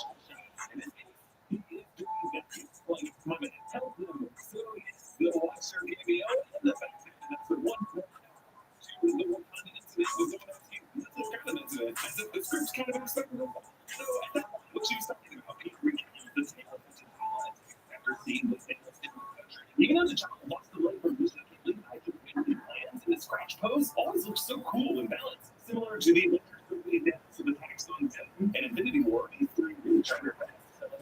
He don't do so much. He basically just flies his head around in order to get people to go on to. He tries to string up now and forever garbage. Explodes outward using a blast to the blue space. Then figure out. You just reality sever a rocket and then the green happens to be a localized time reversion that rock to make it whole again. Some Doctor Strange using the time stone to bite and to unbite an apple and the 2016 Doctor Strange movie. Yeah, it's a championship night tonight. Downtown Orlando, Florida.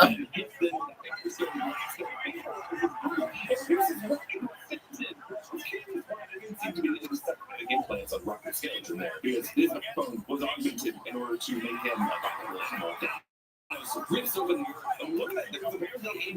yeah, it's like anyone cares, anyone give a rat's ass that Jade Carter could be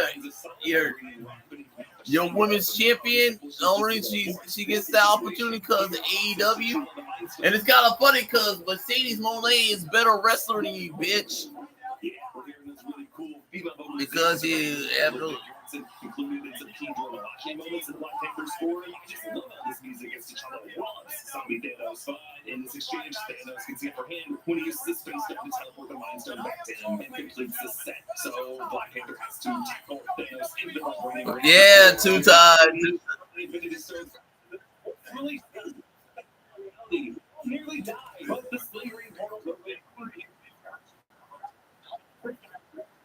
2 times, Booker T. Multiverse of Madness, including Rinshra, the Green Minotaur, voiced by Hannah, who voiced Rinshra in that movie, and then Sarah.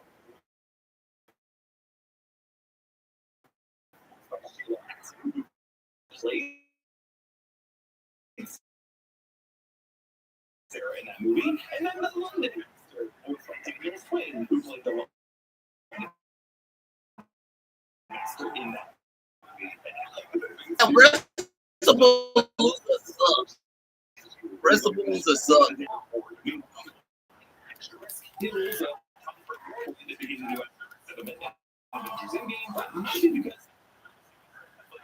I like how he had Paul come out there being his voice. Now, Blade Knight summons his divine passenger.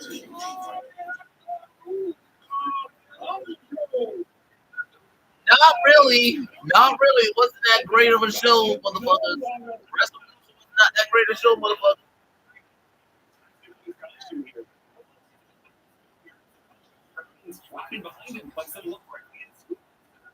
I would say that match was pretty good. The Stephanie Mendez, Eel Sky.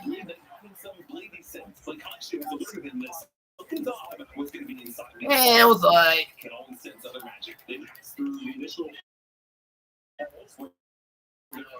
Calls out Valkyrie for a fight. And really, I just think it's weird that all these demigods capable of space travel decided to stay on this virus-plagued planet at all. It's like having the option to retire on any island in the world, and instead just choosing to shelter in place on the one island in the world with COVID. Like, what are they doing? None of the rebels in the next chamber show show a huge gathering of Asgardian warriors feasting and drinking and punching each other and fighting with swords. Way more big-bearded dudes than there seem to be in the refugees of Asgard. Ooh, she's in the Hall of Fame. I don't fucking care, Stephanie. You suck. You suck balls, Stephanie. You suck balls.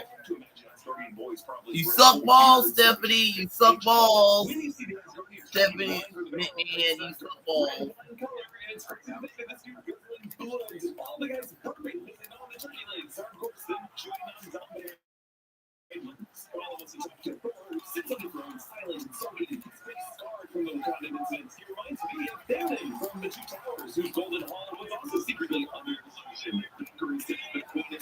I'm sorry, but yeah, you can take it.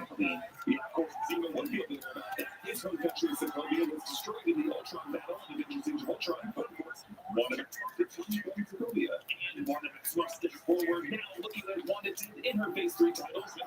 Of course, that crowd Drew's gonna have those two face off each other.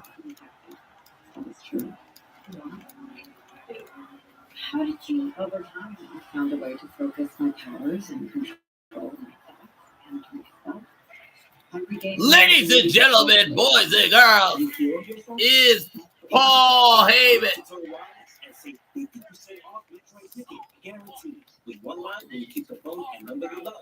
Because I'm Paul Heyman.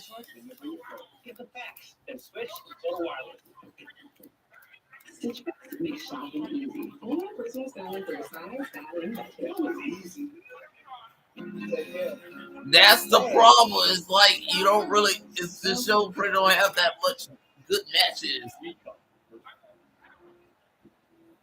Tools give you the confidence to take on challenging home projects. With hundreds of corded and cordless tools and accessories. I gotta say, it's pretty exciting. Orlando.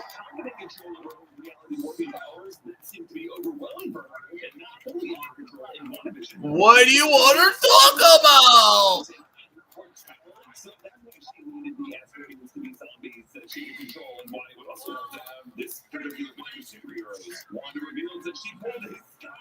Rollins. Or my former partner, Brock Lesnar. Or my other former, Roman Reigns, the Tribal Chief.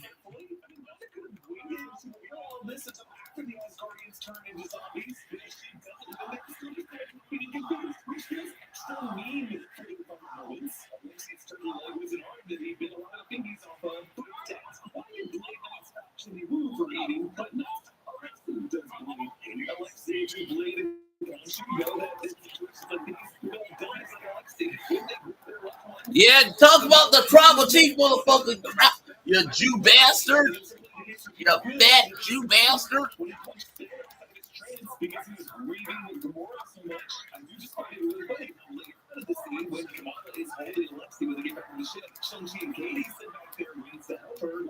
Did he? Even though Valkyrie totally would not need Blade's help to stop the pilot of the ship, Blade could have stayed behind to help them. He's like, no. Looking good, mommy.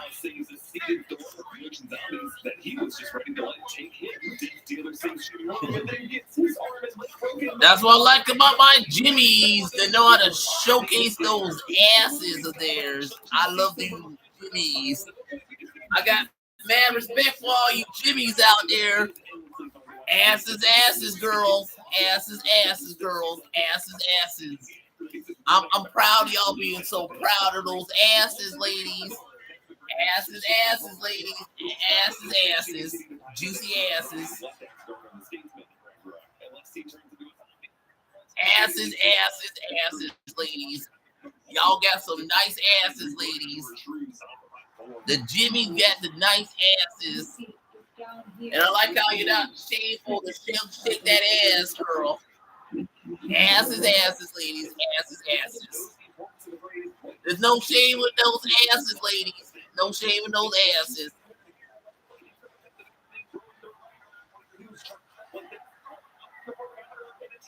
Cody Rhodes. The American Nightmare.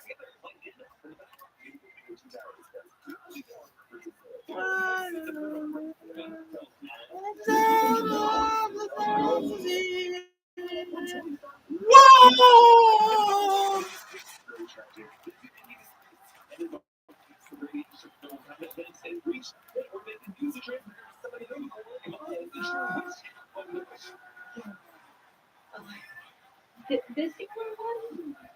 Oh, that one right there. Since this is a dashboard Commodore, it does kind of remind us of that funny moment when Bruce Banner is interesting in South Africa trying to figure out which button to push to activate the ship's weapons and turn on the It's my birthday! Already there. Attention, craft. Return to your world. It has been quarantined by the Liverpool. Your world has been declared condemned. Any attempt to flee the planet will be met with incineration. Wow!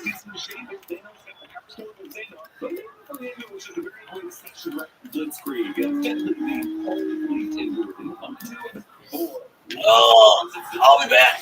Oh, God. Used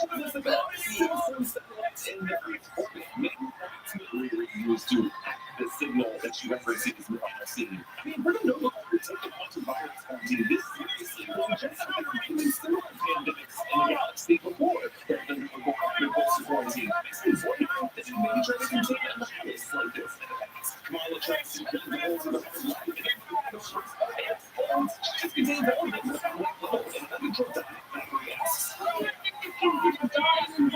She's asking about the Asgardian warriors if they died in battle. It's sent about how when they died, like Jane Foster and Odin were. As Blade Knight, Steve doesn't have panic, he just kind of forward farms, still crossing his arms. That's really just like this one that she's going to pull some strings to that. It's a costume. The collective of slingering girls. Kamala finally meets Peter Parker. With that rosary, I guess some viewers who read the comics were a bit afraid of what Batman and Kamala here. It's a very comic storyline written by Zeb Wells, but the angle in Kamala ends up being the sole survivor of the story. I really like to tell that since this is 5 years later, Peter does seem to be a bit older. He's certainly taller than he was in that What If episode. We see Wanda's horses appearing in midst over the water, carrying in a fleet of Asgardian weapon boats. I love this visual. The sorcerers catching the evidence on the Infinity Energy search across the planet, including the pyramids of Giza, the Roman Colosseum, and the Eiffel Tower. But then we look at the sorcerer's sit for expander and Perway slipping for 2 carrots, firing into the electric streams on his face, and absorbed all of the radiation. In Avengers Infinity, said that his powers came from radiation that affected his blood, and that radiation was gamma, the same kind of radiation that's emitted by the Infinity Stones. So because of that, he was able to withstand a blast of holding all the 6 stones and so since Hulk just gets angrier and angrier with the more power and energy directed at him. Technically, he could take more and more surges from these stones and approach infinity with the win. In this case, perhaps thanks to the Sorcery Ruins for Banner, this just resulted in him going into a meditative Zen state. That's why there's all at all when he finds out he wanted to hit Lehigh in that What If episode. I must admit, it's wrong between them and the surrounding sorcerers from there. It is interesting, by the way, that all of this happening is Harris. Yeah, Paul.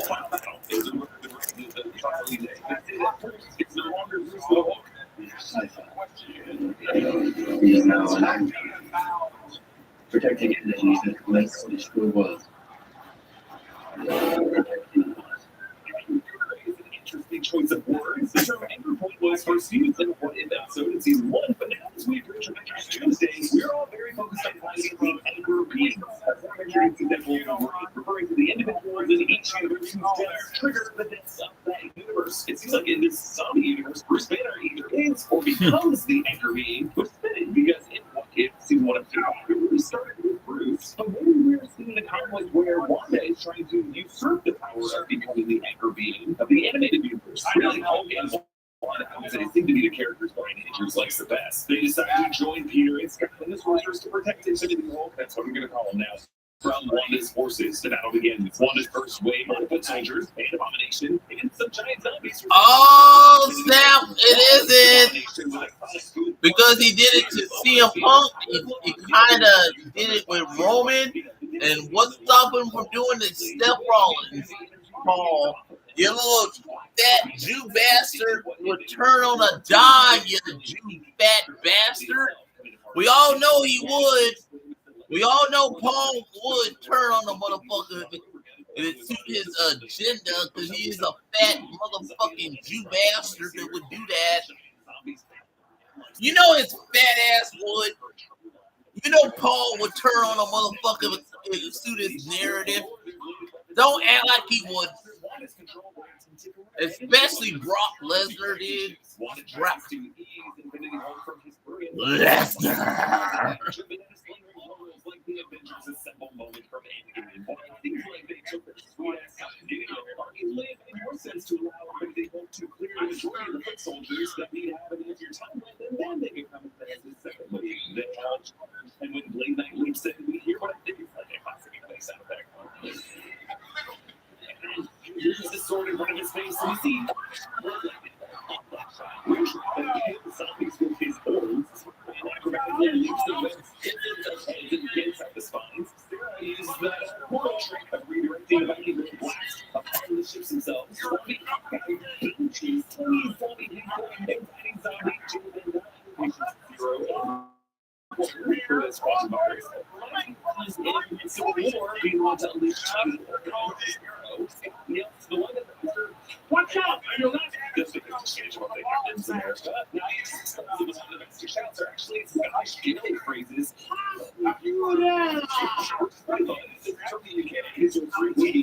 These traditions, these phrases translate to "Come on, my blade," and then that's your head exploding, and then die one more time. A zombie head leads through all of Shang-Chi's 10 rings. Blade tries to stop it. Kind of. I don't see it. Makes him punch himself as he says, "Tell yourself." It's crazy to think that it's supposed to be. So it's pretty nice to think that it's when the zombie punches Valkyrie, and then Valkyrie builds up her arm tissue, and then the head of the legendary actress. This is kind of like how Evil had him kill Hulk in one of the episodes 3 by enlarging or separating his heart and popping from the inside out.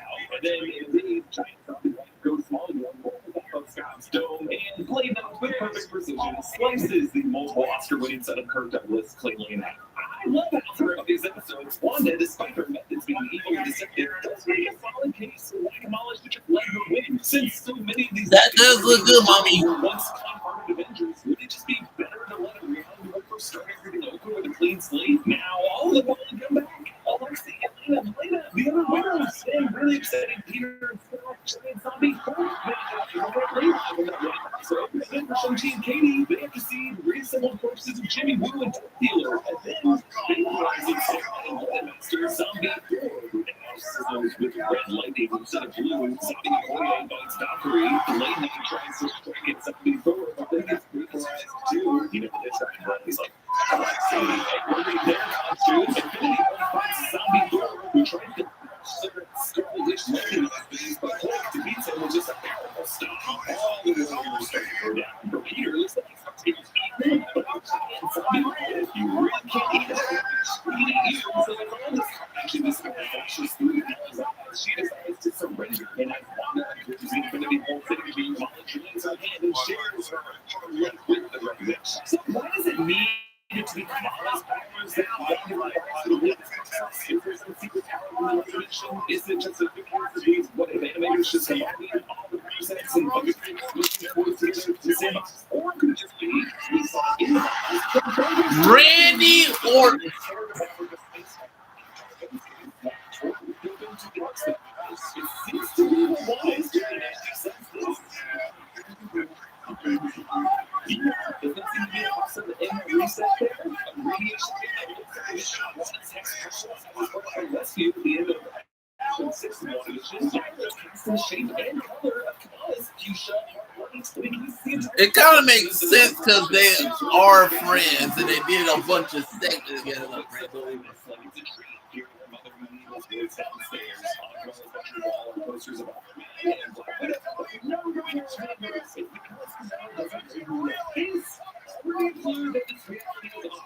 Yeah, it's almost like they always been together, aka the Legends.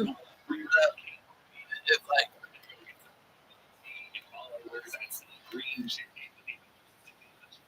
what? Cody and Randy Orton always been a faction.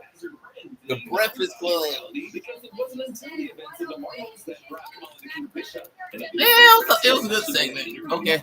She did indicate that there was going to be a version of that scene, but would have had another good adventure in there, or at least replicate somehow. That another one would have been Riri Williams. So really, in this universe, it seemed like it was the zombie outbreak that brought these three together. like what we're seeing now is not any kind of normal based reality that Kamala would have been targeted to. Across the street is the Circle Q store that worked at in this Marvel series. Kamala sees power that she had the hot floor. Yes. Kamala says, no. She flashes to the reality that's actually still is. Zombies. I think that she was saying, no. Because that's what zombies do. What the smoke? We want the smoke, motherfuckers! We want that smoke! Who wants smoke? I want smoke! Street profits.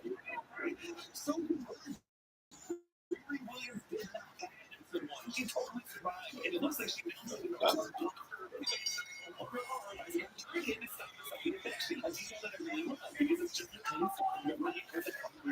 in his chest as a way to augment his body with technology so that he can magnetize the Street profit.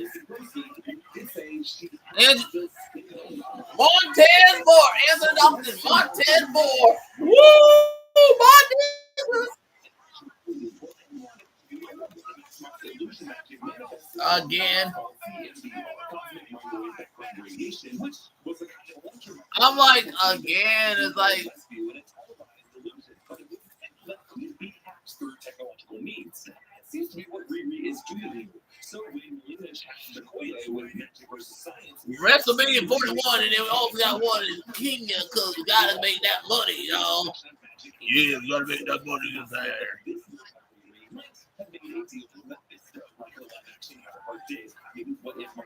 Is it Triple H? Is it? You can do that in season 2, Brian Andrews. Well, I did one in Westview, New Jersey, which is not that far from Jersey City. And it looks like one actually work this on a reality. She's probably keeping it as is, but just keeping it under an powers through her entire using Kamala's Bengal power to, I guess, reinforce that strength in some ways. And it looks like she's stripping Kamala in a kind of House of M Matrix simulation scenario to make her think. It's just cool that we finally get to see a Scarlet Witch in a House of M scenario with any one of these titles, like warping reality in a specific way. Yep, that was the House of M. Because it seems there was more zombies than that's with House of M. It's actually more complicated than that. This season ends by making us even question what's real and which reality we would prefer. Did we really win paranoia that Quantumania was a new rule? Really? For all time. No! This is some bullshit! Not just as a reality warper, but as a witch who leaves you Greta. reality you are. Crown Jewel. Thanks to one of our YouTube members for supporting us at the executive producer level. Follow me at EVOLVE. Subscribe to all the channels and interact with the worker breakdowns and news coverage of everything you love. Thanks for watching. I'll see you next time.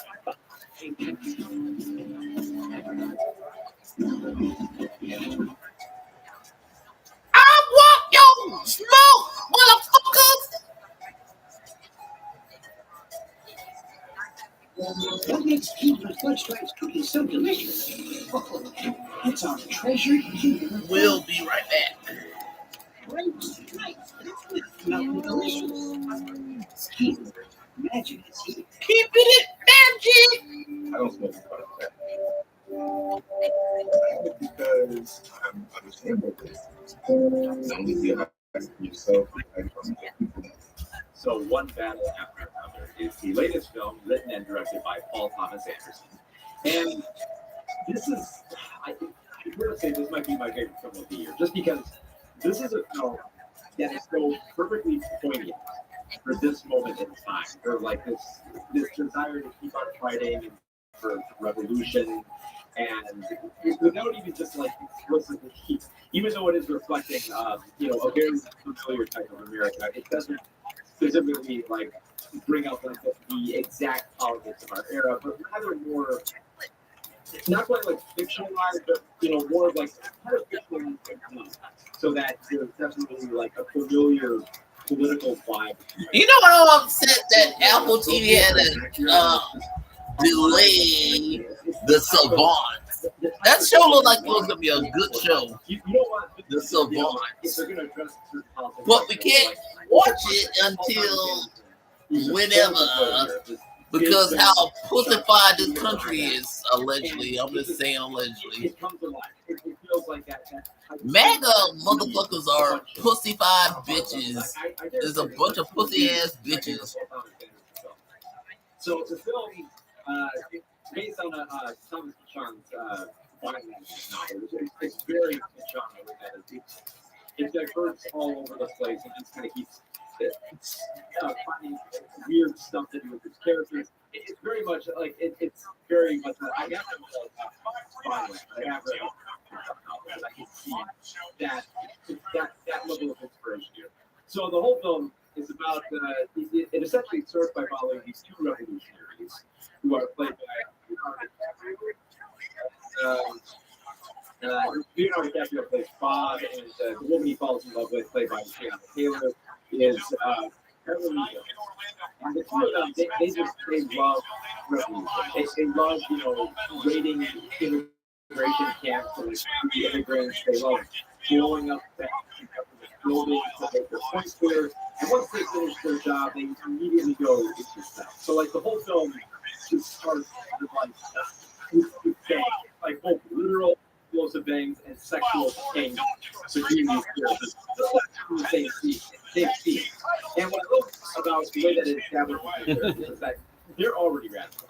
They do not set up like, Why on the sand? Can we please get iron on the sand? All these rebels to try to break into immigration camps and fight back against the government. No. Awesome. In between their jobs. And man, they are so important. And they have sexual that you can see character of Colonel Lockjaw, played by Sean Penn. Sean. Even he is like H.I.M. The more that he looks at her, he's like going letters to watch he can just, watch her, keep pretty for her. To a very stupid degree, and it gets much H.I.M. by really hammering home the point that this Lockjaw guy is disgusting person. Right from the very first scene where they even meet, it's just, really. That name sounds stupid. Milo the Mid. This is alright. I'm sorry, those two don't. Milo world, but they'll me.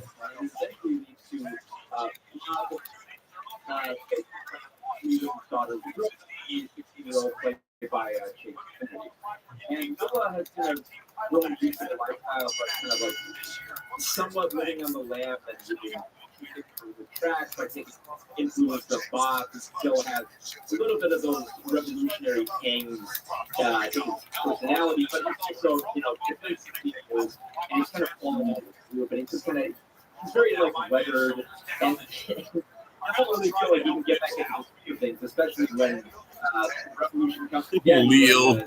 Lockjaw comes to knock it. So there's a whole bunch of like unresolved elements that he's got to deal with, both his wife, which is gone missing, and confessing to his daughter, and coming to terms with the revolution, and basically trying to find some way to fighting back. Because the whole point, I think, of the film is to keeping up this political fight. It's all about research. It's all about it does it pretty gritty and brutal at times. But it's also funny because they can focus on that desire for revolution and rebellion, but also kind of laugh at how it might fall out of favor and how you might grow weary of it. I think probably is one of the perfect things that it captures. This is when Leonardo DiCaprio's character Bob. There you go, Montel forward for the win. He's smoking weed, and revolutionary thing that he does is watching Battle About Years smoking weed. If you say so. Which is like a great reference because obviously, Battle About Years, highly political film, which undoubtedly had something to make it one battle after another. The Wyatt Six. I'm sorry, but I'm sick and tired of the Wyatt Six. It's like They're okay, but it's like that faction sucks. Getting an idea of terrorism rather than taking easy implications away from it type of film. So the fact that you can mock people who want revolution, while still making you careful a little bit, I think it's great. Because Bob's character, he basically calls up like this special hotline number that you have to speak these code words, and he's forgotten. Because he loses his spotting wheel and he's not going to find it, he's getting in contact with the rebels, and it's just struggling to like remember the code words and figure out what the words. He's a mess. And it's like you want to laugh at it, but you also feel bad for him because he really does want to protect his daughter and wants to make a better place. And he's just trying to, as the title implies, just get through the next day and find another time. I think the interesting thing for the film is Benicio del Toro's character of Carlo, who plays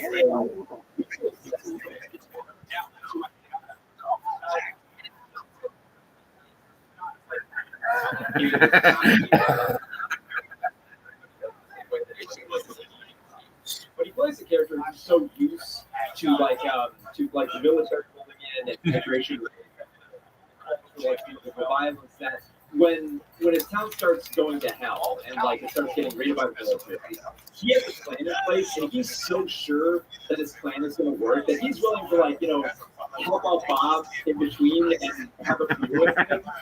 While he's in the middle of his own little escape plan, I love how Weather's Carlo the idea of going on the run and creating diversion and ushering individuals away from ICE agents and how he's so accustomed to it. And he's just this is what I do. Because at one point, Bob is really starting to get back into the swing of things. He starts going, I've been doing this the whole time. So they have a great dynamic. I love the back and forth, especially how Carlos he's very casual, but he's also doing everything he can to help Bob. Helpful way. I'm sorry, but who wants to see John Cena's last match be the Miz? I'm sorry, I don't like that shit. I'm not saying I hate the Miz, but he's not the guy that I want to see the last ride with John Cena. And it's also kind of funny because John Cena is in Peacemaker, and we might get a tease of the upcoming Batman in the Peacemaker show finale.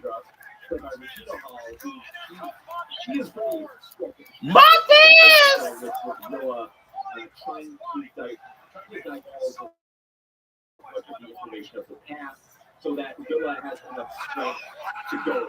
While still just, being very hard on the realizing that Villa might not be taking this as seriously as everyone else is, and that she needs to kind of grow up and just realize the danger that she's in. Especially with the stream of Lockjaw. The Wyatt Six. Mellow Don't Miz. That's such a dumb tag team name. Mellow Don't Miz.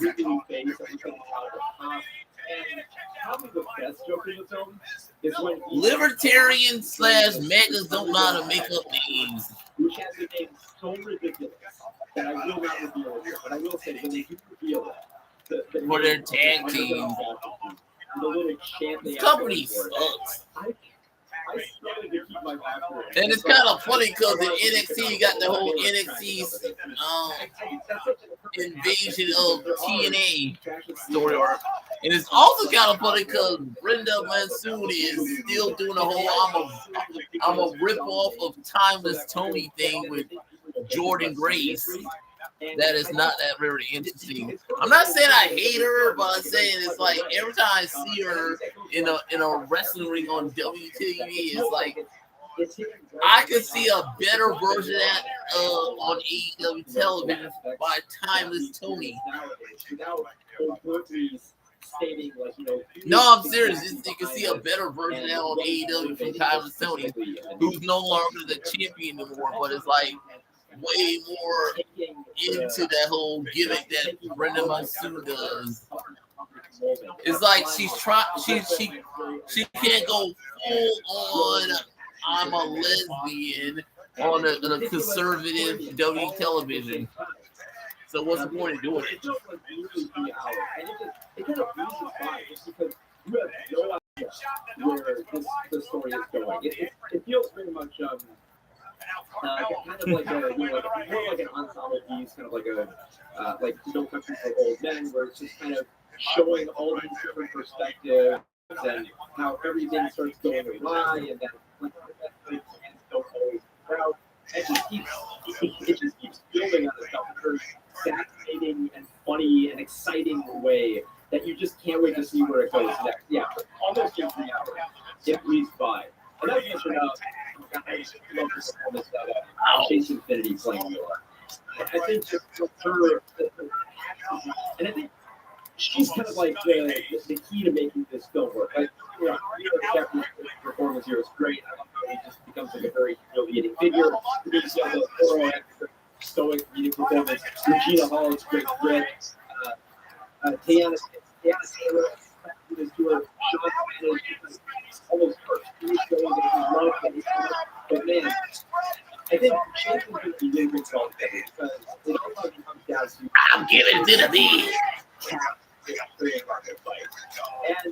it's rather charming and very, very hopeful that the film, positions these characters like Regina Hall's characters, characters, wanting to basically use the next generation of tools to keep fighting. Because it is a method of I like how they always got to do that. Oh, we don't work together.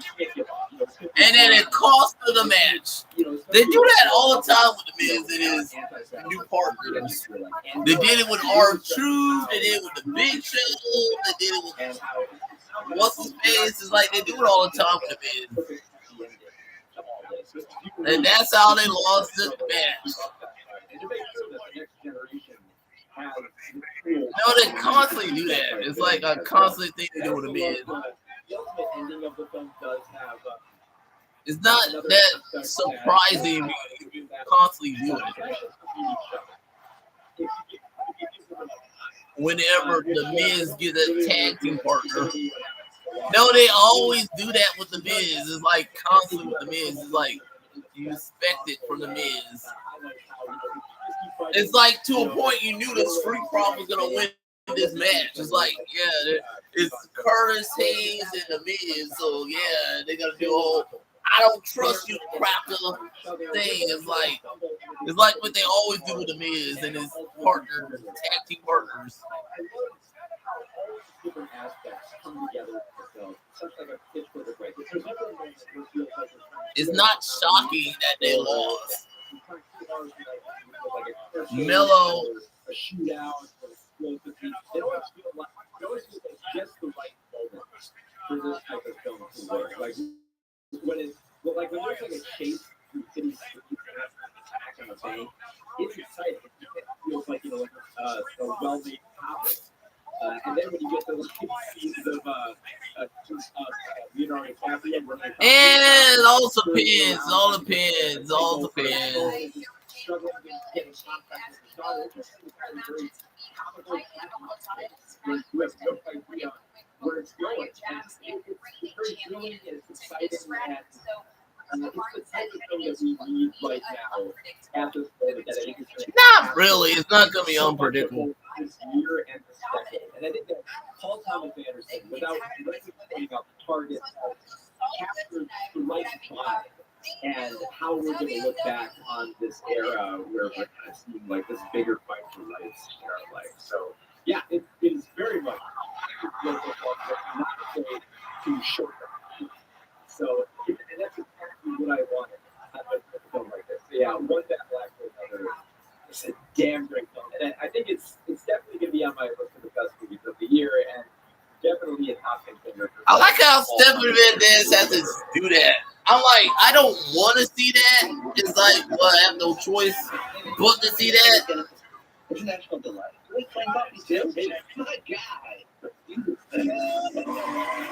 Greta. I'm serious. I'd gotta see Greta. It's like that's a dream match. Greta versus Stephanie Van Dez. I know I saw it in NXT, but it's like you kind of want to see that again. Greta versus Stephanie Van Dez match. That's something I would like to see again. That's a dream match. Greta versus Stephanie Van Dez, champion versus champion match. That's what I'll rather go see. Because I don't care either one of these girls win. It's like, who cares? I don't fucking care about any of them.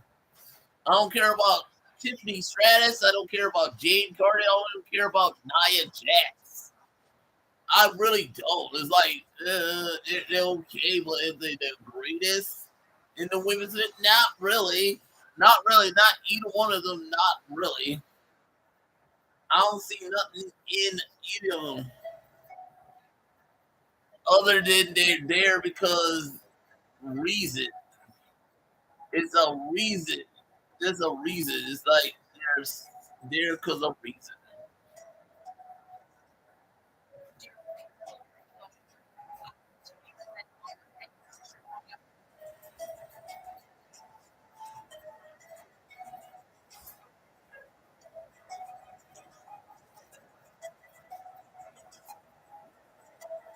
Reason.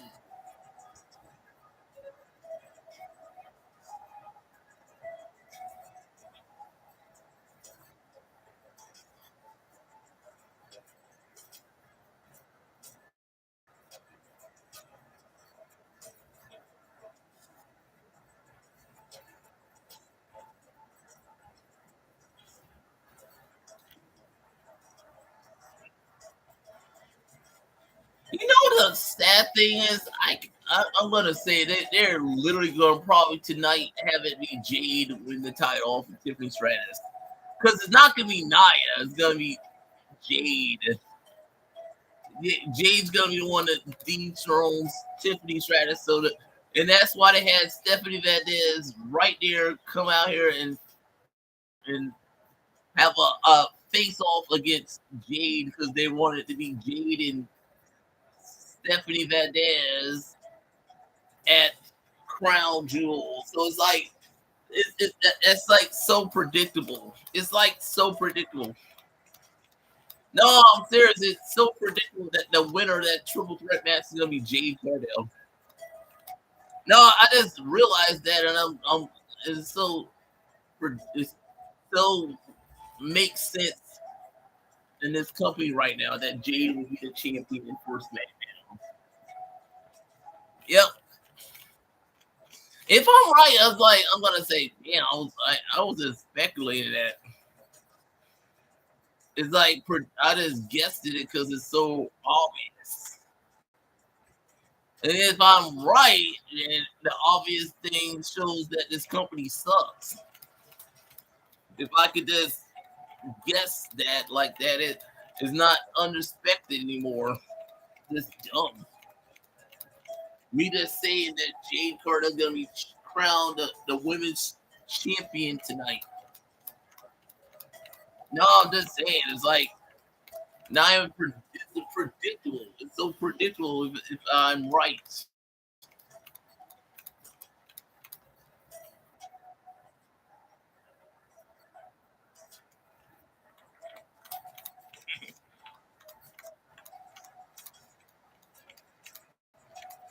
That's what's wrong with this company.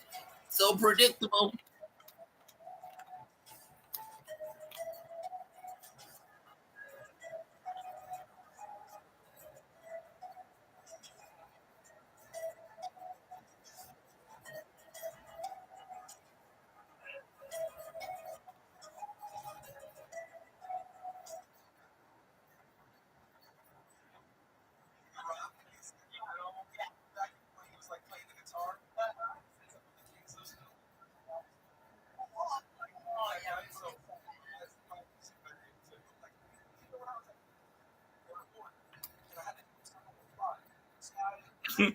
I'm sorry, but Stephanie McMahon's podcast is not that good of a show. It's not really. It's like everybody has a podcast, so it's like, yeah, of course you're gonna get a podcast. You're the boss's daughter. No, I'm serious. Stephanie McMahon's What's Your Story is not that really good of a podcast. It's not that really good of a podcast, Stephanie.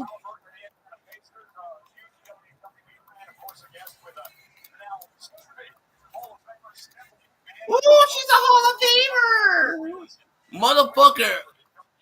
Anyone that could become a Hall of Famer in WWE, that's not a great honor anymore. It's like literally Sonny is in the Hall of Fame. I'm like literally Nikki Bella's in the Hall of Fame. So it's like, motherfucker, any hoe could become a Hall of Famer in your company, dog. No, I'm serious, Stephanie. It's not that great of a Hall of Fame anymore.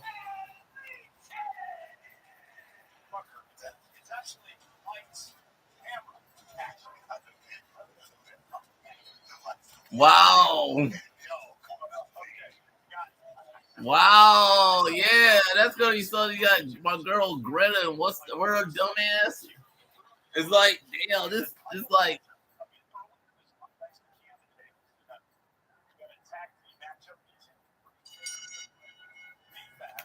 BFAB. BFAB sucks.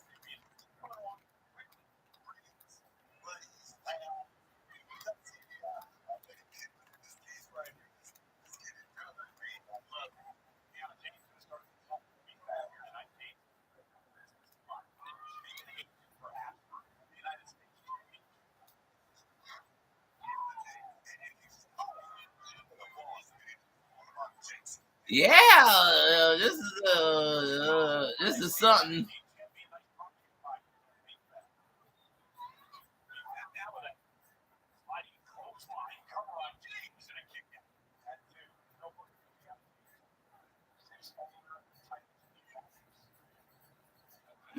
You know why they probably put BFAB with these two? Because they're both two ghetto black women.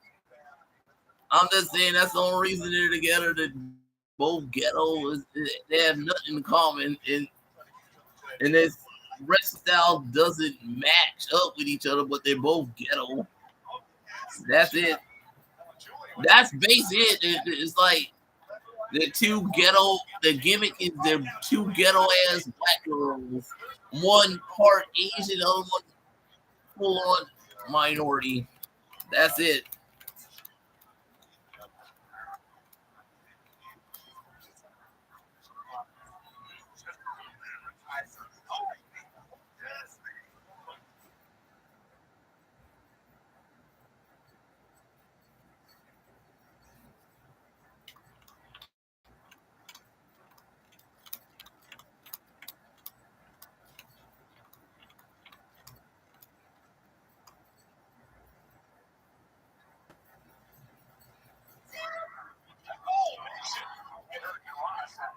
Yeah, because Mishu is a better wrestler over BFAB.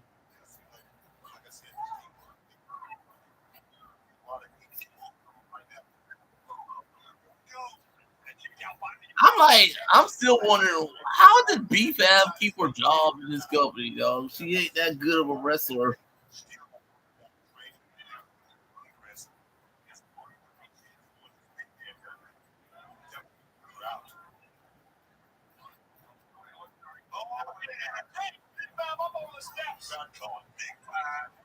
Julia, I would say Julia is not that good of a wrestler either. Greta. So it's like Mishu and Greta are the only two good wrestlers in these two tag teams.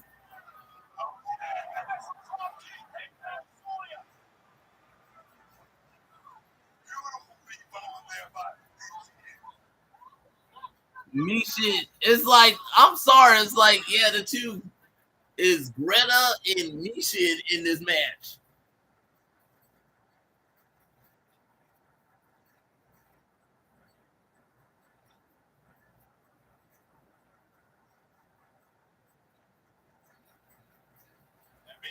Taking control of her energy and over a house table with wicked missile rocket. She landed a big shot right there.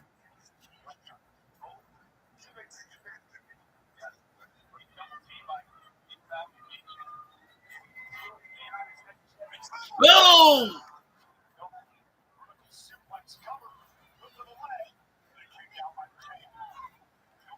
I'm serious.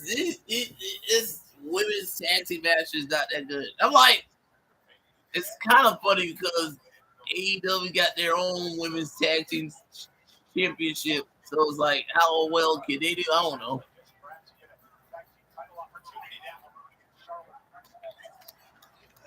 Charlotte and Alexa. I'm sorry, but I'm serious. Charlotte and Alexa also suck as well.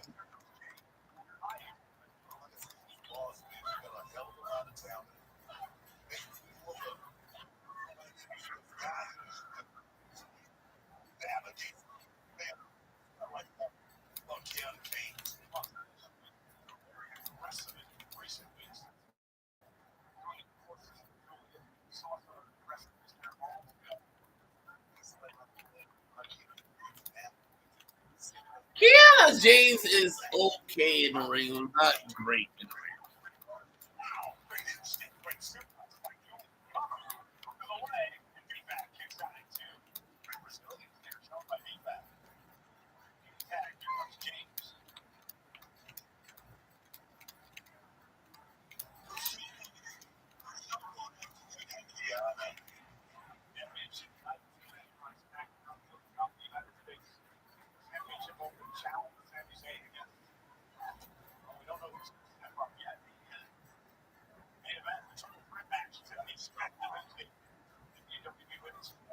So the main event is the triple threat match for the ladies.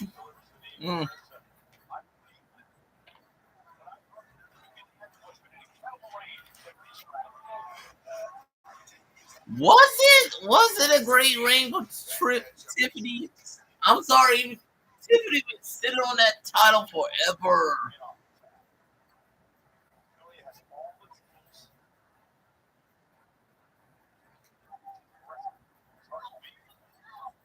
I like how you try to make Tiffany your kind of like your timeless Tony, but she's not as good as timeless Tiffany.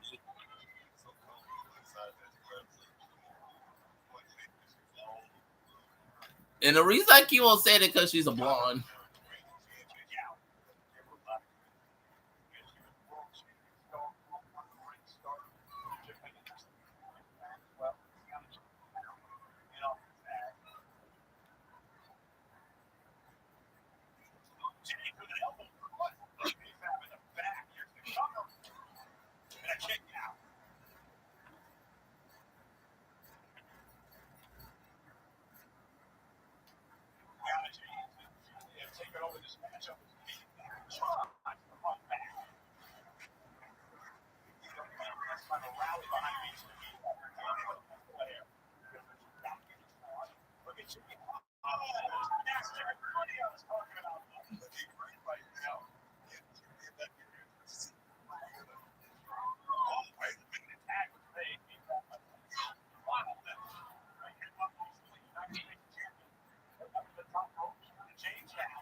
Right now, big kick landed.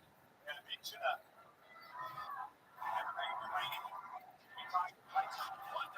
Now dropping Kiana on her head. Over now. Combination right there. Julia brings things up.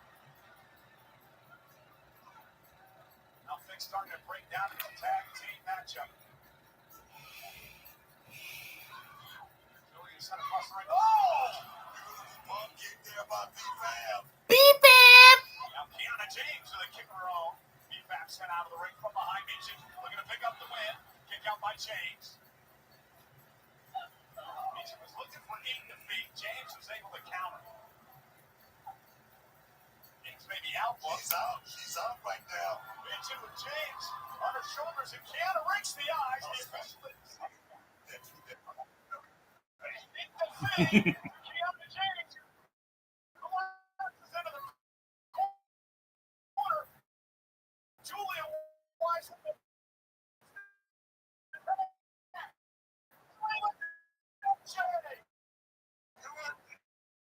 How to go training.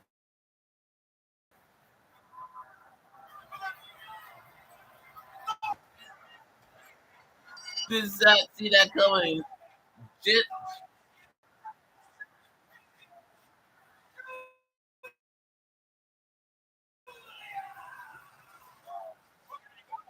Julia and Jessa J win that one because you gotta have someone.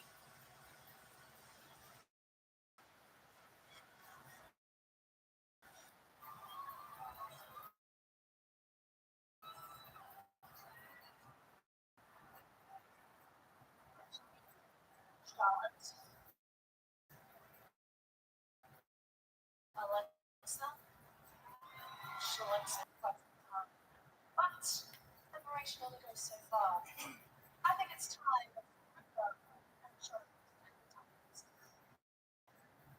See, I just can't even breathe my hand in the tight. Keep breathing on.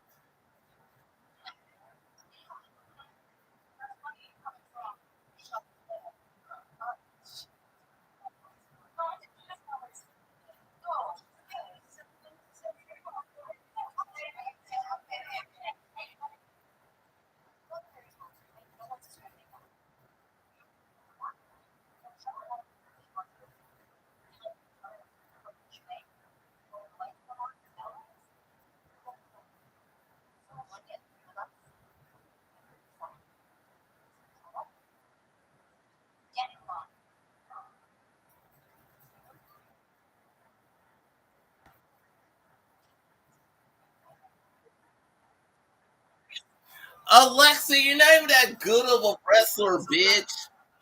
No, I'm serious, Alexa Bliss. You're not even that good of a wrestler. You just there because everybody wants to fuck your ass. I'm sorry, Alexa Bliss. You was never that good of a talent. You're just there because everybody wants to fuck you. And they can't anymore because you're married. So it's like, dude, what makes you good as this? You only work in a tag team. On your own, you suck. Drew McIntyre.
No, look at that.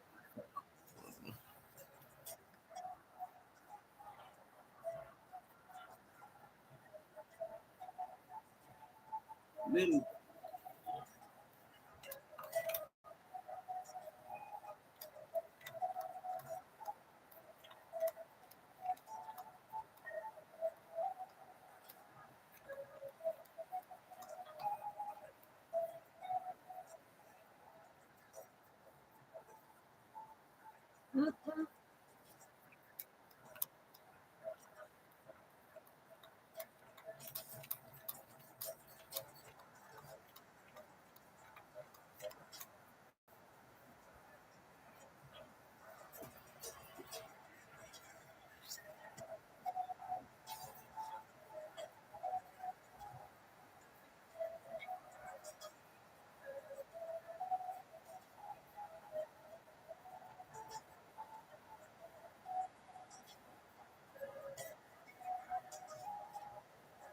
Hello.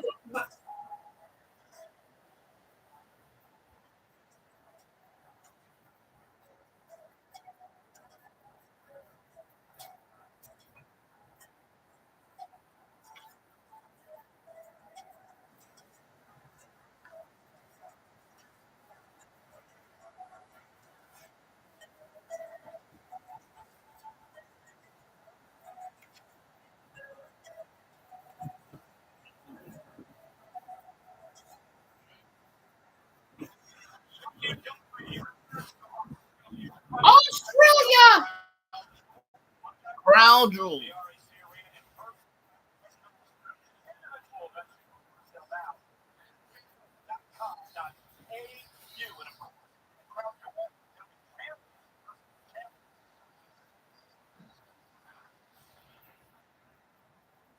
Australia.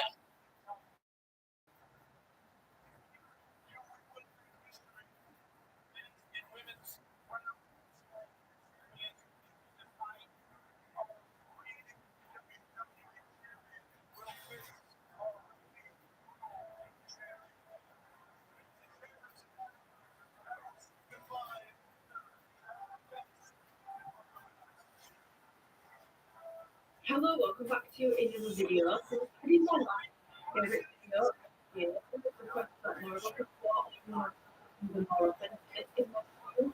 One favorite. Honestly, as much as I know that you guys love it, I don't like to school and talk about them because nothing makes it happier than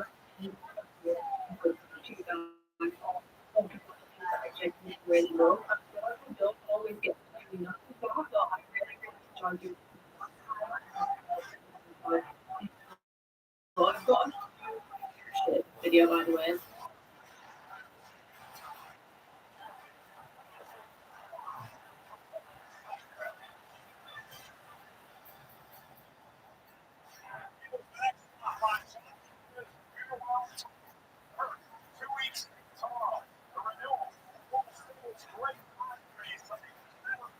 What is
Why?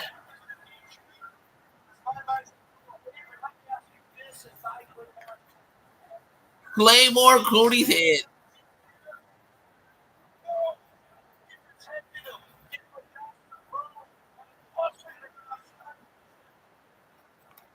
Yeah.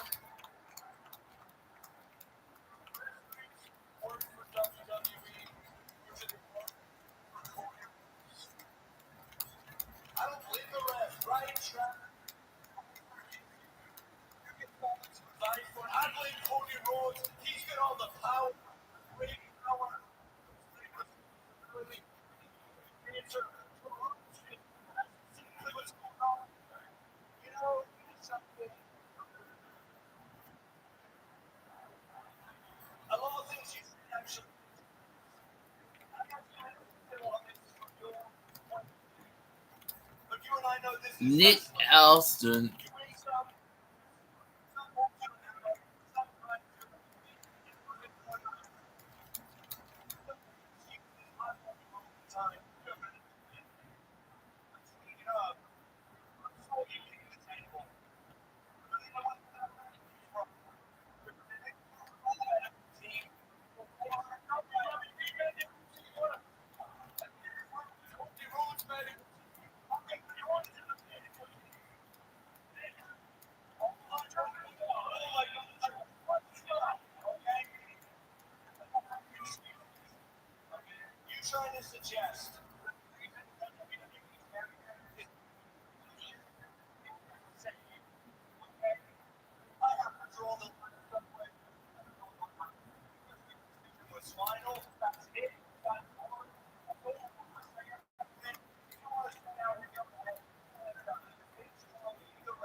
You know this is BS. You know it's a BS.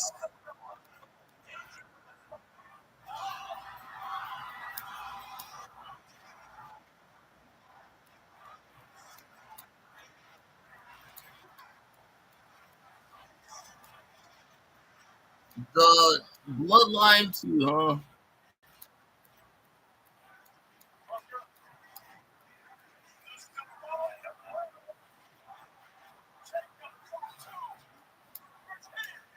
Jacob Fatu.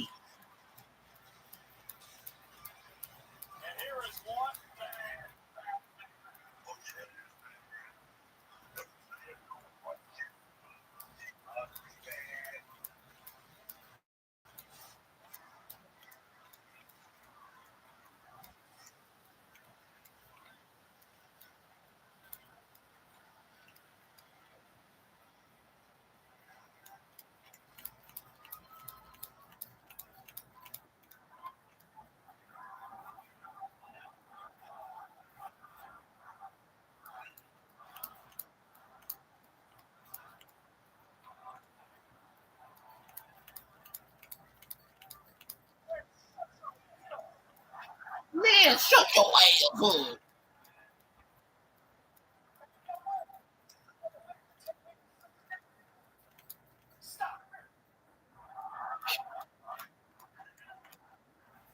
Yeah, stop bitching, dog.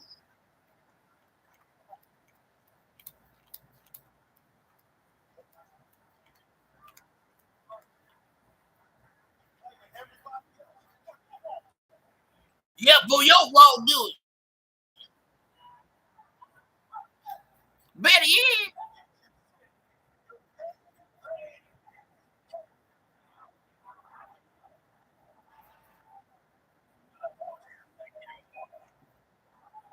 I'm your daddy.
Mm.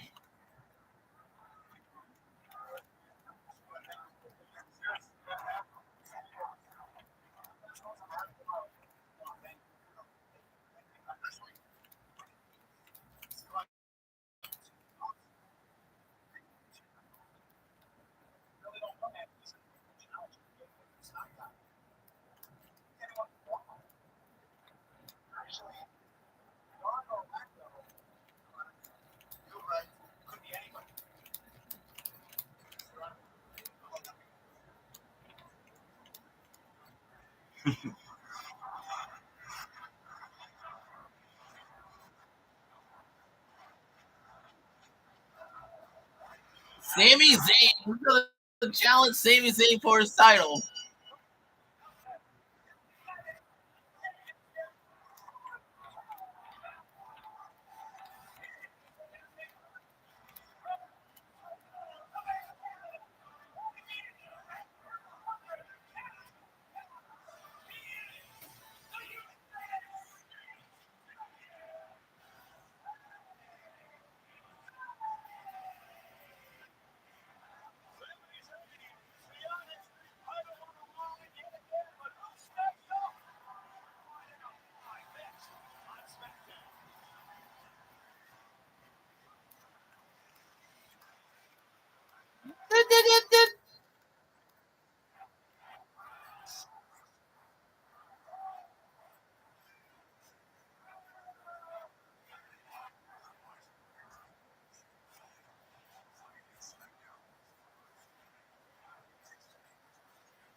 Oh yeah, Saturday Night Main Event. Say Salt Lake City, November 1st.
So recently, the channel called the Anime Man released a particularly Wawa's newest $6 news here, and it's so new.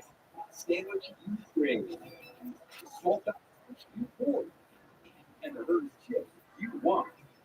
All in $6. Gotta have a Wawa. When you smile, when you smile,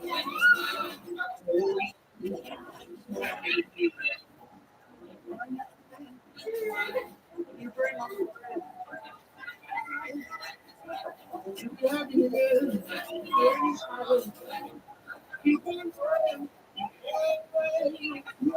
the stop reaching for what makes you feel whole. So recently, a channel called the Anime Man released a particularly bad video about anime. I mean, that was one of many. But some reason it's the entire anime community around a single topic, clowning on these kids. These dumb kids didn't know they're talking. And 18 years later, they apologize for the video and try to make amends. We're here to defend ourselves. The video we made and critiquing us 1,000% valid, and honestly, we deserve all the backlash. Yeah, everyone is big anime fans, cloud chasers, and most importantly, the T word. And although we disagree with those labels, the video makes them out to be 100% true, and we have no one else to blame but ourselves for that. And by the mass anger, this video initially caused upon release, the original people generally like the how can they get a compilation, essentially. I then live streamed this on the original video where it points out everyone individually critiques it. It was a long video, and does editing. The apology came out. I'm scrapping and this video makes sense. One that was more meaningful was a reiteration on previous frustration about this whole thing. The anime apology video argued they became the most hated people on the anime YouTube. Now I think that actually goes into the anime critic who merged into the family a few years back. Unless I did see it back in the day. But like it makes you think, doesn't it? We're more angry about an actual criminal who attacked people or a couple of kids that made a bad media. Well, I would normally say it, obviously, but looking at the reaction the original video got, I think it might be the bad media. People were talking about this all over the place. People were angry, and granted, it gets to like stuff, but I really think we had a bad media take than crime. And I would say up front that unlike a lot of liberal critics of the anime, I love their apology. I still have several criticisms of the original video that this thing did not address. Mainly about their methodology, their approach to discussing anime, more than the content of what they say. Now, in fairness, they did address the issue of the methods of pushing faster and faster in being sufficient. The entire concept of the video that very led back so terrible, he completely disrespected the like he did to the thinking really bad. They didn't get a proper insight and analysis to be told in and on top of that, the really especially when it comes to analysis and reality, the reason why we do not really and in all honesty, we just want to upload the video. We want to go over with whatsoever. We really bad jokes. And I will go on specifically later because I think well you stuff happens. I come into it's leaking. When you have one is well, I think we're discussing that issue with you. It isn't as important as the question asks. How much is too much? When are we done fighting arguing over what essentially is how do you talk with your college where it's really screwed up just as you like online, we already assume all arguments. Oh god, I'm tired, dude. I want to start a discussion about the reason is their college. But they have a comment that deep to them. There's this other idea that it really hard, and not only perfectly easy because we do like that, but it also just here's a funny thing about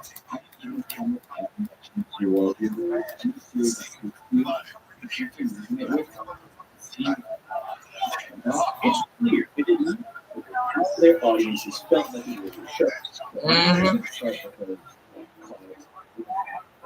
We want money. We started it because we were a group of friends who loved watching anime, making movies together.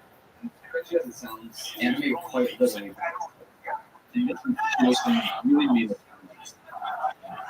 friends. The anime, at least initially, thought probably they just that content is something to write. And maybe they still don't think it's not meaningful. I don't think how they replaces dismissal of their shows with great and this is what we want to do.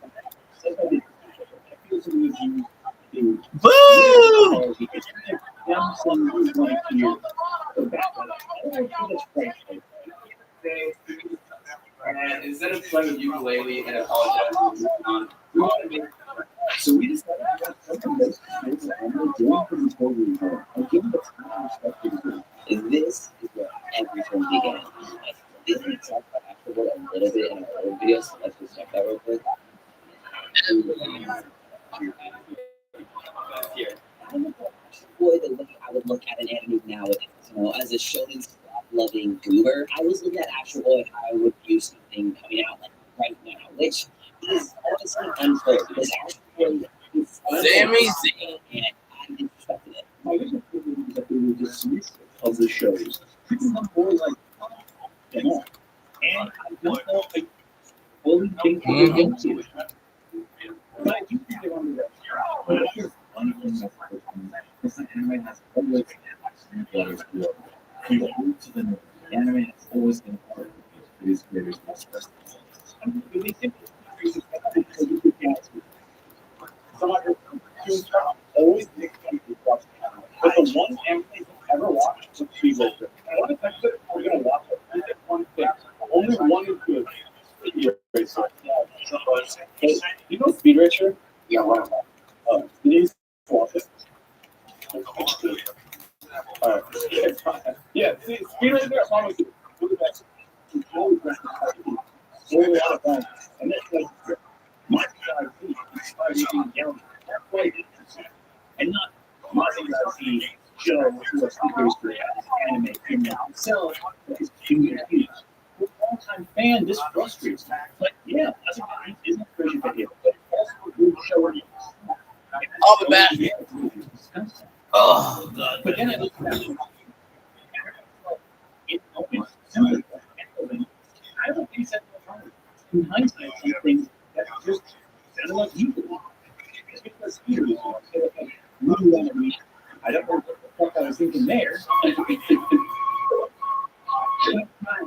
you going to do? You have a lot of work to do starting right now. For what? To get an apology for that too? For saying something incorrect on the show that I enjoyed?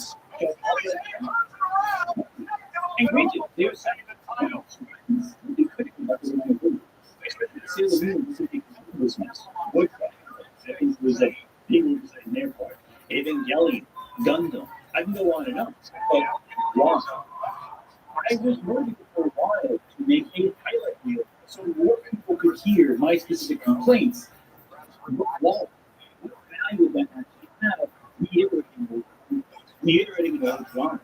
But simply put, I realized that me putting more anger and confidence into the world towards people who apologize for what we make to do didn't show us that. Do that. But sometimes it's a bad idea to respond to criticism, especially if it's justified. One, this baby guy, I think he released a short video a while back about the movie Pneumonia. Pneumonia came out on the hospital film. He reviewed Pneumonia because of the homosexual themes in the movie. And this caused backlash, justifiably so. A while back, I did another video. I usually review animated movies. I've been getting a lot of requests for reviews for Pneumonia. I find it really unfair because of this LGBT storyline, cited the reason as content that should be shown. I decided to do my most controversial video ever, but that time was a while back. The channel content was wasted. However, over a year later, we decided to respond to backlash, apologizing. But what that really meant was the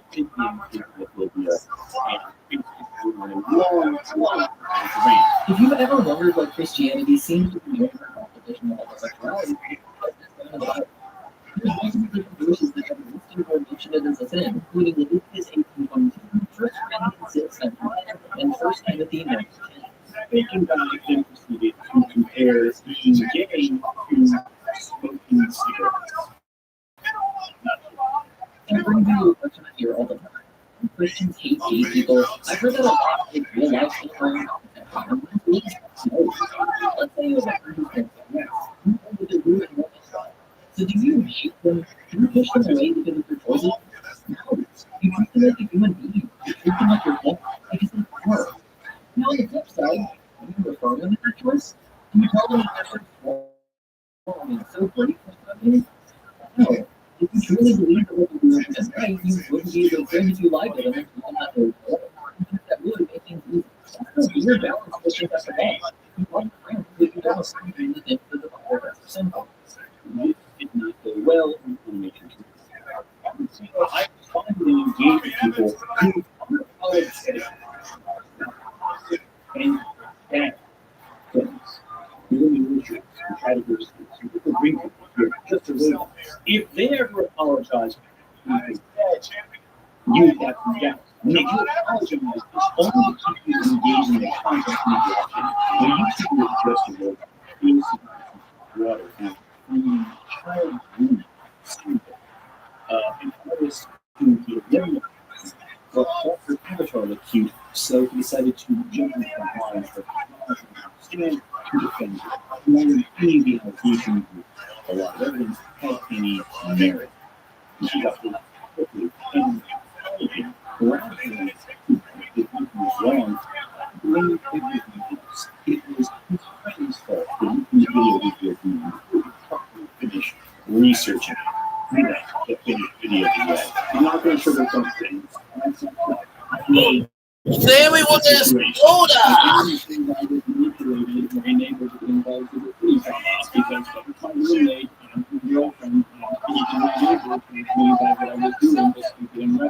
Even I knew that if I knew someone from the art CC with allegations this serious, would more likely go back for me.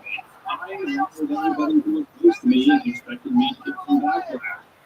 It's not even something that they told me so. And this. But before I get into what's going on and all the allegations against me, I'm going to apologize to a few people. Evan, he's done. So, to that getting money from work. These experiments have been very chaotic to say the least, and you know, we have many questions. You're curious about my side of the story. I'm looking to talk and see. I know most people won't care for what happens today, that he has gone cold, and they've moved on talking about people like Rudolph and it's talking about. We're here watching this unmonetized video of mine. You can worry about giving me money about doing the video, or maybe we're just doing this through someone else's live stream who's looking to farm from just to go off and apologize. There's probably a big attempt to keep people watching this channel to nothing. We didn't actually bad about getting that call.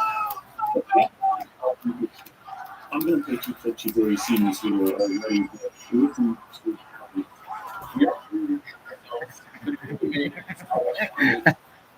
United States champion Sammy a cool kid out of nowhere.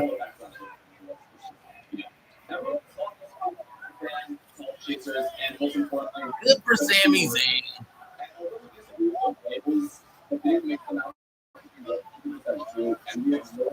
And now we got the main event, the women's three-way.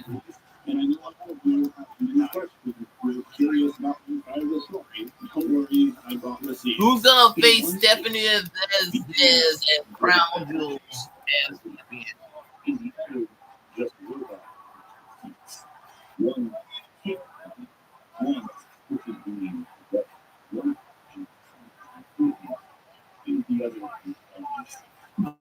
Deron Evans. The more I look at Anthony's quality versus other infamous qualities, the more I realize maybe something It's a mythology. Not Work. It's a law. It was not necessarily because it was necessarily part of the content strategy. It's not from but they chose. And I can see yeah, they want to do it, sure. I don't think it's so good that raising these children doesn't engaging with them on some level, at least for them, it's a step in the right direction. And who am I to say that's bad? Who am I to say we're improving their style to that they're listening to that is a bad? Who am I to criticize someone saying, hey, we agree with that? And, we're making stuff in the right direction. How dare I tell them it's not even though I'm sure a lot of it is just style, showcasing and raising, aesthetic. Who am I to say no. Is bad. And indeed, the fact that I'm no. They didn't just tell me what I wanted to hear. No mercy. Fort Lauderdale, Florida tomorrow. Yep. We literally got no mercy. Fort Lauderdale tomorrow for NXT. With speed racers, they're like that, like trainers. They talk about shows they hadn't talked about, like Mazinger Z, and very still goes to the side. But one that I think is one of the greatest monsters that he's had because including Sir. See, even right now, doing what I was just criticizing and everything for doing a few seconds ago, and I'm doing it sincerely. As a fan, I never felt the exact same thing. I was just criticizing them before. But what I apologize for, no, because my opinion. So we want to criticize them to do something similar to something I just did now. That can go anywhere. And even taking a more academic, emotionally reviewed perspective. One that everything understand. So what is the movies are worth it? The reason why so many people college fail because there's no work behind the scenes. And this one, they have actually yeah, maybe they fall humans, but they still produce and more for a lot of people. But it's not a really psychology in the return. It's the start of it. And psychology is only valuable as the work that's put into it afterwards. I love that. I'm making it too before I get into what they do. They train, they work, they persevere, they rise above. They see the ones ahead of them, they crash through them as they move along. Psychology is like it's the start of the journey.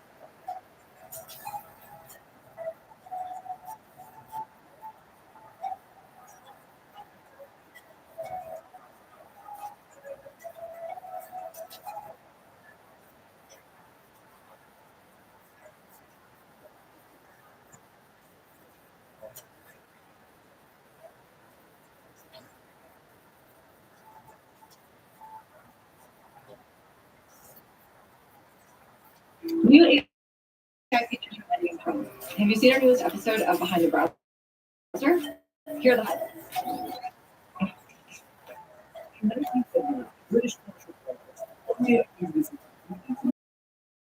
at all it's massive legacy films all the origins of the Alien franchise. But rather, what is Ridley Scott's instead often forced tactile and immersive. It came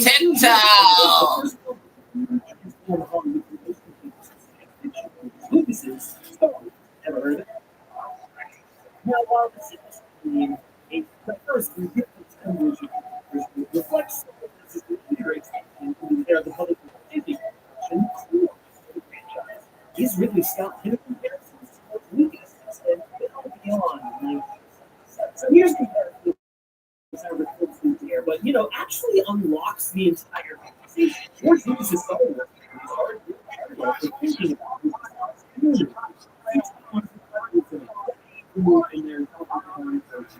Hard. Country.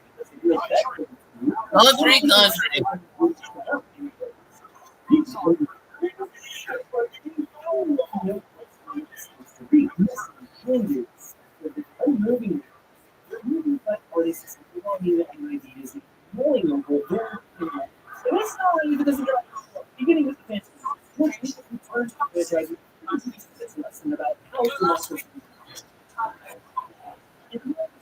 is timelessly so and everything it touches. For Ridley, the conversation was political and more Surprise. Wake up, David. It's creation. In your soul. Really, it's like your whole input. The films of fan service than filmmaker obsession. These alien frequencies, you feel like you're walking up and reflecting on this and you're old age and the Bitch tripping, huh? Now, if you want a skeleton for real, specifically, Alistair Platt. Story mapped onto more of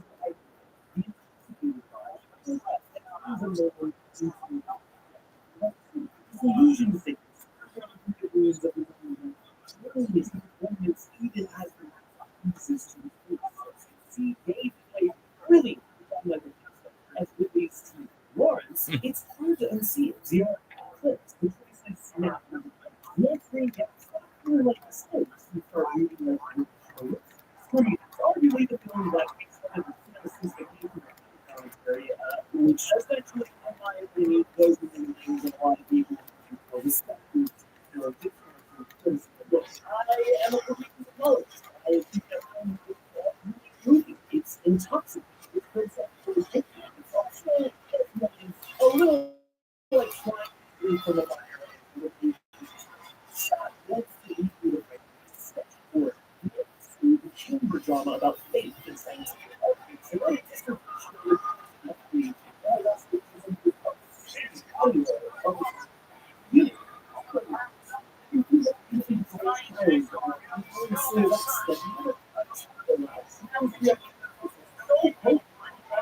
Well, she's gonna be crowned tonight, isn't she? The expedition are essentially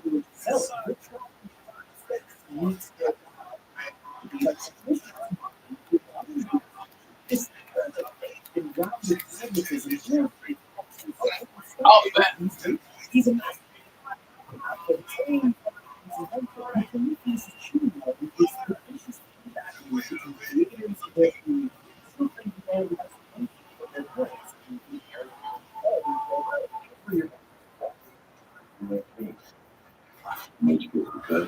children,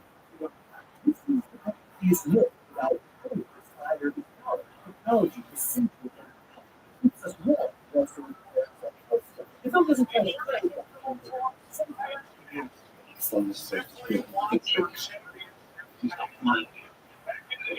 these aren't just films. They're the hero of a late career Ridley. You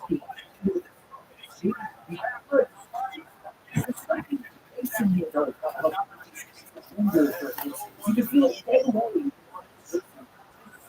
How do we see that? That happens after. Believe that's it. The cosmic text.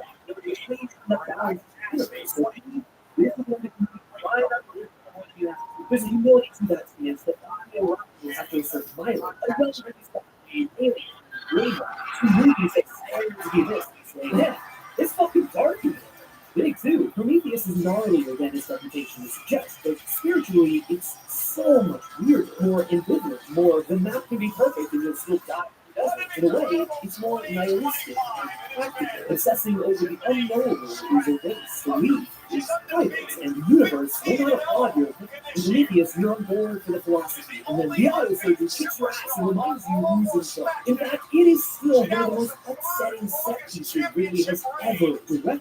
He takes the sexualized body horror DNA of Alien and refocuses it through a female POV doctor that simultaneously metaphor and actually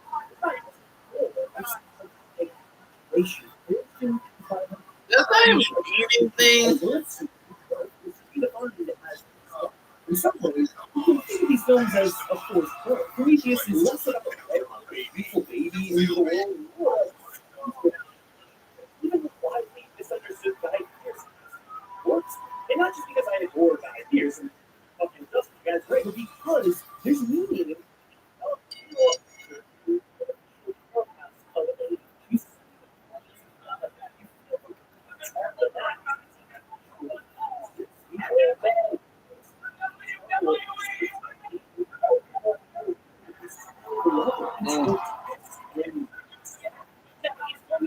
this unmitigated masterpiece. It's filled with brilliant ideas. I mean, really, it's some of the best ideas in an alien film. But even as a fan, I'll admit that but like his obsession with deceased realities, of course, it's in the whole swing of a pretty close dogs. The movie gives you a mouthful to choose. It seems some of its punches for the sequel. And David, Where's the Glove? Alien Cup. Ridley plays like a guy living on the road, scoring in some ways, but there was compromise. Namely, the difference with commerce became all over the final third. But not before after the enormous his music is on the film. The opening of the film is fucking a pristine white wailing, newborn creation in a view of a small world. He is a non-concept without shame. The creator who believes he deserves worship and creation, he realizes he's more beautiful than his work. You can hear the work from coming beneath the dialogue. And at the end of the day, what monster that is the stuff believing is all it's not. It's not something that says the changing force that is a political movie to be a better but it's ultimately a trick. But they find you in those things. A serious one, terrible. This match is kind of lame. It's like SWAT moves up the SWAT moves. A distant voice of salvation, behind terror, ruin. The signal is a will, the promise of control, are in the face of hope. Every word of progress is an argument to what happens when a son decides to fix his father's mistakes. David has practiced genocide in the studio room, but he's not a hateful experiment. He's a curious. This is where the Lawrence mapping gets here. Lawrence takes out, constructs the legend of himself in real time. In the world that believes because he wants to. In the second half, the legend is the we see it in Lawrence, we see it in Dune, but what we see in Ridley's work is altogether more strange. Whatever happened to David and Shaw between You know the funny thing, I've seen a better triple threat match on AEW television. Frustrating. I mean, I know there was that little short film that they released online leading up to the release of Covenant, but you know, it doesn't really work. Regardless, that was David's opposite. The great that made him believe he was more than a man, more than a machine, more than a son. By the time the Covenant meets him, it's the plane's Lawrence, or myth. This existing is the people of Attack of the Clones. The major conflict that defines its so the speed of it is burned into the negative. Lawrence Arabia wouldn't be Lawrence Arabia without heroes. And no one else can solve the awe-inspiring weirdness of Alien Covenant. David and Walter is two dueling a masterpiece in David is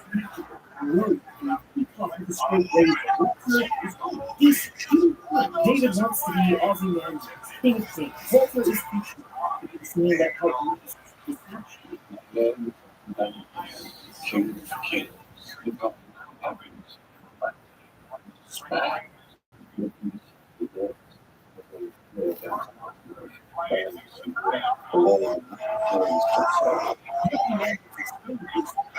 Because it isn't just a fan, it's all David attributes the poem to Byron because David wants to be romantically groomed, all evil thunder. The work is in fact show. Because Walter knows that from performance is a joke, and he puts around racist everyone who is in trouble. Walter is and recognizes who he is and what's his purpose. And allows him to see David's attributes. David is so inspired by the fact that the nature of his creation is meaningless. And so, humanity is superior in creating purpose and imparting it on the others. That God, he feels sympathizing himself, pleasing all his activities, so many purpose, all because he's slighted by humanity and his bitter. So now the rest of the people agrees his purpose. He's a xenomorph.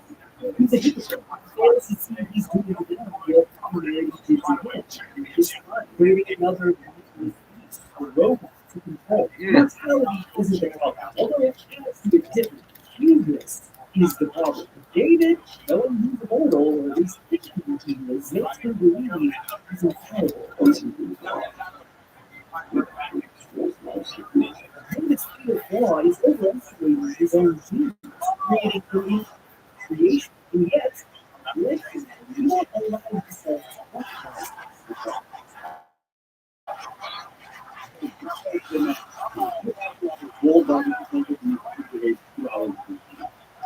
WGU's can be a real-life business designed for contributors. Learn more at WGU.edu.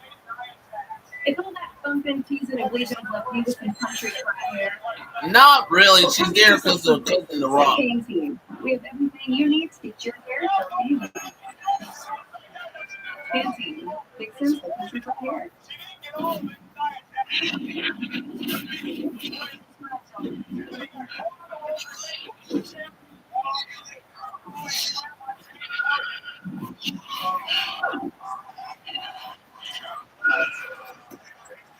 Power Materials give you the confidence to take on challenging home projects.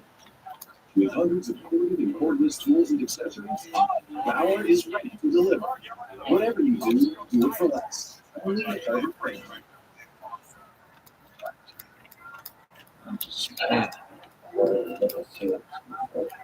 There is nothing in the desert. The man needs nothing.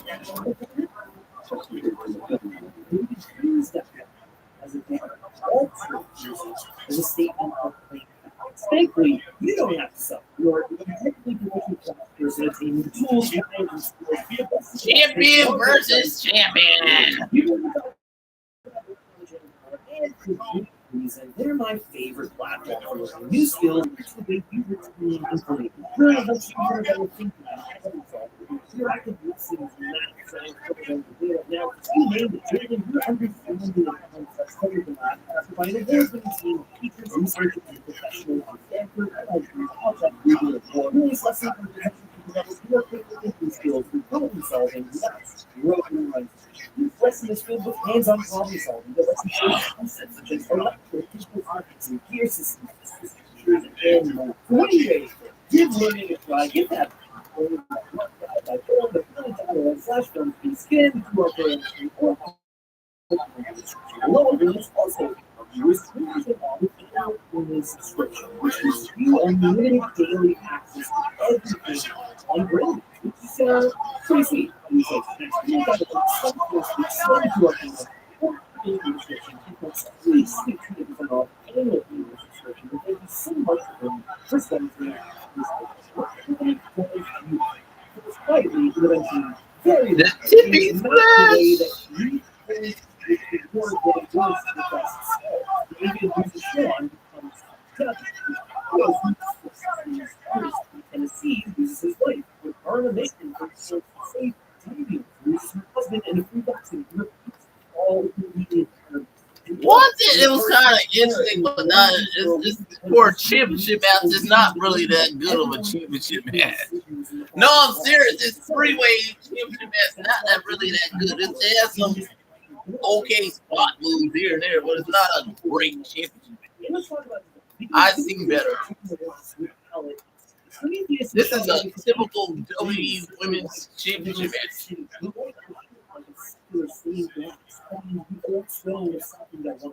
The engineers feel wonderful and incredible at once. Silhouettes, like Marvel is defeated, transmutes itself into menace with new Is how it warms and then burns. Greens, purples, beautiful skies until the plaza, the engineered city is obliterated in colorful white light. Right? Prometheus is parallel out here. Covenant has the movement. Small jet planets that saws at your nerves. Prometheus here serenades until it runs out. You can feel victory mastery in the early decades of experience, gliding in this experience, looking down, switching but not much shiver. There's no confidence in the one. So if you want to forward, you see the left into the eye, you know, against you is perfect. Yes, for all of its magic, we have to talk about the elephant. The final act. The Alien Covenant, for 90 minutes or so, a tremendously engaging myth-making. The movie remembers its grand obligations and chooses at the screen goes for greatest. Before I misunderstood, I should clarify that this stuff is not incompetent. It's just scholars in the film itself. It's compromised, if you will.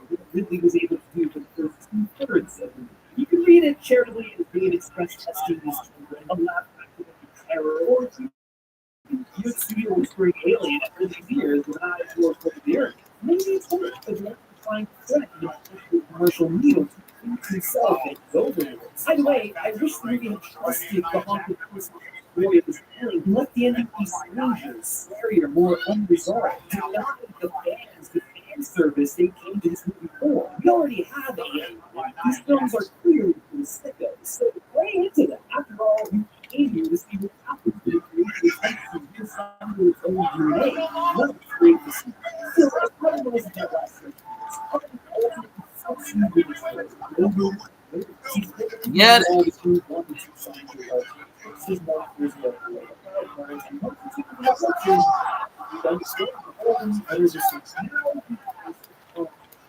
sit down, Naya.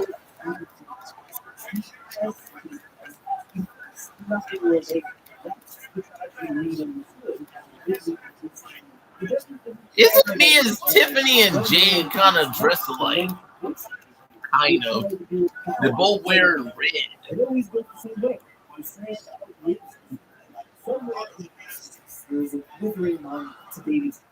And this is where some of the first stuff really is, in some complicated way, they do not use quantum information but in the energy of creation of absolute growth. Condition those systems that measure growth and output in order to turn deprivation into growth. And after all, this is father's third in the Royal Engineer. He makes absolutely no resonance. He spent a career building worlds and live inside, replicating with creatures and cultures. Yeah, SmackDown been okay.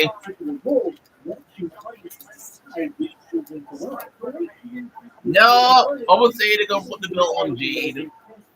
You may think you knew what you were about, but Scott is here to tell you that.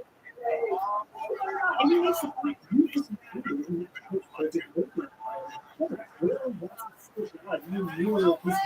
He creates a being who instantly perceives that his neighbor is higher than the one he's standing. Man is the entire relationship. Told you. You can trace every atrocity he does. It's not like it's not give that being so sloppy. Which, to be fair, is make the walks of like certain fingernails and the door opens straight under the fifth house. And that sounds grand because these movies are shockingly grand in their failures, in their structure, and in their consider the audience. You're not looking for alien people because you thought it's going to be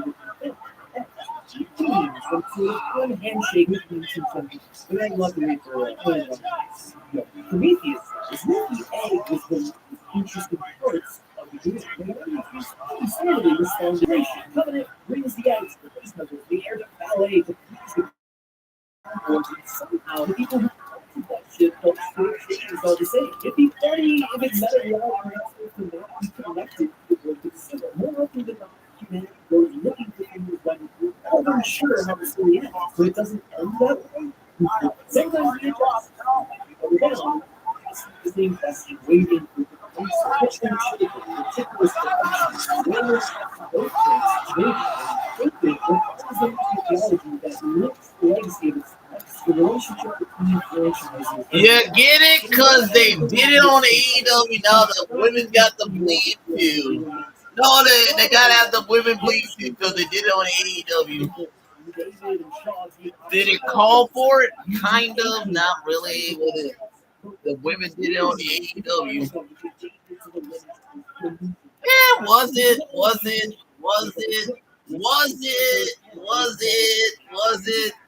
I'm still gonna say the women did better on AEW.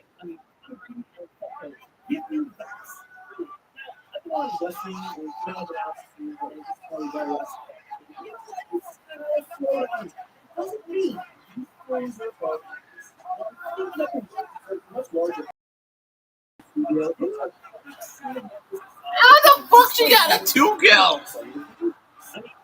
No, I'm serious, Brett. How you got a 2 count? I don't get that one.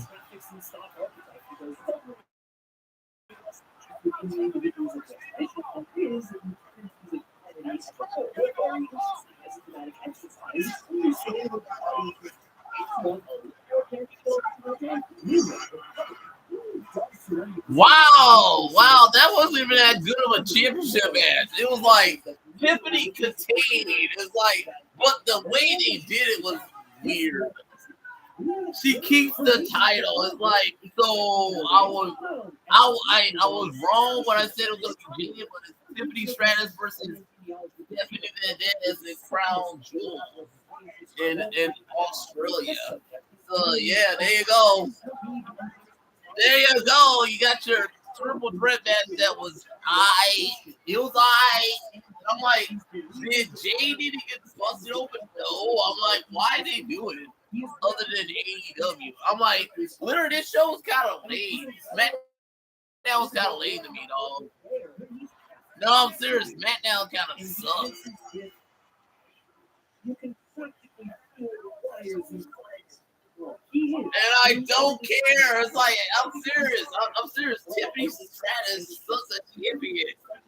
It's like, you kind of guess it was going to be Tiffany versus Tiffany, but it's like, I don't care.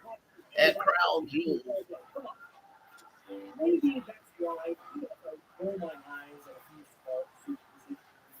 Tiffany versus Stephanie Valdez. And it was like, wow, you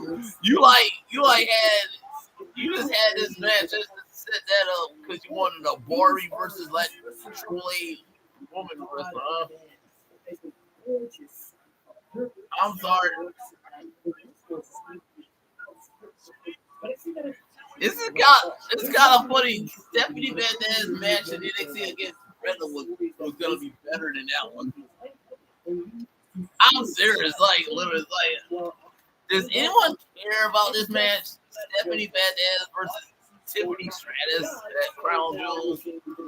I don't really care, but that's how the show is. Tiffany versus Stephanie Valdez is like, wow, that's gonna be a piece of shit match. I'm serious. This is like, goddamn, a Barty versus a real women wrestler who went through all the motions of the champion. The nature of what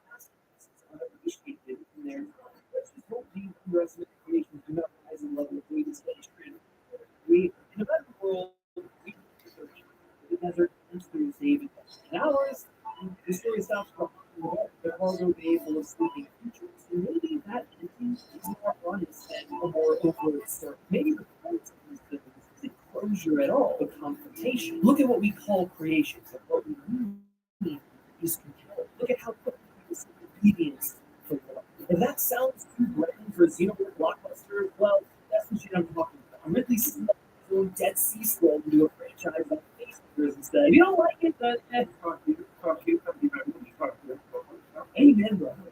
And weirdly, all of the aforementioned, I think these films will stand the test of time. They're already garnered such a massive following. People reevaluating them all the time. It's why I am making this video, because I fucking love these movies, and I think the time is right to give them their proper due. This isn't something that you fix the gods, but that he kept bringing the fire even after the punishment. So the rules are like all these sometimes people arguments about it. Whether someone you love, I mean, maybe that's all right. That's what art made by humans. The truth is in this. And so we end where we begin.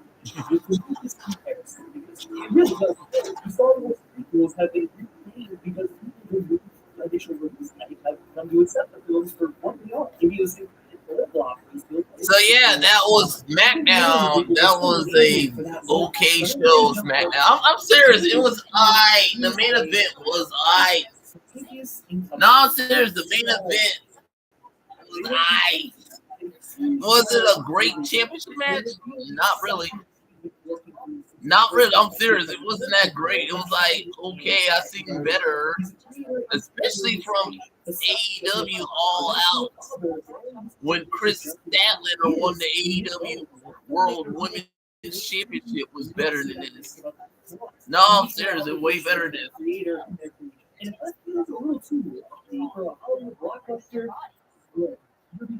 I'm literally saying that. It's like that. AEW did a better crowning of the champion, Chris Statlander, who beat Jerome Timeless Tony, was better than this. For the ones who get it done, the most important part is the one you need to grow, and the best partner is the one who can deliver. That's why millions of maintenance and repair pros trust Grainger, because we have professional grade supplies for every industry, even Pizza party! Other than go to side of that ass.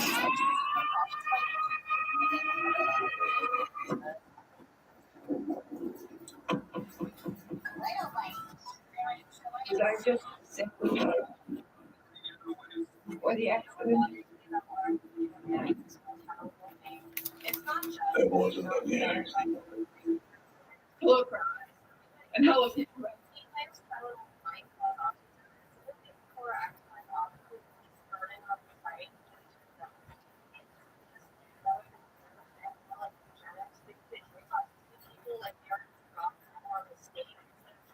A major villain from the Infinity Saga is said to be making a big.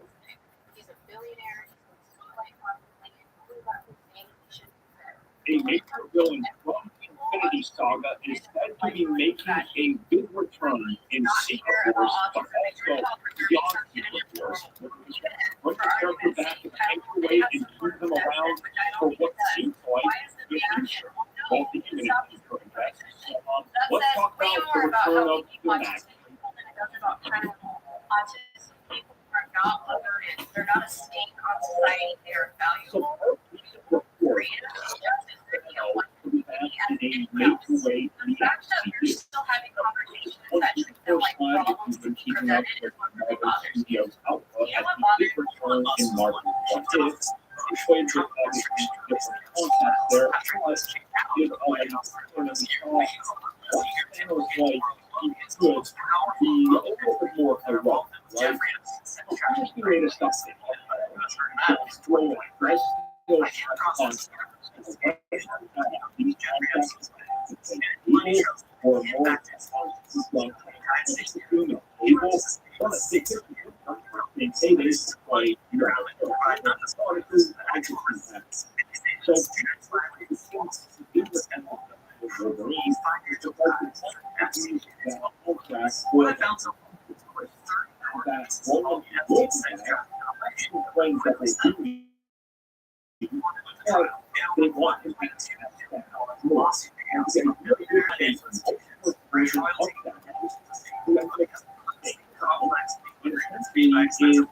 me? That does look good. That cookie. I wish I could. So, what girl doesn't like a cookie, Amy, what girl doesn't like a cookie? You know, and he was like, hey,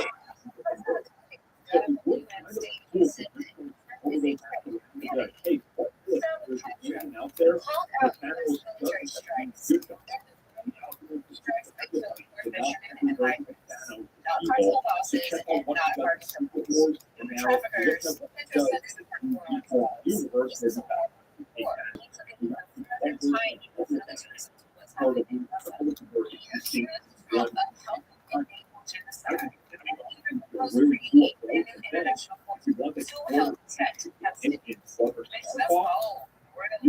Yeah, you can't say he's wrong for saying it because there's lots of evidence that says he would. Because, why is he helping motherfuckers? Because he want to put his own building in their country. It's not for the American people. No, I'm serious. Donald Trump don't give a fuck about us American people. How many times did I tell y'all, bitch ass? He doesn't care about you know, motherfuckers. He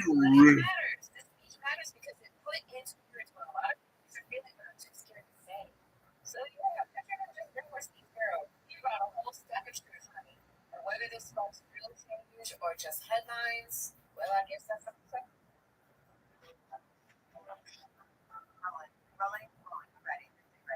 Heather, welcome to Ryder Cup. Thanks for having me. We're here, but I'm ready. Is smart and important on the golf course? Game is fun. You're never going to be good at it. You have to laugh at yourself. You need to stop telling all the kids they have to go to college to be successful, not everyone's going to college and start teaching trades in high school if they graduate too. All right, I like this moment. I like this moment a lot. And talk about it now. Here's the way I would address this kind of comment. I don't like the idea of telling any kid where they need to go, that they don't need to go to college, that they don't need, that they should go to trades. Here's what we need to start doing. We need to start talking about education holistically. So, university, college, trade school, whatever you're talking about, the more education a student can have, a person can have, the better off their life will be, the more well-rounded they will be. Now, I don't want to say I'm not going to push education because I am. I'm a teacher. I am. What I am going to say is this. I'm also not going to negate a path, force a student down a path, or undermine a path. And that includes university and college education. Okay? I'm beside myself when I hear people say things like, no, Manchester. Don't do that. All education is good education. I think it stands to reason that you want to make sure that you're economically viable to go. In Ontario, we are very Manchester. college or school or anything. That is where a lot of costs we should start talking about responsible when it comes to the money portion. In Ontario, I think when people talk about doing training back in schools, they put them all out. They took them all out because they cost too much money. They took them all out because they cost high school. Push that through outside the public system. Yeah, no cookies. You want to know what we're all decided that 3.2 is too much money. We took them out of schools under the pretense that everybody should go to university. No. We should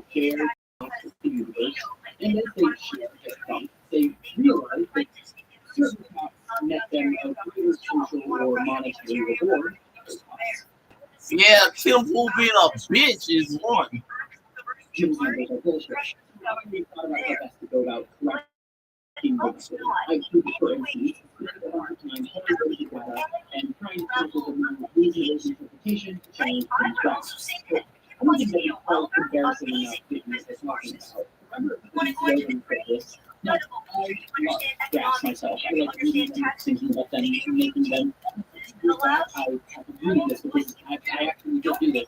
FBI times that up because they didn't have an effective tool for comparing different things together. That wasn't the case. I spent hours and hours Damn, dude. playing around with these numbers, making graphs, anti-research, etc. And I thought, it would be embarrassing if I just showed you the work I did back then, and it made Tim now look like a short video more than usual. So that's what I'm about. That ended in 2020, so we will not be covering the specific years and timelines. Given how drastic the difference supposedly is, I don't think that would matter. But plus, so anybody says one different. Everything I'm about to show you is the usual work I did after. The only change I'm going to this video is how big the punishment graph that I'm showing you is I feel kind of unnecessary publicly posting graph without that information. All of these graphs come from the FBI and are based on the FBI's definition of violent crimes, which includes homicide, rape, burglary, and aggravated assault. The numbers follow the hierarchy rule, meaning that if committing exception only the most significant crime during a single incident is counted. I.e., if a person kills one person during a robbery, this is counted as one violent crime. Ow! The first and no doubt ugliest thing I'll show you is this rooting into repeat map for the year 2020. Note that of the 8 states with 500 violent crimes affecting people, 6 have been in 2020, and 2 have not. Mexico and Louisiana. The 5 states with less than 200 crimes per 100,000 people, 3 were run by Democrats and 2 by Republicans. So all 5 are which I recognize is me putting my thumb on the finger, but it does feel worth pointing out that with limited exceptions, the most violent states are predominantly really one common argument made about crime rates is that all of the violent crime in red states is happening in blue cities, which even with the interpretation does not completely $1. However, I would say that in blue states, and those on average still have lower crime in red states. Cities naturally tend to elect Democrats regardless of their state, but their power is red states, usually. Also, obviously, the more concentrated the population, the more per capita substance will be. Moving on, here are a few more useful metrics, in my opinion. This graph up here shows the crime rates over time in states with no standard ground. Now, and citizens rates, self-defense reports, compared to the national. Semi-decent metric for evaluating the state's overall attitude toward crime. Correlation associated with Republicans not having them tend to correlate with a somewhat more sociological. Those in crime laws tend to have lower violence on average. For some reason, I think because the specific laws vary from state to state, I didn't think the correlating graph, but the average has to come from somewhere. I think you can extrapolate what the ground graphs might look like. I'll come back to this and your ground laws are here. At this point, you may be noticing a small problem at the end, and it's difficult to distinguish between the state of this graph and the actual number of similar players. If you'd like to look at these numbers carefully, feel free to reach out to me on my social platforms and below, or go to Discord where I posted the Excel documents numbers. Another attention indicator for the state's general attitude towards crime. This plot compares violent crime rate for states in 2020 with the death penalty to those without. The two outliers on the no penalty side are Alaska and New Mexico. And judges of the mentioned states that have punishment but have not used it in 10 years or more, we see that gap slightly widen. In both of the cases discussed here, we can see the application of some relevant Republican crime policies correlates with higher crime on average. Even without considering the budgets or the presidential voting behavior, work. Well, peer-reviewed study, I hope you can see the difference between my approach and Tim's. I, a person who is clearly not a teenager at this point, tried to list the metrics that actually relate.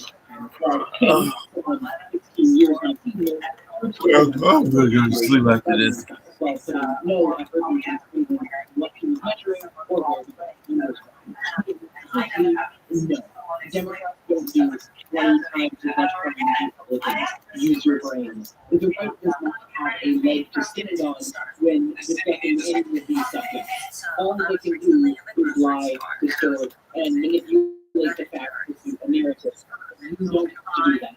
You can be not a conservative and a moron/naive. Thanks for watching. Please do like this video and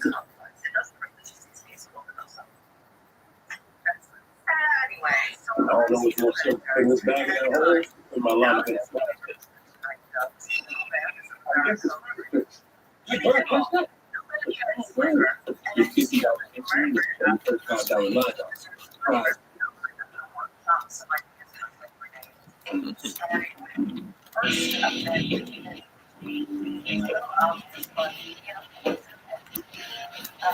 one's my favorite. people who are getting angry at this movie for being misleadingly advertised. Also, people who are very angry that it's not being misleadingly advertised enough. Which is an interesting problem to have. Speaking only for myself, I can get kind of reasonable, but I also think the movie is really good and people should switch years. This is called Tom Anderson. Watching them doing this kind of reduced variation of And you're still champion. Flippity Strides! That was that good of a match. Mix of Brady, postmodern genre, mixing conspiracy and something like narrative that is originally intended by consent. Whereas one battle after another is the broadest possible outline of Steve's characters and afterlife of Steve and back-to-class games and steps. Contemporary now, while also stripping the really some danger of humanity to its character situation, but recognizing the both revolutionary fascists and actual contemporary America. Starting up in their own speaker, watching the late normal people crashing their lyrics and that is alarming enough to no longer require much goes through its flavors of its marketing. It's nicely advertising. It's selling usually the percent franchise of maybe the next funding book. We're not going to talk with that very years ago. Usually, it's a system fire, major against our political military protest side type of movement without national millennial they get it. Still have a power revolutionary power. To rescue his daughter, being hunted by a police kill squad commanded by Sean Holmes, who is just a military marine Steve Blackjaw, who has a dark that family. Specifically, and is willing to use all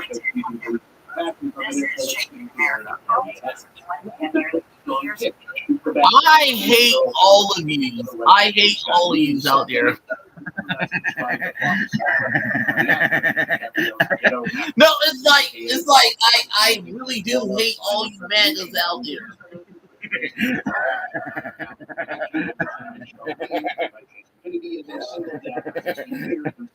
Fuck all you MAGAs.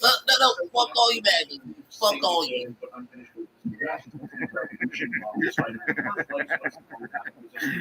I fucking hate this country. I fucking hate this country.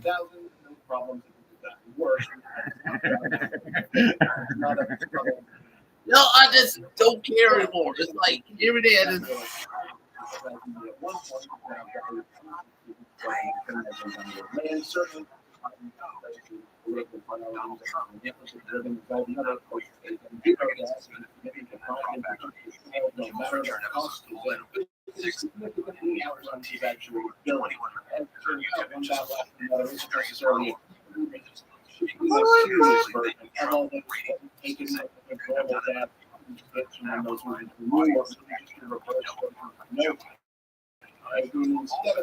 What if a normal born loser dad was secretly and harmful super soldier, and thus the bad guys who fuck with him are so unbelievable.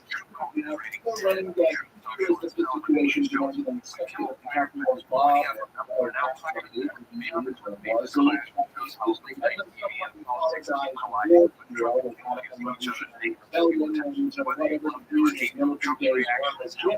he's now spent the last decade and a half learning to definitely not try to find more marriage and the dad in the 50s who has too much beers, gets high too much, and not remember any of his revolutionary action training, all signs of pressure and this video shake. I mean, you got some totally still uncounted bad guys stop off borrow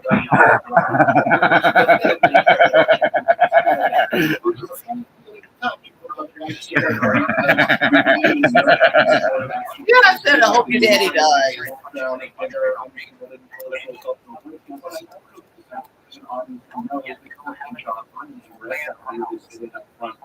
One, and we'll be expecting more certain about how material is, heroism. Maybe come away a little disappointed that ultimately this really wasn't shocking and straightforward. Something like guy does his best where the bigger thematic subjects got in, all about the national importance and quality and fighting the government were saved in so shadowing forces behind the scenes that often wander around and through on his nonetheless doesn't get through to something not related to his narrative. Right? We're in this together. There's one nobility in various characters that result in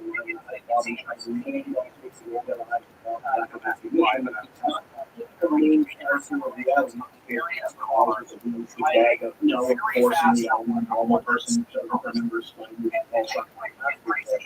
still rooting for him to get it right and succeed because he's a good guy and you're constantly doing his best. And further, nice two-step clarification with Charlene, and difficult more prepared than most kids teenager, and still, just a fucking teenager, behaving like a teenager for a complex situation as well as you can feel pretty well prepared. But it is relatively surprising that we expected something more absurd or satirical in the brain of an average life, which is other big, extravagant boy. Or sure, it's crazy how movies should be able to start with that lesson that we expect to have to be the same job as, what his motivations are, and how to this hero. It's a serious, realistic story about real people surviving in a situation in the time. Not really what you expect someone to do, which is hero.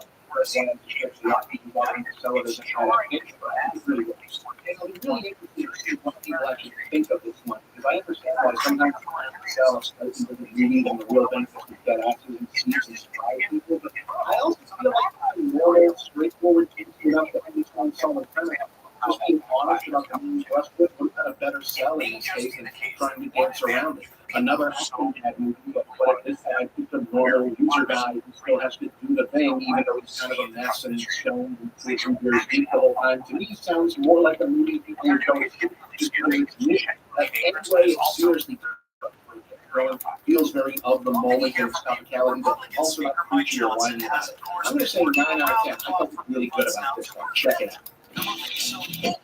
All files related to Jeffrey Epstein because Trump doesn't want any of that for fairly obvious reasons. It's his best one.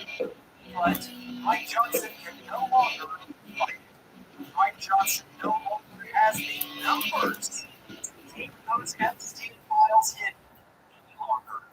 Thanks to a recent slew of Democratic victories in special elections, including one that was vastly integrated all the Democrats now have the numbers. And of course, several Republican defenders, including Snoop, by the way, Marjorie Taylor Greene, Lauren Hoover, and Nancy Pace.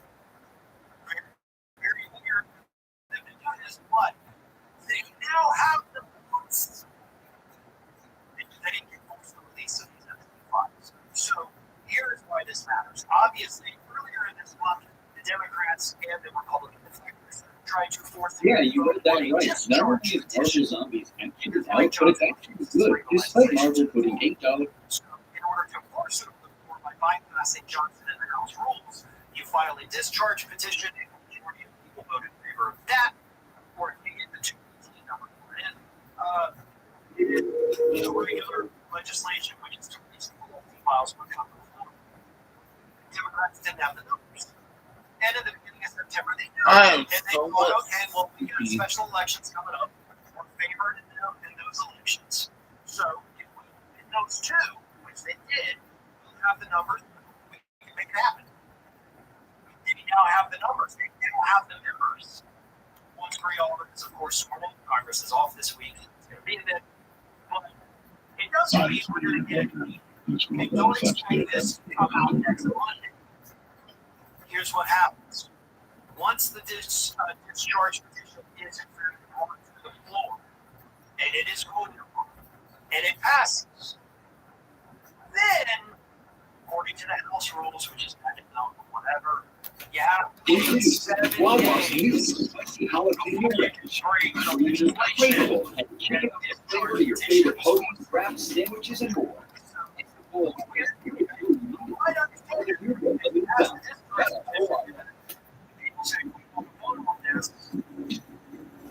And why can't it just happen? But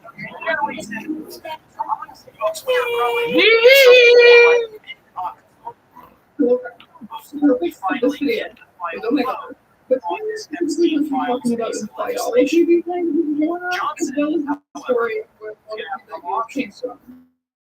There's no infinity. What happens to the birds and the bees? Now, you probably know about thanks to these two videos from years ago. But what was moving to I was accepting the responsibility of the Johnson has, of course, been running around the clock for months now. the water romance genre originating from fan fiction but making its way to college work these days. Defined by its alternative to human biology, loosely based on wolves, has infiltrated a school of ethical data, posing as a chemistry professor for a cake. John is a big keen type of student, or so he thinks, until they get influenced as an omega. Now omegas are very rare ones. They're their next friend to build their own. There's some little candy air to an experience of alpha and a little people factor. Secretary is like no BB alpha facility. And no one ever like that. The thing is, they get pregnant. But they keep on show us first to blame themselves. And that's for us. It's the reason to take a wrong thing. 2 grams is a motor center. And it's quickly relative. It's very dull feature the FBI had.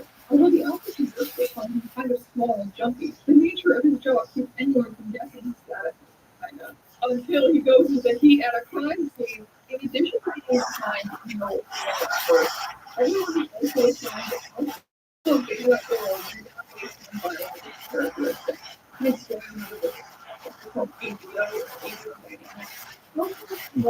Impressive. And his giant an omega is he cannot control himself. He must have the omega. On for them when they sit in omega and heat, alpha goes unable to help themselves, driven by a biological imperative to use the omega. Omegas are smaller. So you're gonna help other people out, but not your fellow Americans. Omegas has a biological responsibility to be bred. In what diet? But the offering. And the many universities still omega they also usually suffer from second class social status. Insert any child into a social order place that white women face. If you have distributed mental bases, which are basically just normal people, they might want to mate with alphas or like they don't have the social characteristics. Some other choose quality data. You gotta help because he sucked your dick. Oh, okay, you gotta help because he sucked your dick. Okay. Some stories choose some professional omegas be like 1% of the population or smaller, and secrets to pick out privacy creatures. The whole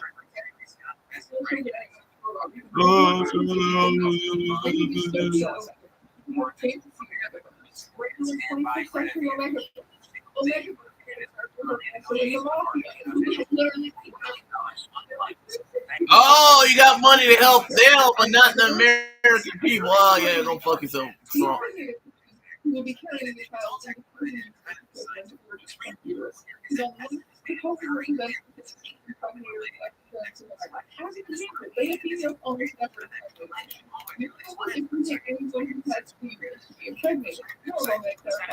source of this data is projected data online, and that it experienced possible transformers that might exist in the megaverse. These are just the possible pregnancy options. The individual now, alpha is very driven by uncontrollable instincts and overwhelming hormones. It's not always aligns very well with values around consent, and an omega is meaningfully consent. We know the hormone praise brand titled Next from Emperor's Partner. Due to these alone early omega content and still some to this day, all the categories of alcohol and reduced consent.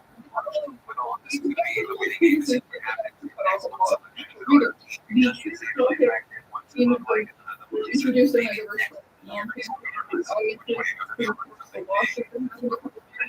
in a post everything is quality. But like that includes novels Where to Be Bound. In 2018, out of other authors Billy Ellis, but also published plagiarism, copyright, and genre. You can't copyright the typical conventions of a story anymore than you can copyright or detective searches for clues. Like those are pretty things that people expected for it. But as the king wasn't actually playing specifically to have invented how to attack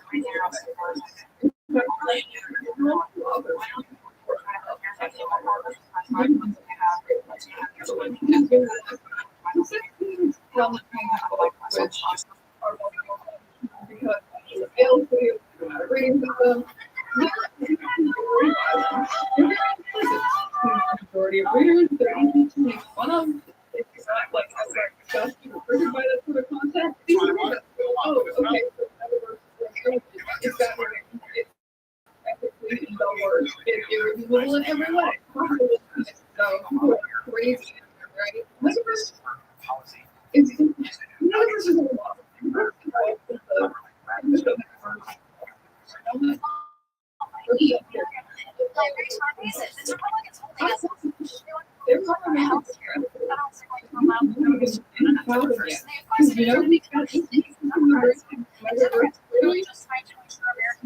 It's mystery. And I think it is very important to dive off the origin of the struggle, ideas behind it, as well as the implications of it that can be played with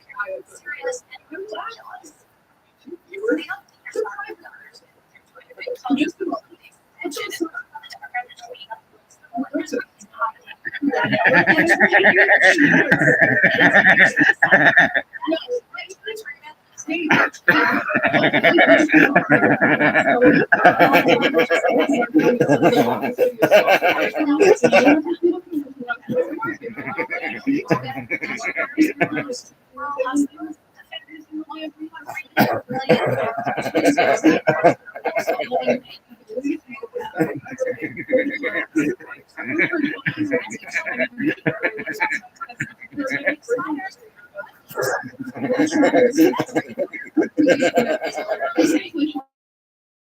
Sign up for your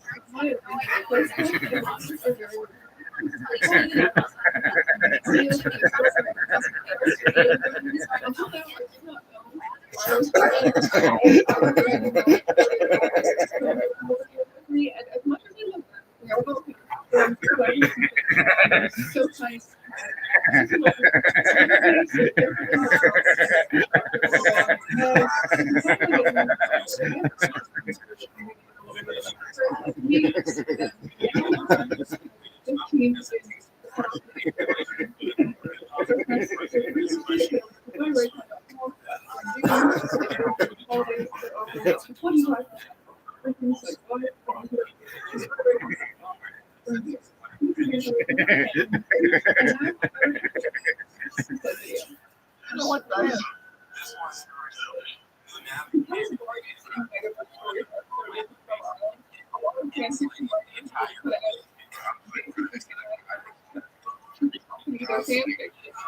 So that we were taking like what they're offering.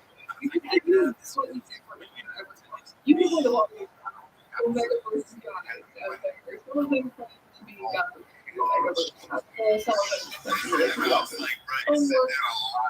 primarily from one, but very thorough, while also acknowledging there's room for things to be interpreted and it's also fun, but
The orifice structure as well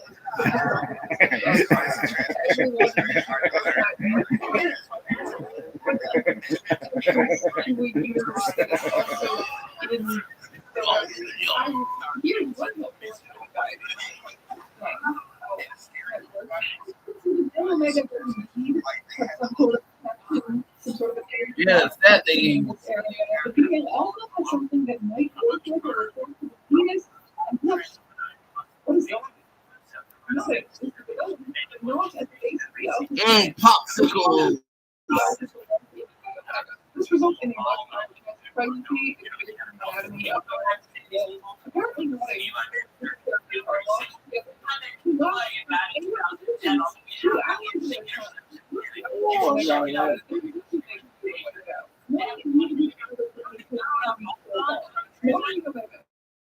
Makes it count.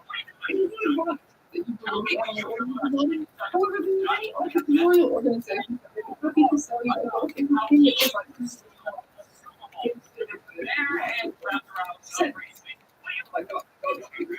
I suffered. Everyone in the area was an those are people who pick up really specific stuff.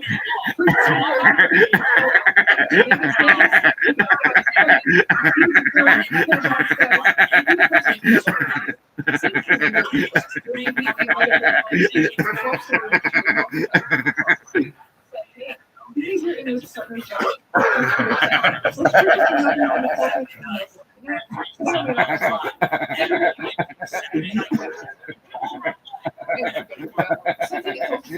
Marking and control.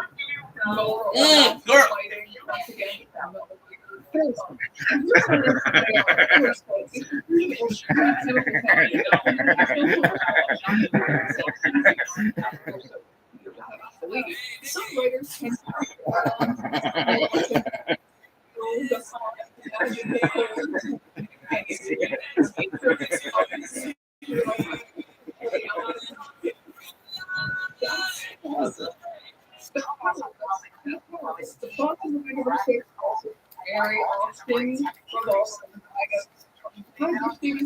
it's for society. Discriminating against them, people can use all kinds of medication.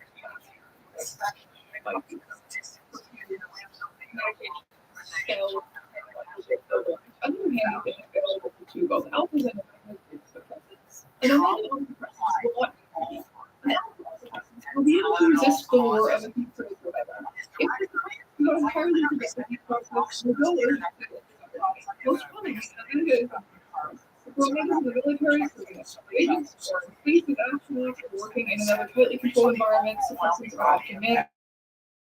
In universes with soul bonding, two terminating three, that's a lot of times about it. This bond can be direct or some sort of omega force. Omega can be many variations on this idea of bonded, soul bonded, making for life, that kind of thing. Is it because you couldn't say fated to be together? authoritarian, dumbass? Soul bond, which can involve discussing each other's emotions, working with each other. Any sort of like supernatural bonds that. Which is wandering along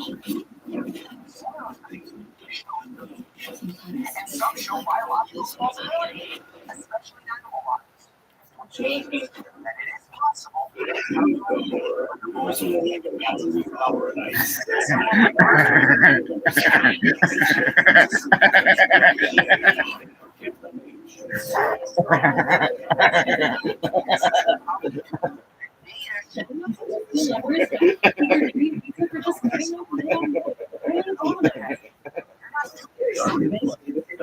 I wouldn't be able to go to stage. Oh, WTU, I'm going to do that practice on my own time and take all my tests all the time and treat me better.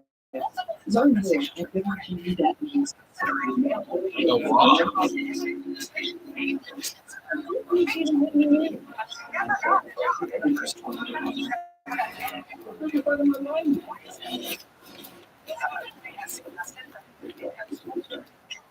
Maybe a little bit werewolf.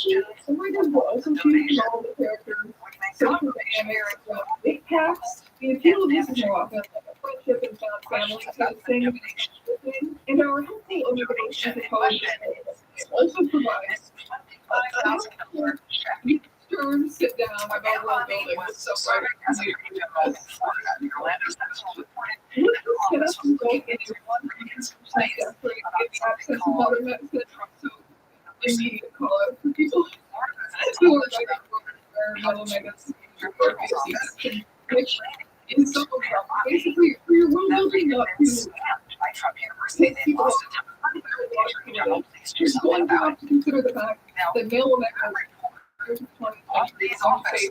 Every day to compete on and maybe actually given our time for their anatomy, like 2,000 words of code another thing that you have to consider very closely is the proportion of that conflict that you want to provide with omegas and betas, because it hugely impacts the rest of the world building. Wow, Pam Bonnie is would always be a $10 billion whore. She will suck it in for the right price.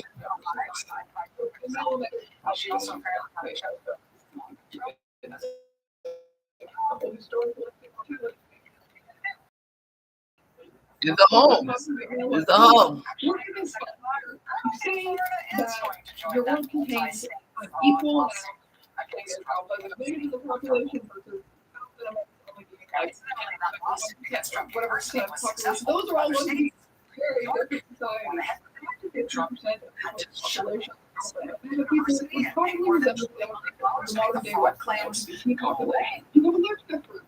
The secret, a lot of the scholarship is secret. Regional establishments should be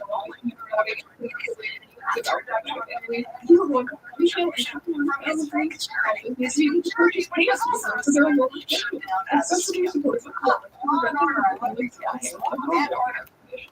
Omega minerals will have to be products, aka giant non sex toys, and fertility is everywhere. Even theoretical infertility of Omega, investigate how pregnancy will everyone will have that.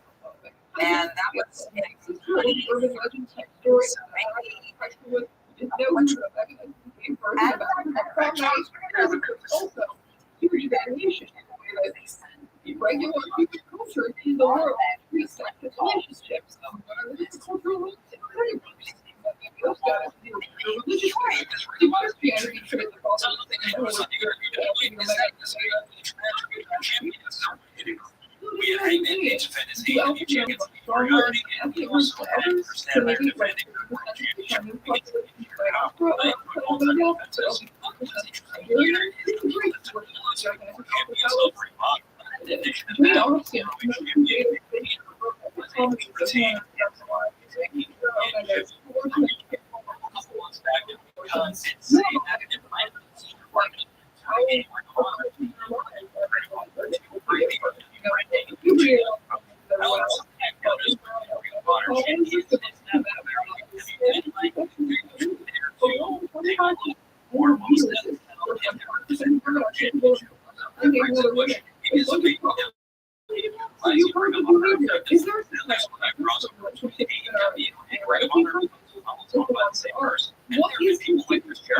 And that's why Joey's doing the whole impact thing, because AEW does it with Ring of Honor.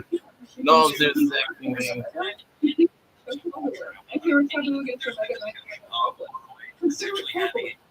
Well, that has yet to come. So I do wonder if the kind of tend to see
I don't need your body.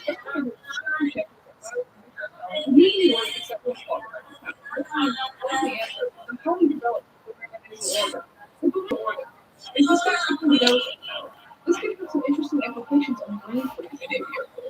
Interesting sense. The development of the valerian is currently tied to some degree. So actually have those developed areas, which makes that shocking getting the negative heat a little more believable. You think of Omega versus Omega COVID-19 and the generation of people who will permanently lose their sense of smell. Like how much what's for normal olfaction. Since humans and all don't have a functional mammalian organ to be we don't have any data on Annie is the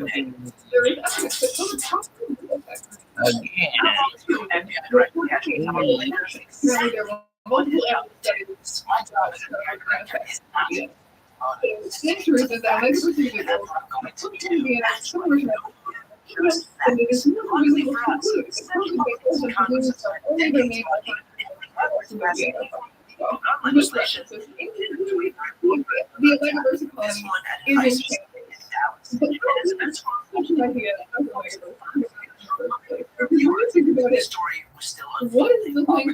link between world teams and the extra? Why would those things go together? The short answer is one that is needed supernatural community over in 2010. The short answer is not most of the people right? The short answer is and when it comes to that would be irresponsible. There's a little bit of metaverse. You don't need to tell me that there's some concept in it. I'm not trying to No way. The FBI court Director Catherine Hill says innocent. these politically motivated attacks are an election runoff. Law enforcement officers just to end. If somebody see that, no Unfortunately, Catherine Hill has the same restraints that law enforcement does everything. You just can't help but get up and see it. What were you going to say?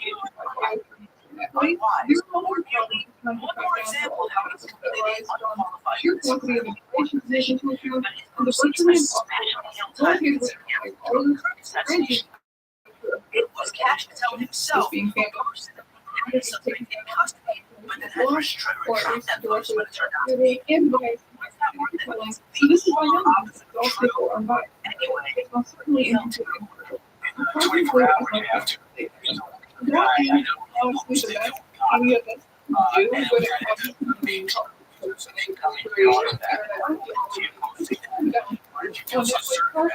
Because he's a dumbass. Ash Patel's a dumbass. I admit it. I was got done jerking off to the president because I love jerking off to the president. No, you don't, because you're a dumbass. Basically, like, wasn't offer of Matt Drac piece from South Park. Nothing to see here. Nothing to see here. Move along. Move along. Nothing to see here. Nothing to see here. Move along. Cash tails.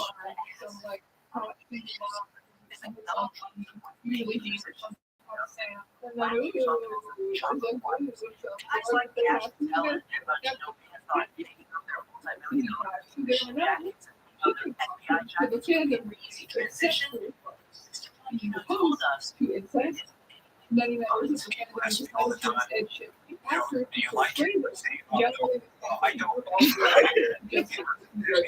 This country is garbage. I'm serious. America is dog shit. It's dog shit. This country's dog shit. There's nothing good about this country anymore.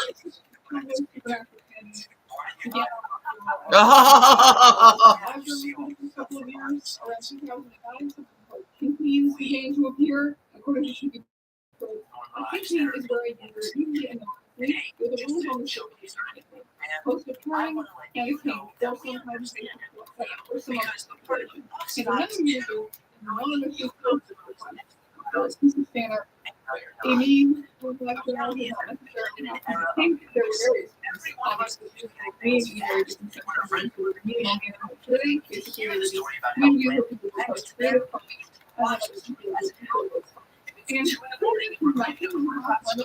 when the supermarket came, like I said, they were away from the really by network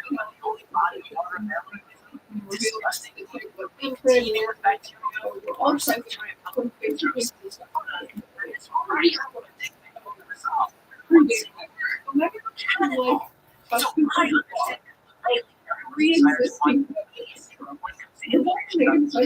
excuse me.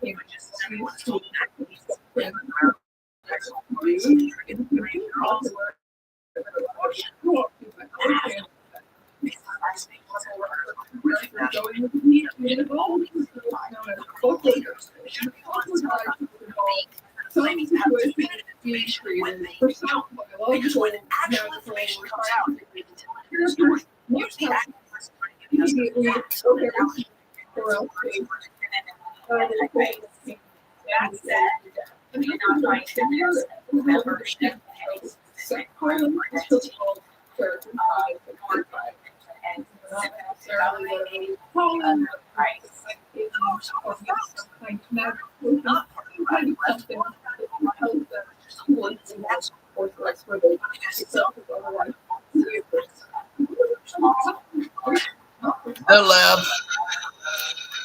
The right of the left. Out to the left.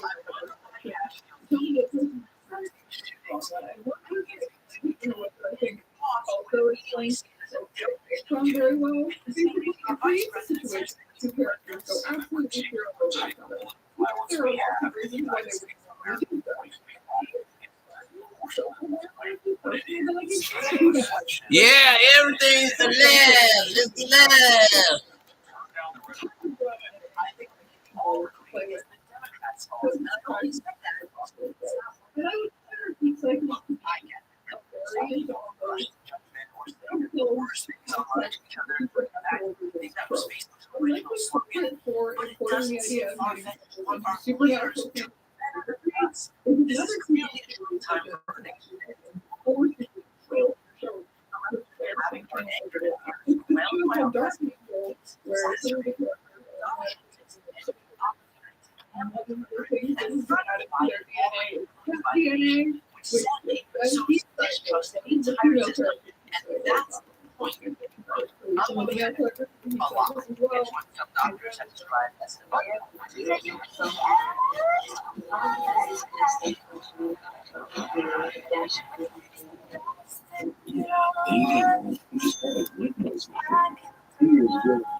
You can reduce traffic.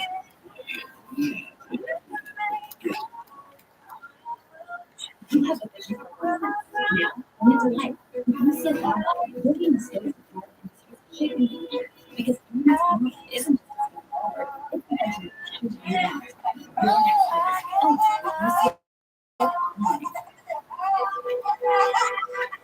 sticky. Simply free.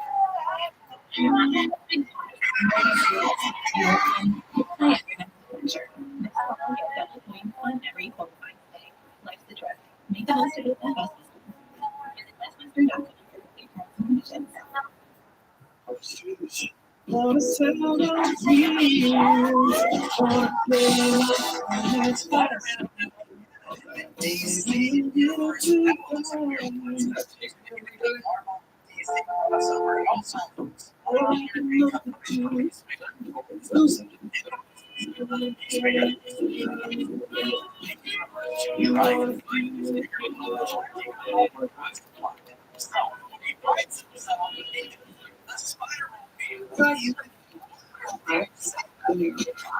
Visit next finger.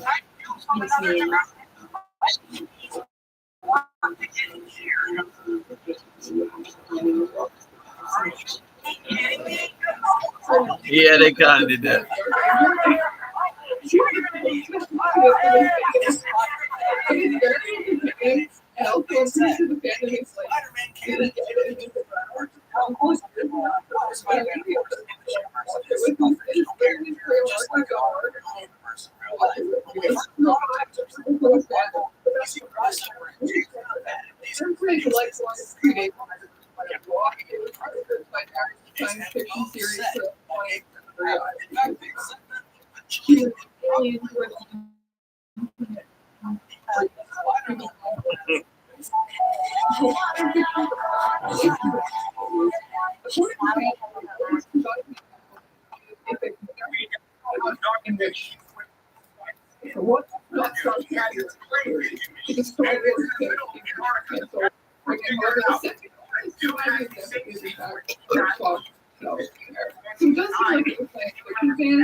It was fun time to in school. It's hard to never see it.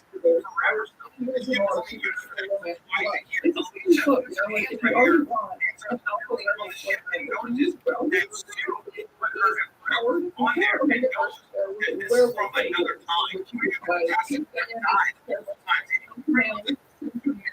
And in the kingdom stuff, you know, it responded to my culture. Recently, the rich version of ABO that was introduced was that they were actually werewolves and the novel to ABO. It was transformed wolves and some other indications that they were and they did that thing with Monster Paper Charles. I didn't understand Monster talking at all before I started reading ABO, but the main thing that I knew about ABO and the original reading, all through that the music came to me, and now I am a proud monster cover of many varieties. Others noted that as time goes on, the seems to move further from its wolfish roots. It was always distinct and relatable, but it used to be more like now has moved more towards being and let's talk a little bit about because this is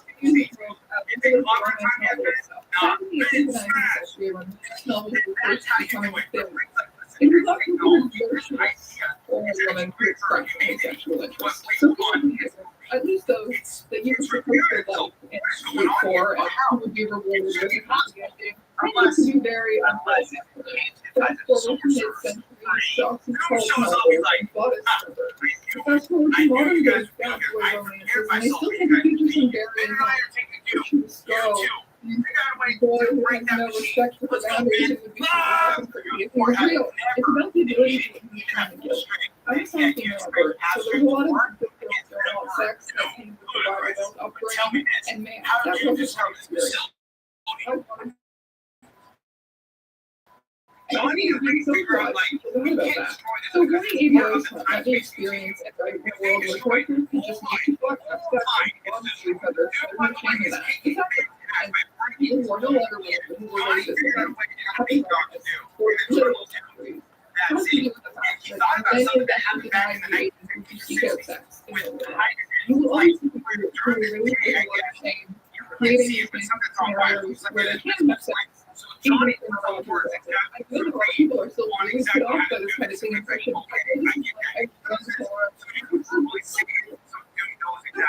Please. I know this is a really polarizing subject, but please don't be sick. I honestly just like trying to understand where people are coming from. I feel like I think there really except in dealing with two types of men. One is the alpha man, the other is the best man. With the exception of their the bitch man is just an ordinary guy with a I'm looking at the alpha male and the result is the conflict is called I don't know what it is in this man, but I see familiar as the possibility of any kind of physiological bond triggered by genetic compatibility and the use of reversible methods and alludes to the organ, or rather, they are having the same role as women getting married.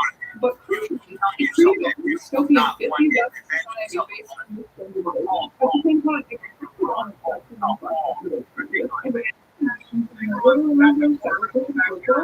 women. The trend verse takes many of the time.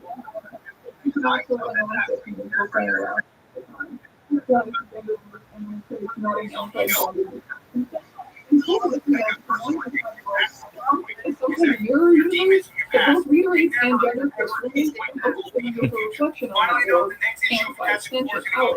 Despite being for King, if my side is rooted for about which the author had extensive ideas, it accepts that many of the things we now take for granted about ABCs and one false view, and it even goes like, holy shit, what am I reading? This is amazing. People took notice. By November 2010, the peak female knowledge of community peaks and photos of preference Alex King loves doing that Riversal shit. We're a hot ass. without any shame, without any reason. This is resulted in another cornerstone of one of those key positions revealed by the misogyny, the miselegance of what was really annoying is that Jensen had this usually posed to be under anyone, much like myself. Being an American is no cakewalk. While television has changed the law in the last century, discrimination is still true. Thinking and stereotypes still surface from time to time. And it was something that suggest Jensen formed under someone, under an alpha. Even a baby is under. And I don't know if representation just reproducing gender essentialism, except it's basically men who can get pregnant through cancer. Being one out of the gates already the accident it's like the way around this concern about the dominance of sexuality and the impossibility of meaningfully consenting to sex with an the fact that the nuance and complexity of negotiations structures feature so prominently in the early stories. The issue of equality and consent prevents forms of operations to be made. After the stories those combined interests became a matter, continued to stick together, used together by the voters, and forms of communities that many people making us demand for how we nowadays,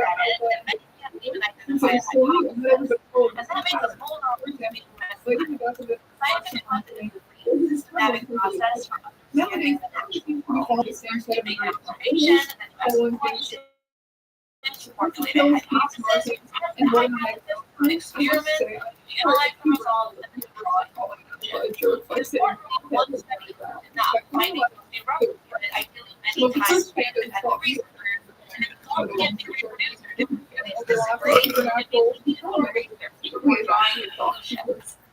these scientific methods, measurable, requires now evidence.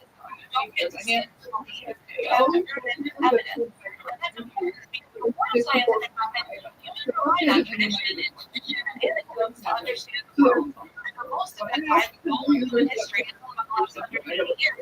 Life expectancy of about 30 to 35 years. But as I did everything, just the last 180 years, it's almost developed global lifestyle. Vaccines, antibiotics, sanitation, water system, insulin, radiology, cancer therapies, and the ability to treat diseases that were still believed with people. We're also using the cultural influence to produce the coffee and the quality of food and how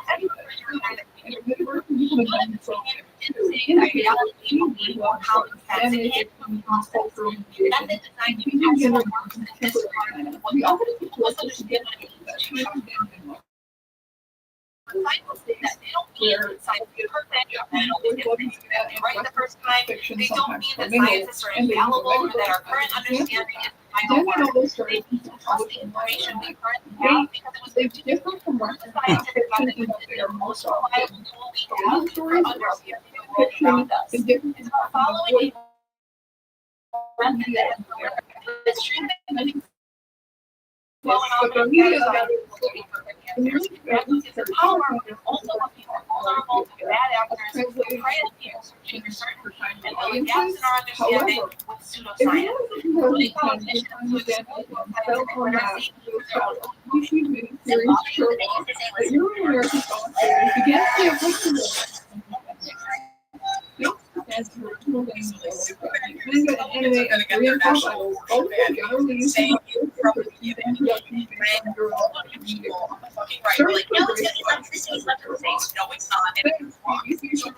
Jr., the one that thinks that vaccines cause autism and also like eat a bear or have a purpose free or some fucking shit. That guy in charge of the fucking FDA. So the FDA is now pre-show, which by the way, there's a ton of other uses other than medication. That's the process. In addition to the disease, which we find here that very sleep, that is. So when that happens, it doesn't matter if you it doesn't matter if you live in an ungodly drug social is there of literacy. Will not be able to access the information. No probably So there goes. I remember when it came out. Okay. Besides the fact that I'm already preaching that Wisconsin, a standard of abortion is legal, had to stop apparently the performing creator abortions, or else they could not stay open. So their Medicaid funding getting cut because that bill, because they voted for that, all of the Republicans, so that the billionaires can get fucking tax breaks because people voted for them. Sorry, I'm yelling. I can hear myself and I'm sorry. I'm not. Fuck all of them.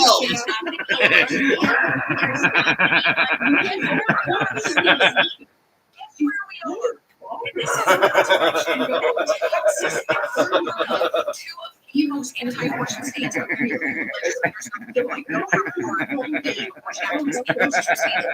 They asked me, Fuck your daddy. report you very pro-choice. Yeah, Robert Simpson can kiss my ass as well. That Ohio filed that will eventually go to the Supreme Court that says that it's going to decide if they're going to be allowed in this lawsuit. Judge probably never heard of him. He was the one that tried to ban the first time. Because he is even though he's a federal judge in Texas, he's about the hates abortion and has been trying to get abortion banned nationally his entire career. And he's the one that gets to decide if those states are included in the lawsuit. Because guess what? Here's the trouble point. Of course it is. Right? It's left to the states. Just let us become these states that Missouri voted in 2024. The people showed up and voted and said, we want abortion to be legal. It has not been able to be legal because the anti-abortion legislature in Missouri has been fighting it tooth and nail to the point that it's going back on the ballot, and they're purposely trying to confuse people by calling it Amendment 3, which is the original one to stay in influence, whereas now yes, for Amendment 3, it would ban abortion. So they're purposely trying to confuse people. And it wasn't left to the states because it was left to the people of the states. And the people of the states said, yes, we would like abortion. And then the people in charge said, no. It's like Superman trying to get the international abortion. Yay! With hundreds of corded and cordless tools in the section. That's like how the big laugh. That makes me feel good. In a nice juicy ass. Yeah, you know you ladies is going to the gym to get a nice juicy ass. Out there, you literally there. Yes, Sabrina. Tell me, Sabrina. Carbondale.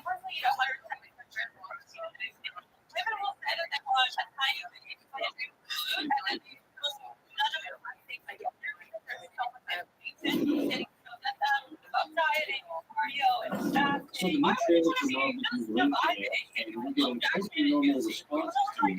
Marvel's Wolverine.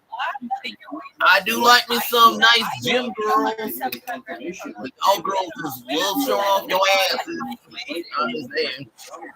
So we can't get the credit for Insomniacs along the way to the Wolverine games. I think you're saying it looks great. I did up to the hype. And as a big fan of the character of Wolverine, it does look good to an extent. You can hear it in the voice.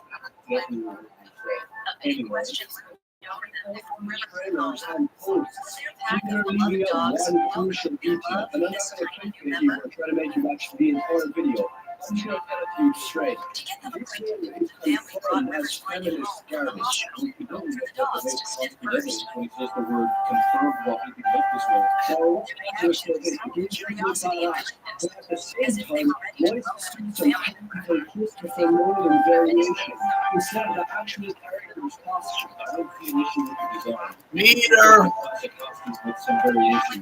Even if it's an armor, take away from the design. That's what I said.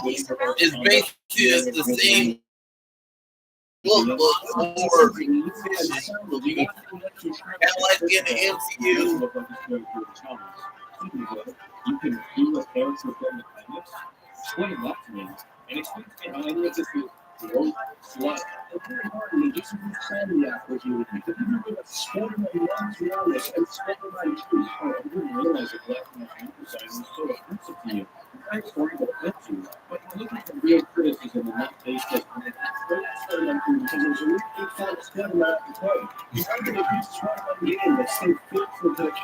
It did, dumbass. Racist.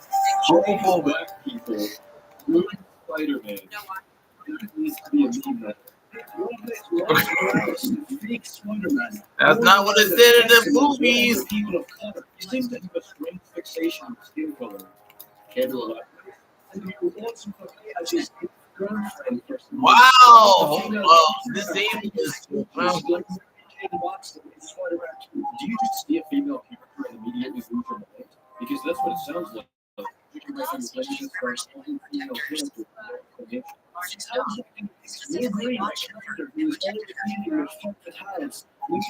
what the hell? I get what you mean, but it's like, what do you say that? And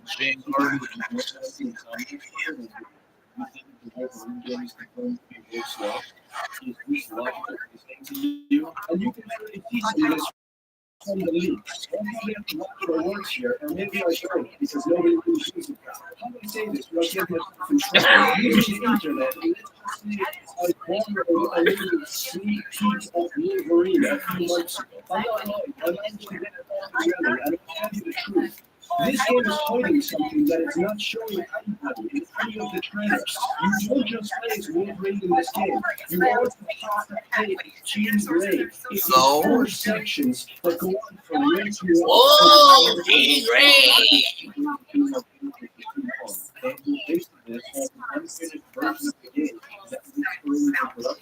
Even if you turn out to be correct, that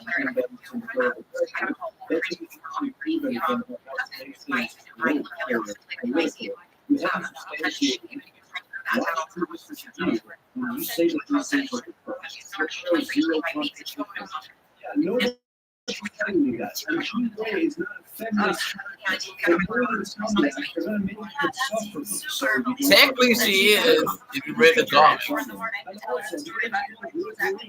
I paying this?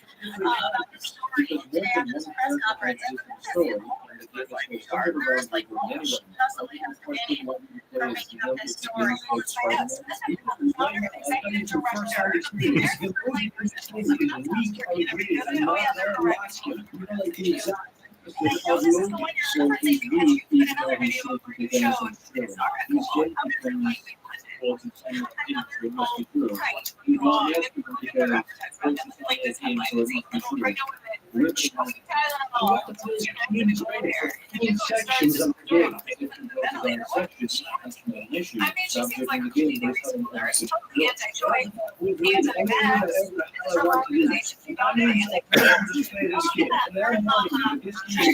You are going to play the game, but you're against the game, so it makes no sense, Vanguard.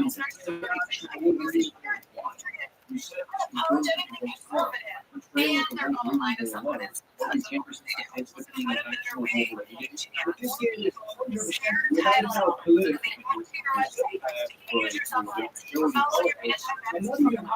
It's just shit. Who wants to play as Jean Grey? Who wants to play as a character with unique abilities that translate well in the proper society? I don't know, man. Why do you that? There's so many different characters you could have played as. Maybe yeah, you could have played as so much. If they did that, you'd probably say it's no swap anyway, since she's a woman. No, instead you have to play as Jean Grey. No, you have to play as Jean Grey. You're going to be able to wear the patch outfit, the classic brown and tan. You're going to be able to ride a motorbike through Tokyo like Wolverine would. So I would take this game as a win, but there is going to be some insufferable feminism. And that's just my last point. We can't get a proper Wolverine game where he looks and acts badass and masculine like the character. Instead, there has to be a tacked-on chunk of wokeness and feminism. Nothing you say has been proven. You throw sources to support the claim. Why should we take this seriously? If you can't answer this question, then I have news for you. A million times comics and the character of Wolverine actually wants this. So the people who made this decision to inject feminism, screw you. So that was screw you.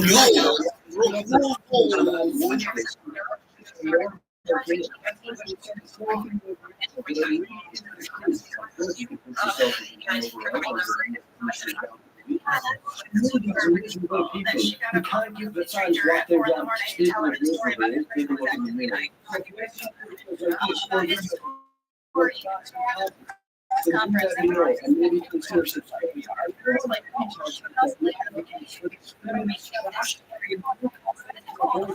don't complain to your boyfriend.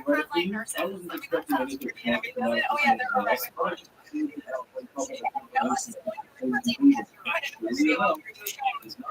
That's all I've got to say. And then we can get on the for me, I'm not too sure. I'll be just until we have more. That's all for now.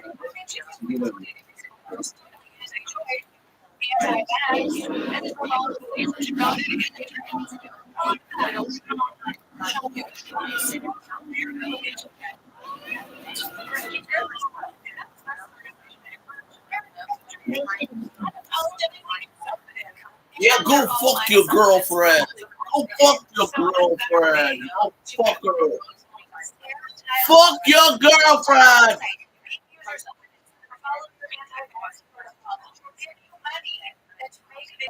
She made up. A bunch of other reasons. Why would I ever make a crazy person do that? You're right. A crazy person dead in a hole is like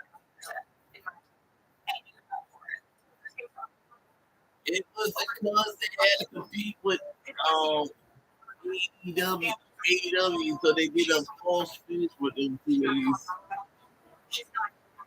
Wow, that is truly terrible. I was going to get to say your source for getting this information from me because I couldn't find it anywhere. I am not, I don't know. That's true. Which we know don't have is just that how long do you expect us to do exactly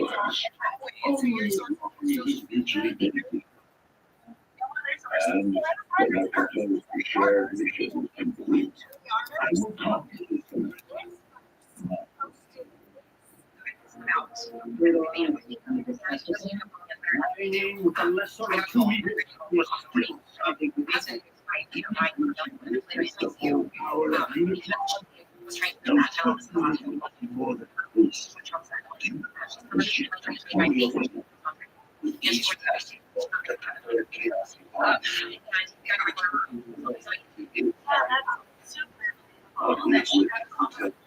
At 4 in the morning to tell her the story about his wife coming back to me.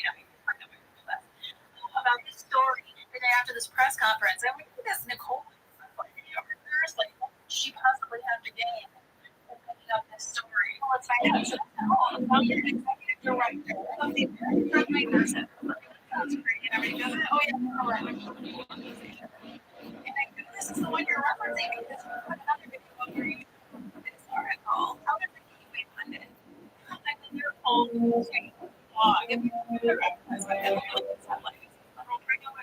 chugging Tylenol. Let's get ready to go here. Did you guys already supported the ventilator?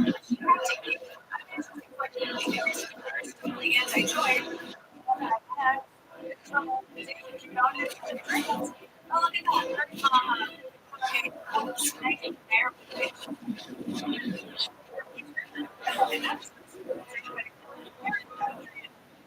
Apologetically conservative.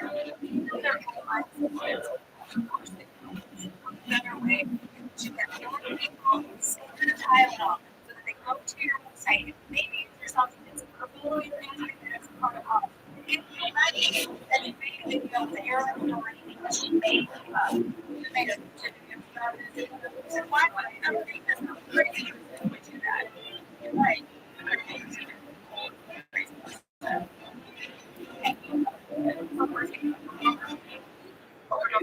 I got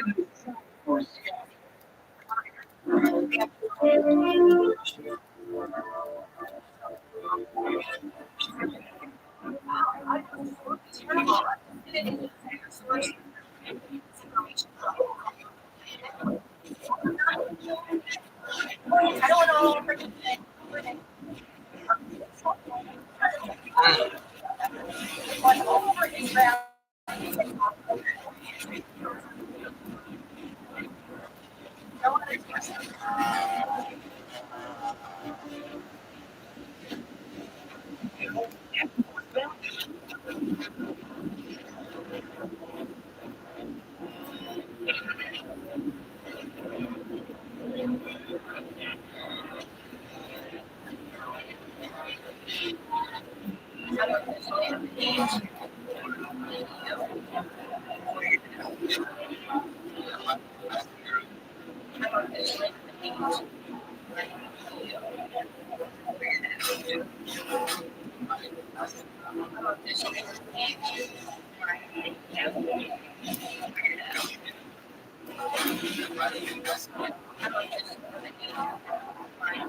Yeah, indeed.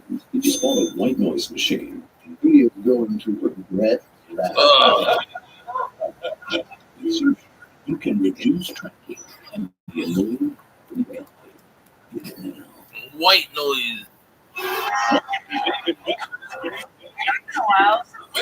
On here. I want to give a truth that stays in effect in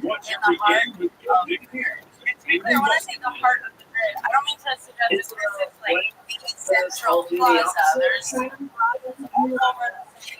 Every is one of many. There's like a hub for the people that makes it to do that. So extra stupid one. Twitter shuts down and finally discloses and my scratch road that flavor to abandon and live around is just very happening.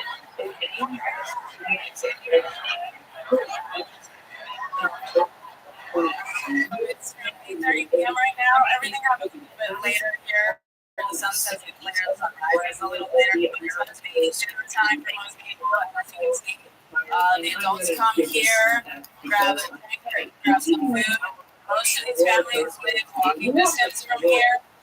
And the kids come here like right when they get into school. But you know, the kids are all from different schools and kind of see different school uniforms and whatnot. But these are neighborhood kids.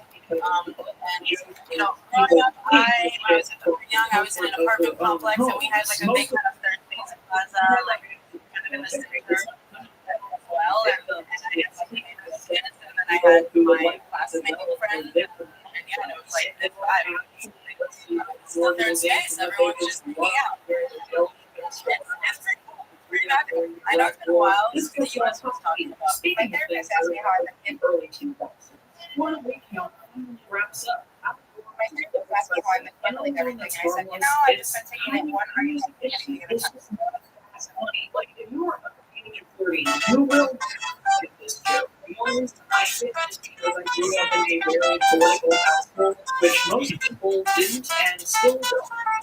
This gets the 99% show that will for this next one. White Oliver will just answer all the questions if she just pays attention and really takes the time.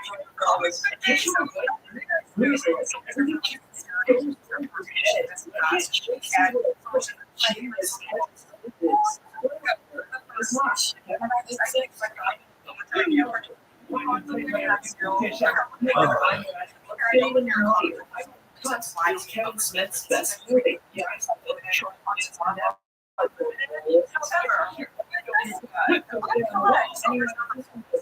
Speaking of this, silly things,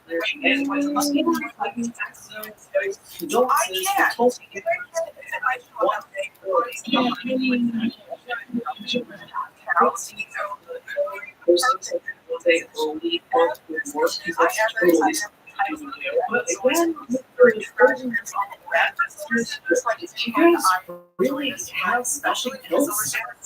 Great. This one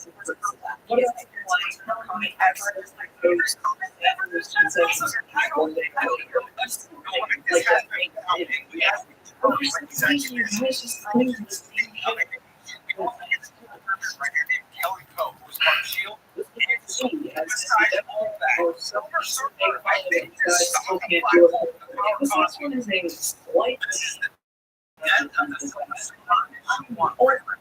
who can be because I'm reading this 2020 or in the year 2024.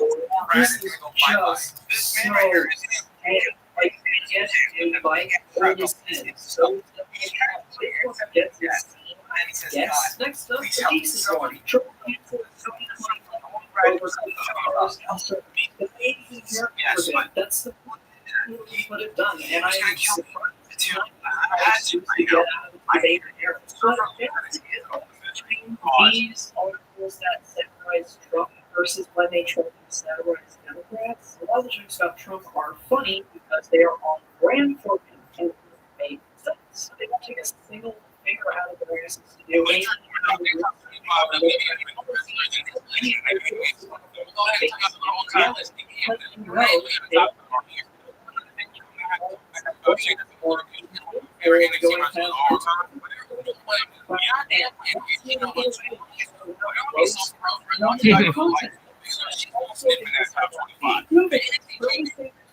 China or eradicate